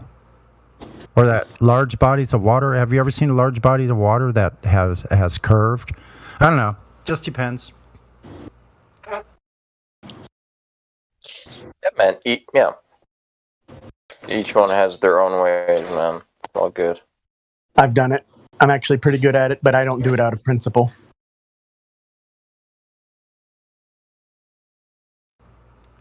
I'm almost along the lines of Mimas there. Well, pretty much so. Like, honestly, if people want to, I don't want to sound uncaring, but no, most of the people I don't care.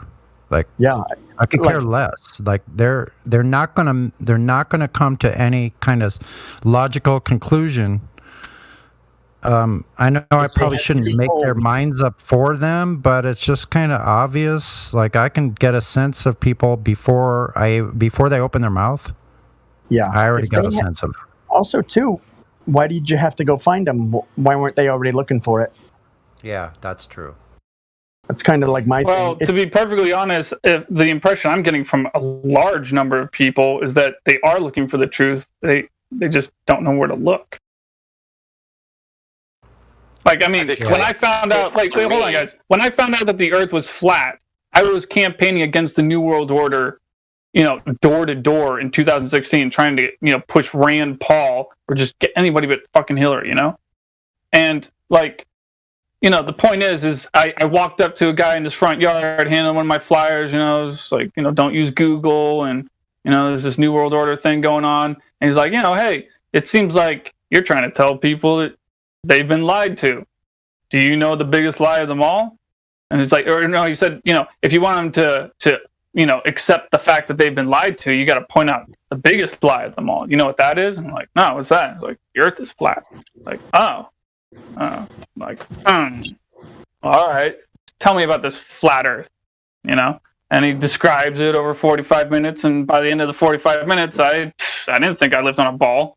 Like, I knew every other lie pretty much up to that point. I was very familiar with the fact that Antarctica is, you know, off limits before that day, so it just, yeah, thought it was just for other reasons. But anyway, the point is that, you know, you know, it's like, so, you know, people are looking for the truth. Like, there's a lot of people out there. They just don't have that person in their lives to even challenge them or just tell them, not even challenge them. What am I saying? Challenge. Just tell them that the Earth is flat and stationary. Like, I could have accepted this just as easily in past years before that point in time. But it's like, you know, it's really just, I swear, it boils down to luck to a certain degree. Like, do you have someone in your life that knows that the earth is flat and has, you know, the will to say it to your face or over the phone or through text message or at all? I mean, you must show interest for me. Maybe I'm arrogant. I don't know. Like, even on here, I'm always chill, man. I don't engage in flat Earth debate unless the other person, I detect that they have like a decent mathematical background. It's like, all right, let's go, dude. Because now I know I can rock and roll. It's like, this is a fight, or this is a battle. I shall win 100%. I don't engage in the other stuff rubbish. So I apply the same principle to humans, like in person. It's like, you must show interest in truth. And there are so many lies out there. Like, if I detect that you're so, you know, quote unquote, like, you know, conspiracy theorist or whatnot, it's like, okay, we can have a good conversation. Like, you have a good, you know, background of information that we can, you know, have a conversation back and forth about it. Same thing when someone has a, you know, like a decent scientific background on here, we can actually have a conversation where ego is not really involved. And that's the idea. But just average Joes, everyone is religious, man. Everyone is religious, whether they know it or not. Everyone has a belief system, period. So you're challenging literally their religion. It's like, holy shit. It's like, do I want to do that with everyone I see? No. And they don't know they have a religion. Wait, hold on. You don't need to do that with everyone you see. Here, how's this for a suggestion? Like, when you go out, if you go into a crowd of people and start, you know, every day I work in the middle of a crowd. You know, if they don't want to, what I'm saying is, if they give you the vibe they don't want to talk to you, then just keep walking. If they give you the vibe that they want to keep talking to you, then keep talking to them. You know, it's not. I mean, I don't know what to say. I'm telling you, I'm in the grocery store 24/7, man. Okay, so I'm always surrounded by humans, always, all day. You know, always socializing, right? Trust me, like, I can tell. Like, okay, I can engage with you in this subject, in this conversation. I can engage in this. This guy's computer talk. This guy is this. Boom! Like, I have already people categorized, and I know who I can approach. And you know, all of them are so excited to get their 2-part injectable or whatever, and they're so fascinated by the injectable. I have no conversation with you. I can't. And I tell you, like, all right, like, yeah, how about, would they ask me, hey, did you get your injectable? I tell them, you know, it's I am not. I'm anti-injectables. You know. They laugh. They just laugh. It's like, all right, yeah. Anyone, yeah, you gonna challenge what I said? Nope. They just laugh at you. It's like, all right, cool. I just say, I don't even know what you're talking about. What are you talking about?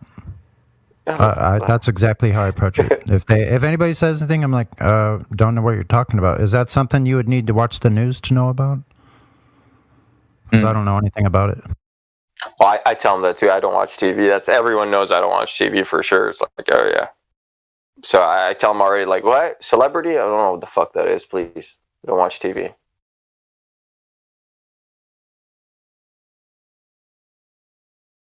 And what would be the percentage if you try to guess? I mean, or at least some of you that know it already.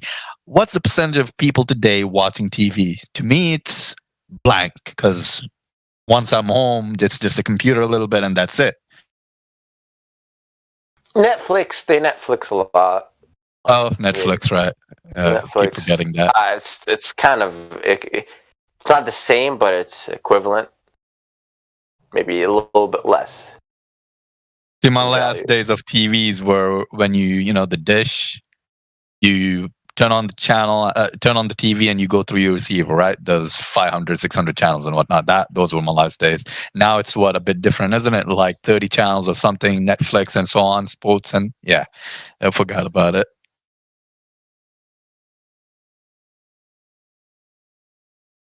I have YouTube. That's like the only channel I have. Yeah.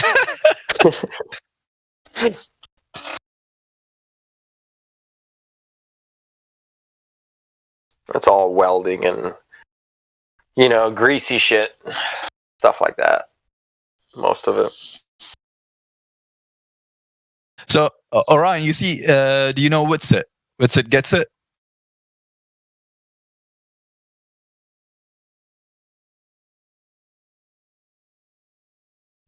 Yeah. I've Yeah, you've seen I'm not what sure if he's I've been doing the spoken past- directly to him, Oh, but no, I've, no. like, been in what he's been conversations doing with him is- here on Discord, sort of.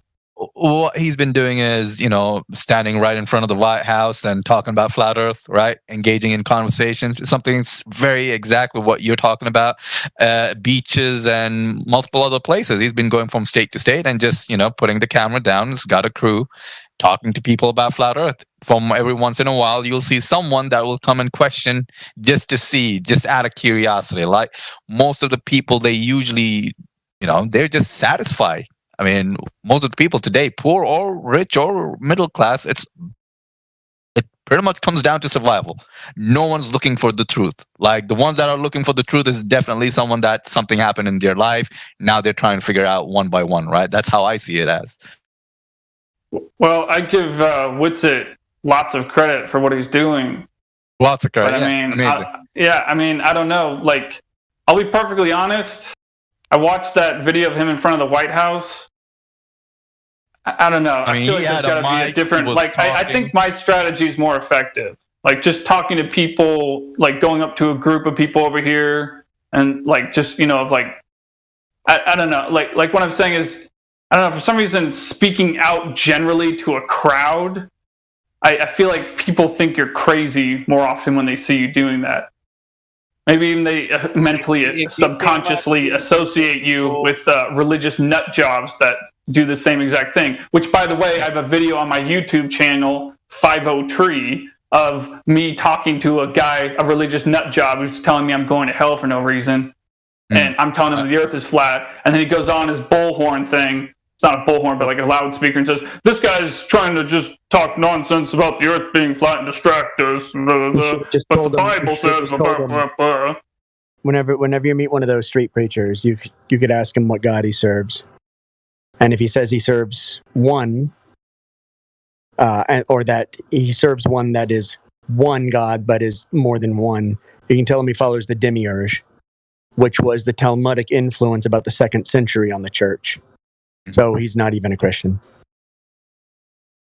Jester, you were saying something?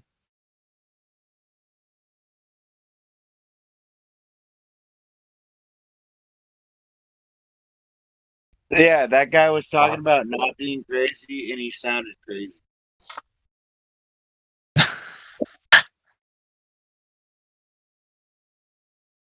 Dude, when I told, I used to work for a contractor for like 4 years, remodeled, and I told him, like, "Hey man, you're just pretty cool, dude." I was like, "Hey man, I told him about, the earth being flat." Before I even finished the sentence, all right, and he's super cool, super open-minded man. I love the guy, but he was like, "Wow, is that because of your religious beliefs?" That's it. Boom. And since that day, I was never, ever, ever able to move him from that fucking rock. Like, his mind got locked in that this is part of my religious beliefs, and he would not engage in conversation with me about it. That's it. It was done, man. I was like, dude, that's weird. So I've gotten people with a reaction like that, like where their mind is made up. Flat Earth, ha ha ha, religious belief. That's it. You're fucked. And good luck. Like, I don't know. I became wiser, I think, as I got older. Like, I only engage if you show interest. Why should I waste my breath on you? And I know it sounds harsh, but there's a Bible verse that I borrow for that. Do not cast pearls before swine. And boom. Dude, people in this chat are absolutely egotistical. Maybe I am. I don't know. I don't care. No, they're just they have a problem with speaking to each other because we're not face to face. Might be egotistical, might be rudeness, might be so many different things, but ultimately speaking, So it's the medium that we're speaking through. Long rants that literally say nothing. But hey, wait! I realized I didn't get to respond to you entirely with what you asked about Witsit and everything, and I just want to say, I think maybe he's just run into like a bad luck spell or something with that or whatever for the moment or something. But I don't know. Like again, like I said, like with what he was doing, just speaking out to the crowd like that. I don't think people will listen to the truth that way. You actually have to stand in front of them and look them in the eyes. I'm not saying that for no reason. Well, I'm saying that for a that's you reason going because into people their will space, listen isn't to it? you. That's you going into their space. You're standing right in front of them. Some people just punch you and kick you right then, isn't it? No, that's my point. Especially Though. if you're Don't be. I'm not saying be up in their face. Listen to me. Yeah. I'm not saying Go be up in their space. I'm not saying be up in their business. What I'm saying is just politely approach them, ask them if they want to talk or whatever, and if they get annoyed with you, walk away. Like it's not that hard. Like most people are not annoyed with you. See, Kinda like Steven Crowder's Change My Mind sort of deal. Kind of sit down with them a little bit. Is that what you mean? That would be if they're in a public park, just hanging with a friend or two, and they're just sitting there talking or smoking a cigarette, or they're on a break from a job and they're taking a walk around because they don't want to get all cramped up sitting in front of a computer doing whatever work, which would be one person I had a lovely conversation with. It's like, I don't know what to tell you guys. Like, you got to get off the fucking internet. Fuck. Nice timing, Meadow. Actually, I was going to say what Witsit is doing is a step above what Orion is talking about. And then the Steven Crowder thing is definitely a step above Witsit, in my opinion, at least, because, that tackles both. Well, with the populace, one red pill alone is mind-blowing, let alone several. I found that normies can only handle, like one blue pill a week. I mean, one red pill a week. But it's nice if we could get out all this information. But, like you say, that personal element is there where you can kind of feel them out and see what they're ready to handle and what they're, not. Yeah, that's a fair point. But still, you can red pill people pretty hard when they're in person. Okay. My dad is a flat earther. How long do you think it took for him to become a flat earther? I don't know. Right away. Like, it took me exactly 15 minutes into the first video I watched. But however, for me to click that video, it's a long story. And, I always tell it just took me like 6 months, man. 6 months to click that video. It's too arrogant. I already know that it's not. I already know. And by the way, I was like 9/11, it was an inside job since I was 14, dude. Moon landing, 15. I'm saying? I was an early conspiracy theorist with my dad, or if you want to call it that. So I right after being flat smacked by ODD and Dubé, and I just pick up the phone like, "Hey, Dad, remember what you told me when I was 14?" It's like, "You remember you told me to read both sides and be open-minded and then pass judgment?" He was like, "Yes, I remember." I was like, "Here, look, Earth is flat, and here's a couple of videos. Watch them, and please give me a call back after you watch them." He did, and he's like, "Yep, it's flat. I was an idiot." That is cool. Because you see, he's shown interest. He got me onto this quote unquote conspiracy train. He taught me to think outside the box. He's like, look at both sides of the story first, and if you can't access the other side, you're kind of screwed. So I take everything with a grain of salt if you can't access the other side. But you must. So right away, all I had to do was like, "Hey man, I got a couple videos for you. Watch them. Trust me, watch them."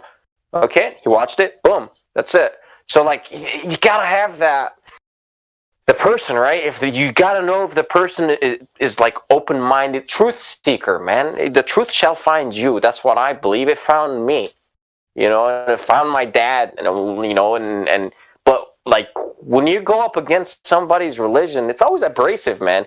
And I prefer being on here. Why? Because if you hop in here, you have already shown interest in the subject. So you already qualify for me to discuss like a decent conversation with you. If you want to chill, we will chill. If you want to debate? Sure, let's debate. Let's see how good you are with math. Let's go. But, what I'm saying? Like, if you hop into 24/7 Flat Earth Discord 2.0, you have shown interest in the subject. And I love that. So sure, man. But in the street, nah, bro, like friends, after like losing the argument, all they say is like, "How is that going to make a difference in my life?" That's it. That was the 60% of the time I got that. How's that going to make a difference in my life? And that's it. And that's the end of their mind. And they really don't give a fuck, man. Years later, they don't give a fuck. They just don't give a fuck. However, some do. And you can tell. Right away, it's like you. Like, you know, you. Anyways. So to each their own, man. Everyone, I think, whichever method works for you, do it. If you like being on here, if you like being on the street, you know, like making YouTube videos, whatever.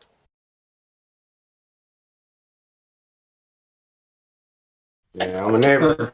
He's telling me this. Hey guys, can you hear me? Can you hear me? Yes. Yep. Okay. I got my neighbor here. What's your name? Javier. Javier. All right. Hey, Javier. I'm Charles. Nice to meet you. Yes, sir. This is my neighbor. And Javier, can you tell these guys what I just told you? That the Earth is flat. And stationary. Stationary. Gas, right? Yeah. Oh, I didn't even finish that. You can't have gas pressure without a container. Yeah. So, you know, kind of like around the rim of your car, you know, you can't have that gas pressure without a container, but even the gas pressure here just on the Earth, can't have without a container. So if the vacuum of space existed next to a pressurized system, it would violate the second law of thermodynamics, you know, which states that a high pressure system will always move to a low pressure system to find its Did you get him to equilibrium. explain what that means? In reference to gas, you know. Yeah, and so you follow that pretty well. Yeah. So either space is fake or the second law of thermodynamics is wrong. Either way, something's wrong. Yeah. Either way, something's wrong. Yeah. Either way, something's wrong. Thank you, Javier. Yeah. Appreciate that. We're in the laundry room, by the way. But you guys see that? And you were saying this is the first time you've talked to Javier. Javier. Yeah. Javier, have we spoken to each other before today? Yeah. We have. Oh wait, we have. I guess we've said hello to each other. Yeah, that's pretty much it. But we didn't introduce each other. No, not yet. Yeah. Oh, Could you get? No. Here's a quick one, right? Could you get him to explain the gas pressure thing that you just mentioned to him? Okay. Maybe repeat what you just said, if he understood. Hey, Javier, can you repeat what I just said about gas pressure? Like gas pressure is within the tire, right? Yeah. It's only within the tire, not like in the actual car, right? Is that what you're trying to say? Well, you can't have gas pressure without a container. Yeah, there you go. Yeah. So like a CO2 tank or anything like that. Yeah, I get what you mean. Yeah. Like he says, like you need something to hold it. Is that what you're trying to say? Yeah. You need something to hold it. Yes, exactly. Yeah. He said like CO2 container or stuff like that. Yeah, I think he understands. What do you guys got to say about that, huh? What? Is he a flat earther now? Javier, is the Earth flat now? To you, it's like, you know what I'm saying? It's like, is he gonna look into it?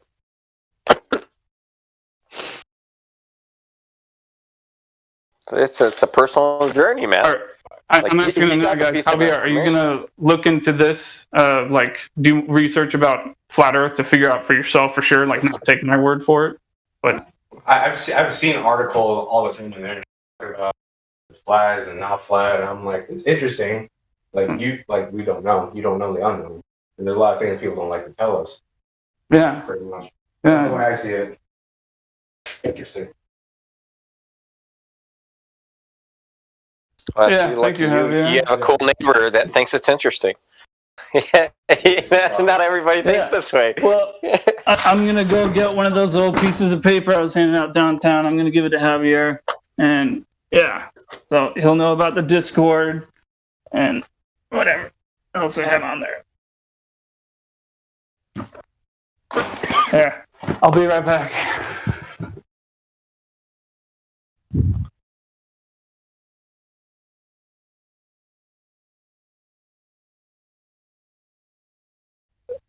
Do any of you guys do laundry in apartment complexes? No, I had to buy my washer and dryer. But I didn't forget too much money. Just bought them used, secondhand. So found a decent deal. Well, I mean, I was just saying that because it's like, like you can tell someone that the Earth is flat. I'm doing laundry next to them. Yeah, man. And I could also wear a tinfoil hat down the street. Yeah, and you could wear the tinfoil hat with nothing else if you're where I live. No, I'll pass. Yeah. No, I'll pass on that. Oh man. You can ask India out maybe sometimes. India or God Rockin'. Yeah. Sonny too. Oh, Sonny's not. Yeah. Oh, he's here.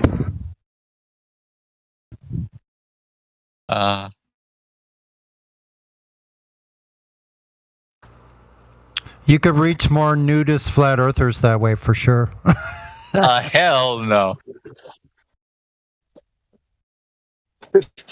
Well, it'll reach more people that are nudists, and then after talking to you, they won't think they live on a globe.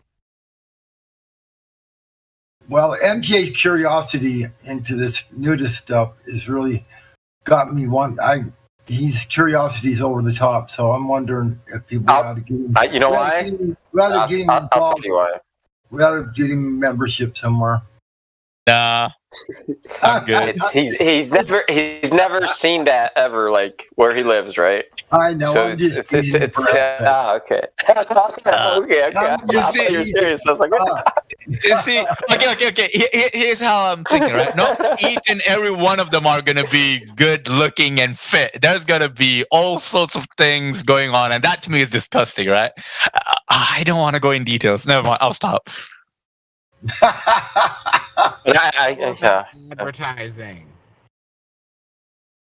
Yeah.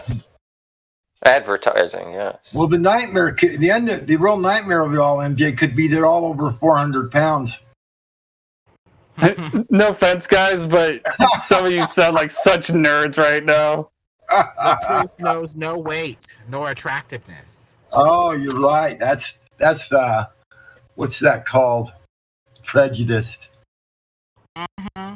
It's the truth that makes you look past the weight of a person and all of that other external stuff, and make lend as much gravity as possible to the truth, despite their BMI index. Okay, chubby girls deserve love too, but you can handle that for me, please.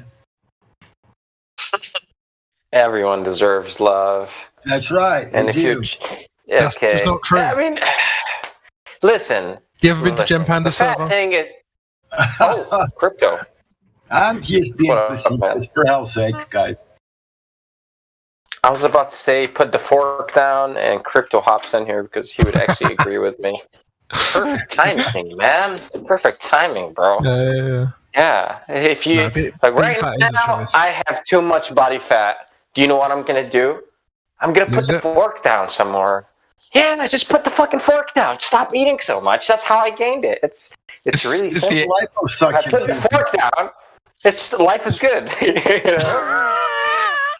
When Lemon Bird was talking about the weight, I kind of lost myself. I thought, is he talking about women having to have big booty or what? Oh, sorry. No. There's the fat shaming thing. There's this whole thing about fat shaming or whatnot. It's the politically correct is the gravitationally afflicted. It's always gravitationally afflicted women is some of them like, a Chad Alpha with muscles and stuff. So it seems a little hypocritical that, they're like, some people, men or women, are like, don't fat shame me, but want, Claudia Schiffer or freaking Fabio. I mean, that's a little, inconsistent. Yep. Oops.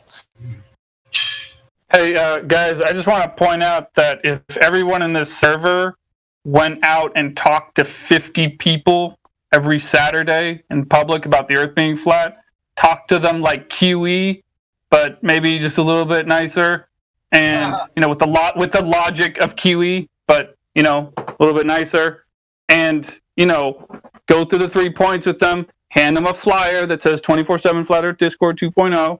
And if you do that with just 50 people every Saturday, everyone in here, this whole thing will be over. There won't be a bunch of masses of people thinking they live on a globe. And I think things might turn a different direction in several different ways. I'll tell you my last experience. Who's stopping you? It's only you that's stopping you. Remember, fear is a choice. Fear is a choice. Danger is a real thing. So danger and fear are not the same things. Danger is a real thing. Fear is a choice. When there is no danger and it's just fear, you can choose to not have fear and proceed forward. Breastfeeding is not for everybody, man. It's okay. Yeah. Well, how the hell else are we gonna fix this fucking problem? Seriously. People are idiots. I got flat smacked through a video, not somebody on the I'll street. go talk to the Gamma Girls cashiers at the hardware store. I'll see what they have to say. Because there is such a thing as Gamma Girl. There is such a thing as a Gamma Girls. They come in Gamma. The girls come in Gamma also. Well, the sociosexual hierarchy for girls is a little different. Vox Day goes over the sociosexual hierarchy for men, but I've yet to see a woman go over the socio-sexy hierarchy for females. Who is an alpha female, Chad female, or whatever. I'm not sure they exist. Mm. I don't think they exist. I don't think Martha there's any such thing as an alpha female. Yeah, what about Martha? Well, alpha females, then they have more testosterone. I would say, Crypto, they're more masculine. And they play more of the masculine role. Okay, I would ask because then, they have more what's the definition of an alpha female? Someone who is more manly. That's how I mean, is that it? Or like alpha in the feminine domain, where like the most curvy, you know what I mean, like the hip to waist ratio, that kind of alpha? Because I would say that's an alpha female too. You as in like womanly? Yeah.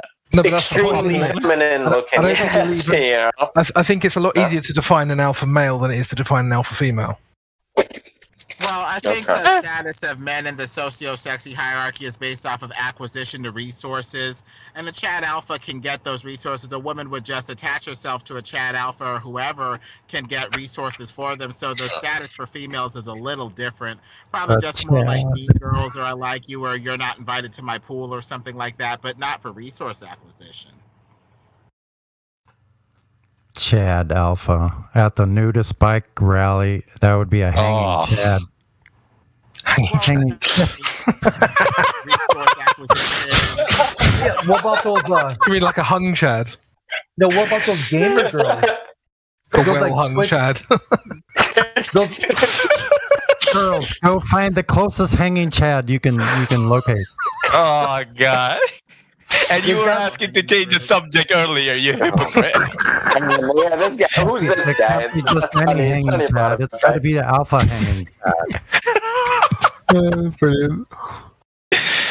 They've got those gamer girls that got like 100 dudes following them, all donating money. That's definitely the Gamma one. So that would be an alpha female, right? No, you got like 10 dudes barking at her ankles. No, because who's she attracting? She's attracting beaters. Yeah, not even beaters. They're not even like.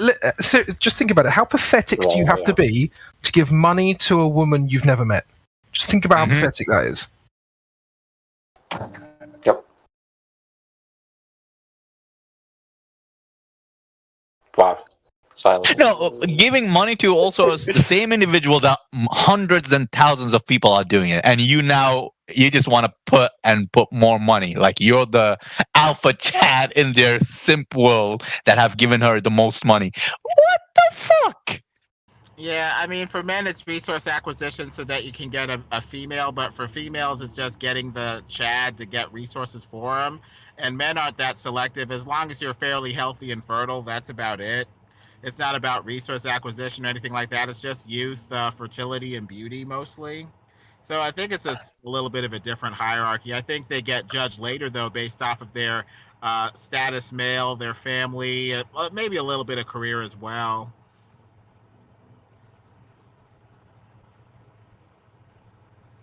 Well.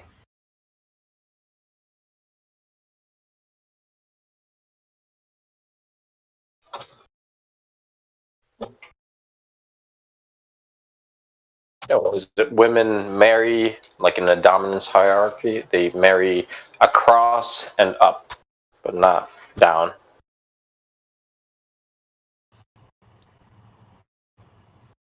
That'd have to be a whole lot of love. A whole lot of love. Well, Jose was in here the other day, and he was saying his well, they're getting married now, so his wife makes like 3 times the money as him, so he's a stay-at-home dad now because she makes 3 more times the money, so it was very logical for him to stay at home, and he did. And that really doesn't happen that often, man, where women will marry someone in the financial dominance hierarchy that's lower than them. But as you see, that's authentic right there. That's legit, because it doesn't usually happen. It's hardwired within them to select across and up, not across like and or down. Yeah, you know? Yeah, but Jose used his Mexican charm though. Definitely would. Mexican charm. The orale say. Where's this guy? I was just following Crypto's lead. He was doing that earlier in the chat. Okay. What was I doing? Just blaming it on you. So, like, an alpha woman would be like unmarried, the top earners. So, like a Oprah or like Martha Stewart. Oh God. Yeah, but we haven't even defined it. So, like, if I was to say to everyone in this room, like, good example, Cristiano Ronaldo is an alpha male. There are 0 people who would disagree with that. Okay. So what are the characteristics that make him alpha? Well, he's captain of his football team. He's very wealthy. He's very famous. He's well loved. He's a role model both in his kind of more local society and also internationally. These are all of the characteristics of an alpha male, right? What are the characteristics of an alpha female? Who is he again? Like, I missed it. Cristiano Ronaldo, like probably the most famous footballer of all time. That guy. Like, just copy paste what you just said about the alpha male and just put female. Oh, he's a Portuguese guy. But does it mean anything? I would say he's definitely on top of the dominance hierarchy. In my eyes, he does not qualify as alpha male because his like shoulder ratio, like he's skinny built. Let me just clarify. In my opinion, Cyrus. I know. Cyrus. Cristiano Ronaldo does not count as an alpha male in your view. No, look. I have to say then, that your view doesn't matter. I can discard Hold on, British guy. Yeah, but that means your opinion doesn't matter. He ticks all the boxes. He plays soccer. Okay, so are you talking about, okay, in the woods, alpha, beta male, we have to go hunt, or in the social dominance hierarchy, because I was specific. I was like, in the social like dominance hierarchy, he is at the top, right? Extremely, he checks everything. But hunter, like, erase this world away, erase football, me and him in the jungle. Okay, let's see. He'd still kick your ass, I guarantee. He would run around me. I don't know, man. He would out-hunt you. Yeah, I don't know. This guy is he plays soccer. He doesn't fight. Physically perfect. He doesn't fight. He's physically perfect. He plays soccer. No, he's slim. Yes, he's a slim build. That's a girl He's sport. slim build. No. How can you be an alpha male and you play a girl sport? No. You guys are deluded. You guys are fucking deluded. Yeah, whatever. No, I'm just he's curious, not. He's not. Girl Cristiano sport, Ronaldo but he's an alpha male. is very strong, maybe very fit. I'm sure, very athletic. Yes, but does he know how to fight? Like, or you know what I'm saying? Or I don't know, whatever. I don't know, but I think if it mattered, Anyways. he would be the best at it. If I don't know him, and if I met him down the street, we'll see. If I think he's alpha or beta, or you know what I mean? I don't know. I think you'd have to get through his Maybe. army of bodyguards to even get to him. Well, see, yeah, exactly. That's not. Come on, man. Well, here's the thing, right? Take out the physicality of it. The man has a presence. I'm talking about Cristiano Ronaldo. I'm a neutral person. I don't care about Cristiano or Messi, but yeah, he has his presence when he's there in the room. You know, he knows how to talk. He knows how to step up. That there, the mentality is, you know, a male, an alpha male. There you go. Yeah, there's absolutely. It's like if you don't think he is an alpha, then your definition is wrong. I'm sorry. Okay, I mean, and I'm not even a massive Ronaldo fan. He just ticks all the boxes. I mean, I thought you were talking about physicality, like Messi physicality. Like, yeah, he's not muscular at all. Like, he definitely has the beta build. However, he's extremely talented. But I'm not talking about Messi. I brought this guy up as an example of like almost the perfect alpha male. Like he's at a good age. He's physically almost perfect. Yeah, you're a soccer fan. That's why you said perfect. Maybe. No, I watch rugby as well. I'm also a big weightlifting fan, right? So I'm there are many different physiques that look good, right? But I'm just saying that his physique is perfect for virtually any pursuit that isn't lifting extremely heavy weights or some other extreme. Flexible. I agree. Yeah, hybrid. Yes, very athletic. Yeah. So his physique is perfect. He has endless money. He has virtually everyone in the world knows who he is. He has enormous influence. Right? He moved a Coke bottle half a meter and said drink water, and it removed 4 billion from Coca-Cola's share price. If that's not an alpha male, I don't know what is. Wait, pause. How do you know the 4 billion share points? That's very interesting. I would like to have more details on that. Bro, sure. He's an alpha gladiator. I saw that on the news. Because what he did there, a lot of the it affected a lot of the children and a lot of the adults as well that want to be, in a healthy place. That's why someone with his presence actually can affect easily. Like someone like him talking about flat Earth. Holy shit! Sorry. Right. If we got Ronaldo talking about flat Earth, we would have millions of flat Earthers overnight. I guarantee you. I guarantee. Yeah. We would. Yes. Listen, he's breaking records that were set in 1917. So that's pretty impressive. It's a sport, man. Was getting it for that anti-white training and stuff right on time for the SJWs who, hit anything, European, white, Western, patriarchal, heteronormative, or Christian. So, they were already getting some flack with that. And I guess he was just like, you know what? I don't need to drink this anti-white soft drink. Yeah, I agree. Actually, to be honest, I've been thinking about, I don't know how I'm going to do this, but putting together like a group of people who just... almost like putting together like a list of companies that are kind of openly attack exactly those kind of demographics you've just mentioned, just so that we can all kind of collectively boycott them.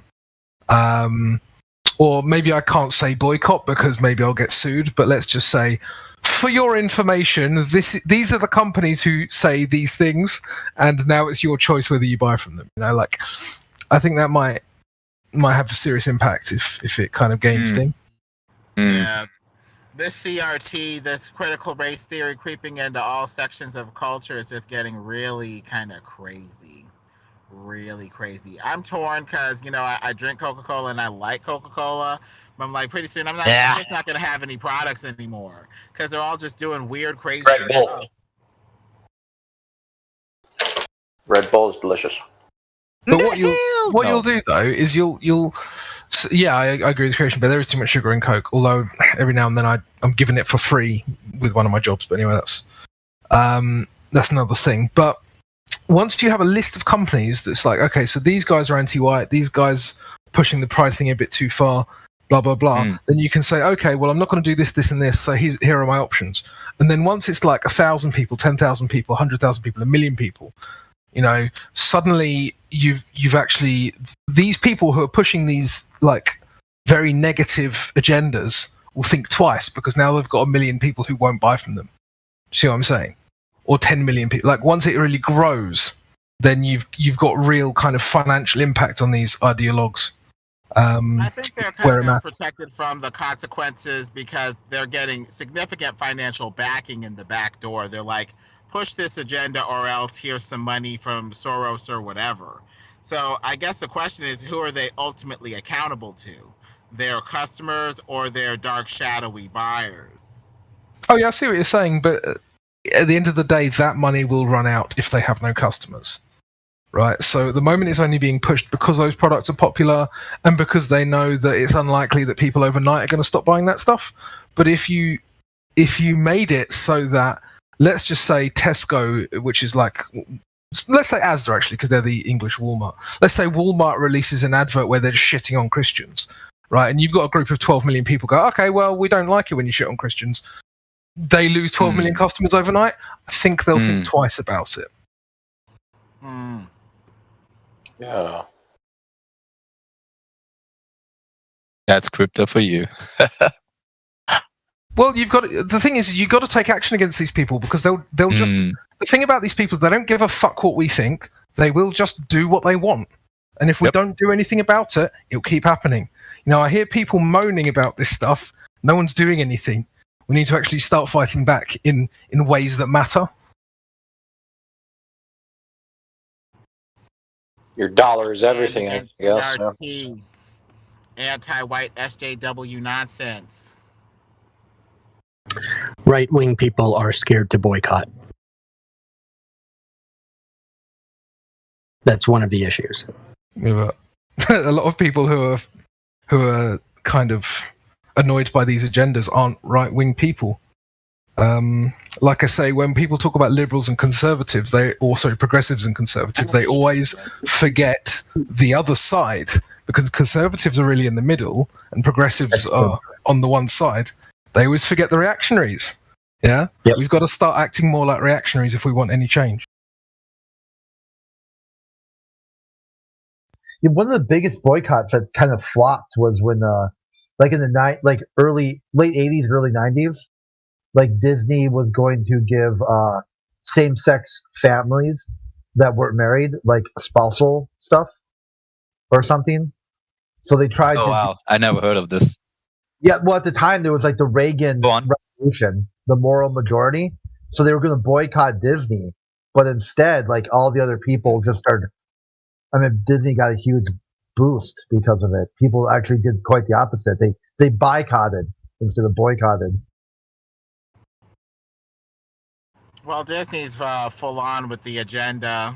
Pushing, witchcraft in their movies. They always have the orphan that, has no parents, that uses the power of magic and make believe to, realize their dreams and stuff. Disney's full on with the agenda. Yeah, if there's anything that needs to be boycotted, it's definitely Disney. But for some reason, when they tried it, it flopped. It was quite the opposite. The same thing happened when they tried to boycott Chick-fil-A, like a couple of years. Oh, no, not Chick-fil-A. Hobby Lobby, right? The liberals wanted to boycott Hobby Lobby. Oh, but they Hobby tried Lobbies are. Oh, go ahead. Sorry. They tried Hobby Lobby and Chick-fil-A. Chick-fil-A had record sales for that week. Yeah, because it was fun because Chick-fil-A's are in conservative areas. So the people are like, well, I got Chick-fil-A down the street. I'll just eat there for lunch and just, fuck a liberal, Well, I'm not necessarily saying like indulging cancel culture and be like, boycott these places. But what I'm saying is it would be useful for people who want to look at a list to say, oh, well, these guys are like attacking my values. These guys are attacking my values, so they can make an informed choice. So I'm not being quite as aggressive as I don't want it to be as aggressive as these guys. But for me, it's useful if I'm walking into a store and I know, oh yeah, well Tango, yeah, they shit on white people in their adverts, and Coca-Cola, they shit on Christians in their adverts. I'm not going to buy those two brands. I might buy a few of the others. See what I'm saying? Yeah, well, I really think there's something like the Department of Defense. They're talking about pride and all that crap. All this army of one. Instead of the army of one. Like, get the social justice warrior. Like, flush that out of the military. It doesn't belong. It's damaging the mission.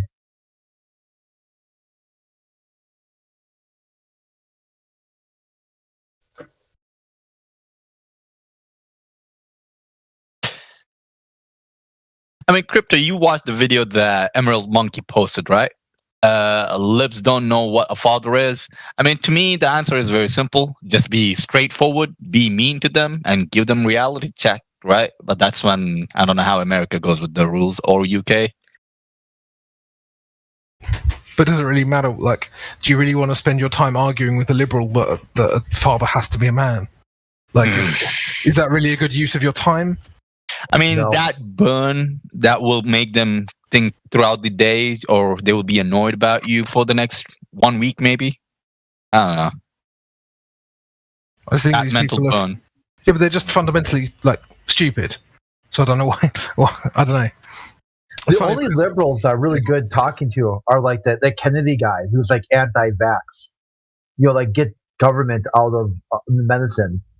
There's like a few of them you can peel away, but as a whole, they're really. I mean, I'm not really sure where to find anyone, especially today's like progressive liberalism.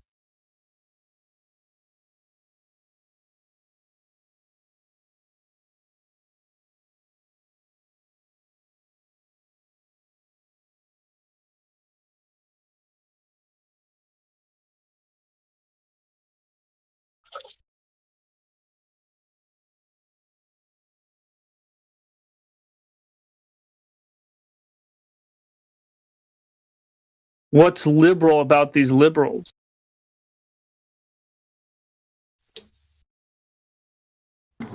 They're liberal with your money.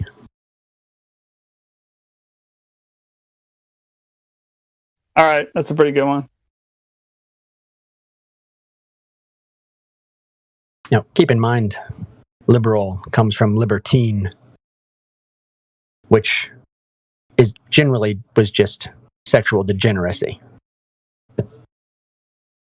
So.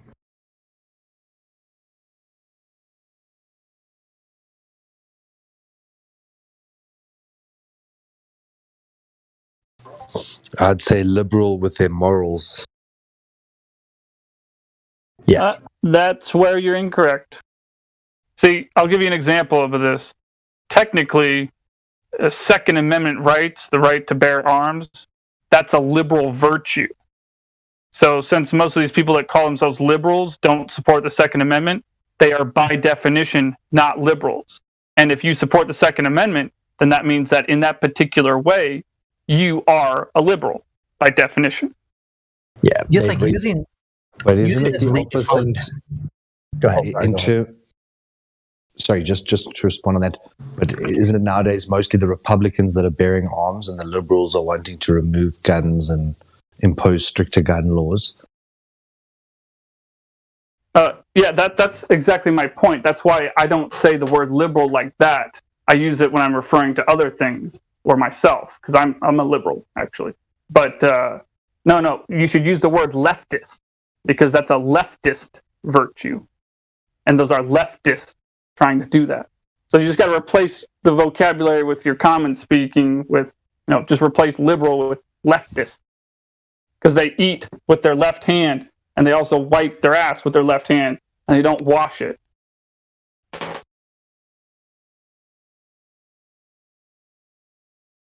Yeah, that's because the difference where they try to use the same word to mean two things, like capital L liberalism versus small L, like the idea liberal. And then but they're leftists. They just basically they don't want to be called leftist, so they call us capital L libertalist or whatever. Yeah, they're trying to use it as a marketing term. They're not actually liberals, but liberal sounds more attractive than. Well, I'm definitely a capital L-ist. Capitalist, yeah. Capitalist, yes. Define capital L-ist. What is that? Is that pro-greed on pro-greed? No, capitalism is when the means of production is in private hands, which means you own your labor. It's not even a political I like that. term. Yeah, it's not even a political term. So then I'm also a capital L-ist. Yeah. Oh no, I was just joking because he said capital. I know. Yeah, what's funny though is that I know. In modern kind of America and Europe, we actually don't have a capitalist system. No. Our monetary system resembles more of a communist system because it's so deeply centralized. Things are subsidized, man. That's bullshit. Shouldn't be that. Yeah, it was like the big Hoover did that before the New Deal.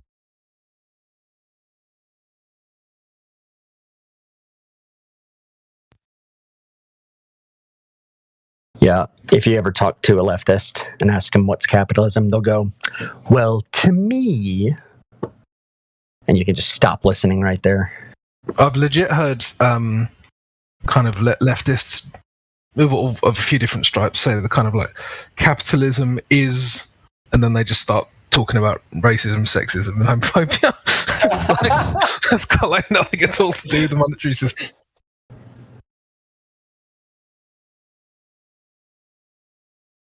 Yeah, you'll identify a leftist when they start telling you about how capitalism has led to the whole unequal pay of women and the tyrannical patriarchy and yeah. Not that I would actually care about. Like everyone knows, I don't believe in equality, so I don't really care. But the whole woman wage gap thing was debunked in the 70s anyway. Well, it's actually. What do you believe? You believe in justice, not equality? The wage gap is actually impossible. Yeah. Like, it's not just that it's not happening, it's actually impossible. What did somebody ask me? Equality. I was like, so you believe in justice, right? Not equality. You want justice, not You're right. equality. I want justice. I don't. Okay. Equality is a false god. Oh, for sure. Like, how tall are you, Crypto? How tall am I? Yeah. Yeah, well, I'm about to prove that equality is bullshit. How tall are you? Centimeters or feet? Oh, feet. 6'2". Oh no, feet. 6'2". I'm 5'8". We're not fucking equal. How many calories does he have to eat and I have to eat? See? But he can eat a lot more than I can without getting fat just because he's born bigger. See, it's not fucking equal, man. That's equality horse shit. Like, he deserves more calories than me. He needs to go hunt and go get it. Like, his body needs more. You know, mine needs less. It's like, that's just how it is, man. Yeah. So is that, but yet the opportunity still exists. Is there a problem that you could being smaller than him still eat equivalent amount as him? So that opportunity still exists. I eat more than him, probably, to be honest. Yeah. Well, more than me. You were surprised how many calories I eat a day without getting fat. You were like, what? What, 3,500? Yeah. Yep, 3,500 on a working day where I have to work. Yeah, but if I don't work, I have to drop that down. Just so long as we all agree, communist, unironically, should be thrown from helicopters.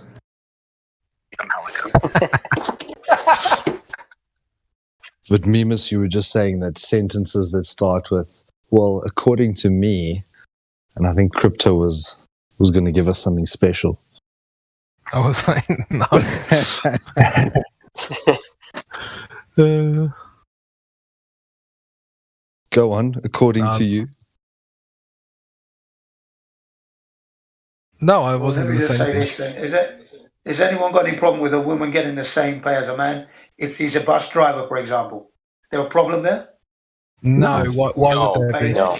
Yeah, there wouldn't be. What we're saying is that it's impossible for that to ever occur. Cool. Okay, that's it. Yes, I'm pro output. My mind works like an engineer.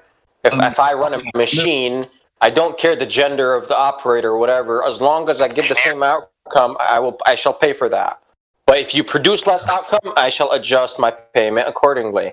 That's just basic economics, like engineering economics, like a machine. Like, I have no emotions in this. Sorry. This is you're bricklaying. Are you a woman or a man? Man, because you can lay more bricks per hour. I'll hire a woman, but I'll pay her less. But I'll judge her first. I'll see how many bricks she can lay per hour, and I shall pay per brick laid. That's it, not per hour. That way, it's extremely fair. Yeah. Well, the problem is that it's very, very difficult to define what, because they use this rhetoric. They say for the same work. What does that mean? The same work. So, like you say, you're what they want. Yeah. No, I know how you define it, but that's not necessarily how everyone defines it. Some people. I'm an engineer because I have to deal with actual efficiency. Yeah. Sorry. Can I please finish? Okay. Yeah, my bad. Go ahead. Okay, so some people will define it just as you're doing the same job as and you're both laying bricks, right? So you both deserve 15 an hour or whatever. Other people will say, like you, that the output matters, and so you will pay them based on how many bricks are laid or some other kind of quality metric. The problem is that no one can actually agree on what the same work means, and so when you say same pay for the same work, no one can agree on it because it doesn't mean the same thing to everyone. It only works with like a desk job where it's a number of hours sat in a seat, then you can define it as equal work. But it's still, there still should be an output metric. I think, Crypto, you've also discussed this before by saying, the equality of opportunity. So we should all have the opportunity to, but the way you're going to assimilate the information and fulfill the role is going to lead to a different outcome, which is why companies value staff, because certain people can just solve problems quicker, cheaper, faster, better than others. There's never an equality of outcome. There's only potentially an equality of input. Yeah, which is the best you can hope for if you're realistic. But somebody did convince women to hate themselves and try to become inferior men. That's what we need to fix. So women are like, I don't have to do let me ask you this. You talk to a man, hey man, what's up? Nothing, right? Say hey woman to a woman. She's insulted. That is a deep-seated propaganda over the past 70 years women have gone through to hate their role and to hate their own sex. To hate it, to absolutely hate it, to devalue it, to sell it cheaply, to make it transactional, and to join the slave labor force. And I think it's also guilt from, or I would say that men are guilty as well, because men should be boundary pushers and boundary setters. And then women are generally the homemakers or the glue that holds everything together, while men are forging some, kind of vision that a man has in his mind. Now, when you have strong men, it allows a woman to follow because she believes in the man. And nowadays, there's a lot of weak men, which makes women not have the faith to trust in that man. So then the woman has to go out to be her own boundary setter, her own income generator. He's not so reliable, so she's going to have to go do it herself. And that's that skewing of what they really want to be doing deep down inside. Women don't guys, generally want to go. Guys, not trying to barge in, but it's been nice to listen to you guys for the last few minutes. Something to throw in there. I guess you don't have to comment on it, but I'm not actively looking for a date or boyfriend or whatever, but I thought I'd try Facebook dating. And I recently put a post on there that said, I would rather have a guy who can fix or make something rather than be able to pay to make or fix something. How about that one? Yes. Yeah. Now that's cool. Yeah. That's cool. I mean, that's nice if someone's able to afford it, but if they don't know how, then for me, that's kind of a issue for me. What is your you want a man that can actually repair and do the maintenance in the house without waiting. He's going to be more useful in the apocalypse. Yeah, for sure. I'm trying to be smart. But no, that's just what I find attractive, to be honest. Yeah, nice. Good luck with that. Right, now there's something I wanted to say to add on to, and that is don't forget, sometimes women had up being stuck at home. That was a problem that they seem to mention a lot. They wanted to get out of the house. They got fed up. They felt that their partners are not pulling their weight or contributing enough to the house chores as well as going to work. So that also added to them wanting to break free from the chain that tied them to the cooker and the kitchen and the house and everything else. Let's not forget that. That is something. I thought they wanted more taxpayers. Hey, that's I I thought so too. I thought that was the whole thing of the women's liberation is that they needed more tax. I've never heard of that before. It really makes sense. So that they could get the kids into school soon. Right. Everyone is Well, working. yeah. I mean, that's you cut off, definitely part man. of the equation. Yeah, I mean, feminism's been kind of centrally funded since the 40s or the 50s. And surely no one here believes that the government actually cares about people, right? So why was the government funding feminist propaganda in the 50s? Oh boy, yeah. Fuel the machine, man. The machine needs more fuel. Yeah.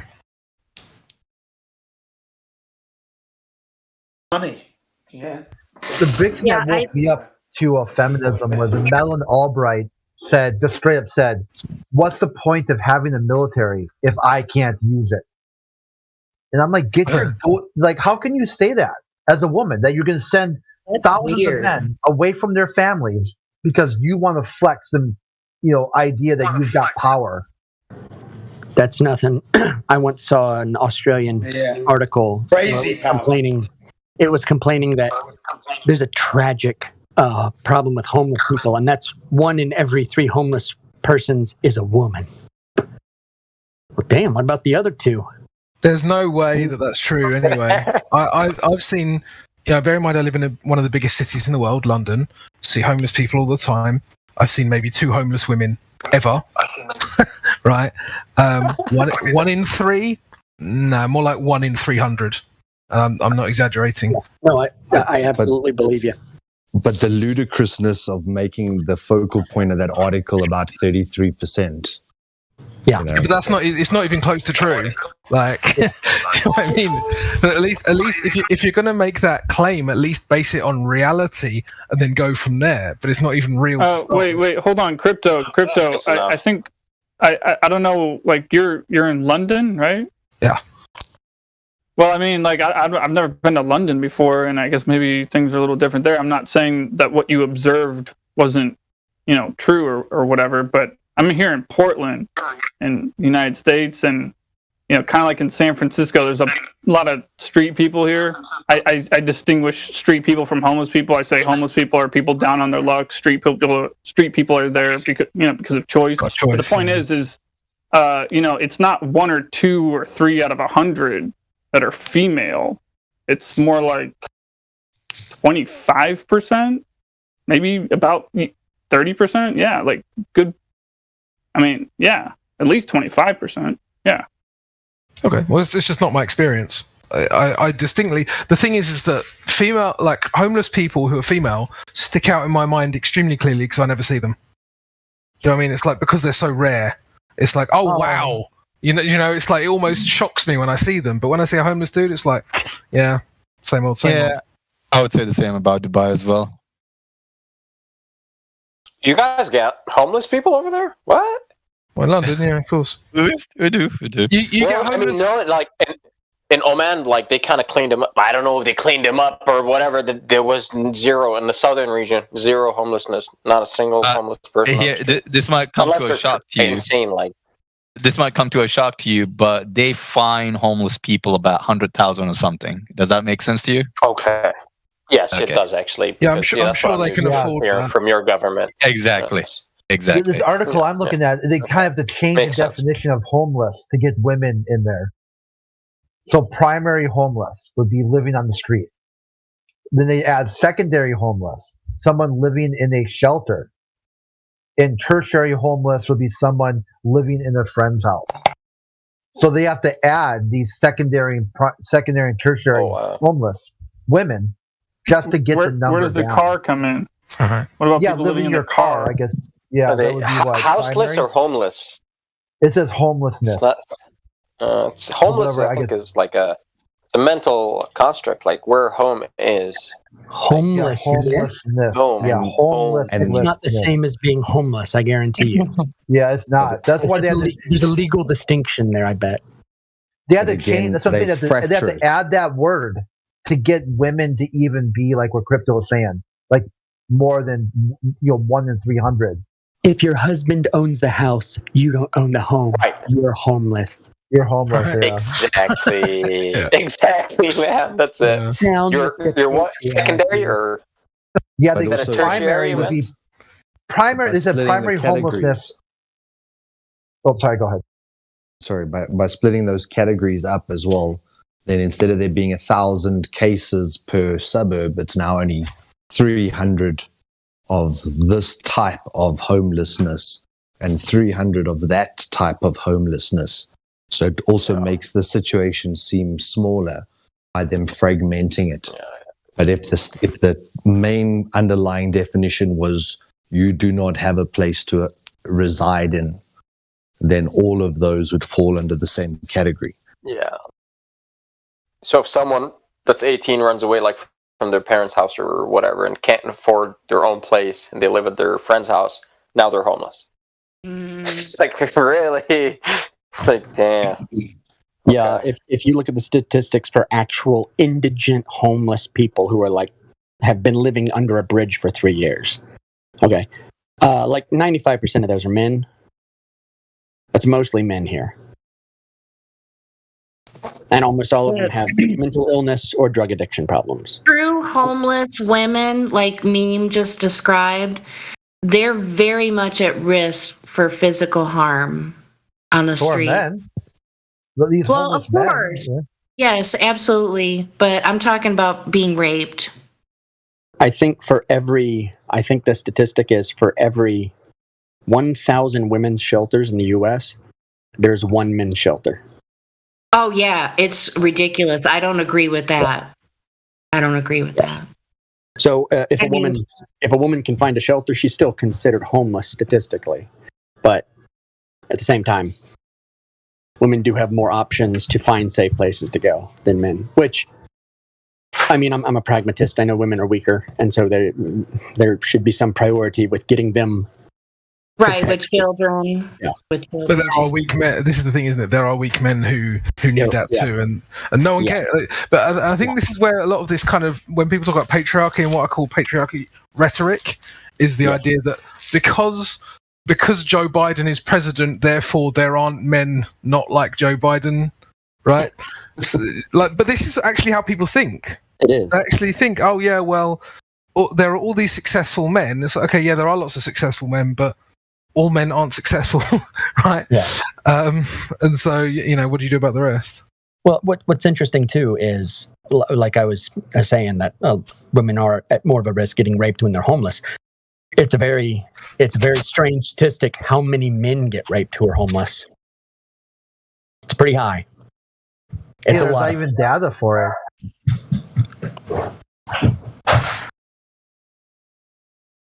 Say what?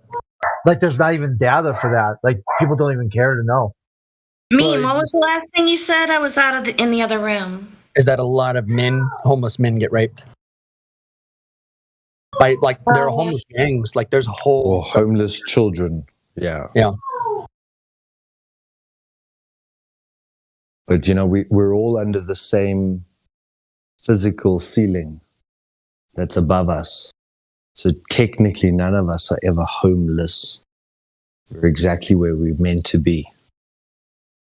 But, people dwelling on the street or street living they're still under the same dome ceiling that we are all under. Yeah, at the end of the article, it says that it would take $20 billion to end homelessness in America. There's NASA. Right Maybe there. we should call it shelterlessness. Yeah. Those without shelters. Well, what they'll probably end up doing at some point in time, maybe sooner than we think, is making homes multi-level out of shipping containers. I mean, I've seen some videos about it. Architects talk about it. It's pretty interesting. I would say they already are. The problem with trying to house the homeless is this. The homeless there's just endless programs in the U.S. A lot of people are doing it by choice. I actually Thank you. did it once. I was about to say that. I actually had to do that once, you guys. Okay, so I had this great trailer. It was at the end of the street, across from the office, totally quiet, halfway decent, all that. All of a sudden, my washing machine stopped, it was my central air that stopped working first. Then it fried my washing machine, my microwave, my hot water heater. And I'm like, oh my God, I don't want to come home or wake up and my shit's on fire. So I told them I wouldn't make any phone calls if they just let me out of my lease, and I made myself homeless. I mean, it was kind of legit, really, but... If you want to avoid playing their word games, do what I do and call those who choose to be on the streets street people, and call those who are down on their luck homeless. Yeah, that's it. Yeah, I would agree with that. Because there's some really creative homeless people with their makeshift dwellings and stuff on the streets. I've subscribed to a couple YouTubers that do like interviews with people. I mean, whether or not all of it's true, I mean, of course, you got to take that with a grain of salt, especially when you read the comments. Those are interesting. But yeah, they kind of make like a 2-bedroom apartment for themselves. I mean, there have been people that live in the same spot for years. It's crazy. I even saw one documentary, I forget where, but I think it was in Las Vegas, and these people were living in the drain pipes. They're like really huge or something, and they're only for flooding. And it was just so creepy, like mole people or something. But yeah, that's all I got. Thanks, guys. It'll work well until a rainstorm comes. Yeah, they showed, they talked about that in the documentary, and, losing some of their stuff and how they kind of try to circumvent that and put it, certain things above where the water level would be. So yeah. But yeah, people adapt, I just feel the heroin users that on the East Coast, right in the middle of town square, they're sitting there with their drug buddies just shooting up right in front of everybody. I mean, so it's kind of been unofficially like designated that's their area to do their thing. It's crazy. Do they rob people to fund their habits? Oh, I would imagine at some. Do you think that they would rob people to fund their habits if drugs like that were legal and sold for pennies instead of dollars? It's possible. It's possible. It's very easy to grow poppies. They're a very cheap crop. Oh, really? I did not know that. They can grow almost anywhere in the world. I think the biggest, from the little bit that I've looked into this kind of stuff on for interviews, what's really causing issues for those people is the impurity of the drug itself. Like they're putting like fentanyl and shit and other stuff they don't even know, and it's causing like these horrible things going on under their skin. And oh man, it's horrendous. Like they're just wanting to kill them or something, Do you think those weird additives would be in there if it were legal? Well, no, there'd be regulation. Yeah. Kind of a hard pill to swallow for some people. Well, it would benefit the police officers. I'm sure they don't arrest too many people in those types of areas, but, to alleviate the courts. And technically... Yeah. I think it's supposed to be against the original Constitution that you have the right to do what you want with your own with your own body. Yeah, that is correct. It is technically an unconstitutional law. Yeah. So sad but true, but if somebody wants to do heroin until they die, that's their choice in life. I mean, yeah, we need more organizations to help people like that. Well, we're all going to be doing something until we die. I do think that there's a very specific distinction between freedom within the framework of like a very individualistic society versus one that's quite a collectivist society. So if you say like someone can take heroin and then it's kind of their responsibility to fix themselves, that's one thing. But in England or Britain, for instance, if someone takes heroin, they are likely to be taken in by the NHS and then kind of either force fixed, for lack of a better term, or at least looked after, you know, and that's then my burden as a taxpayer to look after that person, right? So I think that you always have to consider an individual's freedom versus the freedoms that they are taking from other people by acting in that way. I 100% agree, but my response to that would be, you just got to get rid of those policies that make what you just said true. So that, of course. You know. Well, I'm a voluntarist, so I think that you should be asked. You know, if someone says to you, well, there's a centralized health system, do you want in? You know, they shouldn't just be like, there's a centralized health system, you are going to contribute. Like, I don't think that's moral. If they actually asked you if you wanted to contribute, and then you could be part of it, and then you could, you know, then that would be fine. But as it stands, yeah, I completely agree with you. Yeah, and keep in mind, crypto, something I realized many years ago is that, very few people are actually doing heroin. But I'm sure a lot more people in your country and mine are eating a lot of sugar and giving themselves medical problems. And then, man, that causes tremendous health issues. Think about how many taxpayers of yours have been, wasted on giving them drugs to mask symptoms just because they ate too much damn sugar. That is crazy. Yeah, that's like full circle. Well, that's going back to that football player who talked about don't drink Coke. Oh, the alpha male. Yeah. Oh yeah, we went completely off of that. Crypto. Alpha female. Well, let me ask you a question, Cyrus. Do you think there are many men in the world who wouldn't swap their life for Cristiano Ronaldo's life? I would. Shit. Why wouldn't you, right? I think virtually everybody would. Right? And that's kind of the point, isn't it?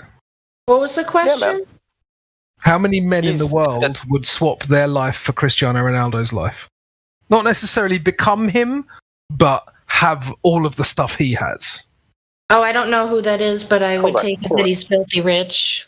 He's arguably the most famous footballer of all time. I don't think he's the best footballer of all time, but probably the most famous.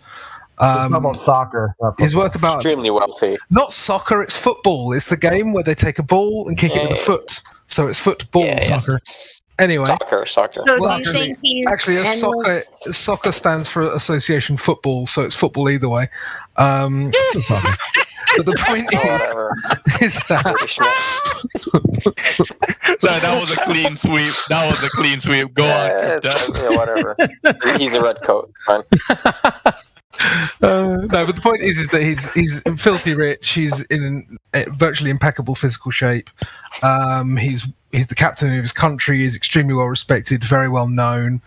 I mean, there's not really much you can say that's gone wrong for Ronaldo. Like, has he been knighted? Probably. Do you have a poster of him on your wall?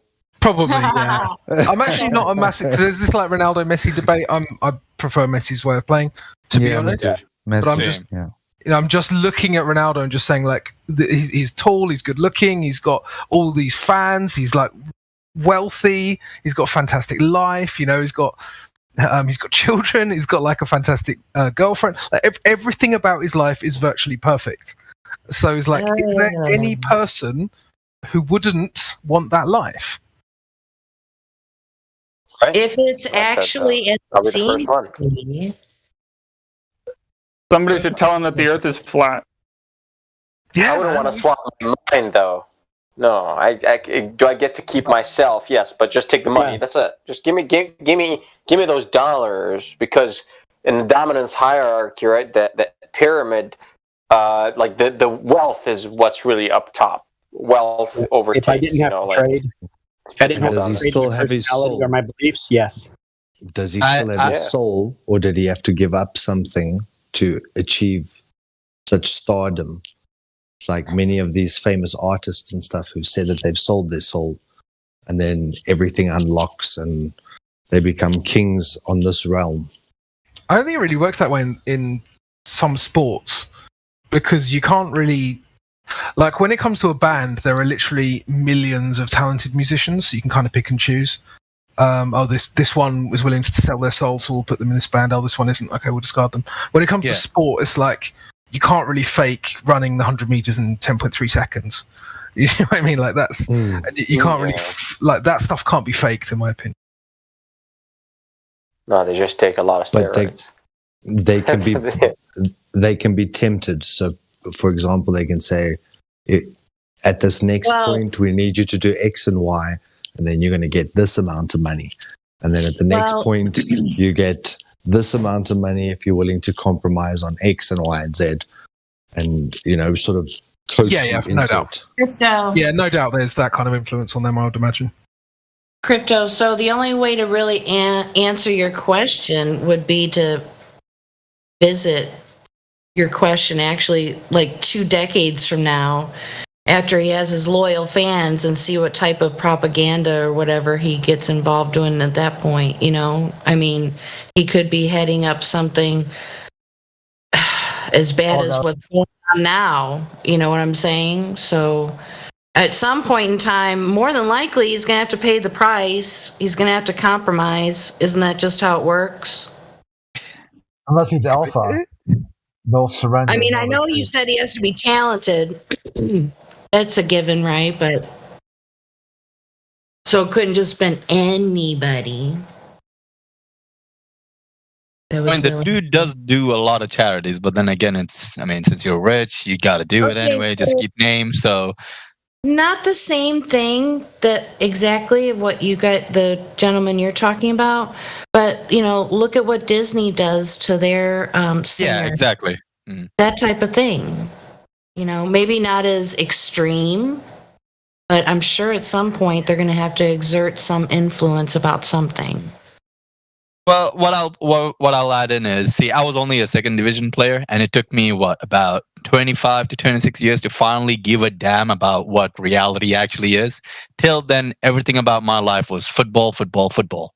And this is someone who's done first division for 36 plus years of his life, and his entire life is football. The only time he gets a bit of rest, that's being spent with women at the start, and then eventually his family, his children, and now his wife, right? So this person is still stuck in that world where he is just football, football, and football. Whatever he does later on, charity and so on. So I'm saying he's stuck in his own little world where his complete attention and focus is football. That's it. Mm-hmm. He's on top of that football pyramid. He's like Crypto's head, like number one. I'm sure you can have others like challengers, like Messi and whatnot. I do not watch soccer at all. However, I've seen Messi play, and the way the ball gets glued to his foot is amazing. He's got like magnetic feet. This guy, it's actually pretty cool to watch. But yeah, but he's on top of that pyramid. Yeah, and they do this every day. They train like horses, right? These aren't human in today's standards. They just train, and their focus is just football, and that's it. Many of the talented football players today, what they end up doing is they get a little bit of fame, they get a little bit of money. Next thing you know, they're clubbing and everything, and they're done. They get one Ballon d'Or or one bit of fame for a year, and they're done. They're gone. Would you consider Henry Ford like as an alpha, Crypto? I would. I've heard the name. Yeah, me too. I don't really know him that well. You heard the name, Henry Ford. That's why you drive a car today, if you drive at all. Yes, he was an alpha. I wouldn't consider him an alpha now because he's dead. Agree than me. Yeah, he was. Come on, come on. I mean, though, bro. Yeah. British. Alive to the alpha. I've drawn portraits of the man. You like Ford? Yeah, I really respect him. I have He a went high from respect for Alpha him. to Zed. Now he's Zed. Why? We all die, man. It's a cycle of life. But when he was alive, like speak for yourself. Yeah. I don't plan on dying. Wow.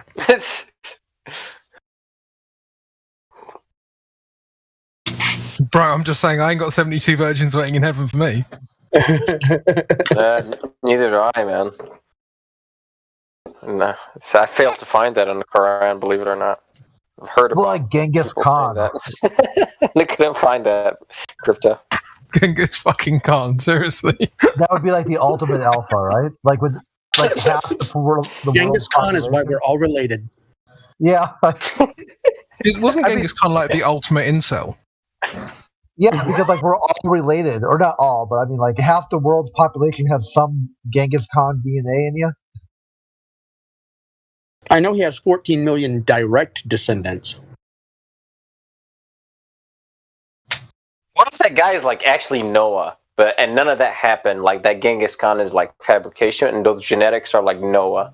Well, the problem is the Mongols. The problem is the Mongols had a flood origin story also. Oh, that's new to me. Okay. And they even kept date from it. That's where the Shin. That's where Shin comes from. That was Shin, which was the Eastern peoples. Comes from Shem, the Shemite. That was Noah's son, Shem. Oh, okay. Okay. That's what I'm saying. Like, it could be like this guy, this Genghis Khan DNA is one of those like old biblical figures. That's why we're all related. Like, you know what I mean? Like Noah's son or something like that. How did you turn Genghis to Genghis Khan, Yahi? I've actually heard that for some reason recently as Genghis. They've started pronouncing it Genghis. Oh, okay. Isn't Genghis? I don't know why they're doing that. I have no idea. It's called Genghis Khan for the past 800 years. I'm going to keep calling it Genghis. Genghis. Next thing you know, Lou's gonna. Oh, Lou's not here. He left. Okay. Okay, I was gonna take a shot at him, saying Lou's gonna come in and say, "What's the thing?" Yeah, there. Thank you. Yeah.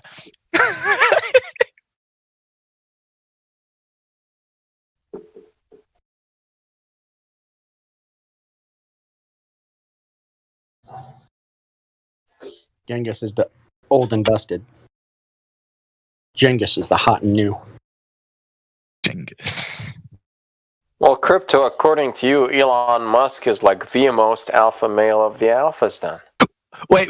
The point over there was he was trying to get to the alpha female, right? I know, man. I know. I like picking on Crypto, bro. He's British. Come on. Wait. Let's get to the alpha female part. I'm very curious about whoever's gonna mention it.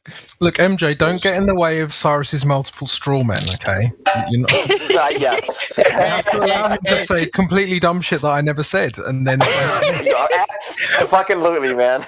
Wait. You gotta give him credit though. Cyrus did get you to say, "Let me finish." Cyrus did get you to say, "Let me finish" once. Yeah, true. So you wouldn't stop fucking talking. Yeah. I was waiting for the British dude just to lose it. Now, excuse me, but you seem to be talking over me. Was I? Do not. Hold on. I'm always quiet, man.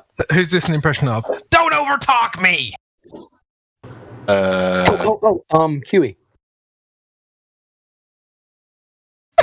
Mike? Is it QE or Mike? QE. Definitely QE. Yeah. Is Mike's mic still bad? Mike's mic? Kind of. Okay. It's like the so there you go. It can't be Mike. So seriously though, guys, if we were to actually put together some traits of an alpha female, what would that even look like? I'm thinking like I would and like Martha Stewart. Martha Stewart. Hillary Clinton. Yeah, good one. I would say Meme go first. I went the other way with the alpha man. Like the, not male like the most feminine alpha female like. I am alpha woman. Alpha. And kind of those like Twitch gamer girls because they got like dudes just hell no sucking up to them, like simps. Gross. Think of paying to go to a strip club. I like the one that's Nice point. You get in the front door. The women aren't dancing. They're standing there looking at their phones in underwear. And that's it. What's your thought about that, Crit? And people still simp to that. Yeah. That's because that's exactly what Twitch women are. That's because, oh, by the way, Twitch banned all of them. Like, really? Did they do it? They finally did it? They actually did it. They banned the ASMR and the hot tub chatting. They banned it. Wait, but not the people though. No, they banned several of the people. They give them temporary bans. So here's the issue: is that the average user, if you go from between all the ages, it's like 14 and a half male. That's your average user of Twitch. Wow. Is this like the online version of the Russian Thought Patrol? Yeah. What's that? Didn't hear about this? That was awesome. That was beautiful. So in Russia, the Russian authorities went around arresting cam girls. Oh, you didn't hear about it? They need to come to UAE. I think it's important because a lot of these, what they're doing is they get like teenage boys who are playing games to look at their stream and then direct them to their pornography channel. Yeah, it's pretty sick if you ask me. But it's royally sick. Because listed on poll, they were posting the Booba TV links to report all of them. And you could look at their links and it would be like OnlyFans, OnlyFans, OnlyFans, OnlyFans. So they were linking porn in their Twitch bios, which is also against the terms of service too. Should I change Matthew Learn's name to Matthew Simps just before he undeafens? Yeah, I feel like that guy would be a simp. Let's do it. Wait, Crit was about to say that's the version of alpha female in his smile. Is that what you were going to go for? Like, yeah, Matthew Learns, he'd be, if he was a woman, he'd be an alpha woman. Lord. No, but I don't even know what an alpha woman is. Like, no one seems to be able to define it for me. What is it? I can tell you what an alpha woman is. Curvature. It's actually a negative connotation when you say alpha woman, because it is essentially a woman who displays masculine traits of ambition and like hypergamy and let's just be nice and call it hoiness. Hoiness. Wait, they what? act the way an alpha male does. Holiness. Oh. From hoe. Yeah, see, I struggle to agree with that as a definition. It seems to be the way that Crit was going as well with it. Is like the businesswoman, but like but like business and ambition, that's a masculine trait. That's why she's defined as the alpha female. But so then there's two ways of looking at alpha. So one is in that context of being powerful and rich and all the rest, right? But I would look at kind of alpha within a kind of social context as a little bit different. It's like, right? Yeah, I get what you're saying. I already know where you're going. Yeah, one basic. Yeah. So, but then that to me is a normal woman, right? And like, well, but come on. Well, it's like this. Like, let's say when I go to a mechanic shop, the moment I go there, I'm not the alpha anymore. The mechanic is.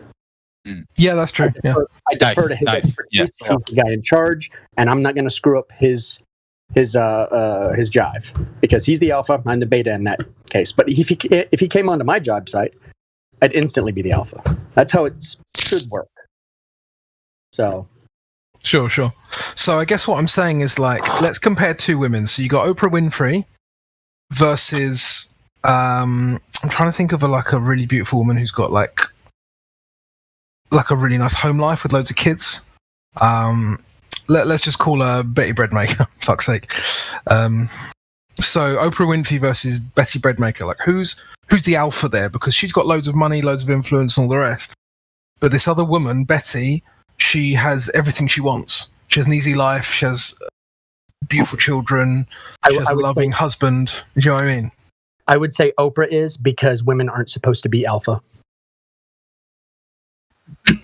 So then the person who's not meant to be alpha is alpha. Right. You see how that sounds like a contradiction? Yeah, I do. And it's because Oprah's position is a contradiction. It's like getting women to leave their natural position, to go against the natural order, to become like a male and alpha. Right. And so Martha did some hard time too. Martha Stewart. She did some like Martha Stewart did Hard Time.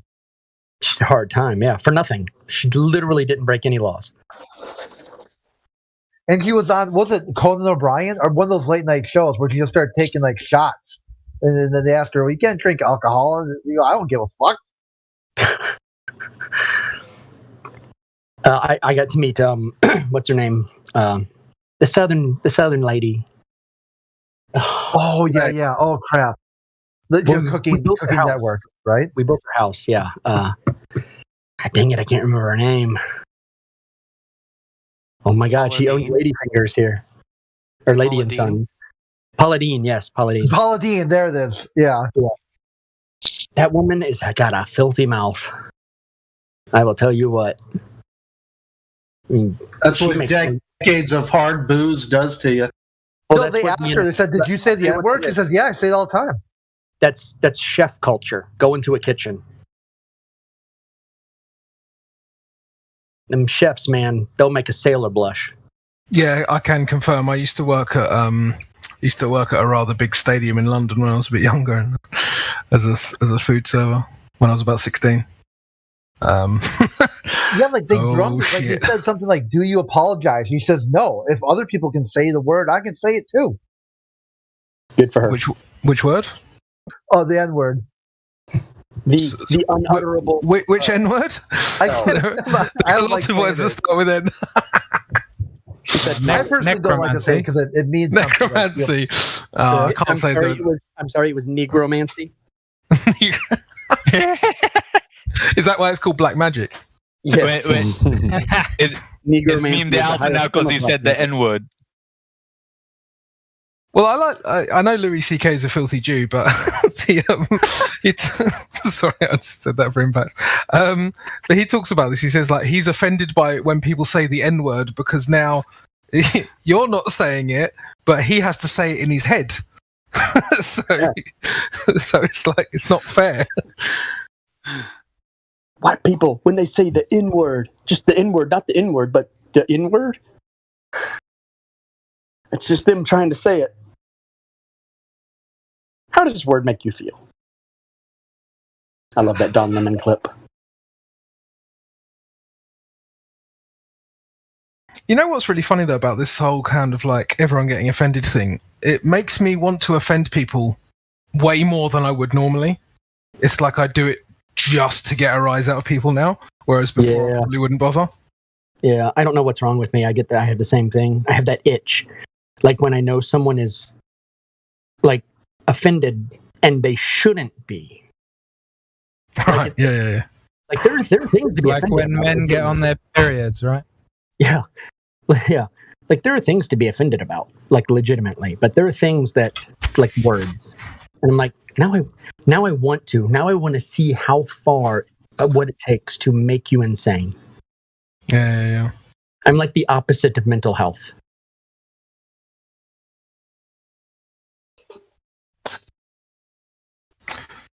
You guys are mean. I used to. There was a person that I probably spent a year very, very, very, very mildly gaslighting. They didn't even know I was, because I was just trying to get under their skin. That's how long and petty my games are. You said we were mean. I am legitimately mean. I did. I'm legitimately mean. I am Cyrus. Hello and welcome. I think the one who was mean was the one who didn't beat you enough when you were younger. Me. Oh wow! Dang. Well, I never got beaten as a child, right? Well, he's British. Hey guys, he's British. He probably just got sodomized. Hey man, that dirty British probably just got sodomized. Filthy degenerate. So they probably just put it in his cornhole. Oh lordy, he probably got sodomized. I find that offensive because you sounded like Mary Mom. You almost had a Lemonberg going on there with a good. Oh, that dude, it was a mixture of two. Yeah, agree. Well, now y'all gotta listen to me. Oh, Southern accent though. Sorry. That's a legitimate. This here is a legitimate Southern accent. I've known many men who talk like this. Many tough men, farmers even. In my head, that's kind of like a Louisiana kind of vibe. It's kind of a middle Georgia. Okay, yeah. I find that accent the easiest to do of all the US accents, the Southern accent. I don't know why, it's just so characteristic, you know? That's because I think one of the key, I read this somewhere, one of the key parts of the pronunciation is from European accents, like a conglomeration of like German, English, because there's lots of German and English down here. And so a lot of there was carryovers from that. But then, yeah, makes sense. Yeah. But then it was completely bastardized because you got the northern accents here, and they sound like aliens from a different planet, like Philadelphia. And you're like, what? Where are you from? What are you? Boston. From Boston, man. No, I'm not American and I got annoyed. Boston. From Boston. Put the car in the garage. Park the car in the garage. Garage. Listen to Mr. Fancy Man. It's a car hole. It's a car hole? That's a Simpsons cut. What do you call it? A car hole. Yeah, I just looked over this, and I didn't know about the ASMR or whatever. Yeah, what a bunch of pervs, man. Can you imagine teenage boys like going to watch about a video game they're trying to beat, and they're flooded with these chicks in yoga pants pretending like they're licking people's ears?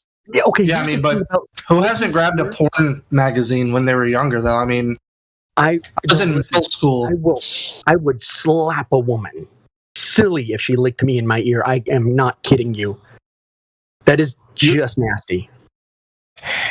That's my ear. What are you doing? Do you not clean your ear, man? I don't know. I went African there. I didn't like wet willies growing up, did I? Oh. Gross. Put your tongue down somebody's ear canal and then whisper in it like it's all sexy. Wait. And Crit, here's the thing. Here's the thing I have about what you just said, right? Just against what you just said. I mean, they've made it perverted. I mean, the ladies in the Twitch, but ASMR, I don't know. Ever since I was a kid, I enjoyed hearing people watching the TV. I don't watch TV. No, he watches ASMR. Yeah. He watches ASMR videos on Twitter. No, I never did. But I don't. It's still programming. Guys, if you just look at my boobs while I whisper and lick in your ear.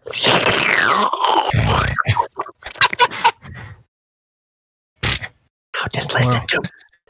Imagine this is your toe. Yeah. Why does your whisper voice sound extremely New York, if you know what I'm saying? I don't know. I've never heard my whisper voice because it's so We might want to ask Elijah. No, I didn't mean Elijah's kind of New York. Oh. He meant crook nose, hook nose. Yeah. Oh, don't you like my ASMR video? Meme, you need a tag. You need a tag called Chief Degenerate. Yeah. By the way, how ASMR actually works is like if you've ever listened to like a classical piece of music and it rises and flows and you start to get chills, that's actually what ASMR is. It has nothing to do with being whispered to and you enjoy it. Okay. It's like it's all fake anyway. That's the thing. It's harmonics and resonance. So hard. It's unique to the individual. Say what? Yeah, it has something to do with like the way your other unique to the individual. Like nails on a chalkboard, but the reverse of that. Yeah. When I hear whispering in my house, I'm like, speak up. Wait. Your thoughts on the whisper music? What?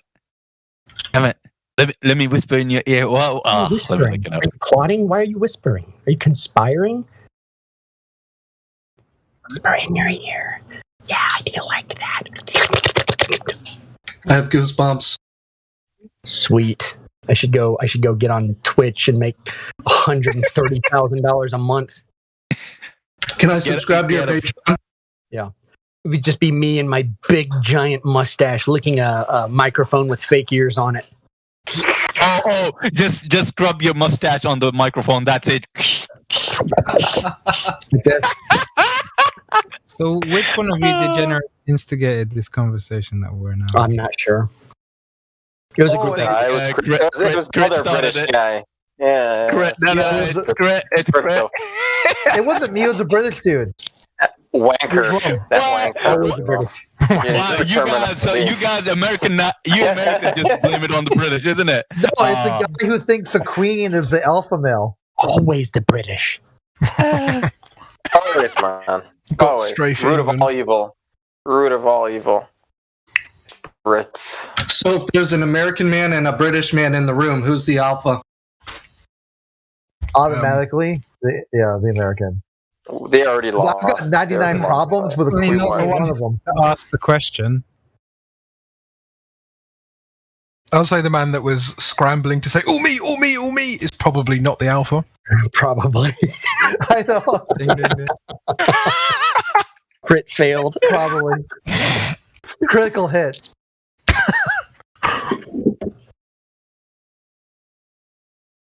Here, meme got you the whisper song. Oh, Yin Yang Twins. Oh yeah, that's it. Right. Oh no, Lord save me. Let's do Let's do it. Let's get the Bill Nye sex junk song going, please. Oh jeez, no. Once a year, I get to watch that. That has nose vibes all over it, just from looking at What the hell was that all? Nose vibes. Fucking brilliant. Yeah, man. He's not wrong. All these guys are designed by little flipping grabblers in basements. They're not wrong. Hey, you're not wrong. Anyway, What I want you to do, Shaniqua, is I want you to pull that thong way up that big giant black button. I want you to shake it a lot, okay? Because that's gonna get all the views. Did you call her Shaniqua? You guys want to hear about a new flat Earth reference in a movie I found today? Sure, why not? Brand new movie out last month. It's on Netflix called Awake. It's about how the population can't sleep. Anyway, they're in a car, and there's four of them. This guy says, "Hey, by the way, the Earth is flat." And the kid says, "No, it's not." And the guy's like, "What do you mean?" And he's like, "Science proves that the Earth is round." And the black guy goes, "Prove it." And then that was it. That was the end of the conversation because the kid couldn't prove it. I thought it was interesting. Last month, 2021, flat Earth reference again.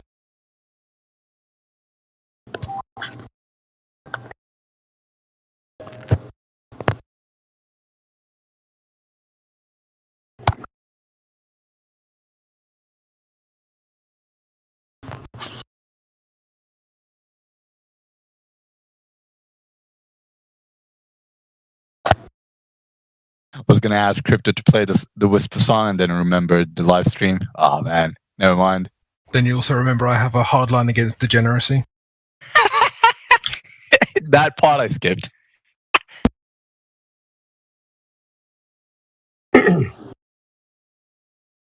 Mute the video, but read the comments to the Bill Nye video. The comments are they're golden. Well, Mama Jana has its own voice that there in the caption itself. Read that. Bill Nye saves the world. Out loud, anyway. Yeah, but the worst thing about that wasn't that it's like degenerate or offensive, or it's just that it's so cringy. I was just like cringing the whole time watching that.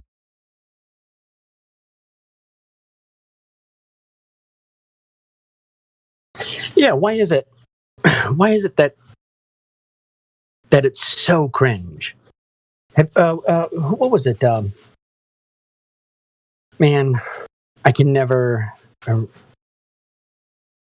wrote Assemblywoman? Can't remember. It starts with an E. Not Epstein. Crap, I'm gonna have to go look this up. Hold on. If in doubt, it was a Steen. Or a Stein.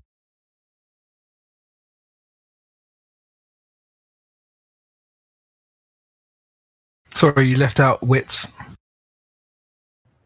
Yeah, all of that. Aristophanes, that's it. I got it. Or Aristophanes. He wrote Assemblywoman. And I don't know why, this kind of stuff reminds me of that. Like, how the women in there just turned to complete humorless. The things they thought were like practical and common sense were just absolutely insane because they completely lost touch with reality. That's what this stuff reminds me of. It's just these people have like, that's why it's so cringe, because they have no concept of the real world that they've left. Like they're on lunatic planet completely. They haven't got a firm set of balls in their life. They either need a father, a brother, or a husband. Otherwise, they're lost.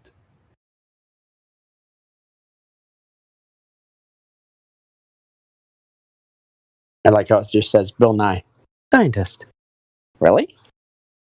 Thought he was a. Well, yes, but actually, no. Yeah, people will stand up arguing that he's a scientist. Like, he's not. Objectively. Well, it's just because he calls himself the science guy. People are like, oh, well, he must be a scientist. Okay, bro. I mean, that is literally how easy it is for some people to just go along with bullshit. Because they watch too much TV. Why are you so low, Elisha? I have no idea. I think something's wrong with my microphone. Let me check your. Say something. Something. Yeah, still quiet. I turned you up to 200 and you were still a little quiet. Yeah, Elisha, I need you to check your mic. Can you just say Oy vey the goyim no? Oy vey? Huh?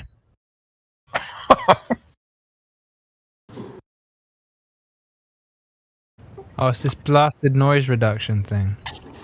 I was hoping Commie would leap in because remember he posted the 13 rules, something like the 13 facets of being a Nazi or something the other day. You know, he posted that bullshit, and then every single one of them was ticked by Marxists.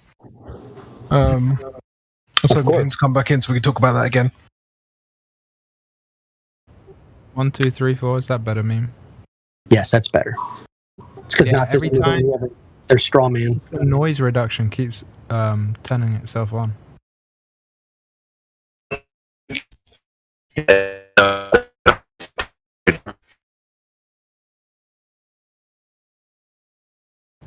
Somebody's possessed. What happened there?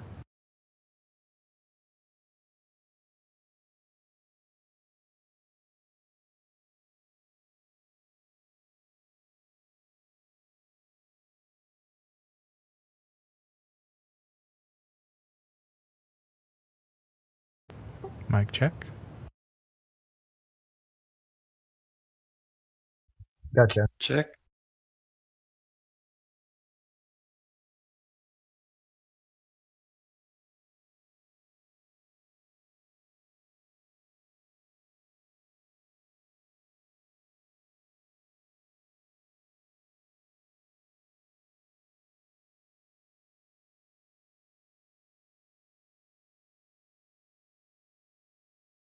Huh. It's not letting me post WebMs from my phone.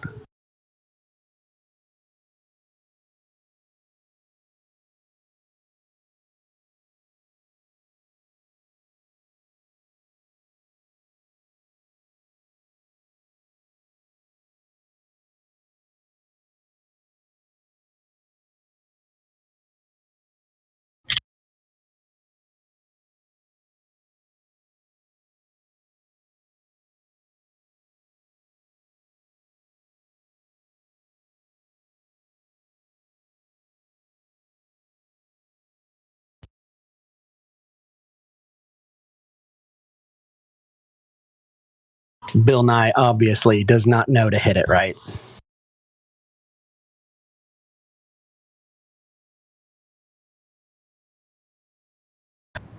Isn't that why he has to use substances and subtle tactics?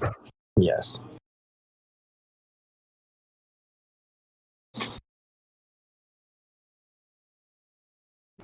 Oh, this is why men have harems. Because there are a few men in the world. The rest of them are just like this guy. So you gotta fill the gap.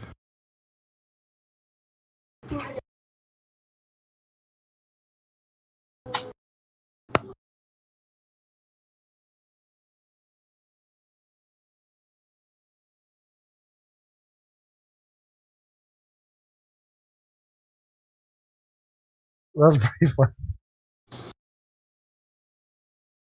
It's implied that the witches of the days of yore were going to grow up to be social justice warriors.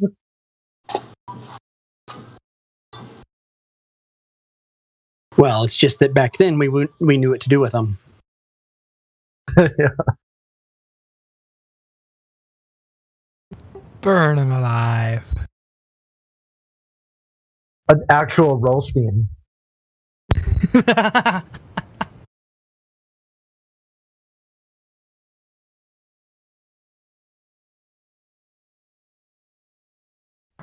No text. I think this is just a hilarious picture.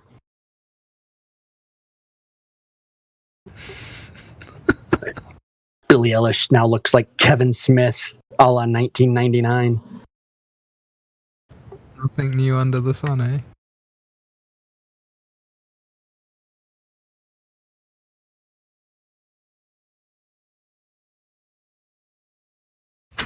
Yeah, she looks pretty.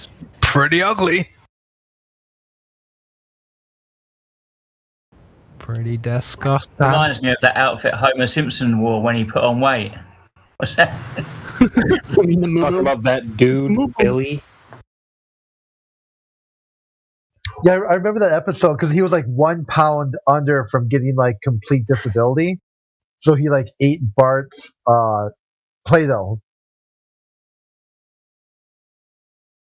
But then realized he was good because his belly was actually on the tall rack. So he was actually like overweight, like over the.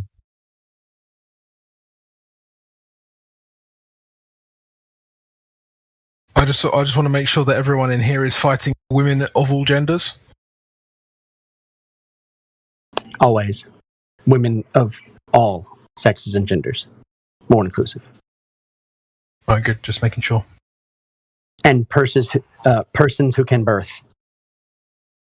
Birth persons, you mean? I think that's how they're referred to now. Rather than birthing persons. Wait, you mean bitches? I'm sorry. Persons who can chest feed.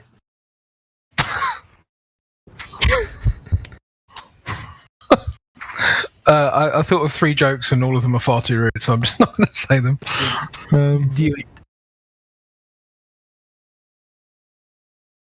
That is a great boomer meme, Crit.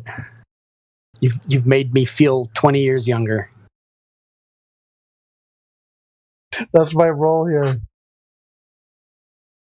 To make the old people feel young. Yeah, all you youngsters. Funny, my granny still says to me, "Oh, you're so young." It's like, bitch, I'm nearly 4 decades in. You talking about young?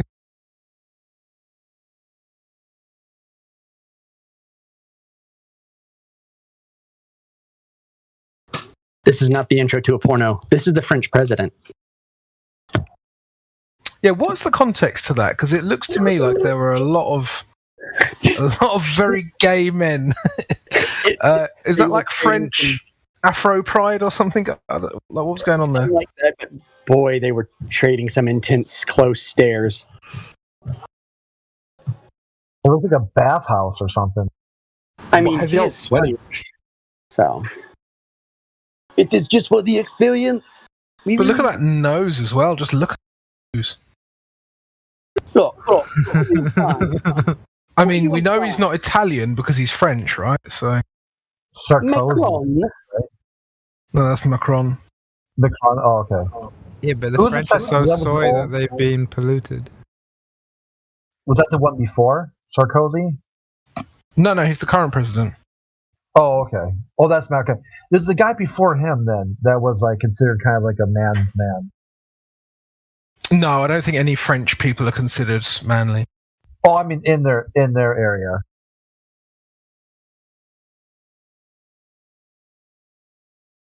I don't know. Eric Cantona's pretty good. You gotta admit, Eric Cantona's up there. No, I don't. You don't respect Eric Cantona? No, it's just that you said I have to. It's like, no, I don't. Hey, you do have to. You have to. I mean, you can't not respect Eric Cantona. Well, I can. No, it's impossible. Watch me. You can pretend not to, but I'm not saying I don't. I'm just saying I can. You can pretend not to, but it's impossible not to. Yeah, but he's French. Yeah, but he's the only Frenchman who's any good of the last 50 years that I can think of. They had a decent little guy once, didn't they? A decent little guy. You're talking about Sarkozy again, aren't you? Didn't he go mad or something? Try and take over Russia? All right, yeah. Then he got... Yeah. I was just like, but there are no good French people. I don't get what you're saying.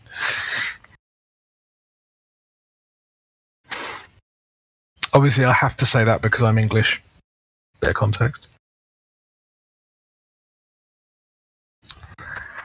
Well, just because you're not French. That's context enough, isn't it? Yeah, that's true.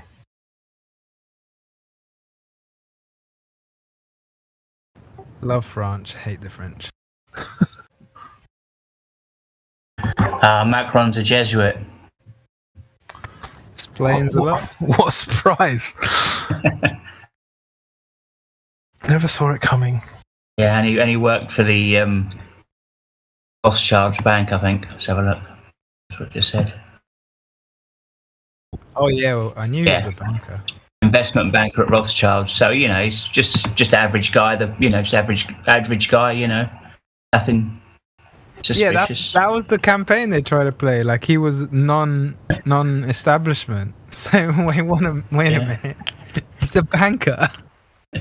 Yeah, just an average guy, run of the mill, working man like everyone else. He cares about you. Yeah. Don't worry about his nose. It's nothing to do with it. It's never anything to do with anything. That's quite an interesting one, actually. They did just recently did some DNA on somebody who was thought to be Italian, partly Italian. Turns out he had different origins. Okay. I'll try and see what else. It's quite an interesting one. I'll see if I can find who that was. Was it me, Mr. Aurelius? I saw one earlier about a reconstruction of... I saw a meme earlier about a reconstruction of Tutankhamun or one of those pharaohs. Tutankhamun? I don't know, whatever their flipping names are. Dumb names. Yeah, and turns out it's a white dude. So the meme was, "We are kings." I'll try to find it. It's good. No, the meme is "We are kings, not kangs." Oh yes, because we're not retarded. We are. Was kings. You've seen it, right? Of course, I have. I actually have all those memes saved because that was like a year ago.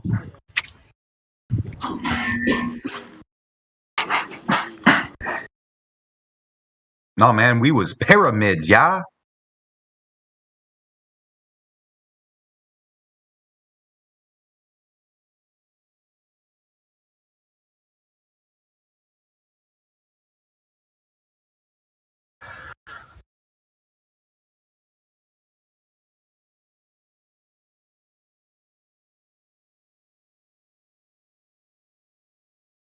What was that? White people built the pyramids? Is that it? Of course. Had to have been some. Yeah, they were called British. British people built the pyramids. They were called Hebrew. I'd love it if you just went on the inside of the pyramids and everything in safety, because that's the only thing Brits care about. Yeah. Don't bump your head. Yeah, I posted a memory TV anti-French meme. Is it really a meme if it's anti-French? Isn't it just called reality?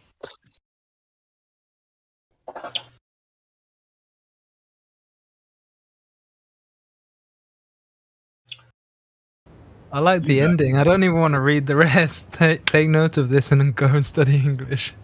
I was like, I had a meme that got kicked off Facebook, or like, it shows like Mickey Mouse, and he's got like a motor oil, styrofoam, and gas, and like a can of gasoline. He goes, and find a wine bottle. The recipe will be used later. You know.